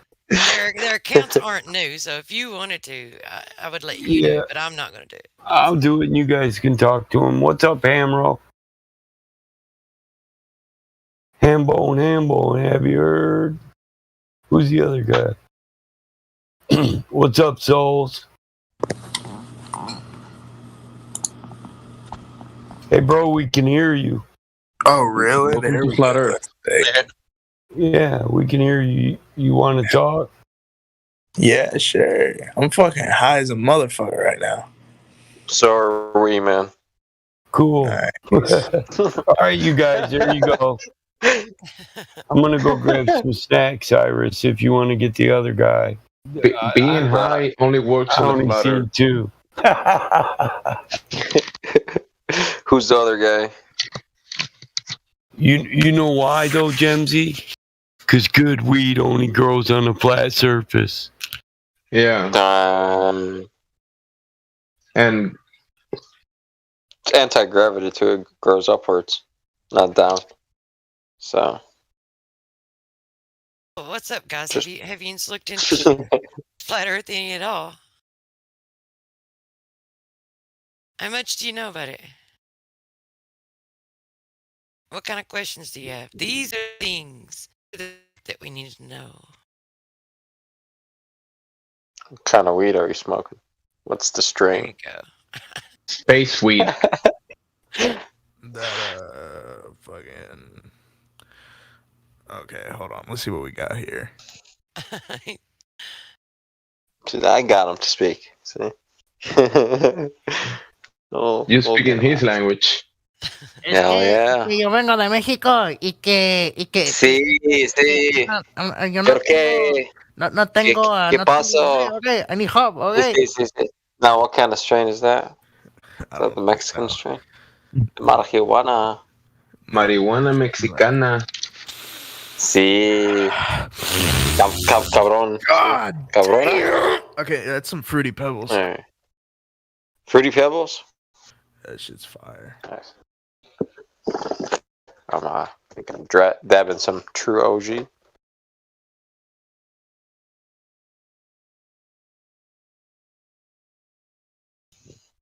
He's acting like a Glober at the moment. Yeah, Truth was talking to you. Oh no, I think you're speaking their language. Pretty good. Oh yeah, I want to dab though right now, so I'm handing the mic to you. So you got this. I don't think they really want to talk about flat Earth. I think they're just chilling. Nah, you guys want chit chat or what? Dean likes to talk about it, any? Well, see, the thing is that I'm consistently high, so I don't know where the fuck I'm at. Like, I've been very high for I'm like perma-fried. Oh, dude, come on! I'm high all the time, and I'm in not a constant fried. state of paranoia and euphoria at the same time. Let me ask you this. My worlds have the tendency to blend. So, why will you lie? Me? Why I lie? Why will you lie? Why would you? I wish I'd learned how to lie. It would have fixed so many issues back in my life. So you just keep lying? Man, I want to sleep. Damn. Are you lying? No, I don't think he's lying. Whoa. He's saying he's sperma high. But he's always high forever and ever. Hey, permafrost. That's a strain. Permafrost.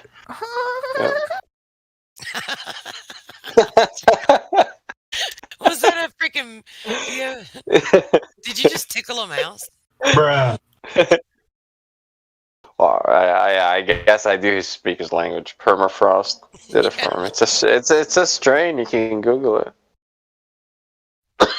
Poke him again. See what? Yeah, Mexicans cannot understand each other. Why are you poking at me? You think I'm some sort of fucking animal because I'm brown? Yes. Have you ever smoked Alaskan Thunderfuck? ATF? No. I've smoked this one called fuck, what was it? There's something La cucaracha? No, is that fucking whatever the La cucaracha. Isn't that a song, Jamesy? I don't know. It's a strain. That's what he's smoking. It's cap. Yeah, but have you smoked any Siberian Thundercunt? What? Nah. Fucking Hank. I just made this shit up. Siberia, that's a good one. smoke weed that comes from the ground. Like oregano? Yeah. Or basil? Like my grandmother's ashes.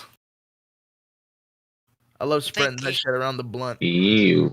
I don't think he could That's at not- this that's not moment cool, man. even handle like talking No about the more heliocentric model. I don't think he can handle that. Let alone if we tell him that they claim that his world is spinning while he's standing on it, he may trip out on us. Oh yeah, Wow, I might trip out. he's already tripping. Yeah. Like, how do you go to work, man? Like that? I don't work. Oh shit, nice. Yeah. Because I'm already successful. Okay. Me and Hamro, we actually do gay porn. On some serious note, turning off. Yeah. Me and Hammer are actually gay porn stars. You and who? Like in video games? No. We are actual porn stars. We're on Pornhub. You can look us up. We don't give a fuck. Hammer, are you gonna let him speak for you? Dude, I don't even know who you are, man. Bro, stop lying. You always talk about my asshole. All the spitting in my asshole. Is it in the gay porn section? Yeah. Sorry, dude. Honestly, you're kind of being inappropriate, bro. Yeah. I mean, he tried. At least Hammer seems a little more avoided. Try to be more original next time. Honestly, I'm just trying to listen in. My friend recommended the Discord. I'm just listening. Is your friend a flat earther? The one that recommended the Discord? Yeah. I don't know what I forget what his username is. Trying to find it. Wait, he sent to me on Facebook. What's he told you about flat Earth so far? Honestly, he just said to join to just get some more information. Like I'm pretty new about it. I was like, I don't know. He was telling me a bunch of stuff, but I was like, I don't know if I was listening very much. But yeah, I'm here to learn. You know. Oh, well, how much did you just? I don't know when you came in. I guess I could scroll back up, or you could just tell me how long you've been listening, and what have you figured been out here for so like far? 15 minutes. Just been here for like 20 minutes or so. Yeah, not too long. So do you understand what they claim the Earth is, and how big it is, and how it's moving? Did you have any knowledge about that? Well, I know about what they taught me in school. How much do you so enlighten me? Tell me, because I don't know what they teach in school now. Well, they explain that the Earth's round, and there's many continents, and we're all like this curvature of the Earth. You can see it, and etc. etc. Where do they teach you that you could see it at? Oh, they teach they show you videos and pictures of just like if you stand on a road, for example, a long straight road, right? You see the curvature of it going down, Actually, I don't. Do you ever see it, Hammer? I mean, sometimes, but not really much. I've seen it one time before. When the road is going over hill. Yeah, You've seen the curvature? I live in a super hilly area, so it's kind of hard to see. Yeah. Well, that would make sense. Yeah. Anyway, so that's what it's about. It's about testing their claims. Okay, they're telling us the story, and they're giving us the story about a spherical Earth that spins and orbits around a sun and moves in like 4 to 5 different tangential directions and flying through space with an open system. With a 10 to the negative 17 torr pressure. That's what they claim space is. And I'm sure you can understand 10 to the negative 17 is pretty significant, right? It's a 10 to the negative 17 torr pressure adjacent to a 50 torr pressure. Without a container, which violates the second law of thermodynamics. This is what they tell you, right? And they tell you that you're spinning. Yeah. Truth? You can't feel it though. I want to correct you. It's not 50 torr. Oh, wait. Yeah, actually, yeah. I thought you were talking PSI. Yeah, no, appreciate it though. Sorry. Good looking out. Yeah. You gotta, sharpen iron. You gotta keep each other honest. Yeah. Yeah. But they claim that that's going on with that container. And they claim that we're spinning at about 1,038 miles an hour, at the equator. And they claim that the Earth is spherical with a circumference of 24,901 miles. They also claim. Sorry, go ahead. No, go ahead, Hank. Yeah, they also claim that they ain't use a scientific method. Nobody he knows uses a scientific method. Yeah. So it's a nice claim, bro. Yeah, Michio Kaku, he admits, he says that they don't even use it in their field. So, but anyways, with that circumference, it gives you a radius of 3,959 miles. That doesn't seem very big, does it? Like that's what they claim the radius of the Earth is. But yeah, in people's imagination, they think, well, it's just so much, it's so big, that's why we can't see the curvature, right? But regardless of that, like that's what it's about. It's about testing these claims that they give us, see if they're true. So, one, we know that it's impossible to be living in this open system next to a near perfect vacuum without a container. So we know that's not true. You can measure the Earth and see if you can find this curvature anywhere, and people have been doing that. The majority of the people get into this trying to debunk flat Earth. They're like, they go out looking for this curvature. They're going to validate, measure the curvature, and shut flat. But that's how everyone becomes flat Earthers. That's why there are so many of them, because no one can find curvature. The Earth is measuring flat and level everywhere you go. When you rise up, if you were on a sphere, as you rose in height, in altitude, the horizon should drop away from you because it's curving away. However, what happens is when you rise in altitude, the horizon rises to eye level. That only happens on a flat plane, which is what the Earth is. Not to mention that all of their aviation documents refer to the Earth as flat and stationary. They practically use it and refer to it as flat and stationary. But they turn around and they tell you that it's spherical. So that's what it's about. It's about testing their claims. So there's no curvature. There's no measurable movement. No one has ever measured curvature. And no one has ever measured any movement. Like when they established this, and this is actually a fairly new idea. I think the very first mention of it was 500 years ago, and then they started to really push it about 100 years ago. Mm-hmm.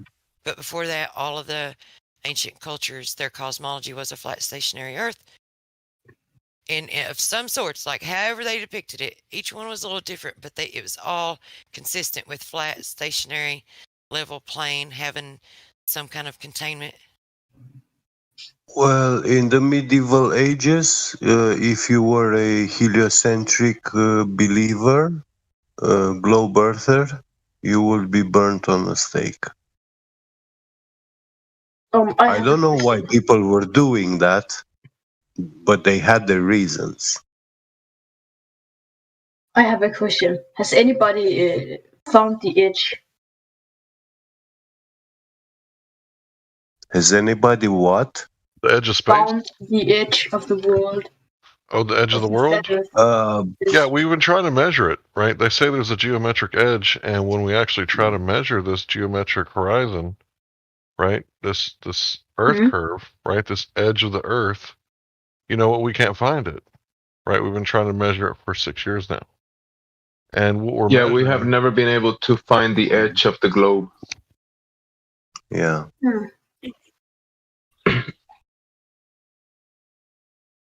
So, Hamro, do you have any? How does I have a question for this young you go first. who asked about the edge. Do you know that we have a negative plane, like the ground? Is it negative or is it dielectric? The ground, is negative charge. But I want him to answer me if he knows that.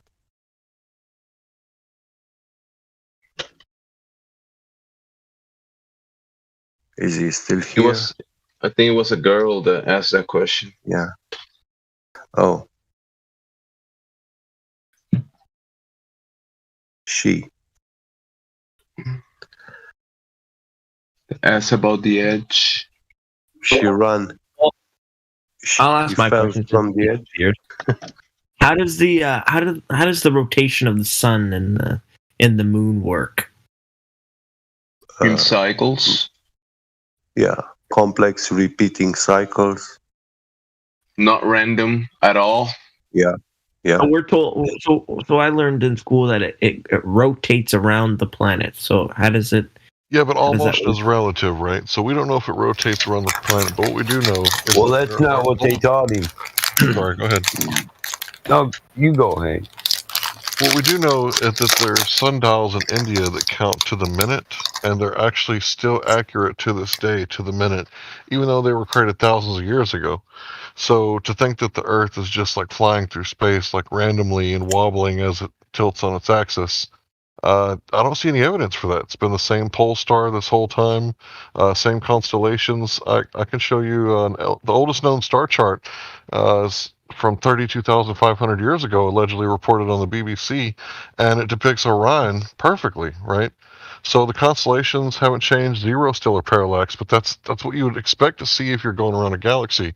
Because if you're on the outer arm of the galaxy, the stars further away from you are going to be moving slower, and you're moving faster, so you're going to see the position of the star field change as you rotate around the galaxy. And 32,000 years is quite a long time, even in cosmology standards.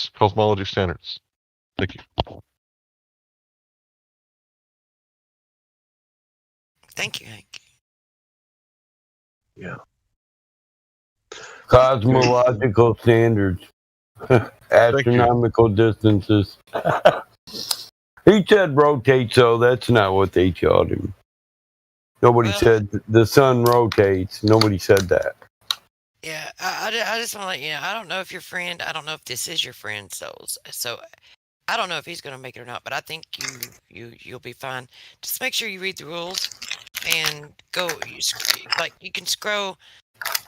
There's additional information at the bottom if you scroll all the way down.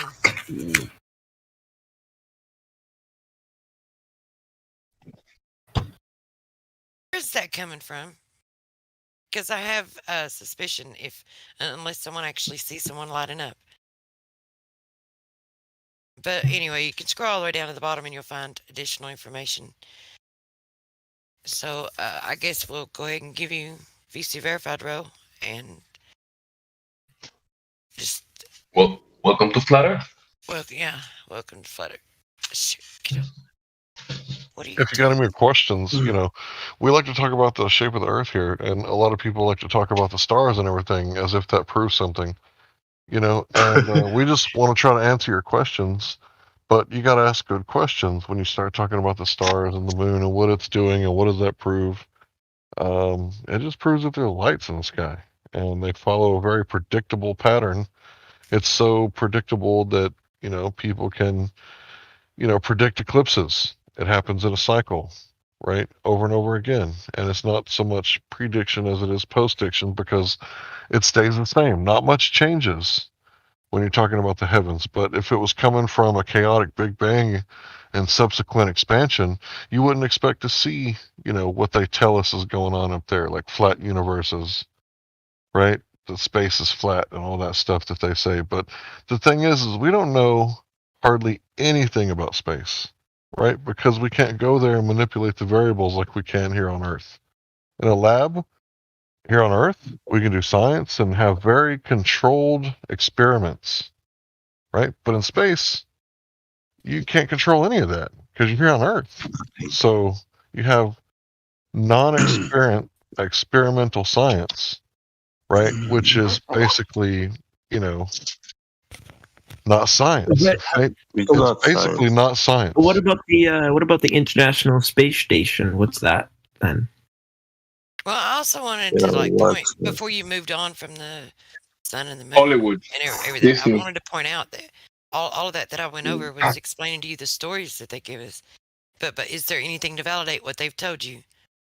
So if you do observations of the sun and the moon, you'll see and observe that they're very close and local. Now who's doing all the background noise? Now is that you, Batamon? Still? No, I didn't say shit. Is my mic too high? I was gonna say. No, you're good. You're good. Okay, I was gonna say take that what she said about verification and apply that to your next question. The ISS. Now we know what they say. We can watch an object transit the moon. We can test the speed and the time, but can we verify for a fact that it is what they say it is? No. Can we test or repeat any video they show us or any image? No. So that's just not science, and it's not scientific proof of anything. It's just a movie. And they're claiming they're going to a place that is a violation of the second law of thermodynamics. I just want one person to verify for truth, for fact, that they went there and this is what it is. Yeah. See, I mean, have you seen all the bloopers for all the ISS stream videos? All the shit just appearing out of nowhere, people glitching through the walls. We see evidence of CGI. Not just a little bit. We're talking 3.5-hour documentaries about the moon landing being faked, or 3.5-hour documentaries. You know how the ISS has so many problems. We're not talking about just a few theories here and there. We got tons and tons of this stuff. So much so that we actually a lot of times consider whether or not they're trolling us with these. Yeah. I think they are with a lot of. They're just dragging their nuts across our face.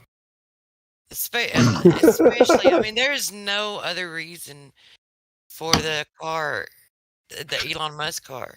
That's the only reason for that is to troll us. Yeah, to me, it's like, see, Mike, I know you're awake, but look how dumb everybody else is. We own this bitch. Yeah. Shut up, Mike. Shut up, Mike. They'll never believe you. They believe there's a fucking car in space. Yeah, it's really hard to trust the government for, like, you know, with everything going on with COVID right now, it makes me even less trustworthy, you know? Yeah, but we ain't doing that. We ain't talking about that. No, we don't really cover that there COVID, buddy. That shit'll get shut up and put your mask on. I don't know about people, but it's killing servers left and right. Yeah. I've seen a lot of business. Remember the rules I told you to read? It's in there, so make sure that you don't slip up and, you know, commit another whatever of the rules, whatever you want to call it. Another. Oh, my bad. Sorry, I won't call it Mexican beer. The Mexican beer. Yeah.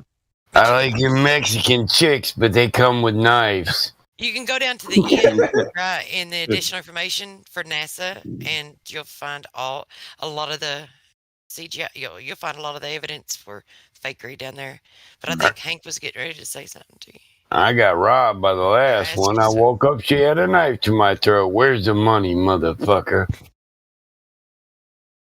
Can I? It's in the bank. That's what I said.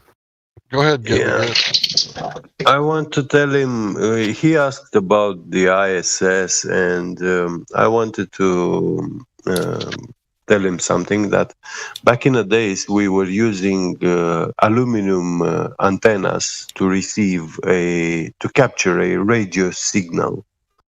And nowadays we can actually create aluminum nanoparticles, and with radio waves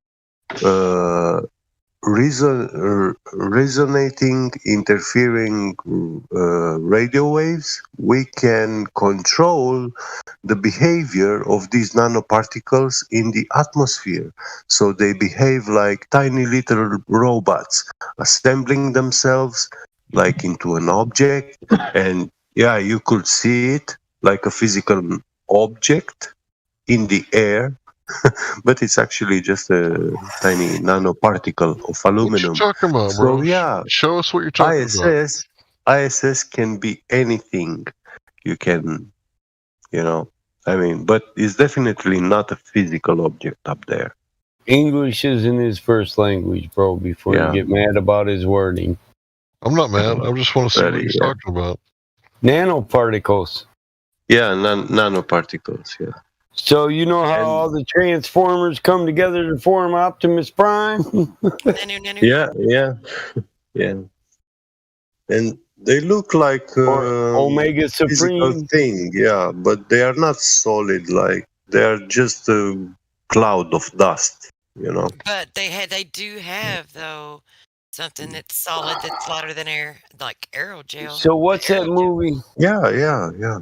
What's that movie where War of the Worlds, where that robot comes down and that's just all nanoparticles? The robot is actually nanoparticles, falls apart, goes under the gap in the door, and comes back out and reassembles itself.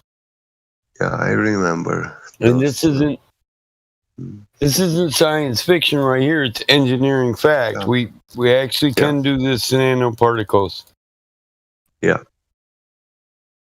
I've read a few articles on that. Modern science, modern engineering, both of them covered it. Yeah, I was excited to get it, because he's in a different country. I don't know if, he's got like that North Korea style internet. He might have better internet than we do, so maybe he knew something I didn't. I just wanted to see what he was talking about because I'm unfamiliar with this. I'll see if I can find the link. Let me finish rolling this hooter. I think I've got one too. It's probably not the same one, and I'll probably grab whatever you guys post because I have very little. A lot of the stuff on the nanoparticles that I had got removed by YouTube.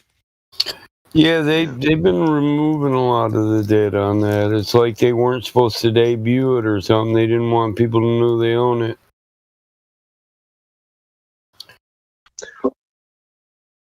Yeah, you'd have to wonder why people want to keep a secret of a technology.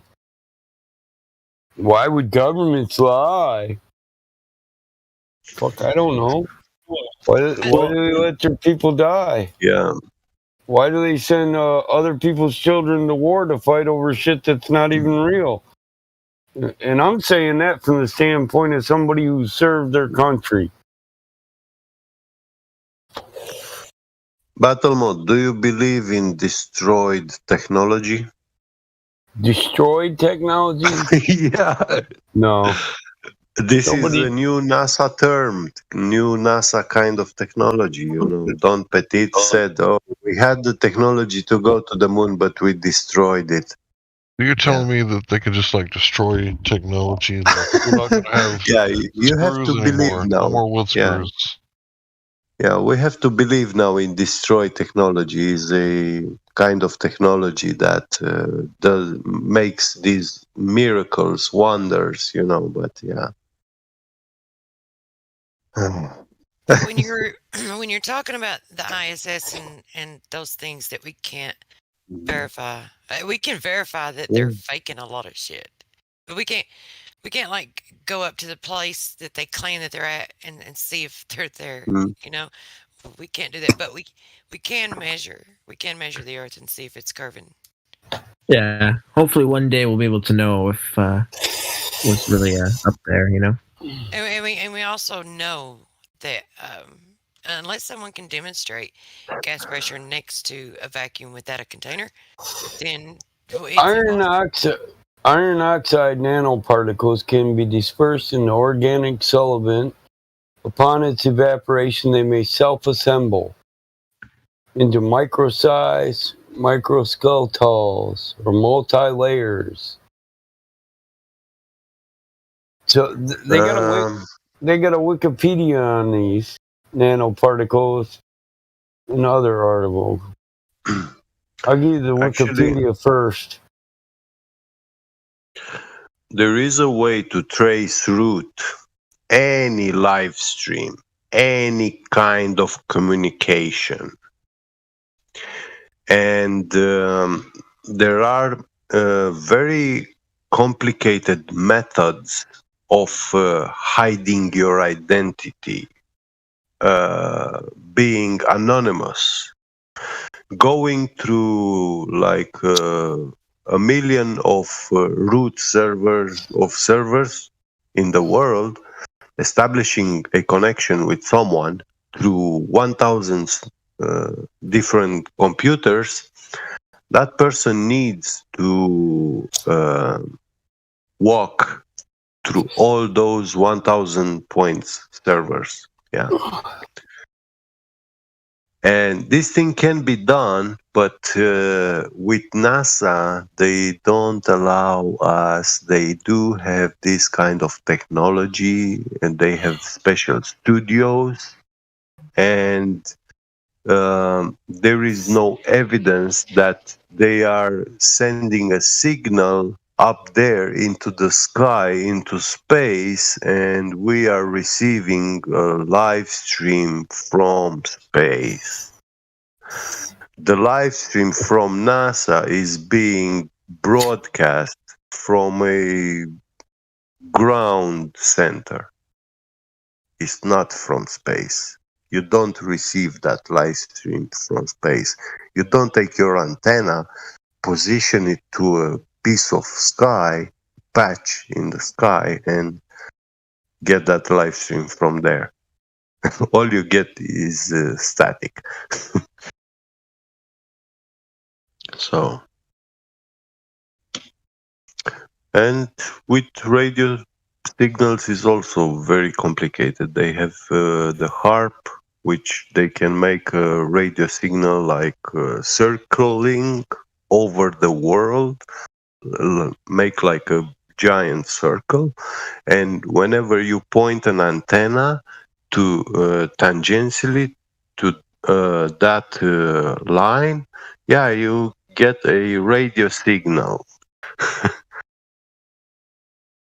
So is there any is there any aspect of it that you'd like to discuss? Any questions? Hammerl? I love that big dumps. I'm thinking. Oh, dude, what about the fact that water is always level? And we've used it to find level for thousands of years with construction. Does that have dragons in it? So a large body of water at rest will always find its level. We've never seen curved water.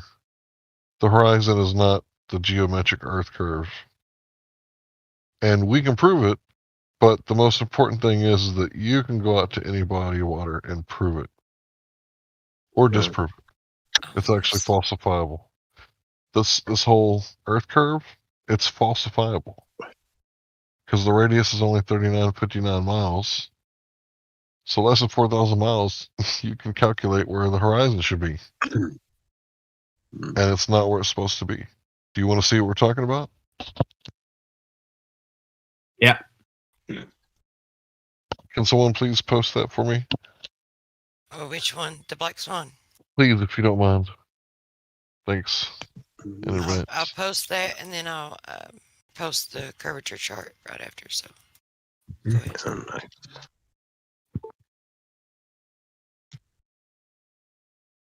So, are you an educated man, or are you still in high school? What? I'm just out of high school. Okay.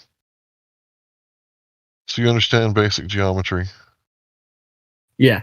Right, measuring objects. So we can actually measure this place. Because they used to tell us that, boats go over the horizon, and that's proof. But actually, your eyes have limitations, because you don't have hawk eyes, right? You don't have owl eyes.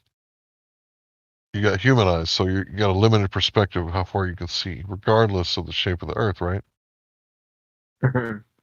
Now, they told you that you can see stars from, light years away, which equals out to like quintillions of miles away, right? But we don't think that you can see that far. It's kind of a ridiculous thing to say, that you can see that far away, light years away. Gotta be kidding me. Anyway, can you see what was posted? What are stars? So then what are stars? We don't know. You have to take a biopsy of something to know what it's made out of. If you got a lump, right, you go to the doctor's going to cut a piece off and run tests and tell you what it is, right? He doesn't just look at your lump and go, looks fine, you'll be fine. Right? That's what they do, is they look at the sky and they try to tell us what it is and what it's doing, right?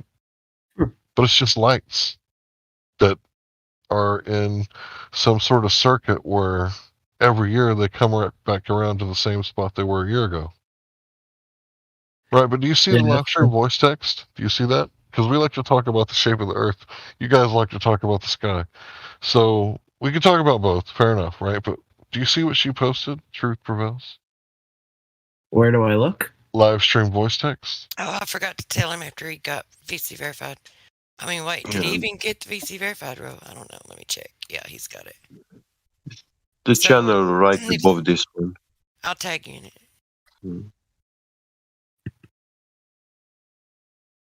It's just above you. It's not hard to find, really. Yeah, I found it. All right, good. I'll have to tag you. All right, do you see the oil rigs? The picture of the oil rigs? 40 minutes after the hour, the image. I'll repost it. Yeah, I see the oil rigs though. Yeah, I know what you're talking about. Can you see the horizon in the picture? Can you tell me where that's at? Like, what do you mean, where it's at? The horizon is the apparent location where the sky meets the Earth, or in this case, the water. Okay. Yeah, I see it. Where's it located? Can you tell me? In the middle of the screen. So it's in the middle of the platform. Did you hang on? I want. Did you click on? Did you click on the photo and make it larger? Click on the photo. Oh yeah. And make it larger. And then Yeah, no, it's larger. So is it in front, in the middle, or behind the oil platforms? Behind. Behind both of them. Great. So it's at least 10 It's at least 10 miles away. Would you say that's true? Sure. Yeah. Okay. So the problem is that when you do the math, that horizon is supposed to be at 1 foot off the ground, 1.225 miles away. But it's further than 10. It's 10. It's 10 miles away.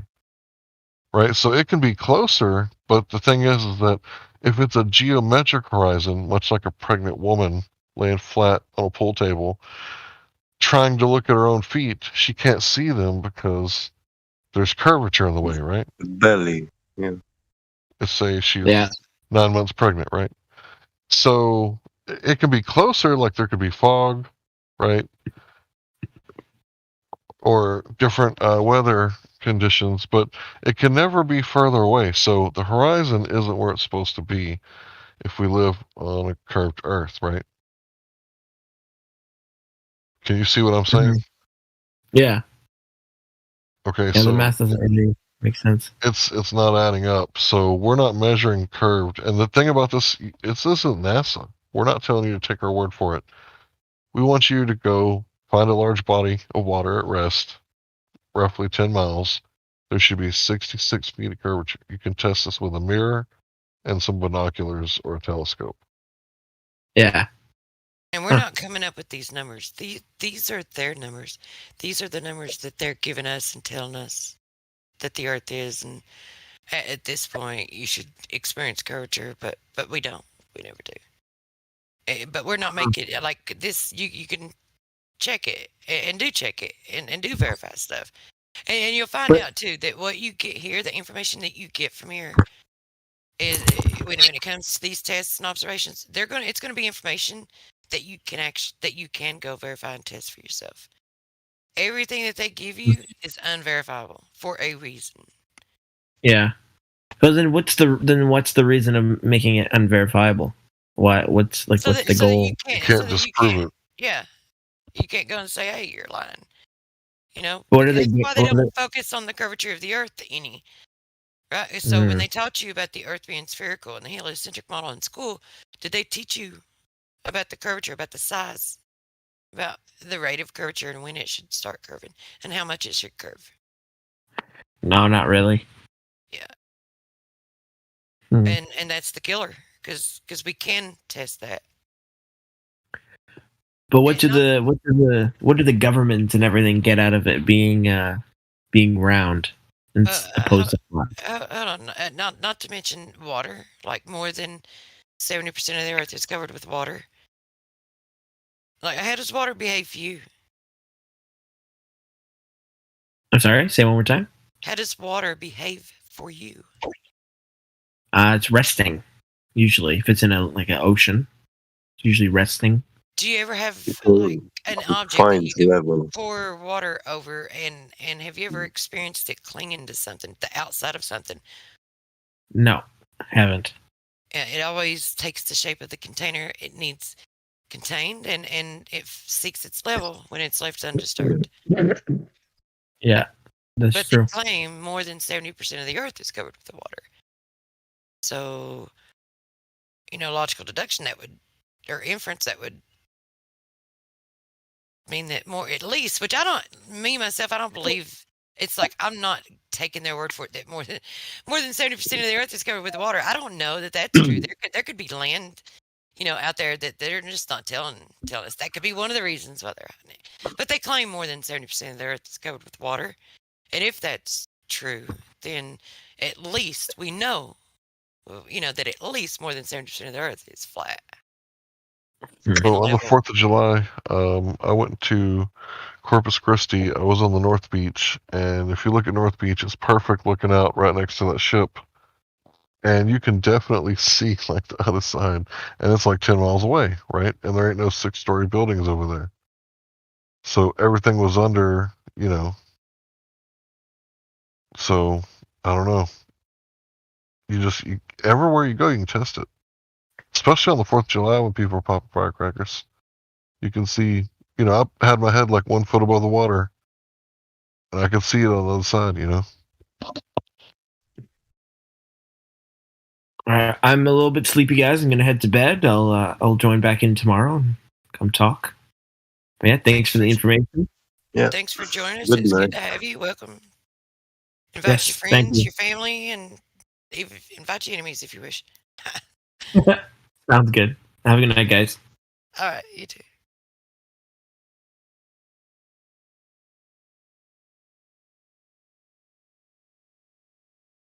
He sounded honest.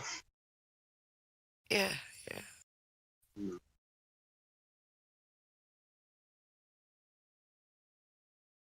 I mean, I liked him from the moment that he called his friend out, and because I mean, he didn't have to even do that. Yeah. But I wonder if the Indian monkey is going to show up today.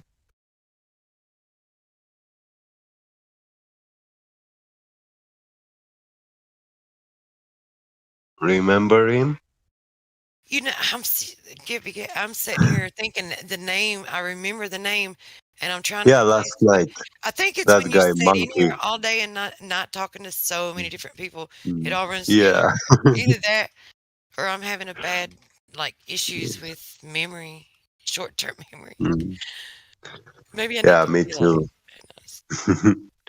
But we talked to him last night. Yeah, it was a guy, Indian guy, with his name Monkey something. Yeah. Monkey Mind. Yeah. I don't remember his full name he used.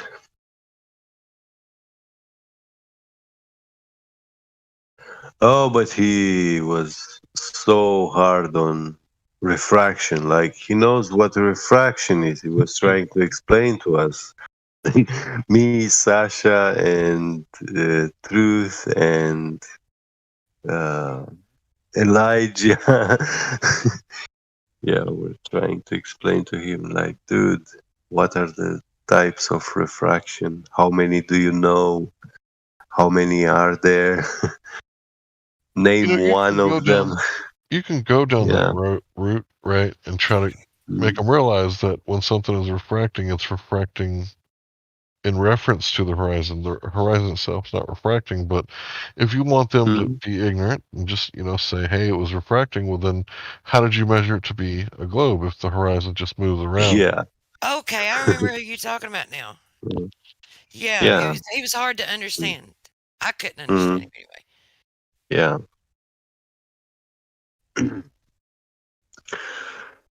He had very, how do you say, darndy? When kids say darndest things. Yeah. Yeah, that's good. He was The kids kind of do say the annoying, darndest things. He was just really annoying. I thought, like, he's dishonest. I don't know. I think he got banned. If he did, because Oh I mean, my God. I almost banned him, and I think he eventually got banned because he was So he just came here later. wanting to explain to us how we were wrong about everything when he didn't even like he couldn't even. He was claiming invoking like there was so much wrong with what he said. It wasn't just that he couldn't define refraction, but it was like when I asked him about measurement of the Earth, that's the guy, right? The one that said, Yeah. well, I don't think that you could measure the Earth. I don't think you could measure it with a laser. And then he went on to Yeah. say, because of refraction. But then after that, we're like, okay, well, if you wouldn't do it, how would you do it? Or no, I know what it was. He was asking for the data. Like he was asking for the specifications and the data. He said if he had enough information, he could measure it. But he just got done telling us that we couldn't measure the Earth for curvature with a laser, right? And like out of the same breath. We talked. Yeah, I know. We had all this conversation, but it all started like from him saying that, "Hey guys, I did this measurement on my 700 acres of land with my body. We did these sticks in the ground. We measured the shadows, and I found that the Earth's radius is 6,000 kilometers. That was his claim."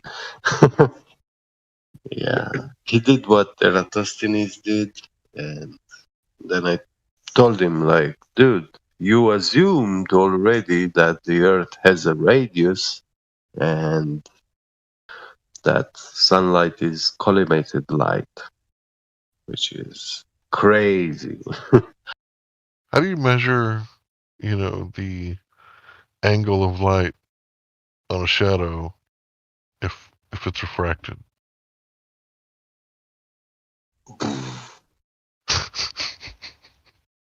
I mean, I don't know. I don't think so. See, you could only tell looking at the edge of the shadow if it's blur. If it will have a gradient from dark to light. There will be a small portion of a gradient there. But I'm not sure that is actually refraction. I just want to say. Go ahead. Go ahead. No, Hank, you've not talked much. I've been talking all day and night. I just want to say that everybody thinks there's all this refraction going on out there, and when you actually look at Skunk Bay time lapse, and there should be refraction everywhere, right? And you look at the Skunk Bay time lapse, and it requires an artificial time lapse for us to be able to even detect it, right? And we have to have the grid to even help us see it, because there's so little. It should be like one of those Space Wars. You walk outside, there should be beam light, like refraction going everywhere. Yeah. You had to duck and dodge from it. I had another thing to say. I forgot what it was, though. Oh, and when you see a helicopter take off and the sun is behind it, and you see like the little heat waves, right? It's barely anything. It's not like the light is just willy-nilly like changing directions. Like it struggles to do that. Like you have to go from the difference between like on top of the boat and looking down at the fish in water, and then there's significant refraction where it's not where it's supposed to be anymore. Well, wouldn't that be? Wouldn't that be more? Okay, so the Atmos would be the lens, but it wouldn't like heat from a helicopter. Wouldn't that be more the lens being distorted and not really the light, but the light as it passes through the lens, the medium, how right? you perceive it. But it would be more the lens being. Yeah, so they're acting like all this great deal of refraction is happening, and if it was, then we should see, the Earth like bending concave sometimes too, right? Because it's not like it would go from, looking spherical where you can see the boats disappear to looking flat sometimes like it does when the weather conditions are good. Then it should be like even like bending up, like concaving, like Because if it's bending and it's causing the shape of the Earth to change, wouldn't it bend the other way too? Not just the one way that they want it to bend?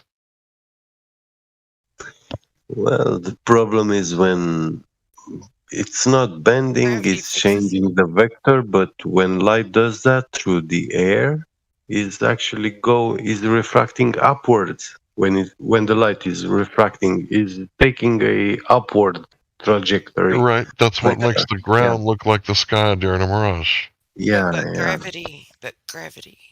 Gravity. Gravity. Yeah. Forgot.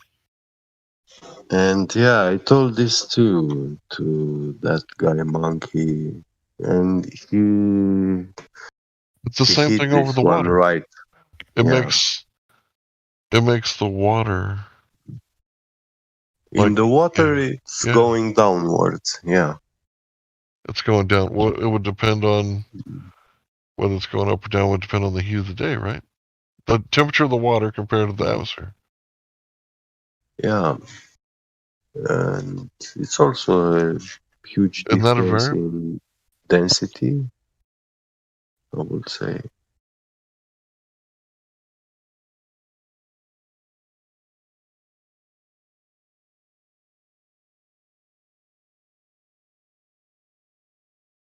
I wouldn't focus too much on it. I don't know. Trying to figure out how to put this. No, refraction is not a solid argument. It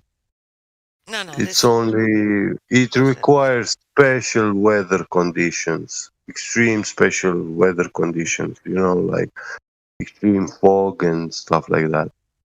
Well, no, I was going to mention about the like the sun, if about the parallel rays, it wouldn't need to be a columnated light to have parallel rays if it were 93 miles away, right? Because you wouldn't be close enough to the divergent angles. It's like the angles would be so far out that you would only be in. Like the Earth would have to be so large to fit in with 93 miles away. I don't think it would even you would get parallel.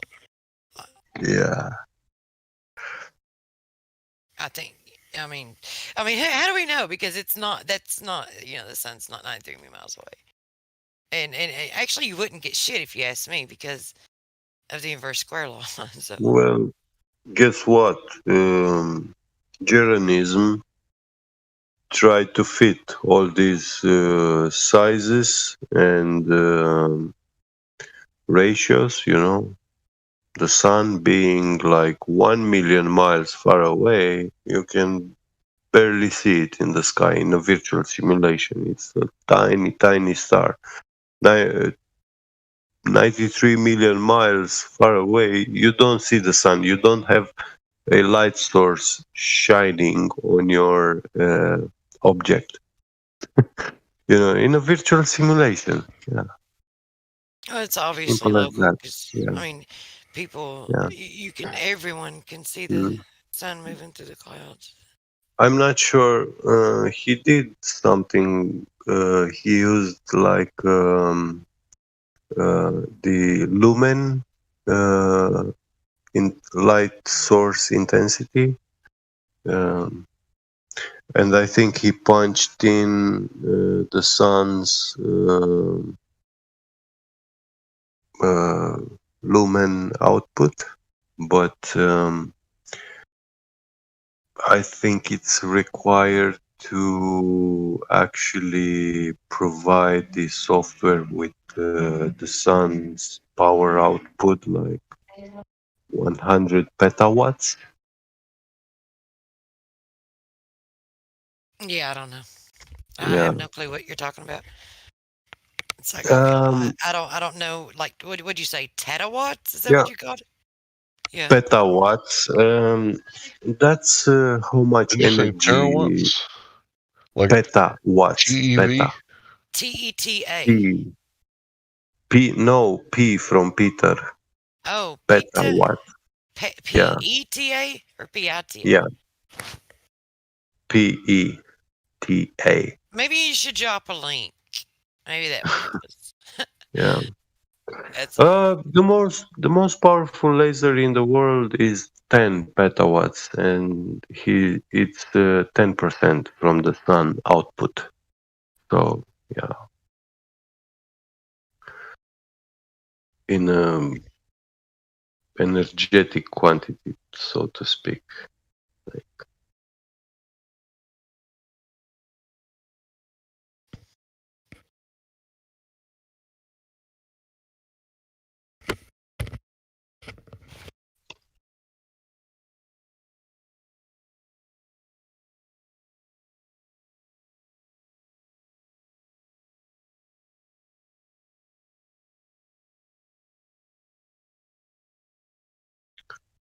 Yeah, it's a shame. We have this laser in Romania, but I don't see them doing anything with it, like an experiment, something like, hey, show us, shoot something in the sky, or, nothing.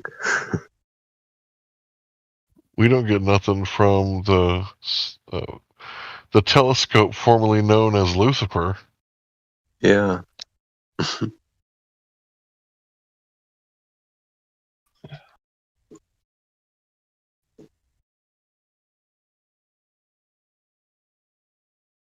I mean, yeah, when I search the internet, I see, the Romanian government, the science, physics, blah, blah, blah, universities, studies.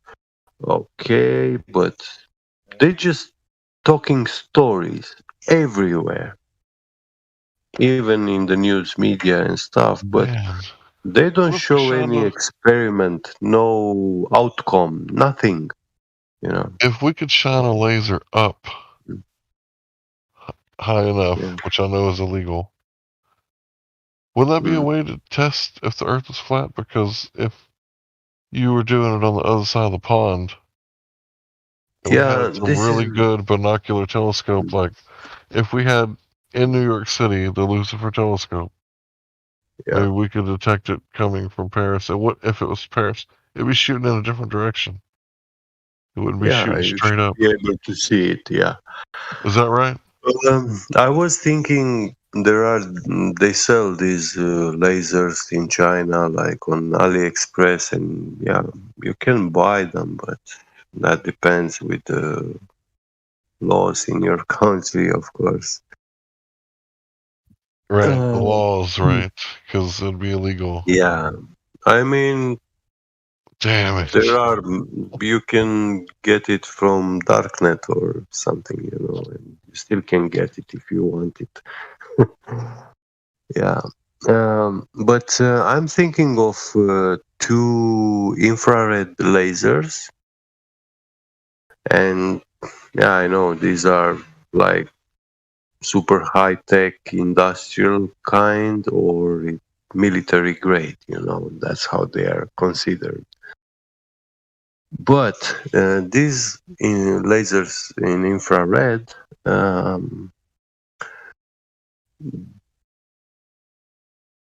of them, like 1,000 miles apart from each other, and in the middle, you have a helium balloon going up, with a detector.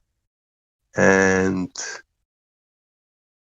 yeah, let's see if that camera can pick up those laser signals that far away, from each other, like in a triangle, or make it, 5,000 miles apart, these lasers.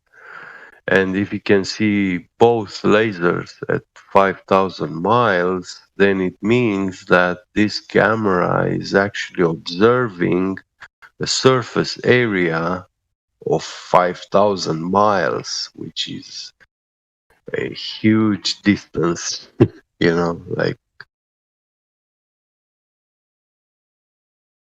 quite a big chunk of the world.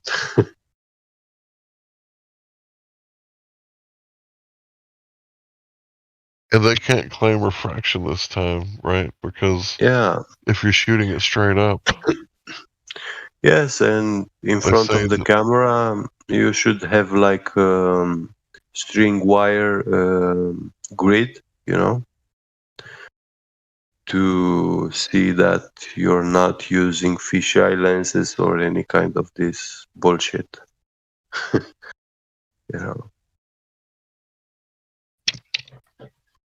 Are there any countries where we can point laser lights up? Yes, America, the land of the free, home of the brave. Yeah, you can't do that. It's illegal. Spain, maybe. Yeah. I mean, the reason you can't put laser lights is because it could interfere with airplanes. Like, who cares? Or the airplanes could be interfering with my science. I mean, I'm just naming the reason that you're giving us. I'm sorry, not all. science. Not science. Sorry. The only reason we have to be honest. Yeah, we have to be honest. It's people inside the airplanes, like living beings. So yeah. This is for science. If something happens, it's okay. It's just part of it. I mean, I agree. We can put on like a zone where no airplanes pass through. If we conduct it over there. Yeah. Hey, it's not easy to just look up and see if there is a plane or there isn't. I mean, it's very easy. If you don't see it, it's not there. If we can just, as a country, like slap no-fly zones on other countries, like Syria or whatever. Yeah. The civilian traffic is visible, but the military airplanes, those have stealth, invisibility, technologies, blah, blah, blah. And I don't care. If they use that kind of technology and I'm shooting a laser upwards and it hits them, that's your bad. Because you're hiding yourself. You get in my way. Mm-hmm.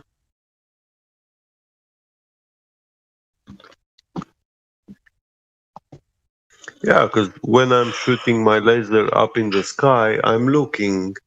There on this part, I see a commercial airplane flying. So I'm shooting like in the opposite way. So I don't hit him. Yeah. Well, there would be a way to set that all up, I would think.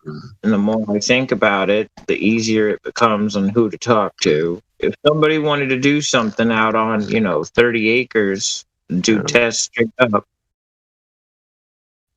you could contact air traffic control and let them know, hey, look, we got 1,000 lasers going straight up right here. Don't fly over. Yeah. What are they going to do? Well, you can't do that. Well, fucking come and stop me. I don't know, man. I wouldn't want to mess with the FAA. Look, it's communication. It's all about communication. At the end of the day, you have to be able to communicate with other people. Even if we don't like the FAA and all that, we still have to communicate somehow.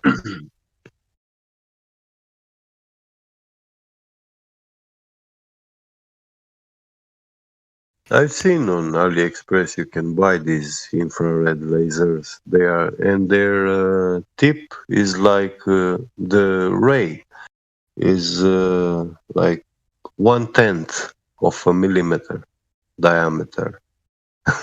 They are very thin, like a perfect scalpel.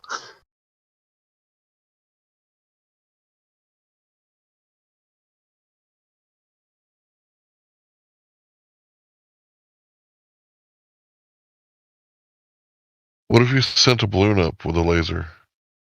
Not laser on the balloon, but the laser across the pond, like I said, New York or Paris, and then send a balloon up, right? So high that the sky turns black. Yeah. Or maybe shoot a cloud with it. And then you see a big cloud glowing. I don't know. Just speculating.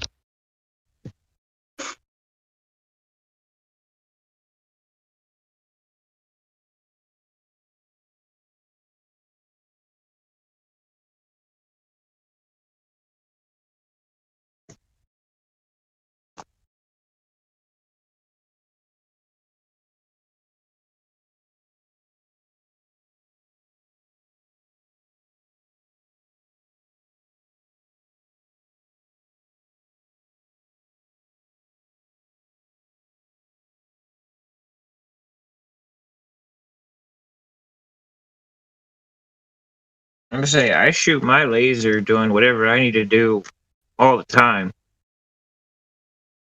and I don't ever have any problems. Yeah, every American That's breaks what I laws every wanted to day. say. Yeah. You know, there's like 15 million laws in the book. You're in different jurisdictions at the same time at different times. Right? You never know what jurisdiction you're under or what laws they've passed, right? State, city, local, right? Up to like federal and international. So, you know, I'm just saying all they got to do is like pull your card, right? And then everybody's done something.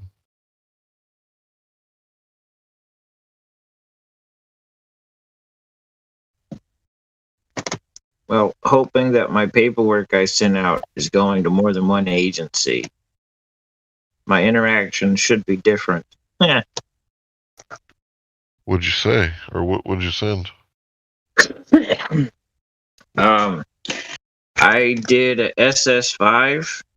I had to get a replacement card, but I changed how I filled it out completely, top to bottom. I used all lowercase for proper names. When it got to question 5 asking you about citizenship, I did not pick U.S. citizenship because there's no such thing as a U.S. citizen. It's a legal fiction. And I am not a legal fiction. Well, there is a such thing as a legal fiction. And they exist all the time. There is. The person, all caps, is the legal fiction. The man, all lowercase, is not. Capitis maximus, capitis minimus. All caps diminishes status. All lowercase increases status.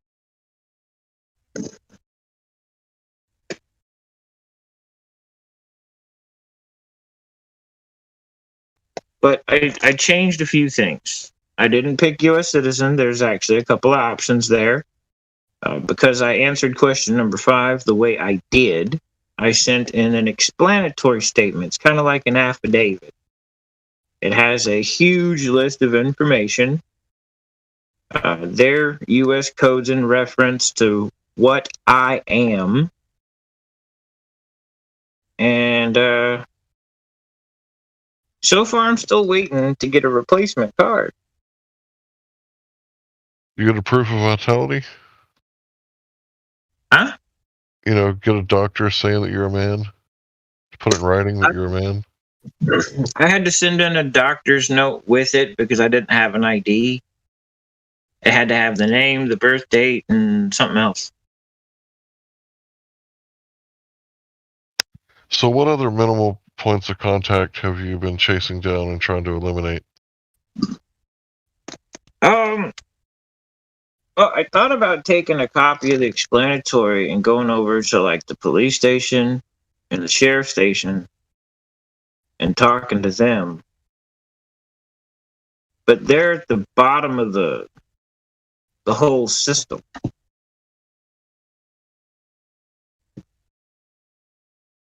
Yeah, you gotta put everyone on notice. But have we talking about your social? No, he's talking about like erasing and trying to do away with minimal points of contact with the United States government because they have the ability to control what they create, right? Like they created the U.S. citizenship. He's trying to undo that point of minimal contact. Is that right, sir? Am I correct in what I'm saying? Yeah, it's basically like the name and everything, the way everything was, puts you kind of like Peter Pan in Neverland.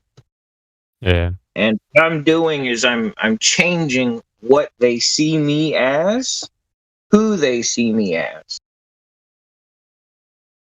The way I always see it is like in my head, because I understand all the words, but whenever I think about it, I always think about a kid in like a daycare, and the daycare being like the employees there, and all these children, all these grown children think they're not in a daycare, and they have all these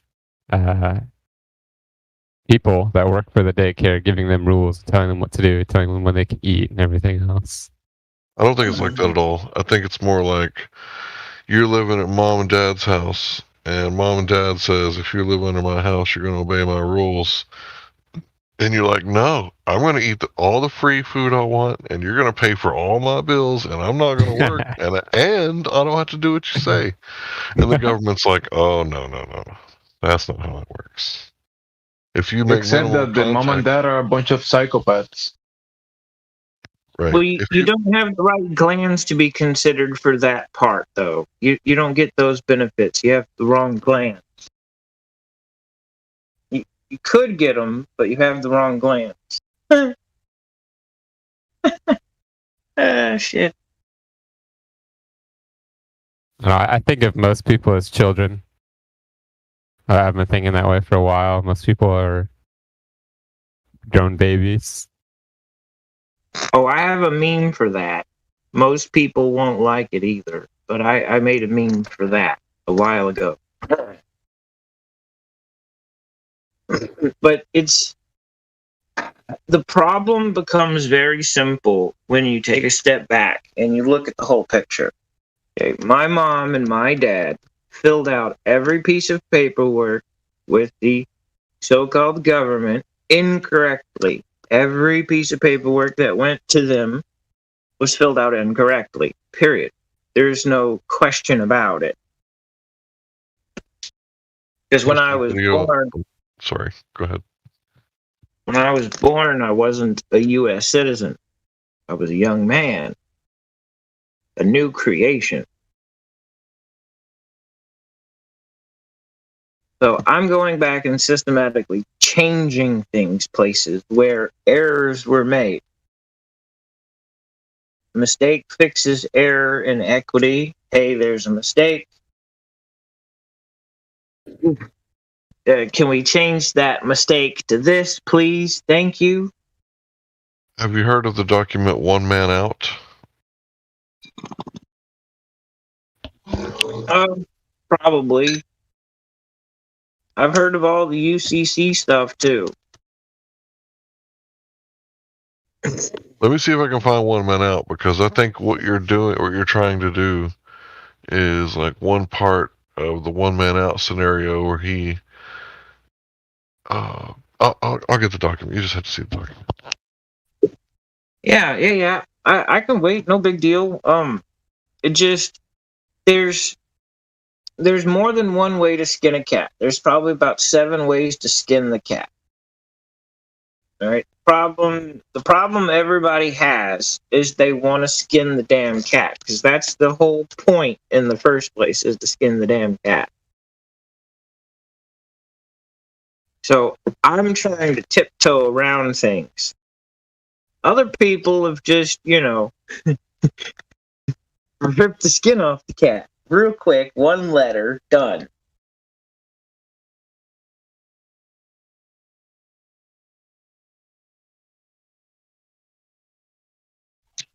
So, in a sense, there's no wrong way to do it. However, the point is the intention of skinning the cat.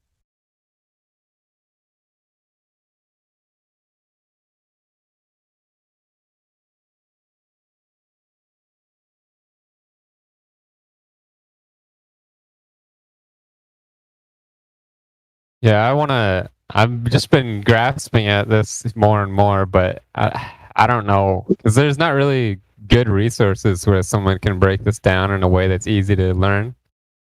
It's really on you to try and find it all and absorb as much information as you can. No, it's already put out there. You don't have to find it. You just have to do the work and read it.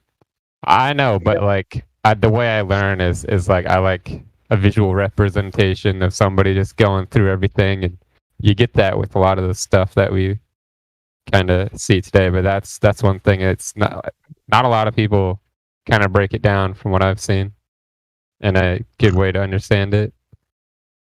Right. Well, a lot of things. I mean, like right now would be the perfect time for me to monologue and give you everything. Because there's almost nobody around. Around the globe? Yeah. But there's, as far as all of this goes, the Great Deception, freedom, there's normally stuff that is kept private. I don't know why, other than once people get to a certain point with correcting the record, skinning that damn cat, that there's an NDA. Once you get to a certain point, they don't want you talking. And I don't know why that is. What do you mean by that? Like, they literally give you something that's, hey, you can't talk about this with anyone anymore? Dude, all of the people that, some of my new friends, these people were studying law for years together to get to this point. Some of them went into the private side. They have cut off all communication with my new friends. They don't talk to us anymore.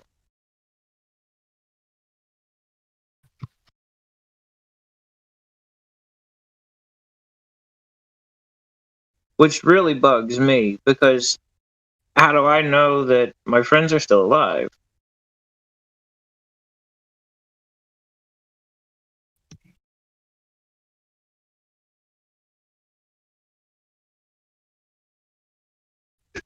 I'd think, say, like, if you were talking to your uncle and your aunt, and they were like favorite uncle and your favorite aunt, and y'all, every weekend y'all hung out, and y'all were talking about this, and then they got it. They figured it out, and they went into the private side from the public. Never got to talk to them again. It seems weird.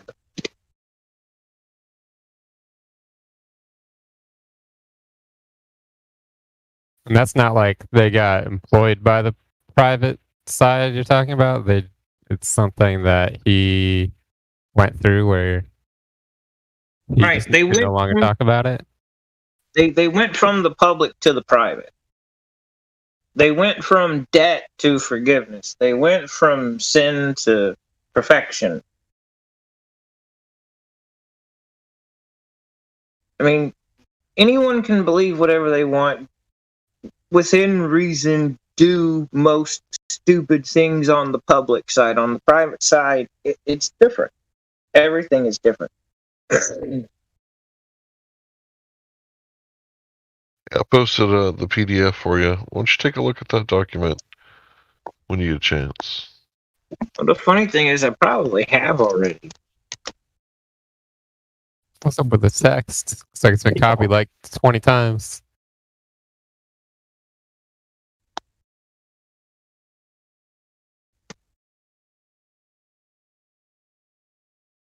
Is this an example of someone already doing it? Yeah, this is one guy wrote this and showed examples of what he did, and what he's trying to do is eliminate points of minimal contact with the United States. So you do understand that there's a thing called the United States of America, right, which is what we thought we were born into, but it turns out we were born into the United States. And so there's two, right? So one is his name is on everything, like the United States Post Office, excuse me. Postal Service, right? The United States territories, right? They're not states, right? They're territories. And because Congress creates it, Congress gets to regulate it.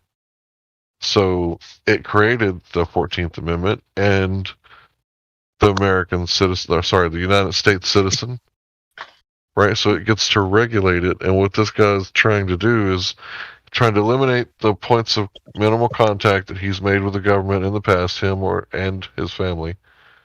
And he's trying to say, look, I have used Federal Reserve notes in the past, but I choose not to use them, anymore. It was only because of, there was nothing else to use. And he says, even though this may make you think that because I've used this, that I want to be a citizen, he's correcting, because everything is presumption and assumption with these people. Like, they presume that you had marijuana in a school zone, right? And if you don't say, objection, Your Honor, right, they're just going to go with it, right? They're just going to keep going. They're going to presume that you're a United States citizen because in the past you may have used Federal Reserve notes or used your Social Security number to get a job or taken some sort of benefit and privilege in the past. And all these are points of minimal contact.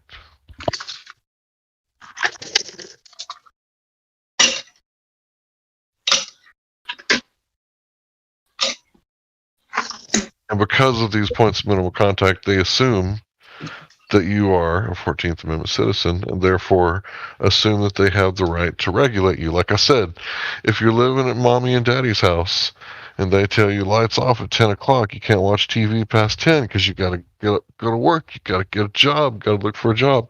You got to do what mommy and daddy says because you're living in their household, right? They're paying for your food, they're paying your bills. But if a man is out there, working and providing for himself, he may choose, he doesn't need, big daddy government, right? When another person might have, tough times and might need benefits and handouts. So there's two Americas. Which one? It's like Kanye West says. I'm quoting Kanye West. Pay attention, people. He said, you can be a slave if you want to. So the 13th Amendment never outlawed slavery. Voluntary servitude is still legal if you want to.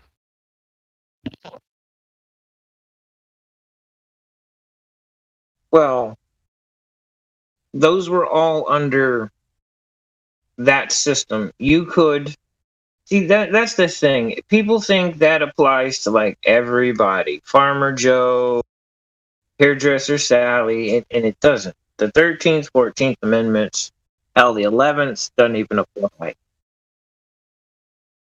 It only applies internally in the system, not outside of it. So the problem is you have a bunch of dingleberries in the system.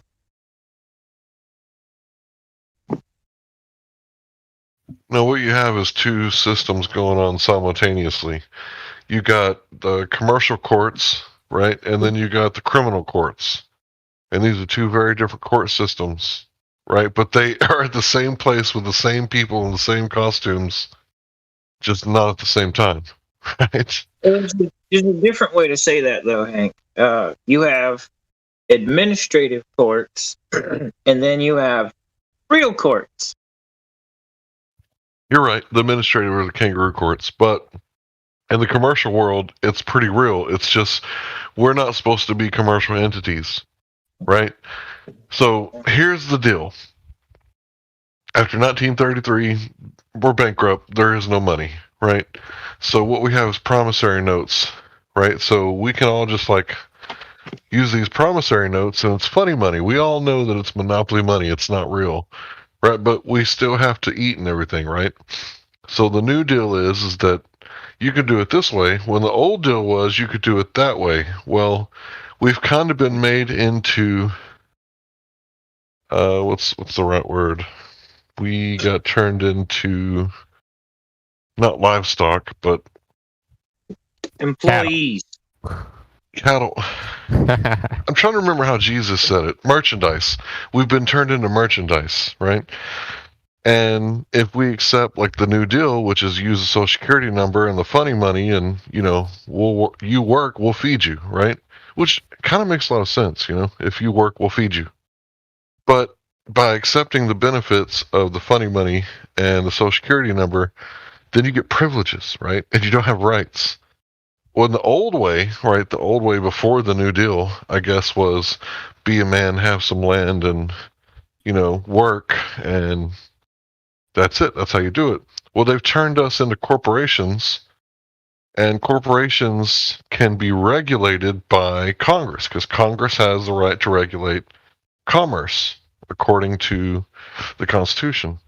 So they've created this way for them to regulate us in a way, but the slavery is literally all in your head. And they're assuming that you are this thing. And if you don't tell them otherwise, if you don't send notice, sorry, I'm studying the show stuff right now, so yeah, I'm not a lawyer. Obviously, you should consult your attorney. No, you shouldn't. That is the worst advice ever to give anyone. Hank, you're my attorney. You're not. You're my lawyer. See, that's the thing, though. With studying all of this, semantics is your best friend. Because if you don't have semantics with you, you're screwed. Because you have to keep what you know things are, your definitions for the so-called made-up words. These are things you keep. And you have to keep that all moving forward, because each chapter has same words, different definitions for the same damn words.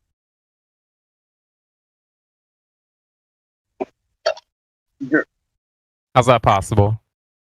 Driver, well, it's preliminary power to define terms. Look, I can define a driver as a monkey swinging from a 30-foot vine with 2 bananas in his hand, and nobody can change my definition. They can only change their definition. Nobody has the authority to tell me what I can define something as. I can write a whole book and redefine the entire English language. Nobody can do dick about it. So that's why they write the definitions at the bottom of the papers, right? Right, because so with law, when you are either creating a term or using a term in that document, you still have to define it. So either you can go over to Merriam-Webster's, or you can go over to something else and you can use the colloquial definition, or you can define it yourself.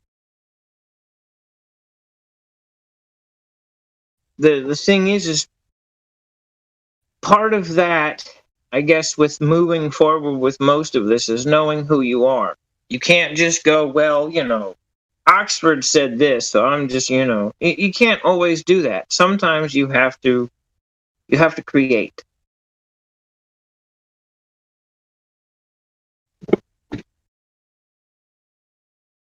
But yeah, every chapter that they write, they define the terms. The term driver's defined like 50 different times, 50 different ways.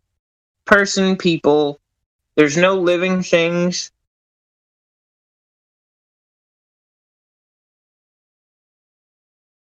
Do you remember when they told everybody they had to turn in their gold, right? Yeah, they started that back in 1910, dude. Right, so it said all persons. You know that a man isn't a person. Right, but see, that's the thing with the low-hanging fruit. All right? I could have all this shit fixed, all of it, across the board, in that system. There's still a low-hanging, rotten turd that's going to try and steal something from me just because he's the low-hanging fruit.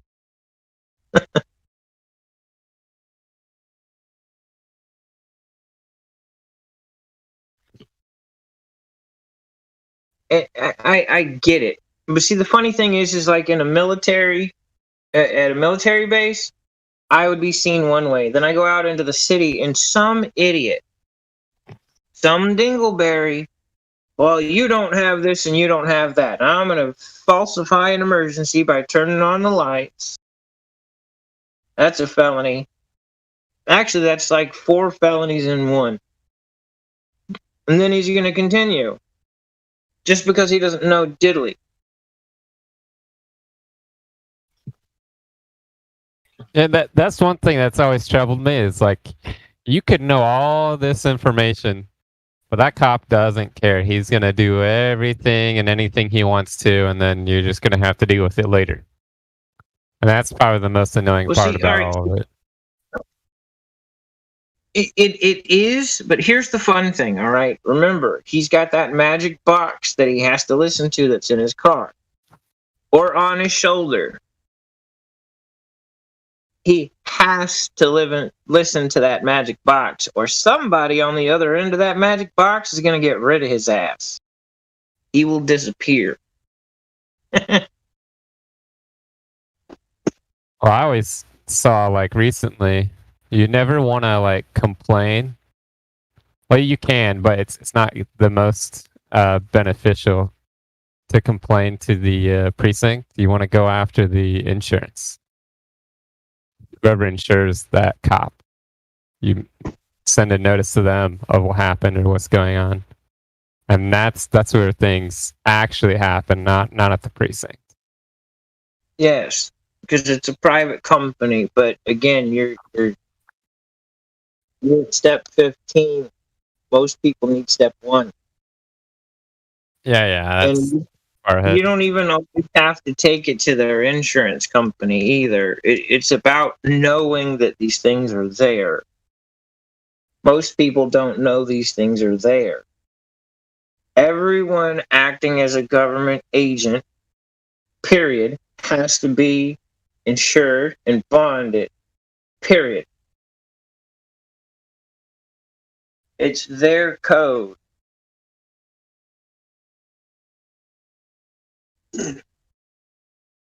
There is no but at all.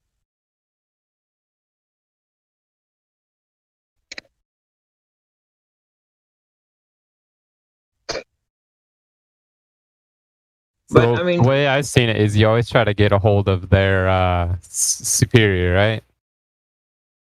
No, I want your damn bond. I want your bond in my hand. Bond? How do you ask a cop for his bond? What do you mean ask? Fuck asking. Demanding?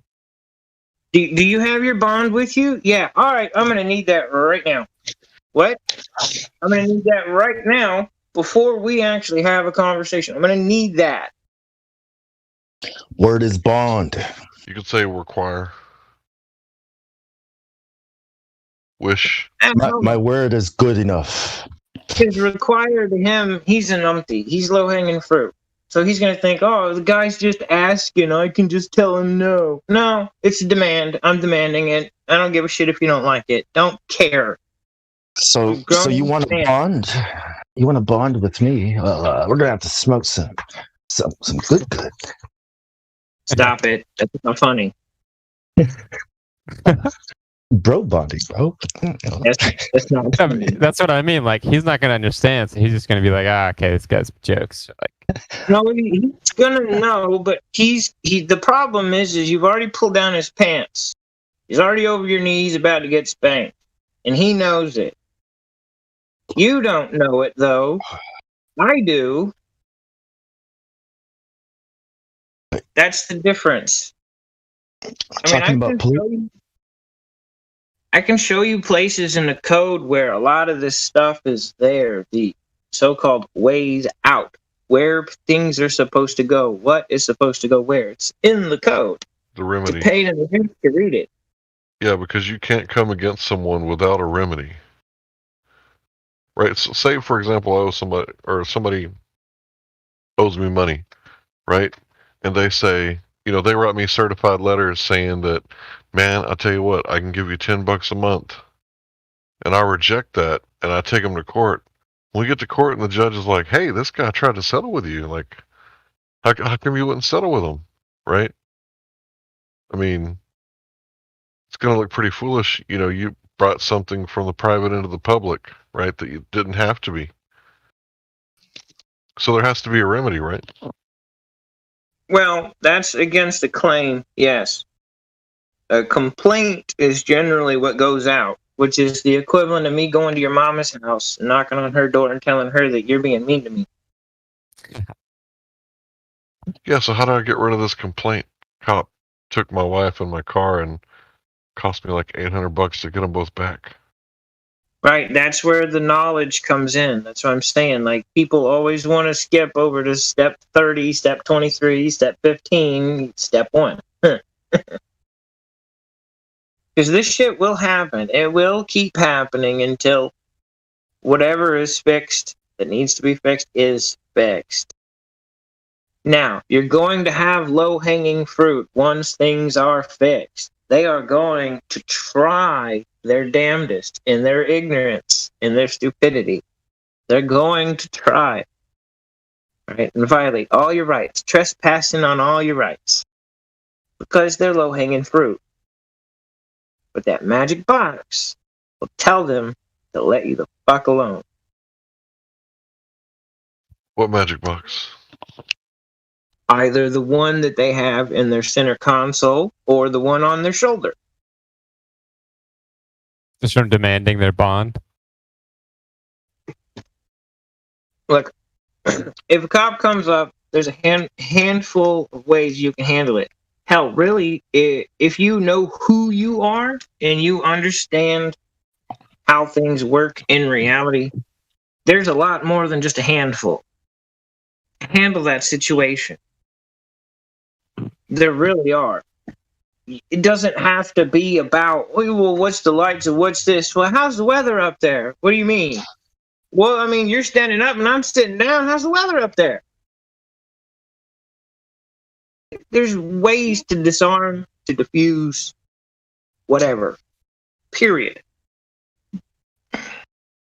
It's called an army. But I don't need a bunch of people. I already have a God. Oh, I don't think God wants you to go around making trouble with the law, though. You know what I mean? It's best that we avoid their games. Paradox, stop multiplying paradoxes. In trouble with the law. The law is walking? Oh, so I'm the law. Okay. Now where's the problem? I am the law. Well, in Rome, Caesar is the law, in my opinion. Just saying. Oh, I'm not in Rome. I think we are. I think we all live in Rome. It's all Roman to me, or Greek, if you want. Slavery's in your head, bro. Just like Moses had to read the scripture to the Israelites to unbrainwash the slavery out of their heads. The same has to be done to us. It's modern slavery. It's all over again. We're in Egypt. We're in Rome. Whatever you want to call it, but we don't have to be. It's a mindset, right? Because we are way too powerful to actually be slaves. And once you're educated and you understand who you are, where you are, why you are, and the 7 liberal arts, you can no longer remain a slave. You just got to get educated. That's it. I seek this education. Well, if I say I'm God's slave, I don't think anyone can touch me, right? Because you live under a different law.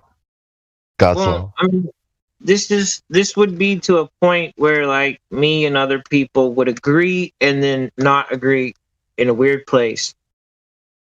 Because I have one king. One. And down here in my house, I'm the second. And if you don't like it, there's the door, there's the sidewalk, see you later.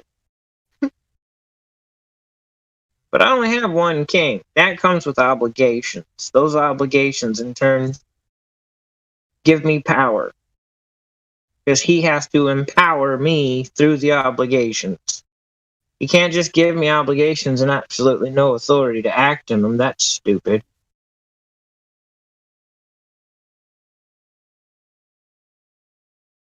But knowing who you are is a big step.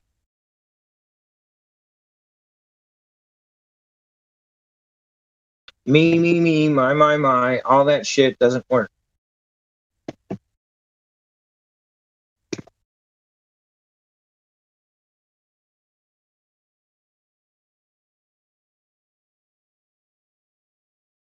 Even if you put me in jail or prison, I'm still free, bro. Like, trust me. Yeah. Right. In him, yes. Look at Paul, right? Look at all the disciples. I mean, the apostles. Dude, if I ever go to jail again, I'm gonna sit there, shake my head, when they're gonna ask me, why are you shaking your head? Dude, you don't even know what the hell you're doing. Like, you're in so much trouble. Oh, if I go to jail, I'm just probably going to talk about flat Earth and Jesus a lot. Right. They don't know what they're doing when they put me in jail. It's like, oh, you want me to wake these people up? Cool. I'll wake them up. Joseph. Remember Joseph? Paul. In Egypt. Paul. All the damn guards got saved. They kept sending into the prison. People everywhere, bro. Everybody that was sent to guard Paul while he was in jail converted. They all gave their lives to God.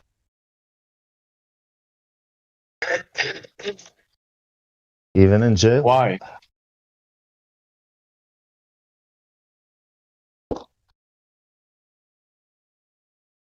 Look, you're gonna have to kill me to shut me up. If I was one of those Roman soldiers, I would have known about that man that they put on the cross that they thought was God, And if I probably met Paul, I'd probably believe too, Makes sense, yeah. And the earth is flat. Yeah, that makes sense. Yeah, it does.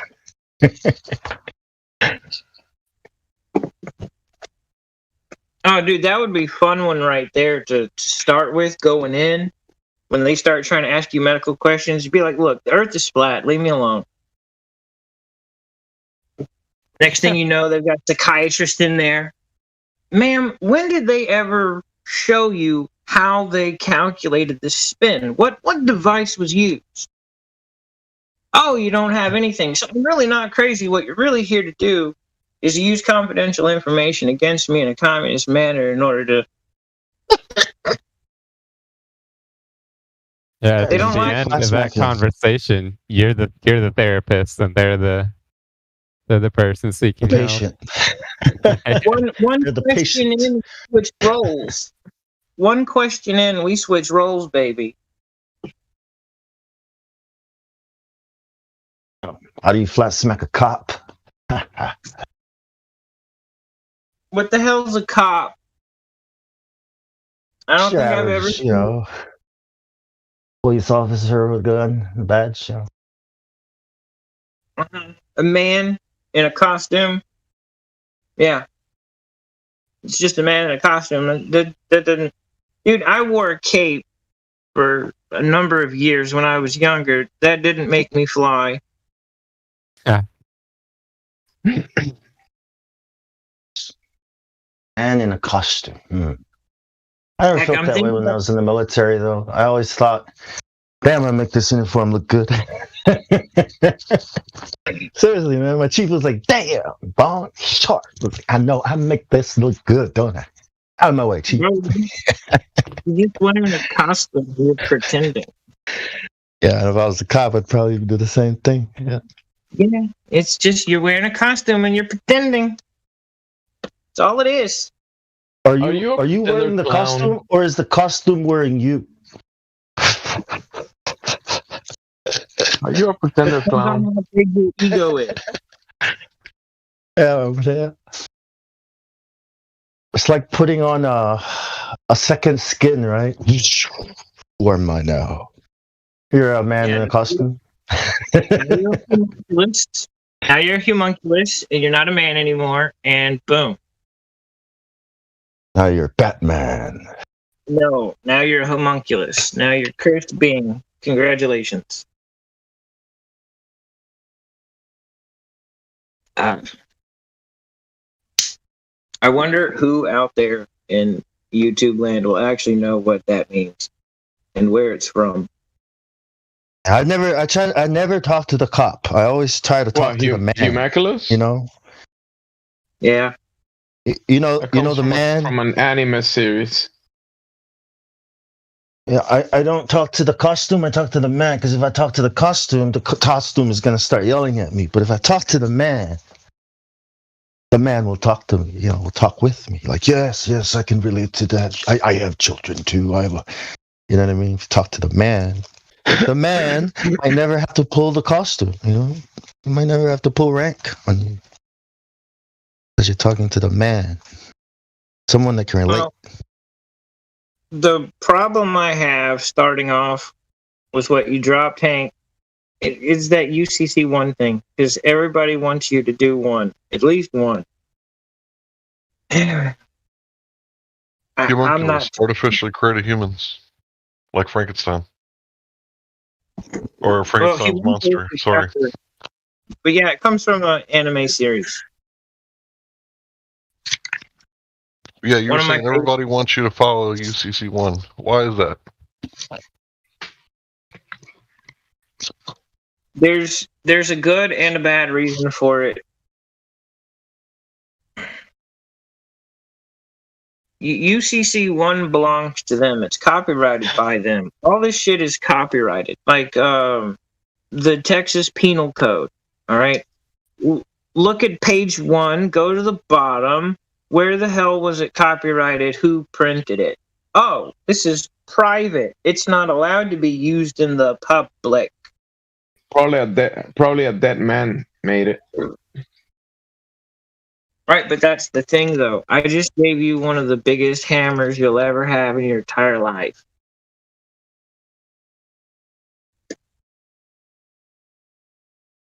What does that mean? Stop speaking in code.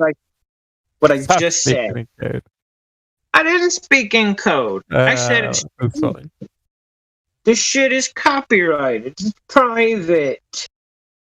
The Texas State Penal Code is copyrighted. It's private. It's copyrighted by a private company. When you comprehend that... You're saying something the public can't be copyrighted? No, that's not what he's saying.